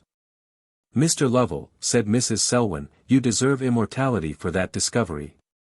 But for this observation, and the confession of Lord Merton, I protest that I should have supposed that a peer of the realm, and an able logician, were synonymous terms." Lord Merton, turning upon his heel, asked Lady Louisa if she would take the air before dinner. Really, answered she, I don't know, I'm afraid it's monstrous hot, besides, putting her hand to her forehead, I ain't half well. It's quite horrid to have such weak nerves, the least thing in the world discomposes me, I declare, that man's oddness has given me such a shock I don't know when I shall recover from it. But I'm a sad, weak creature. Don't you think I am, my lord? Oh, by no means, answered he, your ladyship is merely delicate and devil take me if ever I had the least passion for an Amazon. I have the honour to be quite of your lordship's opinion, said Mr. Lovell, looking maliciously at Mrs. Selwyn, for I have an insuperable aversion to strength, either of body or mind, in a female.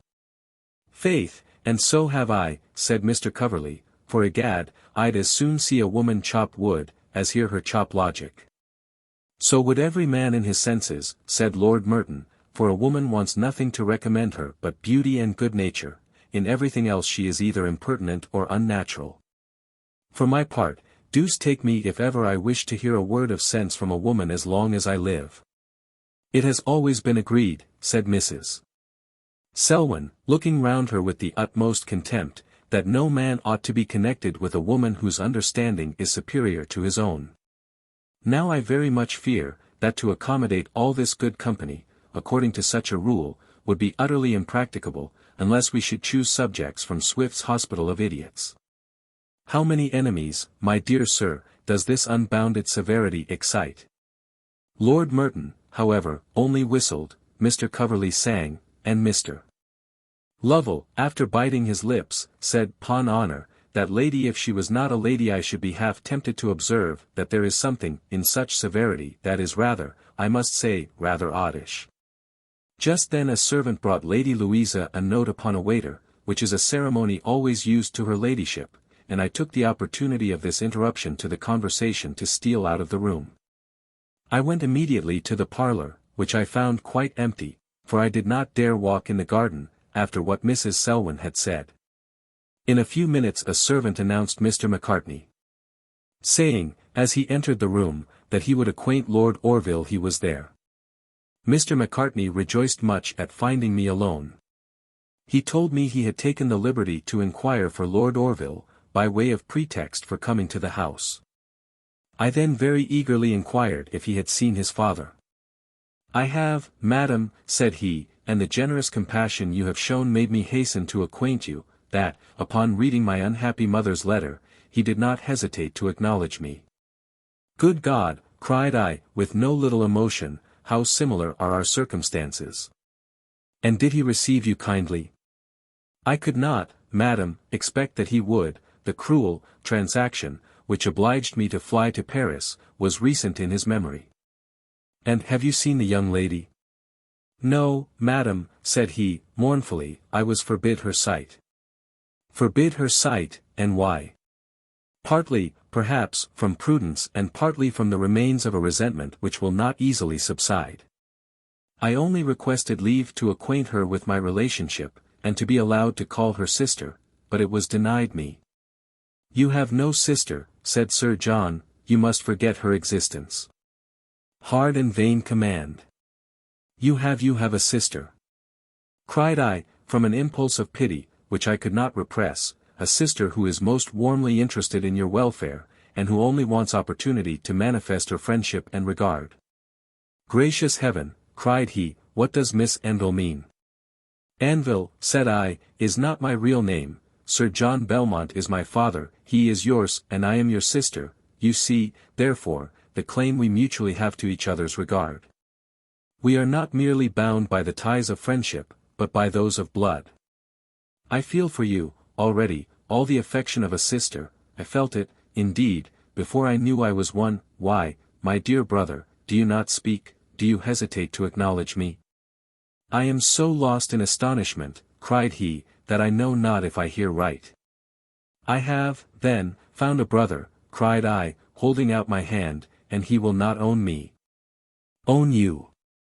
"Oh, madam," cried he, accepting my offered hand, "is it indeed possible you can own me? A poor, wretched adventurer, who so lately had no support but from your generosity, whom your benevolence snatched from utter destruction. Can you, oh, madam, can you, indeed, and without a blush, condescend to own such an outcast for a brother? Oh, forbear, forbear, cried I, is this language proper for a sister? Are we not reciprocally bound to each other? Will you not suffer me to expect from you all the good offices in your power, but tell me, where is our father at present? At the Hot Wells, madam, he arrived there yesterday morning. I would have proceeded with further questions, but the entrance of Lord Orville prevented me. The moment he saw us, he started, and would have retreated, but, drawing my hand from Mr. Macartney's, I begged him to come in. For a few moments we were all silent, and, I believe, all in equal confusion. Mr. Macartney, however, recollecting himself said, I hope your lordship will forgive the liberty I have taken in making use of your name. Lord Orville, rather coldly, bowed, but said nothing. Again we were all silent, and then Mr. Macartney took leave. I fancy, said Lord Orville, when he was gone, I have shortened Mr. Macartney's visit. No, my lord, not at all. I had presumed, said he, with some hesitation, I should have seen Miss Anville in the garden, but I knew not she was so much better engaged.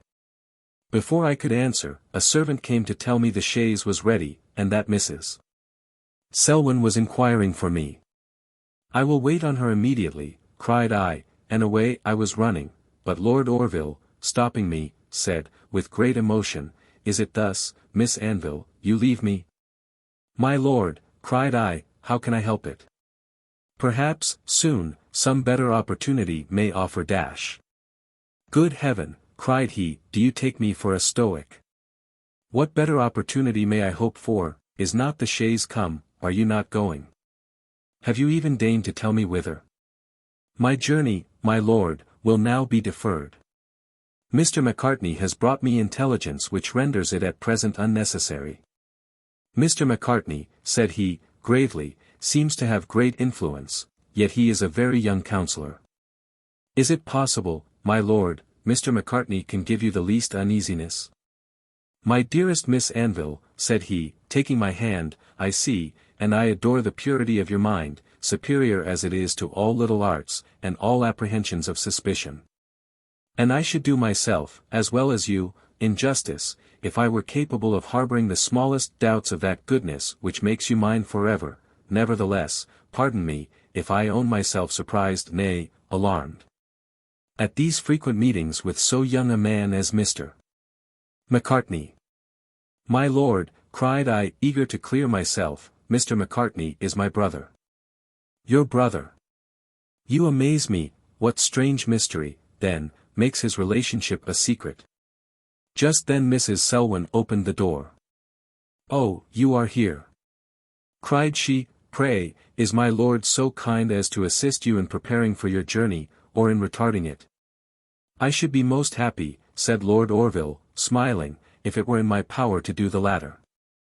I then acquainted her with Mr. Macartney's communication. She immediately ordered the chaise away, and then took me into her own room, to consider what should be done. A few minutes sufficed to determine her, and she wrote the following note. To Sir John Belmont, Bart. Miss Selwyn presents her compliments to Sir John Belmont. And, if he is at leisure, will be glad to wait on him this morning, upon business of importance. She then ordered her man to inquire at the pump room for a direction, and went herself to Mrs. Beaumont to apologize for deferring her journey. An answer was presently returned, that Sir John would be glad to see her. She would have had me immediately accompany her to the Hot Wells. But I entreated her to spare me the distress of so abrupt an introduction, and to pave the way for my reception. She consented rather reluctantly, and, attended only by her servant, walked to the Wells. She was not absent 2 hours. Yet so miserably did time seem to linger, that I thought 1,000 accidents had happened, and feared she would never return. I passed the whole time in my own room, for I was too much agitated even to converse with Lord Orville. The instant that, from my window, I saw her returning, I flew downstairs, and met her in the garden. We both walked to the arbor. Her looks, in which both disappointment and anger were expressed, presently announced to me the failure of her embassy. Finding that she did not speak, I asked her, in a faltering voice, whether or not I had a father. "You have not, my dear," said she abruptly.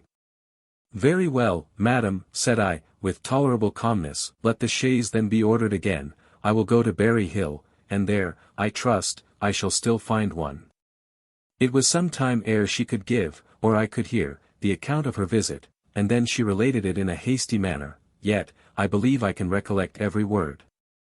I found Sir John alone. He received me with the utmost politeness. I did not keep him a moment in suspense as to the purport of my visit. But I had no sooner made it known, than, with a supercilious smile, he said, "And have you, madam, been prevailed upon to revive that ridiculous old story?" Ridiculous, I told him, was a term which he would find no one else do him the favor to make use of, in speaking of the horrible actions belonging to the old story he made so light of. Actions, continued I, which would dye still deeper the black annals of Nero or Caligula. He attempted in vain to rally. For I pursued him with all the severity in my power, and ceased not painting the enormity of his crime till I stung him to the quick, and, in a voice of passion and impatience, he said, "No more, madam. This is not a subject upon which I need a monitor." "Make then," cried I, "the only reparation in your power, your daughter is now at Clifton, send for her hither, and, in the face of the world, proclaim the legitimacy of her birth, and clear the reputation of your injured wife."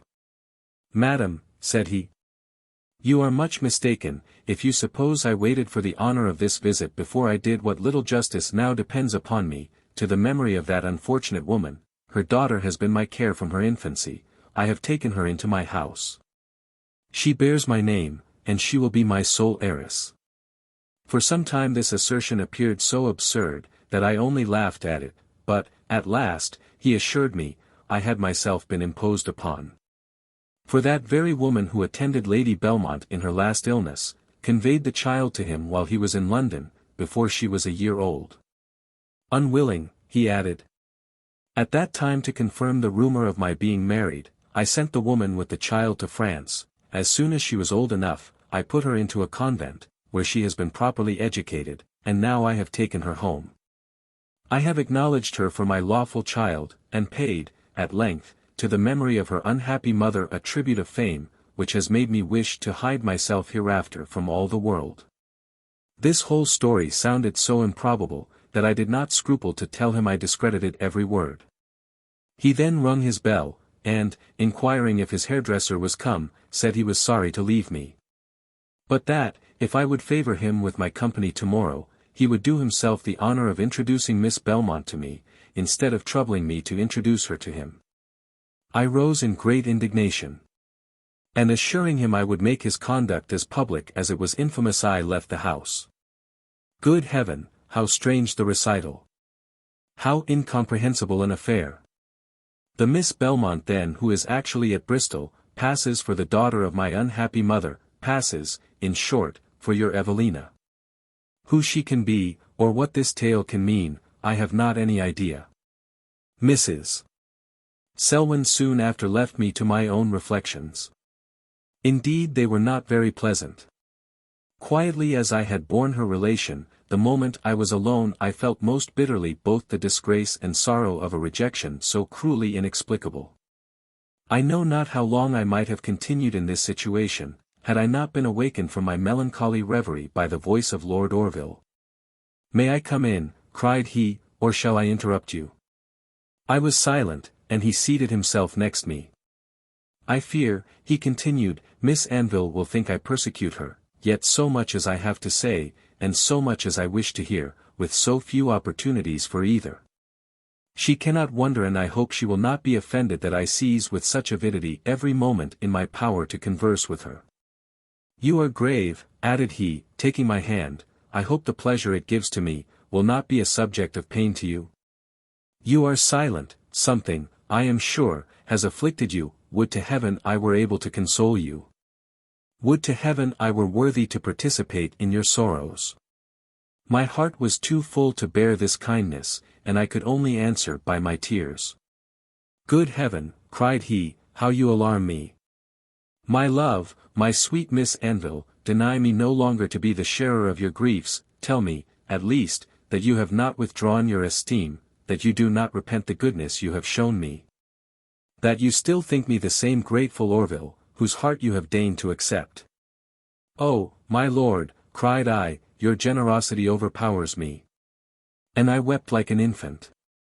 For now, that all my hopes of being acknowledged seemed finally crushed, I felt the nobleness of his disinterested regard so forcibly, that I could scarce breathe under the weight of gratitude which oppressed me. He seemed greatly shocked. And, in terms the most flattering, the most respectfully tender, he at once soothed my distress, and urged me to tell him its cause. "My lord," said I, when I was able to speak, "you little know what an outcast you have honored with your choice. A child of bounty, an orphan from infancy, dependent, even for subsistence, dependent, upon the kindness of compassion. Rejected by my natural friends, disowned for ever by my nearest relation, oh, my lord, so circumstanced, can I deserve the distinction with which you honor me? No, no, I feel the inequality too painfully, you must leave me, my lord. You must suffer me to return to obscurity, and there, in the bosom of my first, best, my only friend, I will pour forth all the grief of my heart, while you, my lord, must seek elsewhere. I could not proceed. My whole soul recoiled against the charge I would have given, and my voice refused to utter it. "Never," cried he, warmly, "my heart is yours, and I swear to you an attachment eternal. You prepare me, indeed, for a tale of horror, and I am almost breathless with expectation. But so firm is my conviction, that, whatever are your misfortunes, to have merited them is not of the number, that I feel myself more strongly, more invincibly devoted to you than ever. Tell me but where I may find this noble friend, whose virtues you have already taught me to reverence, and I will fly to obtain his consent and intercession, that henceforward our fates might be indissolubly united. And then shall it be the sole study of my life to endeavor to soften your past and guard you from future misfortunes." I had just raised my eyes to answer this most generous of men, when the first object they met was Mrs. Selwyn. "So, my dear," cried she, "what, still courting the rural shades, I thought ere now you would have been satiated with this retired seat, and I have been seeking you all over the house. But I find the only way to meet with you, is to inquire for Lord Orville. However, don't let me disturb your meditation, you are possibly planning some pastoral dialogue." And, with this provoking speech, she walked on.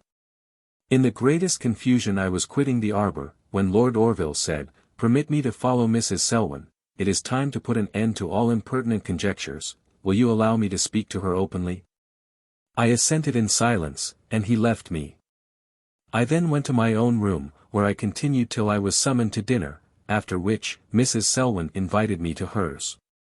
The moment she had shut the door, "Your ladyship," said she, "will, I hope, be seated."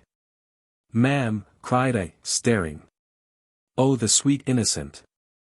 So you don't know what I mean.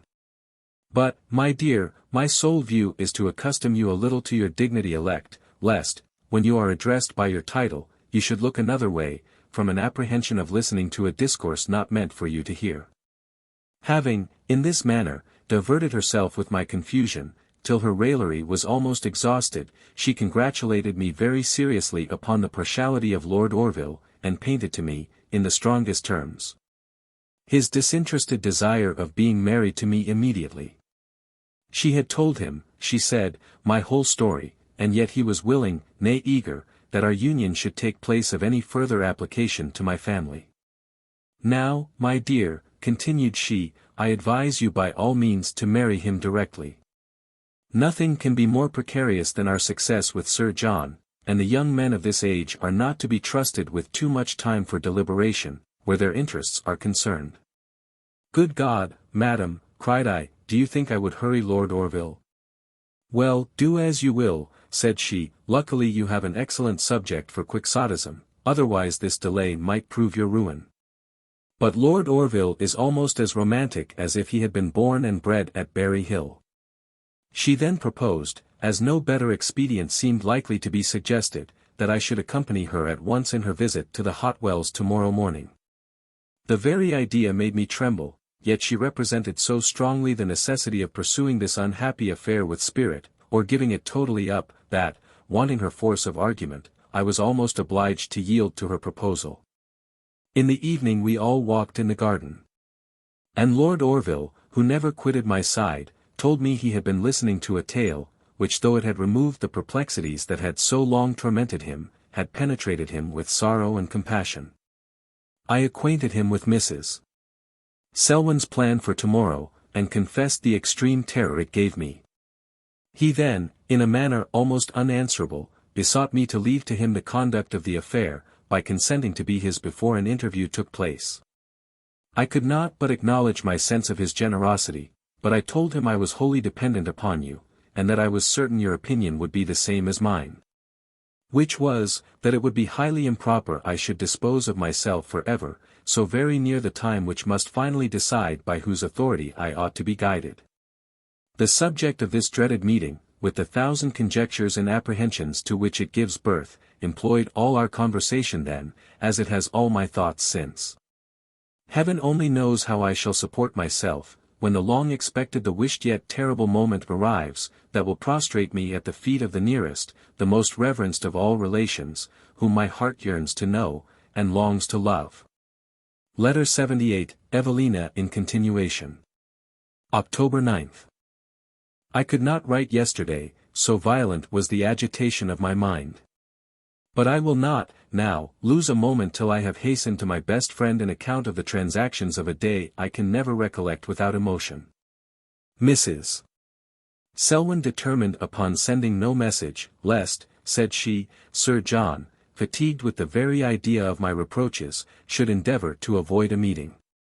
He cannot but see who you are, whether he will do you justice or not. We went early, and in Mrs. Beaumont's chariot, into which Lord Orville, uttering words of the kindest encouragement, handed us both. My uneasiness, during the ride, was excessive, but, when we stopped at the door, I was almost senseless with terror. The meeting, at last, was not so dreadful as that moment. I believe I was carried into the house, but I scarce recollect what was done with me. However, I know we remained some time in the parlour before Mrs. Selwyn could send any message upstairs. When I was somewhat recovered, I entreated her to let me return home, assuring her I felt myself quite unequal to supporting the interview. No, said she, you must stay now, your fears will but gain strength by delay. And we must not have such a shock as this repeated. Then, turning to the servant, she sent up her name. An answer was brought, that he was going out in great haste, but would attend her immediately. I turned so sick, that Mrs. Selwyn was apprehensive I should have fainted, and, opening a door which led to an inner apartment, she begged me to wait there till I was somewhat composed, and till she had prepared for my reception. Glad of every moment's reprieve, I willingly agreed to the proposal, and Mrs. Selwyn had but just time to shut me in, before her presence was necessary. The voice of a father, oh, dear and revered name! Which then, for the first time, struck my ears, affected me in a manner I cannot describe, though it was only employed in giving orders to a servant as he came downstairs. Then, entering the parlour, I heard him say, I am sorry, madam, I made you wait, but I have an engagement which now calls me away. However, if you have any commands for me, I shall be glad of the honour of your company some other time. I am come, sir, said Mrs. Selwyn, to introduce your daughter to you.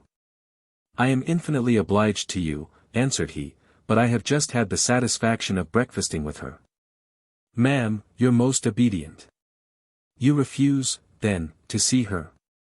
I am much indebted to you, madam, for this desire of increasing my family, but you must excuse me if I decline taking advantage of it. I have already a daughter, to whom I owe everything. And it is not 3 days since that I had the pleasure of discovering a son. How many more sons and daughters may be brought to me, I am yet to learn, but I am already perfectly satisfied with the size of my family. Had you 1,000 children, Sir John, said Mrs. Selwyn, this only one, of which Lady Belmont was the mother, ought to be most distinguished. And, far from avoiding her sight, you should thank your stars, in humble gratitude, that there yet remains in your power the smallest opportunity of doing the injured wife you have destroyed, the poor justice of acknowledging her child. I am very unwilling, madam, answered he, to enter into any discussion of this point, but you are determined to compel me to speak. There lives not at this time the human being, who should talk to me of the regret due to the memory of that ill-fated woman. No one can feel it so severely as myself. But let me, nevertheless, assure you, I have already done all that remained in my power to prove the respect she merited from me. Her child I have educated, and owned for my lawful heiress. If, madam, you can suggest to me any other means by which I may more fully do her justice, and more clearly manifest her innocence, name them to me. And, though they should wound my character still deeper, I will perform them readily. All this sounds vastly well, returned Mrs. Selwyn, but I must own it is rather too enigmatical for my faculties of comprehension. You can, however, have no objection to seeing this young lady. None in the world. Come forth, then, my dear, cried she, opening the door, come forth and see your father. Then, taking my trembling hand, she led me forward. I would have withdrawn it and retreated, but, as he advanced instantly towards me, I found myself already before him. What a moment for your Evelina! An involuntary scream escaped me, and, covering my face with my hands, I sunk on the floor. He had, however, seen me first, for, in a voice scarce articulate, he exclaimed, "My God! Does Caroline Evelyn still live?" Mrs. Selwyn said something, but I could not listen to her. And in a few minutes he added, "Lift up thy head if my sight has not blasted thee, lift up thy head, thou image of my long-lost Caroline." Affected beyond measure, I half arose, and embraced his knees, while yet on my own. "Yes, yes," cried he, looking earnestly in my face, I see thou art her child. She lives, she breathes, she is present to my view, oh, God, that she indeed lived. Go, child, go, added he, wildly starting, and pushing me from him, take her away, madam, I cannot bear to look at her. And then, breaking hastily from me, he rushed out of the room. Speechless, motionless myself, I attempted not to stop him. But Mrs. Selwyn, hastening after him, caught hold of his arm. "Leave me, madam," cried he, with quickness, "and take care of the poor child, bid her not think me unkind. Tell her, I would at this moment plunge a dagger in my heart to serve her, but she has set my brain on fire, and I can see her no more." Then, with a violence almost frantic, he ran upstairs. Oh, sir, had I not indeed cause to dread this interview, an interview so unspeakably painful and afflicting to us both. Mrs. Selwyn would have immediately returned to Clifton. But I entreated her to wait some time, in the hope that my unhappy father, when his first emotion was over, would again bear me in his sight. However, he soon after sent his servant to inquire how I did, and to tell Mrs. Selwyn he was much indisposed, but would hope for the honor of seeing her tomorrow, at any time she would please to appoint. She fixed upon 10 o'clock in the morning, and then, with a heavy heart, I got into the chariot. Those afflicting words, "I can see her no more," were never a moment absent from my mind. Yet the sight of Lord Orville, who handed us from the carriage, gave some relief to the sadness of my thoughts. I could not, however, enter upon the painful subject, but, begging Mrs. Selwyn to satisfy him, I went to my own room. As soon as I communicated to the good Mrs. Clinton the present situation of my affairs, an idea occurred to her which seemed to clear up all the mystery of my having been so long disowned. The woman, she says, who attended my ever-to-be-regretted mother in her last illness, and who nursed me the first 4 months of my life, soon after being discharged from your house, left Berry Hill entirely, with her baby. who was but 6 weeks older than myself. Mrs. Clinton remembers that her quitting the place appeared, at the time, very extraordinary to the neighbors, but, as she was never heard of afterwards, she was by degrees quite forgotten. The moment this was mentioned, it struck Mrs.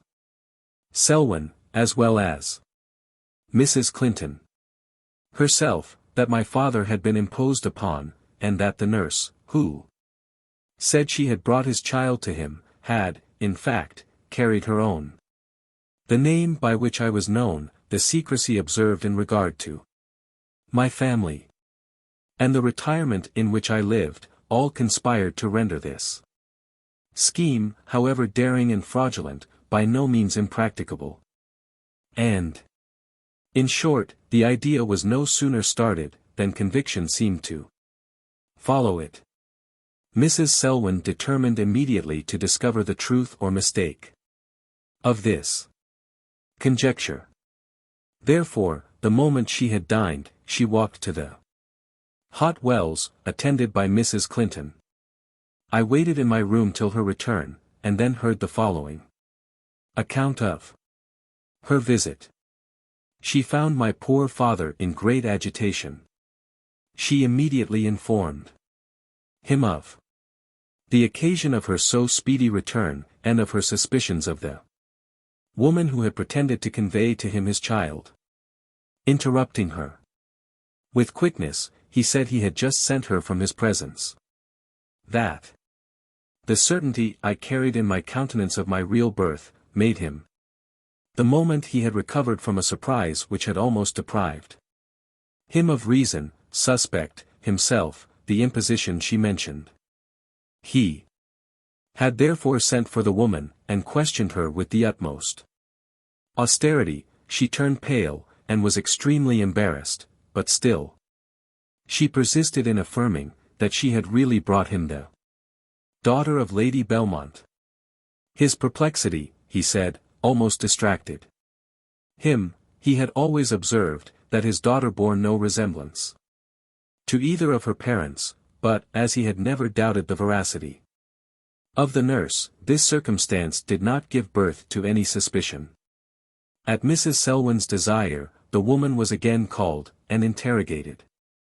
With equal art and severity, her confusion was evident, and her answers often contradictory, yet she still declared she was no impostor.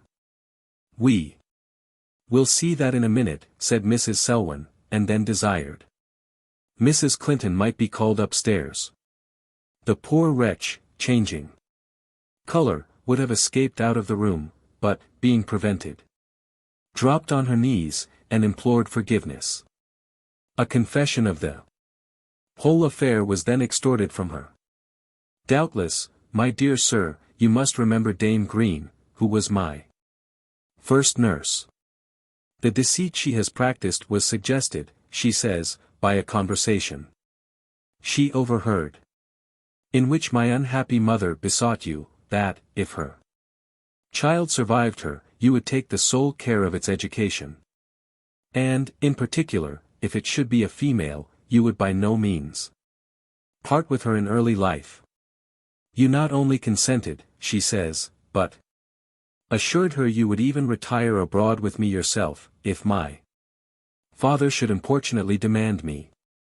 Her own child, she said, was then in her arms, and she could not forbear wishing it were possible to give her the fortune which seemed so little valued for me. This wish once raised was not easily suppressed. On the contrary, what at first appeared a mere idle desire, in a short time seemed a feasible scheme. Her husband was dead, and she had little regard for any body but her child. And, in short, having saved money for the journey, she contrived to inquire a direction to my father. And, telling her neighbors she was going to settle in Devonshire, she set out on her expedition. When Mrs. Selwyn asked her how she dared perpetrate such a fraud, she protested she had no ill designs, but that, as Miss would be never the worse for it, she thought it pity nobody should be the better. Her success we are already acquainted with. Indeed everything seemed to contribute towards it. My father had no correspondent at Berry Hill. The child was instantly sent to France, where, being brought up in as much retirement as myself, nothing but accident could discover the fraud. And here let me indulge myself in observing, and rejoicing to observe, that the total neglect I thought I met with was not the effect of insensibility or unkindness, but of imposition and error. And that, at the very time we concluded I was unnaturally rejected, my deluded father meant to show me most favor and protection. He acknowledges that Lady Howard's letter flung him into some perplexity. He immediately communicated it to Dame Green, who confessed it was the greatest shock she had ever received in her life. Yet she had the art and boldness to assert, that Lady Howard must herself have been deceived, and as she had, from the beginning of her enterprise, declared she had stolen away the child without your knowledge. He concluded that some deceit was then intended him. And this thought occasioned his abrupt answer. Dame Green owned, that, from the moment the journey to England was settled, she gave herself up for lost. All her hope was to have had her daughter married before it took place. For which reason she had so much promoted Mr. Macartney's addresses, for though such a match was inadequate to the pretensions of Miss Belmont, she well knew it was far superior to those her daughter could form after the discovery of her birth. My first inquiry was, if this innocent daughter was yet acquainted with the affair. No, Mrs. Selwyn said, nor was any plan settled how to divulge it to her. Poor unfortunate girl! How hard is her fate! She is entitled to my kindest offices, and I shall always consider her as my sister. I then asked whether my father would again allow me to see him. Why, no, my dear, not yet, answered she. He declares the sight of you is too much for him. However, we are to settle everything concerning you tomorrow, for this woman took up all our time today. This morning, therefore, she is again gone to the hot wells. I am waiting in all impatience for her return, but, as I know you will be anxious for the account this letter contains, I will not delay sending it. Letter 79, Evelina in continuation. October 9th. How agitated, my dear sir, is the present life of your Evelina. Every day seems important, and one event only a prelude to another. Mrs. Selwyn, upon her return this morning from the hot wells, entering my room very abruptly, said, "Oh, my dear, I have terrible news for you." "For me, ma'am, good God! What now?" "Arm yourself," cried she, "with all your Berry Hill philosophy. Con. Over. Every lesson of fortitude or resignation you ever learnt in your life, for know, you are next week to be married to Lord Orville." Doubt, astonishment, and a kind of perturbation I cannot describe, made this abrupt communication alarm me extremely, and, almost breathless, I could only exclaim, "Good God, madam, what do you tell me?" "You may well be frightened, my dear," said she, ironically. "For really, there is something mighty terrific in becoming, at once, the wife of the man you adore and a countess." I entreated her to spare her raillery, and tell me her real meaning. She could not prevail with herself to grant the first request, though she readily complied with the second. My poor father, she said, was still in the utmost uneasiness. He entered upon his affairs with great openness, and told her, he was equally disturbed how to dispose either of the daughter he had discovered. Or the daughter he was now to give up. The former he dreaded to trust himself with again beholding, and the latter he knew not how to shock with the intelligence of her disgrace. Mrs. Selwyn then acquainted him with my situation in regard to Lord Orville. This delighted him extremely. And, when he heard of his lordship's eagerness, he said he was himself of opinion, the sooner the union took place the better. And, in return, he informed her of the affair of Mr. Macartney. And, after a very long conversation, continued Mrs. Selwyn, we agreed that the most eligible scheme for all parties would be, to have both the real and the fictitious daughter married without delay. Therefore, if either of you have any inclination to pull caps for the title of Miss Belmont, you must do it with all speed, as next week will take from both of you all pretensions to it. Next week, dear madam, what a strange plan! Without my being consulted, without applying to Mr. Villars, without even the concurrence of Lord Orville. As to consulting you, my dear, it was out of all question. Because, you know, young ladies' hearts and hands are always to be given with reluctance. As to Mr. Villars, it is sufficient we know him for your friend, and as for Lord Orville, he is a party concerned. A party concerned, you amaze me. Why, yes, for, as I found our consultation likely to redound to his advantage, I persuaded Sir John to send for him. Send for him, good God! Yes, and Sir John agreed. I told the servant, that if he could not hear of his lordship in the house, he might be pretty certain of encountering him in the arbor. Why do you color, my dear? Well, he was with us in a moment. I introduced him to Sir John, and we proceeded to business. I am very, very sorry for it. Lord Orville must himself think this conduct strangely precipitate. No, my dear, you are mistaken. Lord Orville has too much good sense. Everything was then discussed in a rational manner. You are to be married privately, though not secretly, and then go to one of his lordship's country seats, and poor little Miss Green and your brother, who have no house of their own, must go to one of Sir John's. But why, my dear madam, why all this haste? Why may we not be allowed a little longer time? I could give you 1,000 reasons, answered she, but that I am tolerably certain 2 or 3 will be more than you can controvert, even with all the logic of genuine coquetry. In the first place, you doubtless wish to quit the house of Mrs. Beaumont, to whose, then, can you with such propriety remove as to Lord Orville's? Surely, madam, cried I am not more destitute now than when I thought myself an orphan. Your father, my dear, answered she, is willing to save the little impostor as much of the mortification of her disgrace as is in his power.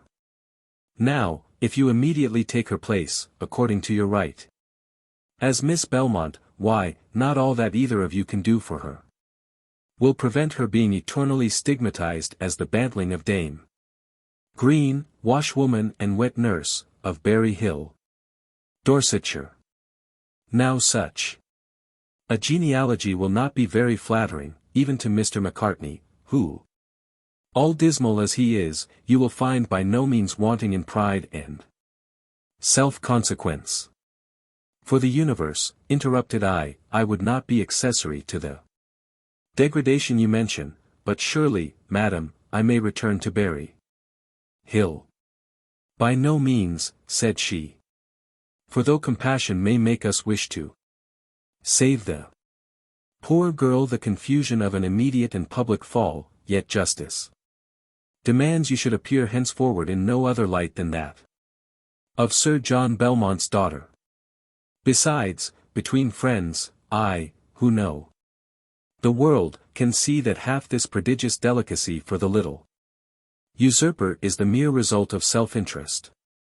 For, while her affairs are hushed up, Sir John's, you know, are kept from being brought further to light. Now the double marriage we have projected obviates all rational objections.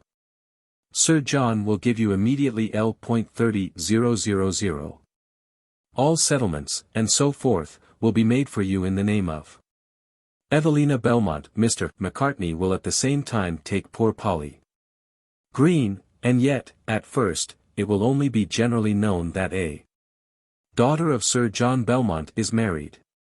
In this manner, though she did not convince me, yet the quickness of her argument silenced and perplexed me. I inquired, however, if I might not be permitted to again see my father, or whether I must regard myself as banished his presence forever. My dear, said she, he does not know you, he concludes that you have been brought up to detest him. And therefore he is rather prepared to dread than to love you. This answer made me very unhappy. I wished, most impatiently, to remove his prejudice, and endeavor, by dutiful assiduity, to engage his kindness. Yet knew not how to propose seeing him, while conscious he wished to avoid me. This evening, as soon as the company was engaged with cards, Lord Orville exerted his utmost eloquence to reconcile me to this hasty plan. But how was I startled when he told me that next Tuesday was the day appointed by my father to be the most important of my life. Next Tuesday, repeated I, quite out of breath. Oh, my lord. Dash. My sweet Evelina, said he, the day which will make me the happiest of mortals, would probably appear awful to you, were it to be deferred a 12-month. Mrs. Selwyn has, doubtless, acquainted you with the many motives which, independent of my eagerness, require it to be speedy. Suffer, therefore, its acceleration, and generously complete my felicity, by endeavoring to suffer it without repugnance.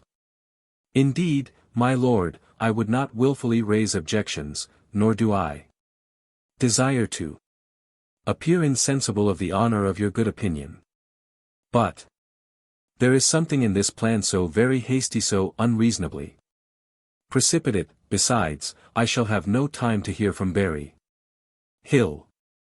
And believe me, my lord, I should be forever miserable were I, in an affair so important, to act without the sanction of Mr. Villars's advice. He offered to wait on you himself, but I told him I had rather write to you. And then he proposed, that, instead of my immediately accompanying him to Lincolnshire, we should first pass a month at my native Berry Hill. This was, indeed, a grateful proposal to me, and I listened to it with undisguised pleasure. And, in short, I was obliged to consent to a compromise in merely deferring the day till Thursday. He readily undertook to engage my father's concurrence in this little delay. And I besought him, at the same time, to make use of his influence to obtain me a second interview, and to represent the deep concern I felt in being thus banished his sight. He would then have spoken of settlements. But I assured him I was almost ignorant of the word.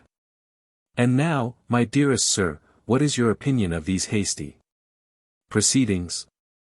Believe me, I half regret the simple facility with which I have suffered myself to be hurried into compliance. And, should you start but the smallest objection, I will yet insist upon being allowed more time. I must now write a concise account of the state of my affairs to Howard Grove, and to Madame Duval. Adieu, dearest and most honored sir. Everything at present depends upon your single decision, to which, though I yield in trembling, I yield implicitly. Letter 80, Evelina in continuation. October 11th. Yesterday morning, as soon as breakfast was over, Lord Orville went to the hot wells, to wait upon my father with my double petition. Mrs. Beaumont then, in general terms, proposed a walk in the garden. Mrs. Selwyn said she had letters to write, but Lady Louisa rose to accompany Mrs. Beaumont. I had had some reason to imagine, from the notice with which her ladyship had honoured me during breakfast, that her brother had acquainted her with my present situation, and her behaviour now confirmed my conjectures. For when I would have gone upstairs, instead of suffering me, as usual, to pass disregarded, she called after me with an affected surprise, "Miss Anville, don't you walk with us?" There seemed something so little-minded in this sudden change of conduct, that, from an involuntary motion of contempt, I thanked her with a coldness like her own, and declined her offer. Yet, observing that she blushed extremely at my refusal, and recollecting she was sister to Lord Orville, my indignation subsided, and, upon Mrs. Beaumont repeating the invitation, I accepted it. Our walk proved extremely dull. Mrs. Beaumont, who never says much, was more silent than usual. Lady Louisa strove in vain to lay aside the restraint and distance she has hitherto preserved. And, as to me, I was too conscious of the circumstances to which I owed their attention to feel either pride or pleasure from receiving it. Lord Orville was not long absent. He joined us in the garden with a look of gaiety and good humour that revived us all. "You are just the party," said he, "I wish to see together. Will you, madam, taking my hand, allow me the honour of introducing you, by your real name, to two of my nearest relations? Mrs. Beaumont, give me leave to present to you the daughter of Sir John Belmont, a young lady who, I am sure, must long since have engaged your esteem and admiration, though you were a stranger to her birth." "My lord," said Mrs. Beaumont, graciously saluting me, "the young lady's rank in life, your lordship's recommendation, or her own merit, would, any one of them, have been sufficient to have entitled her to my regard. And I hope she has always met with that respect in my house which is so much her due, though, had I been sooner made acquainted with her family, I should doubtless have better known how to have secured it." "Miss Belmont," said Lord Orville, "can receive no lustre from family, whatever she may give to it.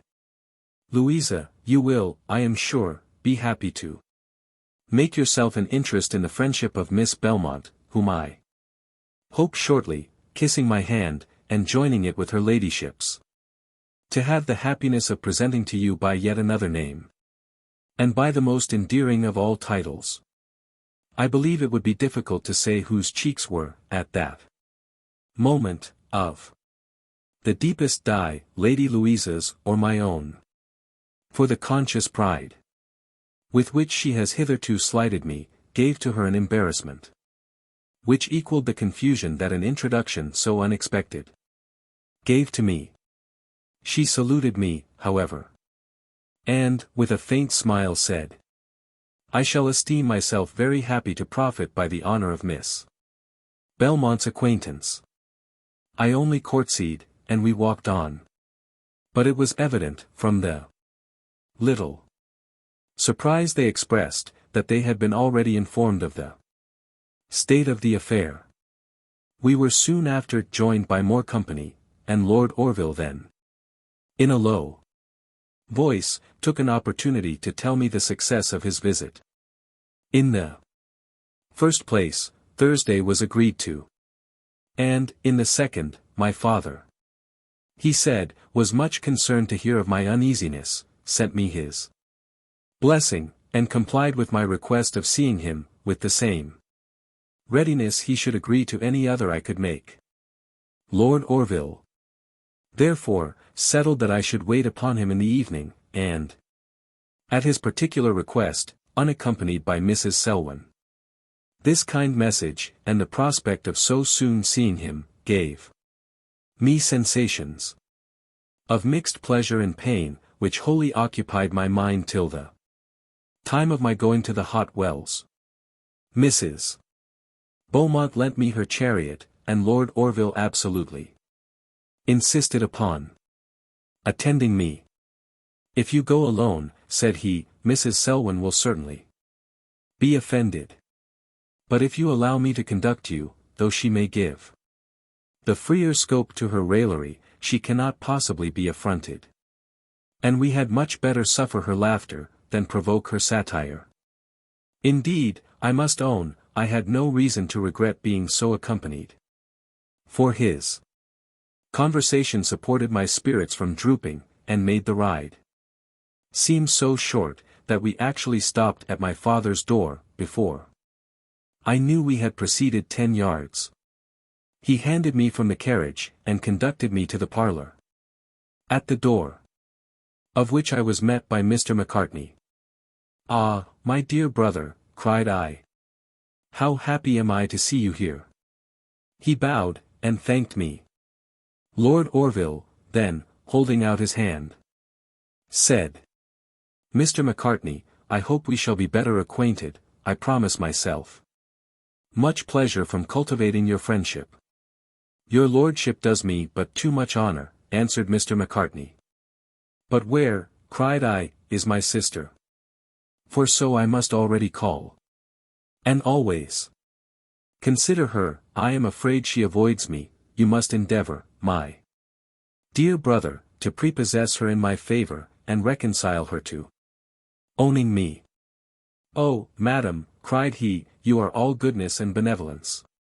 But at present I hope you will excuse her, for I fear she has hardly fortitude sufficient to see you, in a short time perhaps.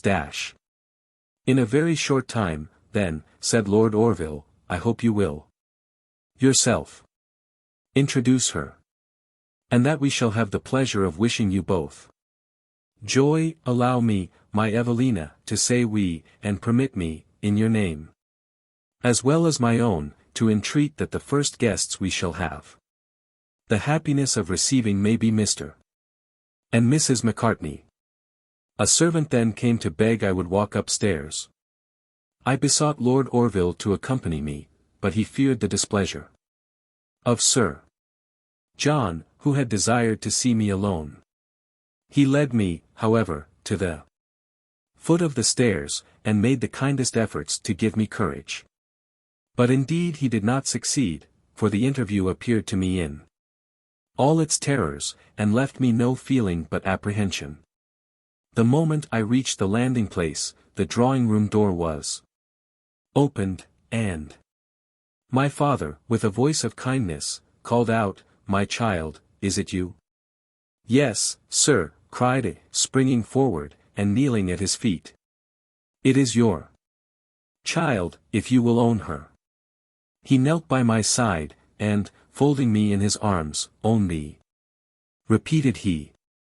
"Yes, my poor girl, and heaven knows with what bitter contrition." Then, raising both himself and me, he brought me into the drawing-room, shut the door, and took me to the window, where, looking at me with great earnestness, "Poor unhappy Caroline," cried he, and, to my inexpressible concern, he burst into tears. Need I tell you, my dear sir, how mine flowed at the sight? I would again have embraced his knees, but, hurrying from me, he flung himself upon a sofa, and, leaning his face on his arms, seemed for some time absorbed in bitterness of grief. I ventured not to interrupt a sorrow I so much respected, but waited in silence, and at a distance, till he recovered from its violence. But then it seemed in a moment to give way to a kind of frantic fury. For starting suddenly, with a sternness which at once surprised and frightened me, "Child," cried he, "hast thou yet sufficiently humbled thy father? If thou hast, be contented with this proof of my weakness. And no longer force thyself into my presence. Thunderstruck by a command so unexpected, I stood still and speechless, and doubted whether my own ears did not deceive me. "Oh go, go!" cried he, passionately, in pity and compassion. "If thou valuest my senses, leave me, and forever." I will, cried I, greatly terrified. And I moved hastily towards the door, yet, stopping when I reached it, and, almost involuntarily, dropping on my knees, "Vouchsafe," cried I, "oh, sir, vouchsafe but once to bless your daughter, and her sight shall never more offend you." "Alas," cried he, in a softened voice, "I am not worthy to bless thee, I am not worthy to call thee daughter, I am not worthy that the fair light of heaven should visit my eyes, O God, that I could but call back the time ere thou wast born, or else bury its remembrance in eternal oblivion. Would to heaven," cried I, "that the sight of me were less terrible to you, that, instead of irritating, I could soothe your sorrows. Oh sir, how thankfully would I then prove my duty, even at the hazard of my life." "Are you so kind?" cried he, gently. "Come hither, child, rise." "Evelina, alas, it is for me to kneel, not you." "And I would kneel, I would crawl upon the earth, I would kiss the dust, could I, by such submission, obtain the forgiveness of the representative of the most injured of women." "Oh, sir," exclaimed I, "that you could but read my heart. That you could but see the filial tenderness and concern with which it overflows, you would not then talk thus, you would not then banish me your presence, and exclude me from your affection." "Good God," cried he, "is it then possible that you do not hate me? Can the child of the wronged Caroline look at and not execrate me? Wast thou not born to abhor, and bred to curse me? Did not thy mother bequeath thee her blessing on condition that thou shouldst detest and avoid me?" "Oh no, no, no," cried I, "think not so unkindly of her, nor so hardly of me."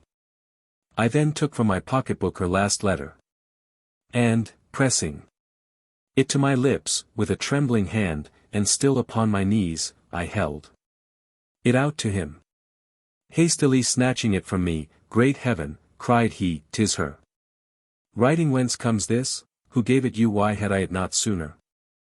I made no answer, his vehemence intimidated me, and I ventured not to move from the suppliant posture in which I had put myself.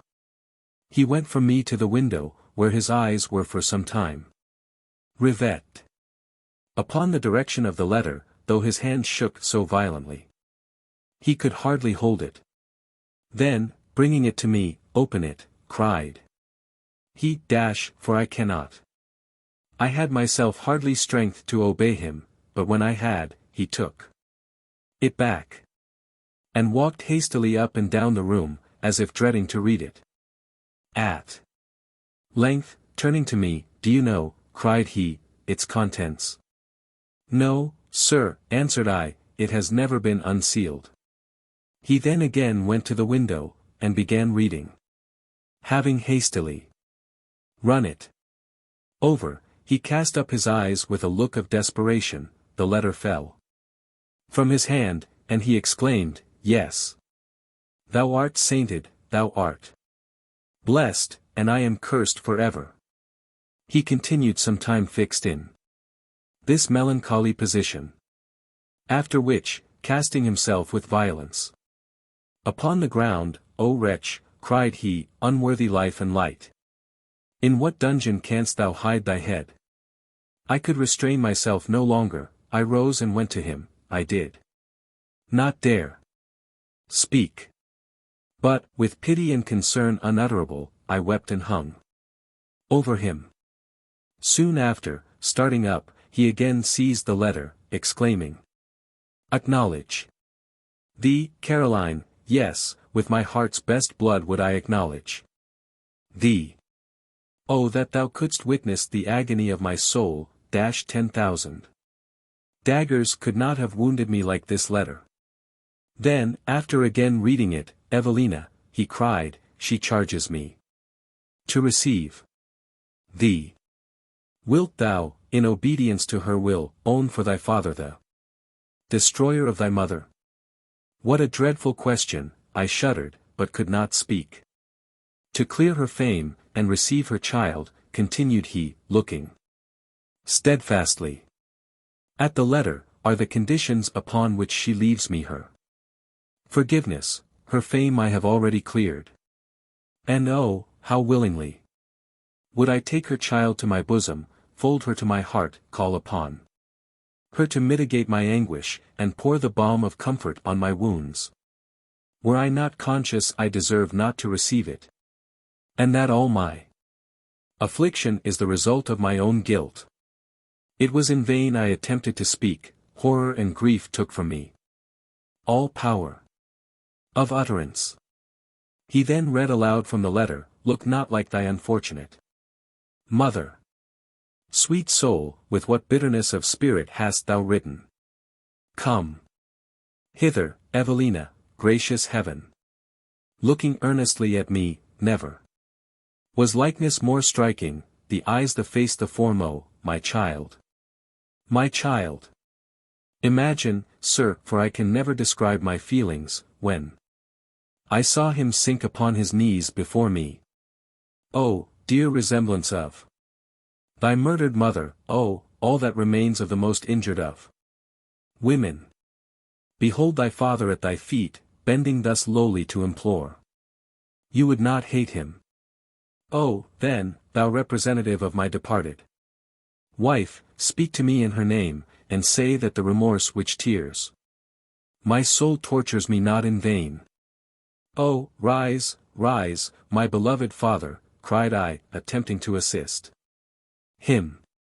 I cannot bear to see you thus, reverse not the law of nature, rise yourself, and bless your kneeling daughter. May heaven bless thee, my child, cried he, for I dare not. He then rose, and, embracing me most affectionately, added, I see that thou art all kindness, softness, and tenderness. I need not have feared thee, thou art all the fondest father could wish, and I will try to frame my mind to less painful sensations at thy sight.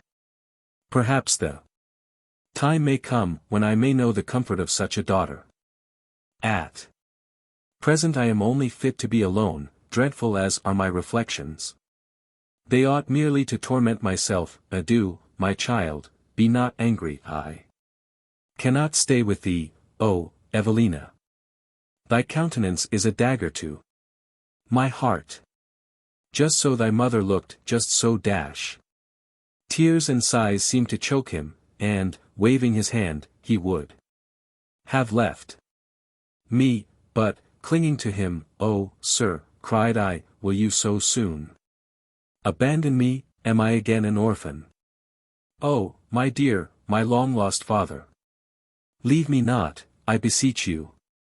Take pity on your child, and rob her not of the parent she so fondly hoped would cherish her. You know not what you ask, cried he.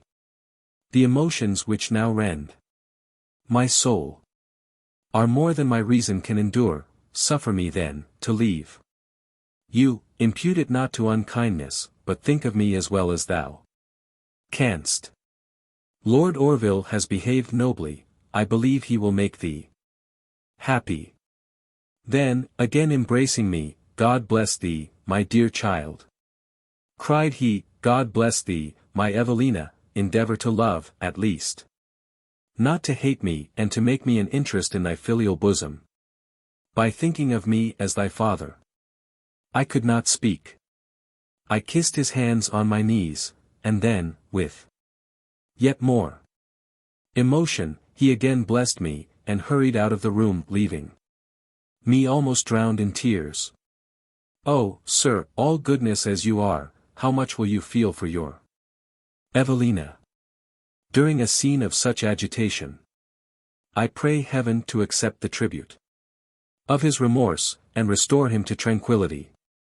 When I was sufficiently composed to return to the parlor, I found Lord Orville waiting for me with the utmost anxiety, and then a new scene of emotion, though of a far different nature, awaited me, for I learned by Mr.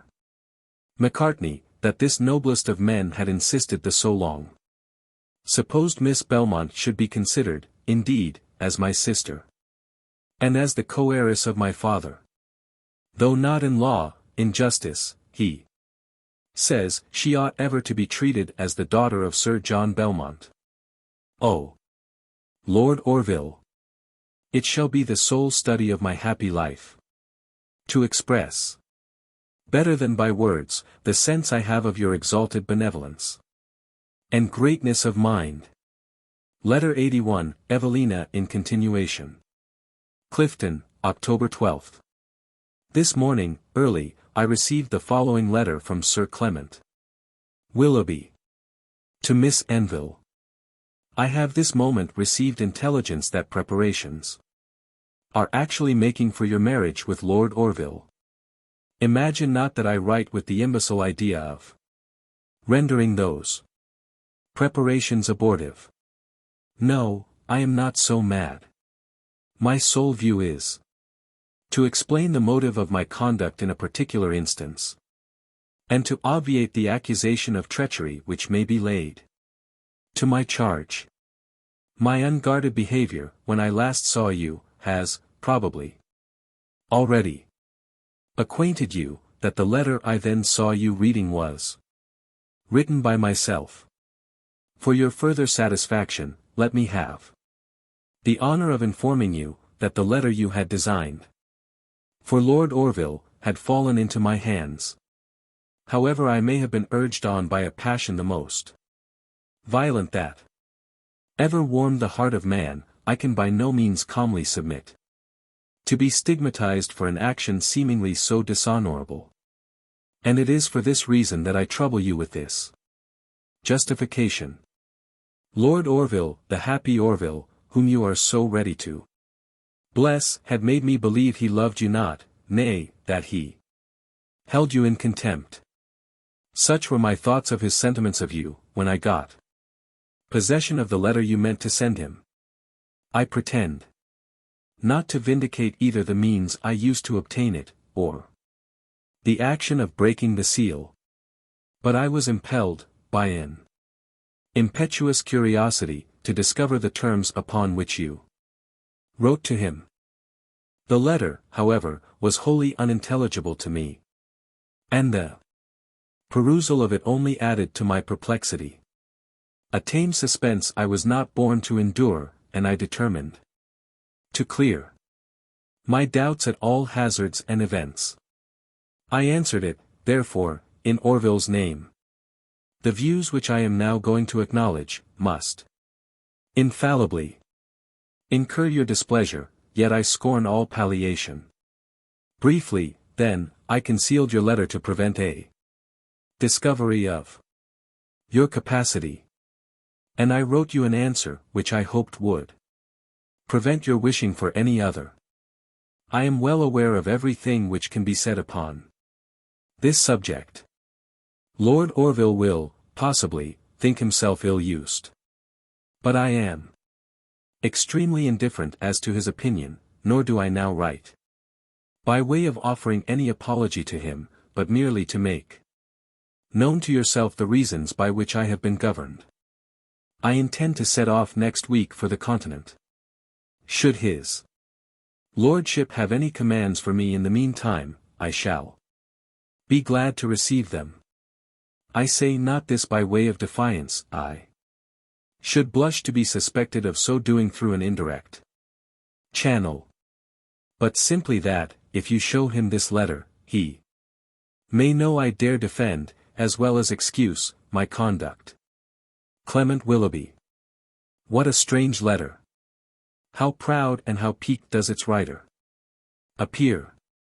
2. What alternate meanness and rashness do the passions lead, when reason and self-denial do not oppose them? Sir Clement is conscious he has acted dishonorably. Yet the same unbridled vehemence, which urged him to gratify a blamable curiosity, will sooner prompt him to risk his life, than confess his misconduct. The rudeness of his manner of writing to me, springs from the same cause. The proof which he has received of my indifference to him, has stung him to the soul, and he has neither the delicacy nor forbearance to disguise his displeasure.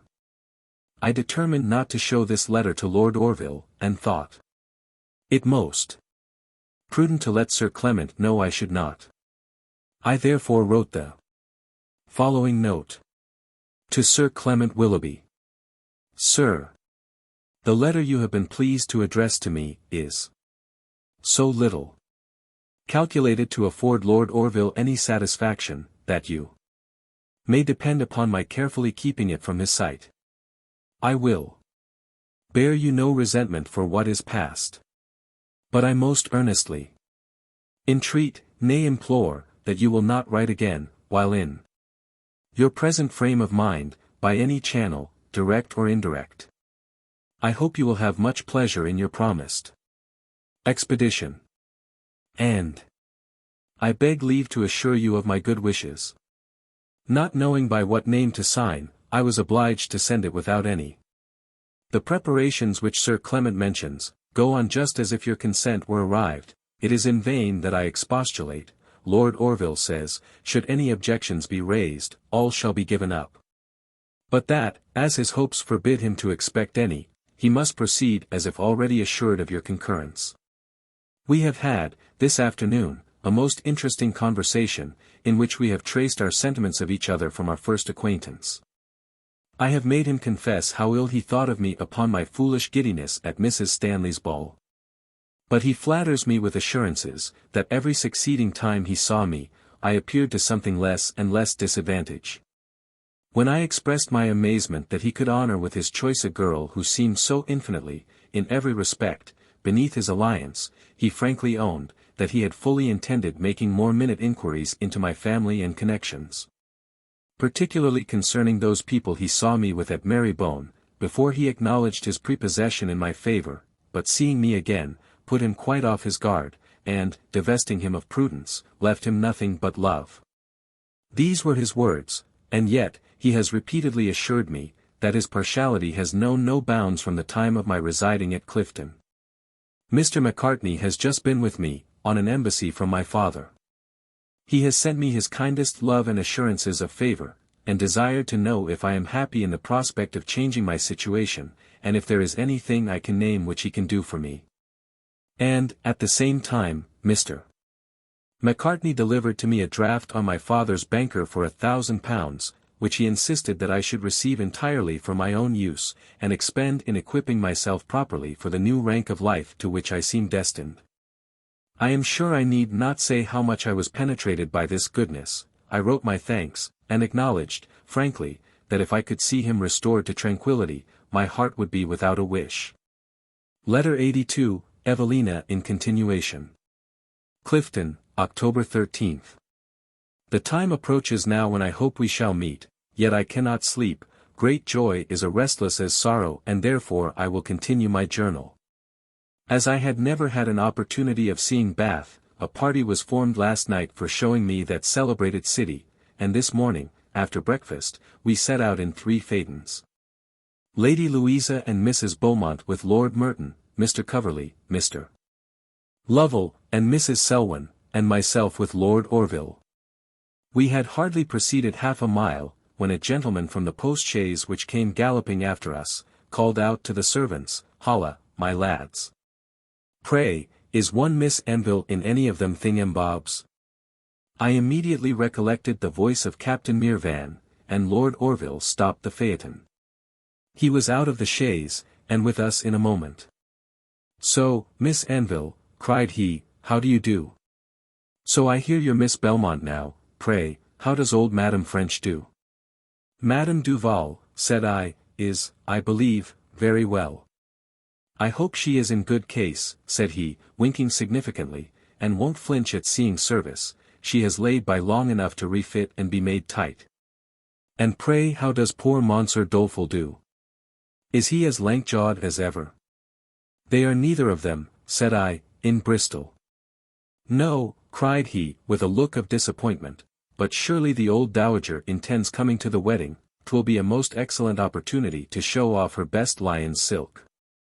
Besides, I purpose to dance a new-fashioned jig with her. Don't you know when she'll come? I have no reason to expect her at all.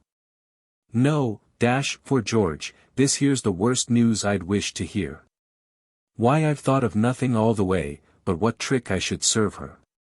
You have been very obliging, said I, laughing. Oh, I promise you, cried he, our Moll would never have wheedled me into this jaunt, if I'd known she was not here. For, to let you into the secret, I fully intended to have treated the old buck with another frolic. Did Miss Mirvan, then, persuade you to this journey? Yes, and we've been travelling all night. Cried I, is Miss Mirvan, then, with you? What, Molly? Yes, she's in that there chaise. Good God, sir, why did you not tell me sooner, cried I, and immediately, with Lord Orville's assistance, I jumped out of the phaeton, and ran to the dear girl. Lord Orville opened the chaise door. And I am sure I need not tell you what unfeigned joy accompanied our meeting. We both begged we might not be parted during the ride, and Lord Orville was so good as to invite Captain Mirvan into his phaeton. I think I was hardly ever more rejoiced than at this so seasonable visit from my dear Maria, who had no sooner heard the situation of my affairs, than with the assistance of Lady Howard, and her kind mother, she besought her father with such earnestness to consent to the journey, that he had not been able to withstand their united entreaties. Though she owned that, had he not expected to have met with Madame Duval, she believes he would not so readily have yielded. They arrived at Mrs. Beaumont's but a few minutes after we were out of sight, and overtook us without much difficulty. I say nothing of our conversation, because you may so well suppose both the subjects we chose, and our manner of discussing them. We all stopped at a great hotel, where we were obliged to inquire for a room, as Lady Louisa, fatigued to death, desired to take something before we began our rambles. As soon as the party was assembled, the captain, abruptly saluting me, said, So, Miss Belmont, I wish you joy, so I hear you've quarrelled with your new name already? Me, no, indeed, sir. Then please for to tell me the reason you're in such a hurry to change it. Miss Belmont, cried Mr. Lovell, looking around him with the utmost astonishment, I beg pardon. But, if it is not impertinent, I must beg leave to say I always understood that lady's name was Anville. For George, cried the captain, it runs in my head, I've seen you somewhere before. And now I think on't, pray ain't you the person I saw at the play one night, and who didn't know, all the time, whether it was a tragedy or a comedy, or a concert of fiddlers? I believe, sir, said Mr. Lovell, stammering, I had once, I think, the pleasure of seeing you last spring. Aye, and if I live 100 springs, answered he, I shall never forget it, by jingo, it has served me for a most excellent good joke ever since. Well, howsomever, I'm glad to see you still in the land of the living, shaking him roughly by the hand. Pray, if a body may be so bold, how much a night may you give at present to keep the undertakers aloof? Me, sir, said Mr. Lovell, very much discomposed, I protest I never thought myself in such imminent danger as to really, sir, I don't understand you. Oh, you don't? Why then I'll make free for to explain myself. Gentlemen and ladies, I'll tell you what. Do you know this here gentleman, simple as he sits there, pays 5 shillings a night to let his friends know he's alive? And very cheap too, said Mrs. Selwyn, if we consider the value of the intelligence. Lady Louisa being now refreshed, we proceeded upon our expedition. The charming city of Bath answered all my expectations. The crescent, the prospect from it, and the elegant symmetry of the circus, delighted me. The parades, I own, rather disappointed me, one of them is scarce preferable to some of the best paved streets in London. And the other, though it affords a beautiful prospect, a charming view of Prior Park and of the Avon, yet wanted something in itself of more striking elegance than a mere broad pavement, to satisfy the ideas I had formed of it. At the Pump Room, I was amazed at the public exhibition of the ladies in the bath. It is true, their heads are covered with bonnets, but the very idea of being seen, in such a situation, by whoever pleases to look, is indelicate. For George, said the captain, looking into the bath, this would be a most excellent place for old Madame French to dance a fandango in. By jingo, I wow d'ent wish for better sport than to swing her round this here pond. She would be very much obliged to you, said Lord Orville, for so extraordinary a mark of your favour. Why, to let you know, answered the captain, she hit my fancy mightily. I never took so much to an old tabby before. Really now, cried Mr. Lovell, looking also into the bath, I must confess it is, to me, very incomprehensible why the ladies choose that frightful unbecoming dress to bathe in. I have often pondered very seriously upon the subject, but could never hit upon the reason. Well, I declare, said Lady Louisa, I should like of all things to set something new a-going. I always hated bathing, because one can get no pretty dress for it. Now do, there's a good creature, try to help me to something. Who, me? Oh, dear ma'am, said he, simpering, I can't pretend to assist a person of your ladyship's tastes. Besides, I have not the least head for fashions. I really don't think I ever invented above 3 in my life. But I never had the least turn for dress, never any notion of fancy or elegance. Oh fie, Mr. Lovell. How can you talk so? Don't we all know that you lead the ton in the beau monde? I declare, I think you dress better than anybody. Oh, dear ma'am, you confuse me to the last degree. I dress well, I protest I don't think I'm ever fit to be seen. I'm often shocked to death to think what a figure I go. If your ladyship will believe me, I was full half an hour this morning thinking what I should put on. Odds my life, cried the captain, I wish I'd been near you. I warrant I'd have quickened your motions a little. Half an hour thinking what you'd put on, and who the deuce do you think cares the snuff of a candle whether you've anything on or not? Oh pray, captain, cried Mrs. Selwyn, don't be angry with the gentleman for thinking, whatever be the cause, for I assure you he makes no common practice of offending in that way. Really, ma'am, you're prodigiously kind, said Mr. Lovell, angrily. Pray now, said the captain, did you ever get a ducking in that there place yourself? A ducking, sir, repeated Mr. Lovell, I protest I think that's rather an odd term, but if you mean a bathing, it is an honour I have had many times. And pray, if a body may be so bold, what do you do with that frizzle-fries top of your own? Why, I'll lay you what you will, there is fat and grease enough on your crown to buoy you up, if you were to go in head downwards. And I don't know, cried Mrs. Selwyn, but that might be the easiest way, for I'm sure it would be the lightest. For the matter of that there, said the captain, you must make him a soldier, before you can tell which is lightest, head or heels. Howsomever, I'd lay 10 pounds to a shilling, I could whisk him so dexterously over into the pool, that he should light plump upon his foretop and turn round like a tedetum. Done, cried Lord Merton, I take your odds. Will you? Returned he. Why, then, for George, I'd do it as soon as say Jack Robinson. He, faintly laughed Mr. Lovell, as he moved abruptly from the window, 'pon honour, this is pleasant enough. But I don't see what right anybody has to lay wagers about one without one's consent. There, Lovell, you are out, cried Mr. Coverley, any man may lay what wager about you he will.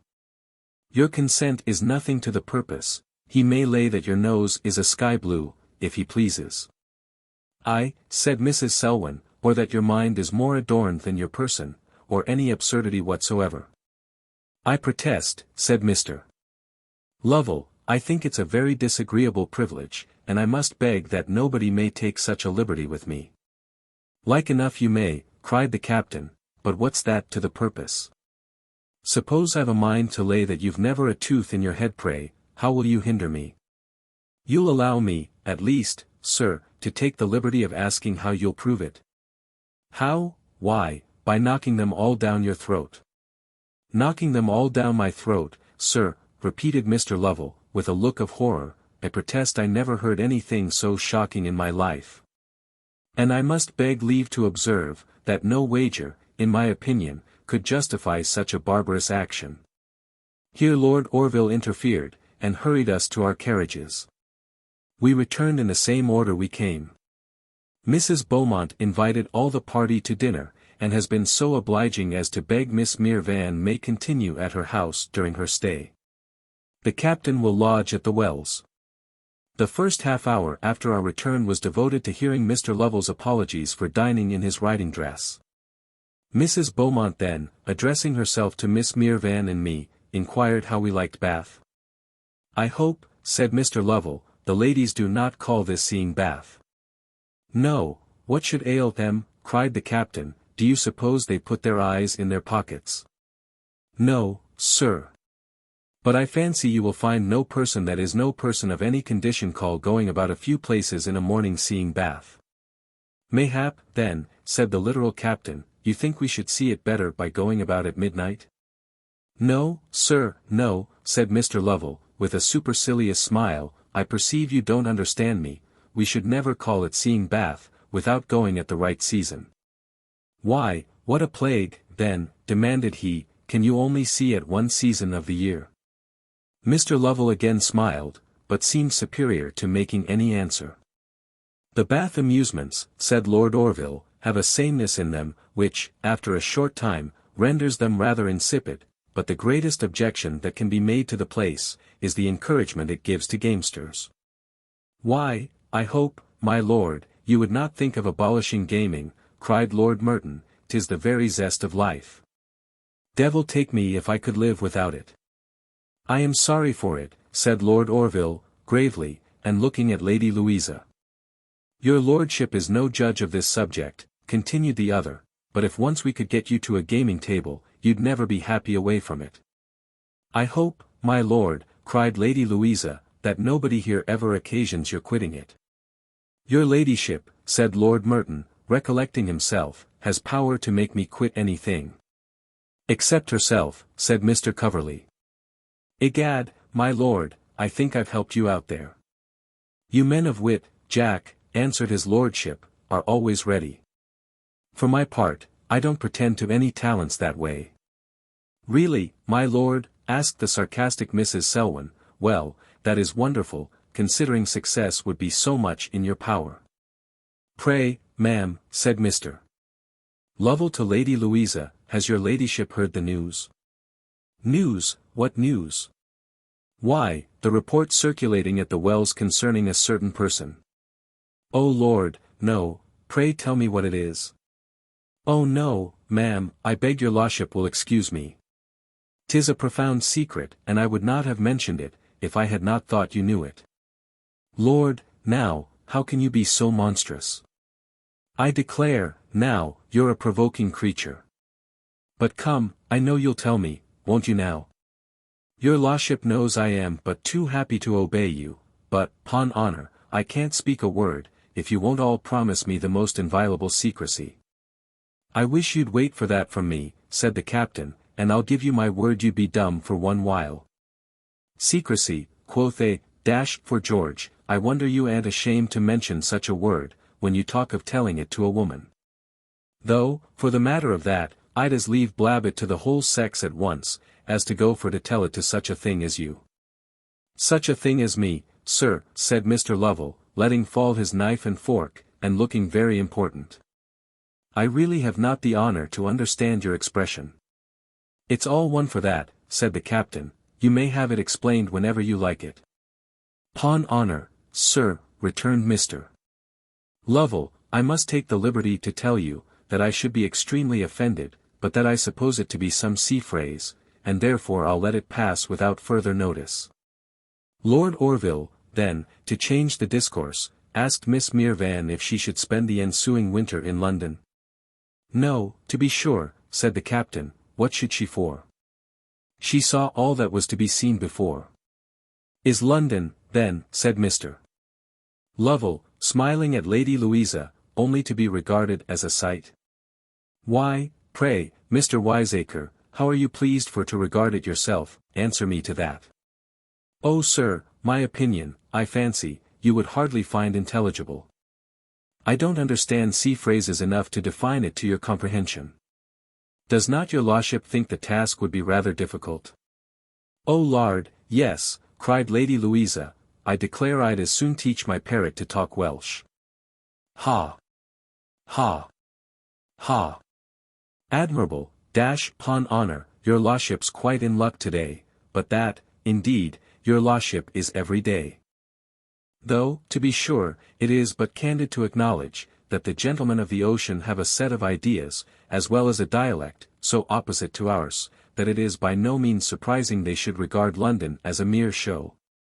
That may be seen by being looked at. Ha! Ha! Ha! Ha!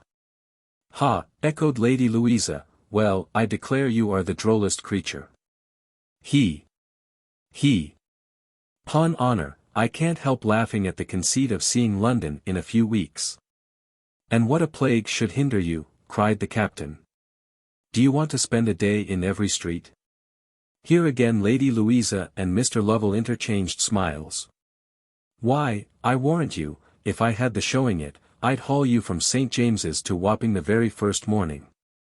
The smiles were now, with added contempt, repeated, which the captain observing, looked very fiercely at Mr. Lovell, and said, Hark ye my spark, none of your grinning, 'tis a lingo I don't understand. And if you give me any more of it, I shall go near to lend you a box o' the ear. I protest, sir, said Mr. Lovell, turning extremely pale, I think it's taking a very particular liberty with a person, to talk to one in such a style as this. It's like you may, returned the captain, but give a good gulp, and I'll warrant you'll swallow it. Then, calling for a glass of ale, with a very provoking and significant nod, he drank to his easy digestion. Mr. Lovell made no answer, but looked extremely sullen, and, soon after, we left the gentlemen to themselves. I had then 2 letters delivered to me, one from Lady Howard and Mrs. Mirvan, which contained the kindest congratulations. And the other from Madame Duval, but not a word from you, to my no small surprise and concern. Madame Duval seems greatly rejoiced at my late intelligence, a violent cold, she says, prevents her coming to Bristol. The Branghtons, she tells me, are all well, Miss Polly is soon to be married to Mr. Brown, but Mr. Smith has changed his lodgings, which, she adds, has made the house extremely dull. However, that's not the worst news, pardy, I wish it was. But I've been used like nobody, for Monsieur Dubois has had the baseness to go back to France without me.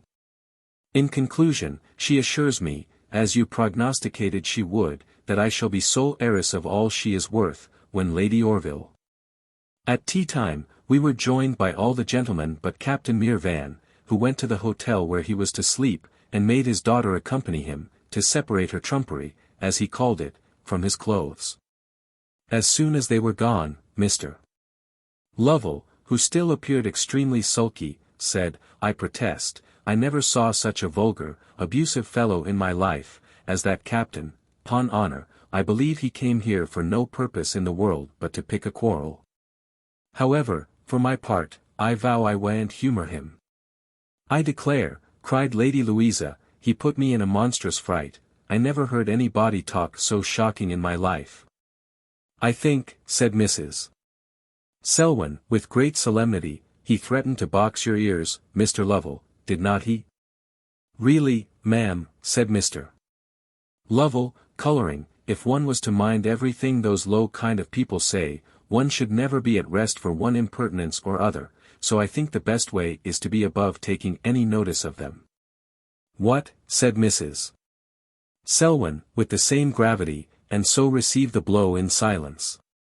During this discourse, I heard the captain's chaise stop at the door, and ran downstairs to meet Maria. She was alone, and told me that her father, who, she was sure, had some scheme in agitation against Mr. Lovell, had sent her on before him. We continued in the parlour till his return, and were joined by Lord Orville, who begged me not to insist on a patience so unnatural, as submitting to be excluded our society. And let me, my dear sir, with a grateful heart let me own, I never before passed half an hour in such perfect felicity. I believe we were all sorry when the captain returned. Yet his inward satisfaction, from however different a cause, did not seem inferior to what ours had been. He chucked Maria under the chin, rubbed his hands, and was scarce able to contain the fullness of his glee. We all attended him to the drawing-room, where, having composed his countenance, without any previous attention to Mrs. Beaumont, he marched up to Mr. Lovell, and abruptly said, "Pray, have you e'er a brother in these here parts?" "Me, sir? No, thank heaven, I'm free from all encumbrances of that sort." "Well," cried the captain, "I met a person just now so like you, I could have sworn he had been your twin brother." "It would have been a most singular pleasure to me," said Mr. Lovell, "if I also could have seen him, for, really, I have not the least notion what sort of a person I am, and I have a prodigious curiosity to know." Just then the captain's servant, opening the door, said, "A little gentleman below desires to see one Mr. Lovell." "Beg him to walk upstairs," said Mrs. Beaumont. "But, pray what is the reason William is out of the way?" The man shut the door without any answer. "I can't imagine who it is," said Mr. Lovell. "I recollect no little gentleman of my acquaintance now at Bristol except, indeed the Marquis of Charlton, but I don't much fancy it can be him. Let me see, who else is there so very little?" A confused noise among the servants now drew all eyes towards the door, the impatient captain hastened to open it. And then, clapping his hands, called out, "For George, 'tis the same person I took for your relation." And then, to the utter astonishment of everybody but himself, he hauled into the room a monkey, full dressed, and extravagantly, la mode. The dismay of the company was almost general. Poor Mr. Lovell seemed thunderstruck with indignation and surprise. Lady Louisa began a scream, which for some time was incessant. Miss Mirvan and I jumped involuntarily upon the seats of our chairs. Mrs. Beaumont herself followed our example. Lord Orville placed himself before me as a guard, and Mrs. Selwyn, Lord Merton, and Mr. Coverley, burst into a loud, immoderate, ungovernable fit of laughter, in which they were joined by the captain, till, unable to support himself, he rolled on the floor. The first voice which made its way through this general noise was that of Lady Louisa, which her fright and screaming rendered extremely shrill. "Take it away," cried she, "take the monster away, I shall faint if you don't." Mr. Lovell, irritated beyond endurance, angrily demanded of the captain what he meant. "Mean," cried the captain, as soon as he was able to speak, "why only to shew you in your proper colors." Then rising, and pointing to the monkey, "Why now, ladies and gentlemen, I'll be judged by you all, did you ever see anything more like, odds my life, if it wasn't for this here tail, you wouldn't know one from t'other." "Sir," cried Mr. Lovell, stamping, "I shall take a time to make you feel my wrath." "Come now," continued the regardless captain, "just for the fun's sake, doff your coat and waistcoat, and swap with Monsieur Grin again here. And I'll warrant you'll not know yourself which is which." "Not know myself from a monkey, I assure you, sir, I'm not to be used in this manner, and I won't bear it, curse me if I will." "Why, heyday!" cried the captain, "what, is master in a passion? Well, don't be angry, come, he shan't hurt you, here, shake a paw with him, why, he'll do you no harm, man, come, kiss and be friends." "Who, I?" cried Mr. Lovell, almost mad with vexation. "As I'm a living creature, I would not touch him for 1,000 worlds." "Send him a challenge," cried Mr. Coverley, "and I'll be your second." "I do," said the captain, "and I'll be second to my friend, Monsieur Clapperclaw here. Come to it at once, tooth and nail." "God forbid," cried Mr. Lovell, retreating, "I would sooner trust my person with a mad bull." "I don't like the look of him myself," said Lord Merton, "for he grins most horribly." "Oh, I'm frightened out of my senses," cried Lady Louisa, "take him away, or I shall die." "Captain," said Lord Orville, "the ladies are alarmed, and I must beg you would send the monkey away." Why, where can be the mighty harm of one monkey more than another, answered the captain, howsomever, if it's agreeable to the ladies, suppose we turn them out together. What do you mean by that, sir? Cried Mr. Lovell, lifting up his cane. What do you mean? Cried the captain, fiercely, be so good as to down with your cane. Poor Mr. Lovell, too much intimidated to stand his ground, yet too much enraged to submit, turned hastily round, and, forgetful of consequences, vented his passion by giving a furious blow to the monkey. The creature darting forwards, sprung instantly upon him, and, clinging round his neck, fastened his teeth to one of his ears. I was really sorry for the poor man, who, though an egregious fop, had committed no offence that merited such chastisement. It was impossible now to distinguish whose screams were loudest, those of Mr. Lovell, or of the terrified Lady Louisa, who I believe, thought her own turn was approaching, but the unrelenting captain roared with joy. Not so Lord Orville, ever humane, generous, and benevolent. He quitted his charge, who he saw was wholly out of danger, and seizing the monkey by the collar, made him loosen the ear. And then with a sudden swing, flung him out of the room, and shut the door. Poor Mr. Lovell, almost fainting with terror, sunk upon the floor, crying out, "Oh, I shall die, I shall die, oh, I'm bit to death." Captain Mirvan, said Mrs. Beaumont, with no little indignation, I must own I don't perceive the wit of this action, and I am sorry to have such cruelty practised in my house. Why Lord, ma'am, said the captain, when his rapture abated sufficiently for speech, how could I tell they'd fall out so? By jingo, I brought him to be a messmate for t'other. Egad, said Mr. Coverley, I would not have been served so for £1,000. Why, then, there's the odds of it, said the captain, for you see he is served so for nothing. But come, turning to Mr. Lovell, be of good heart, all may end well yet, and you and Monsieur Longtail be as good friends as ever. I'm surprised, Mrs. Beaumont, cried Mr. Lovell, starting up, that you can suffer a person under your roof to be treated so inhumanly. What argufies so many words, said the unfeeling captain, it is but a slit of the ear, it only looks as if you had been in the pillory. Very true, added Mrs. Selwyn. And who knows but it may acquire you the credit of being an anti-ministerial writer. I protest, cried Mr. Lovell, looking ruefully at his dress, my new riding suit's all over blood. Ha, ha, ha, cried the captain, see what comes of studying for an hour what you shall put on. Mr. Lovell then walked to the glass, and, looking at the place, exclaimed, O heaven, what a monstrous wound! My ear will never be fit to be seen again.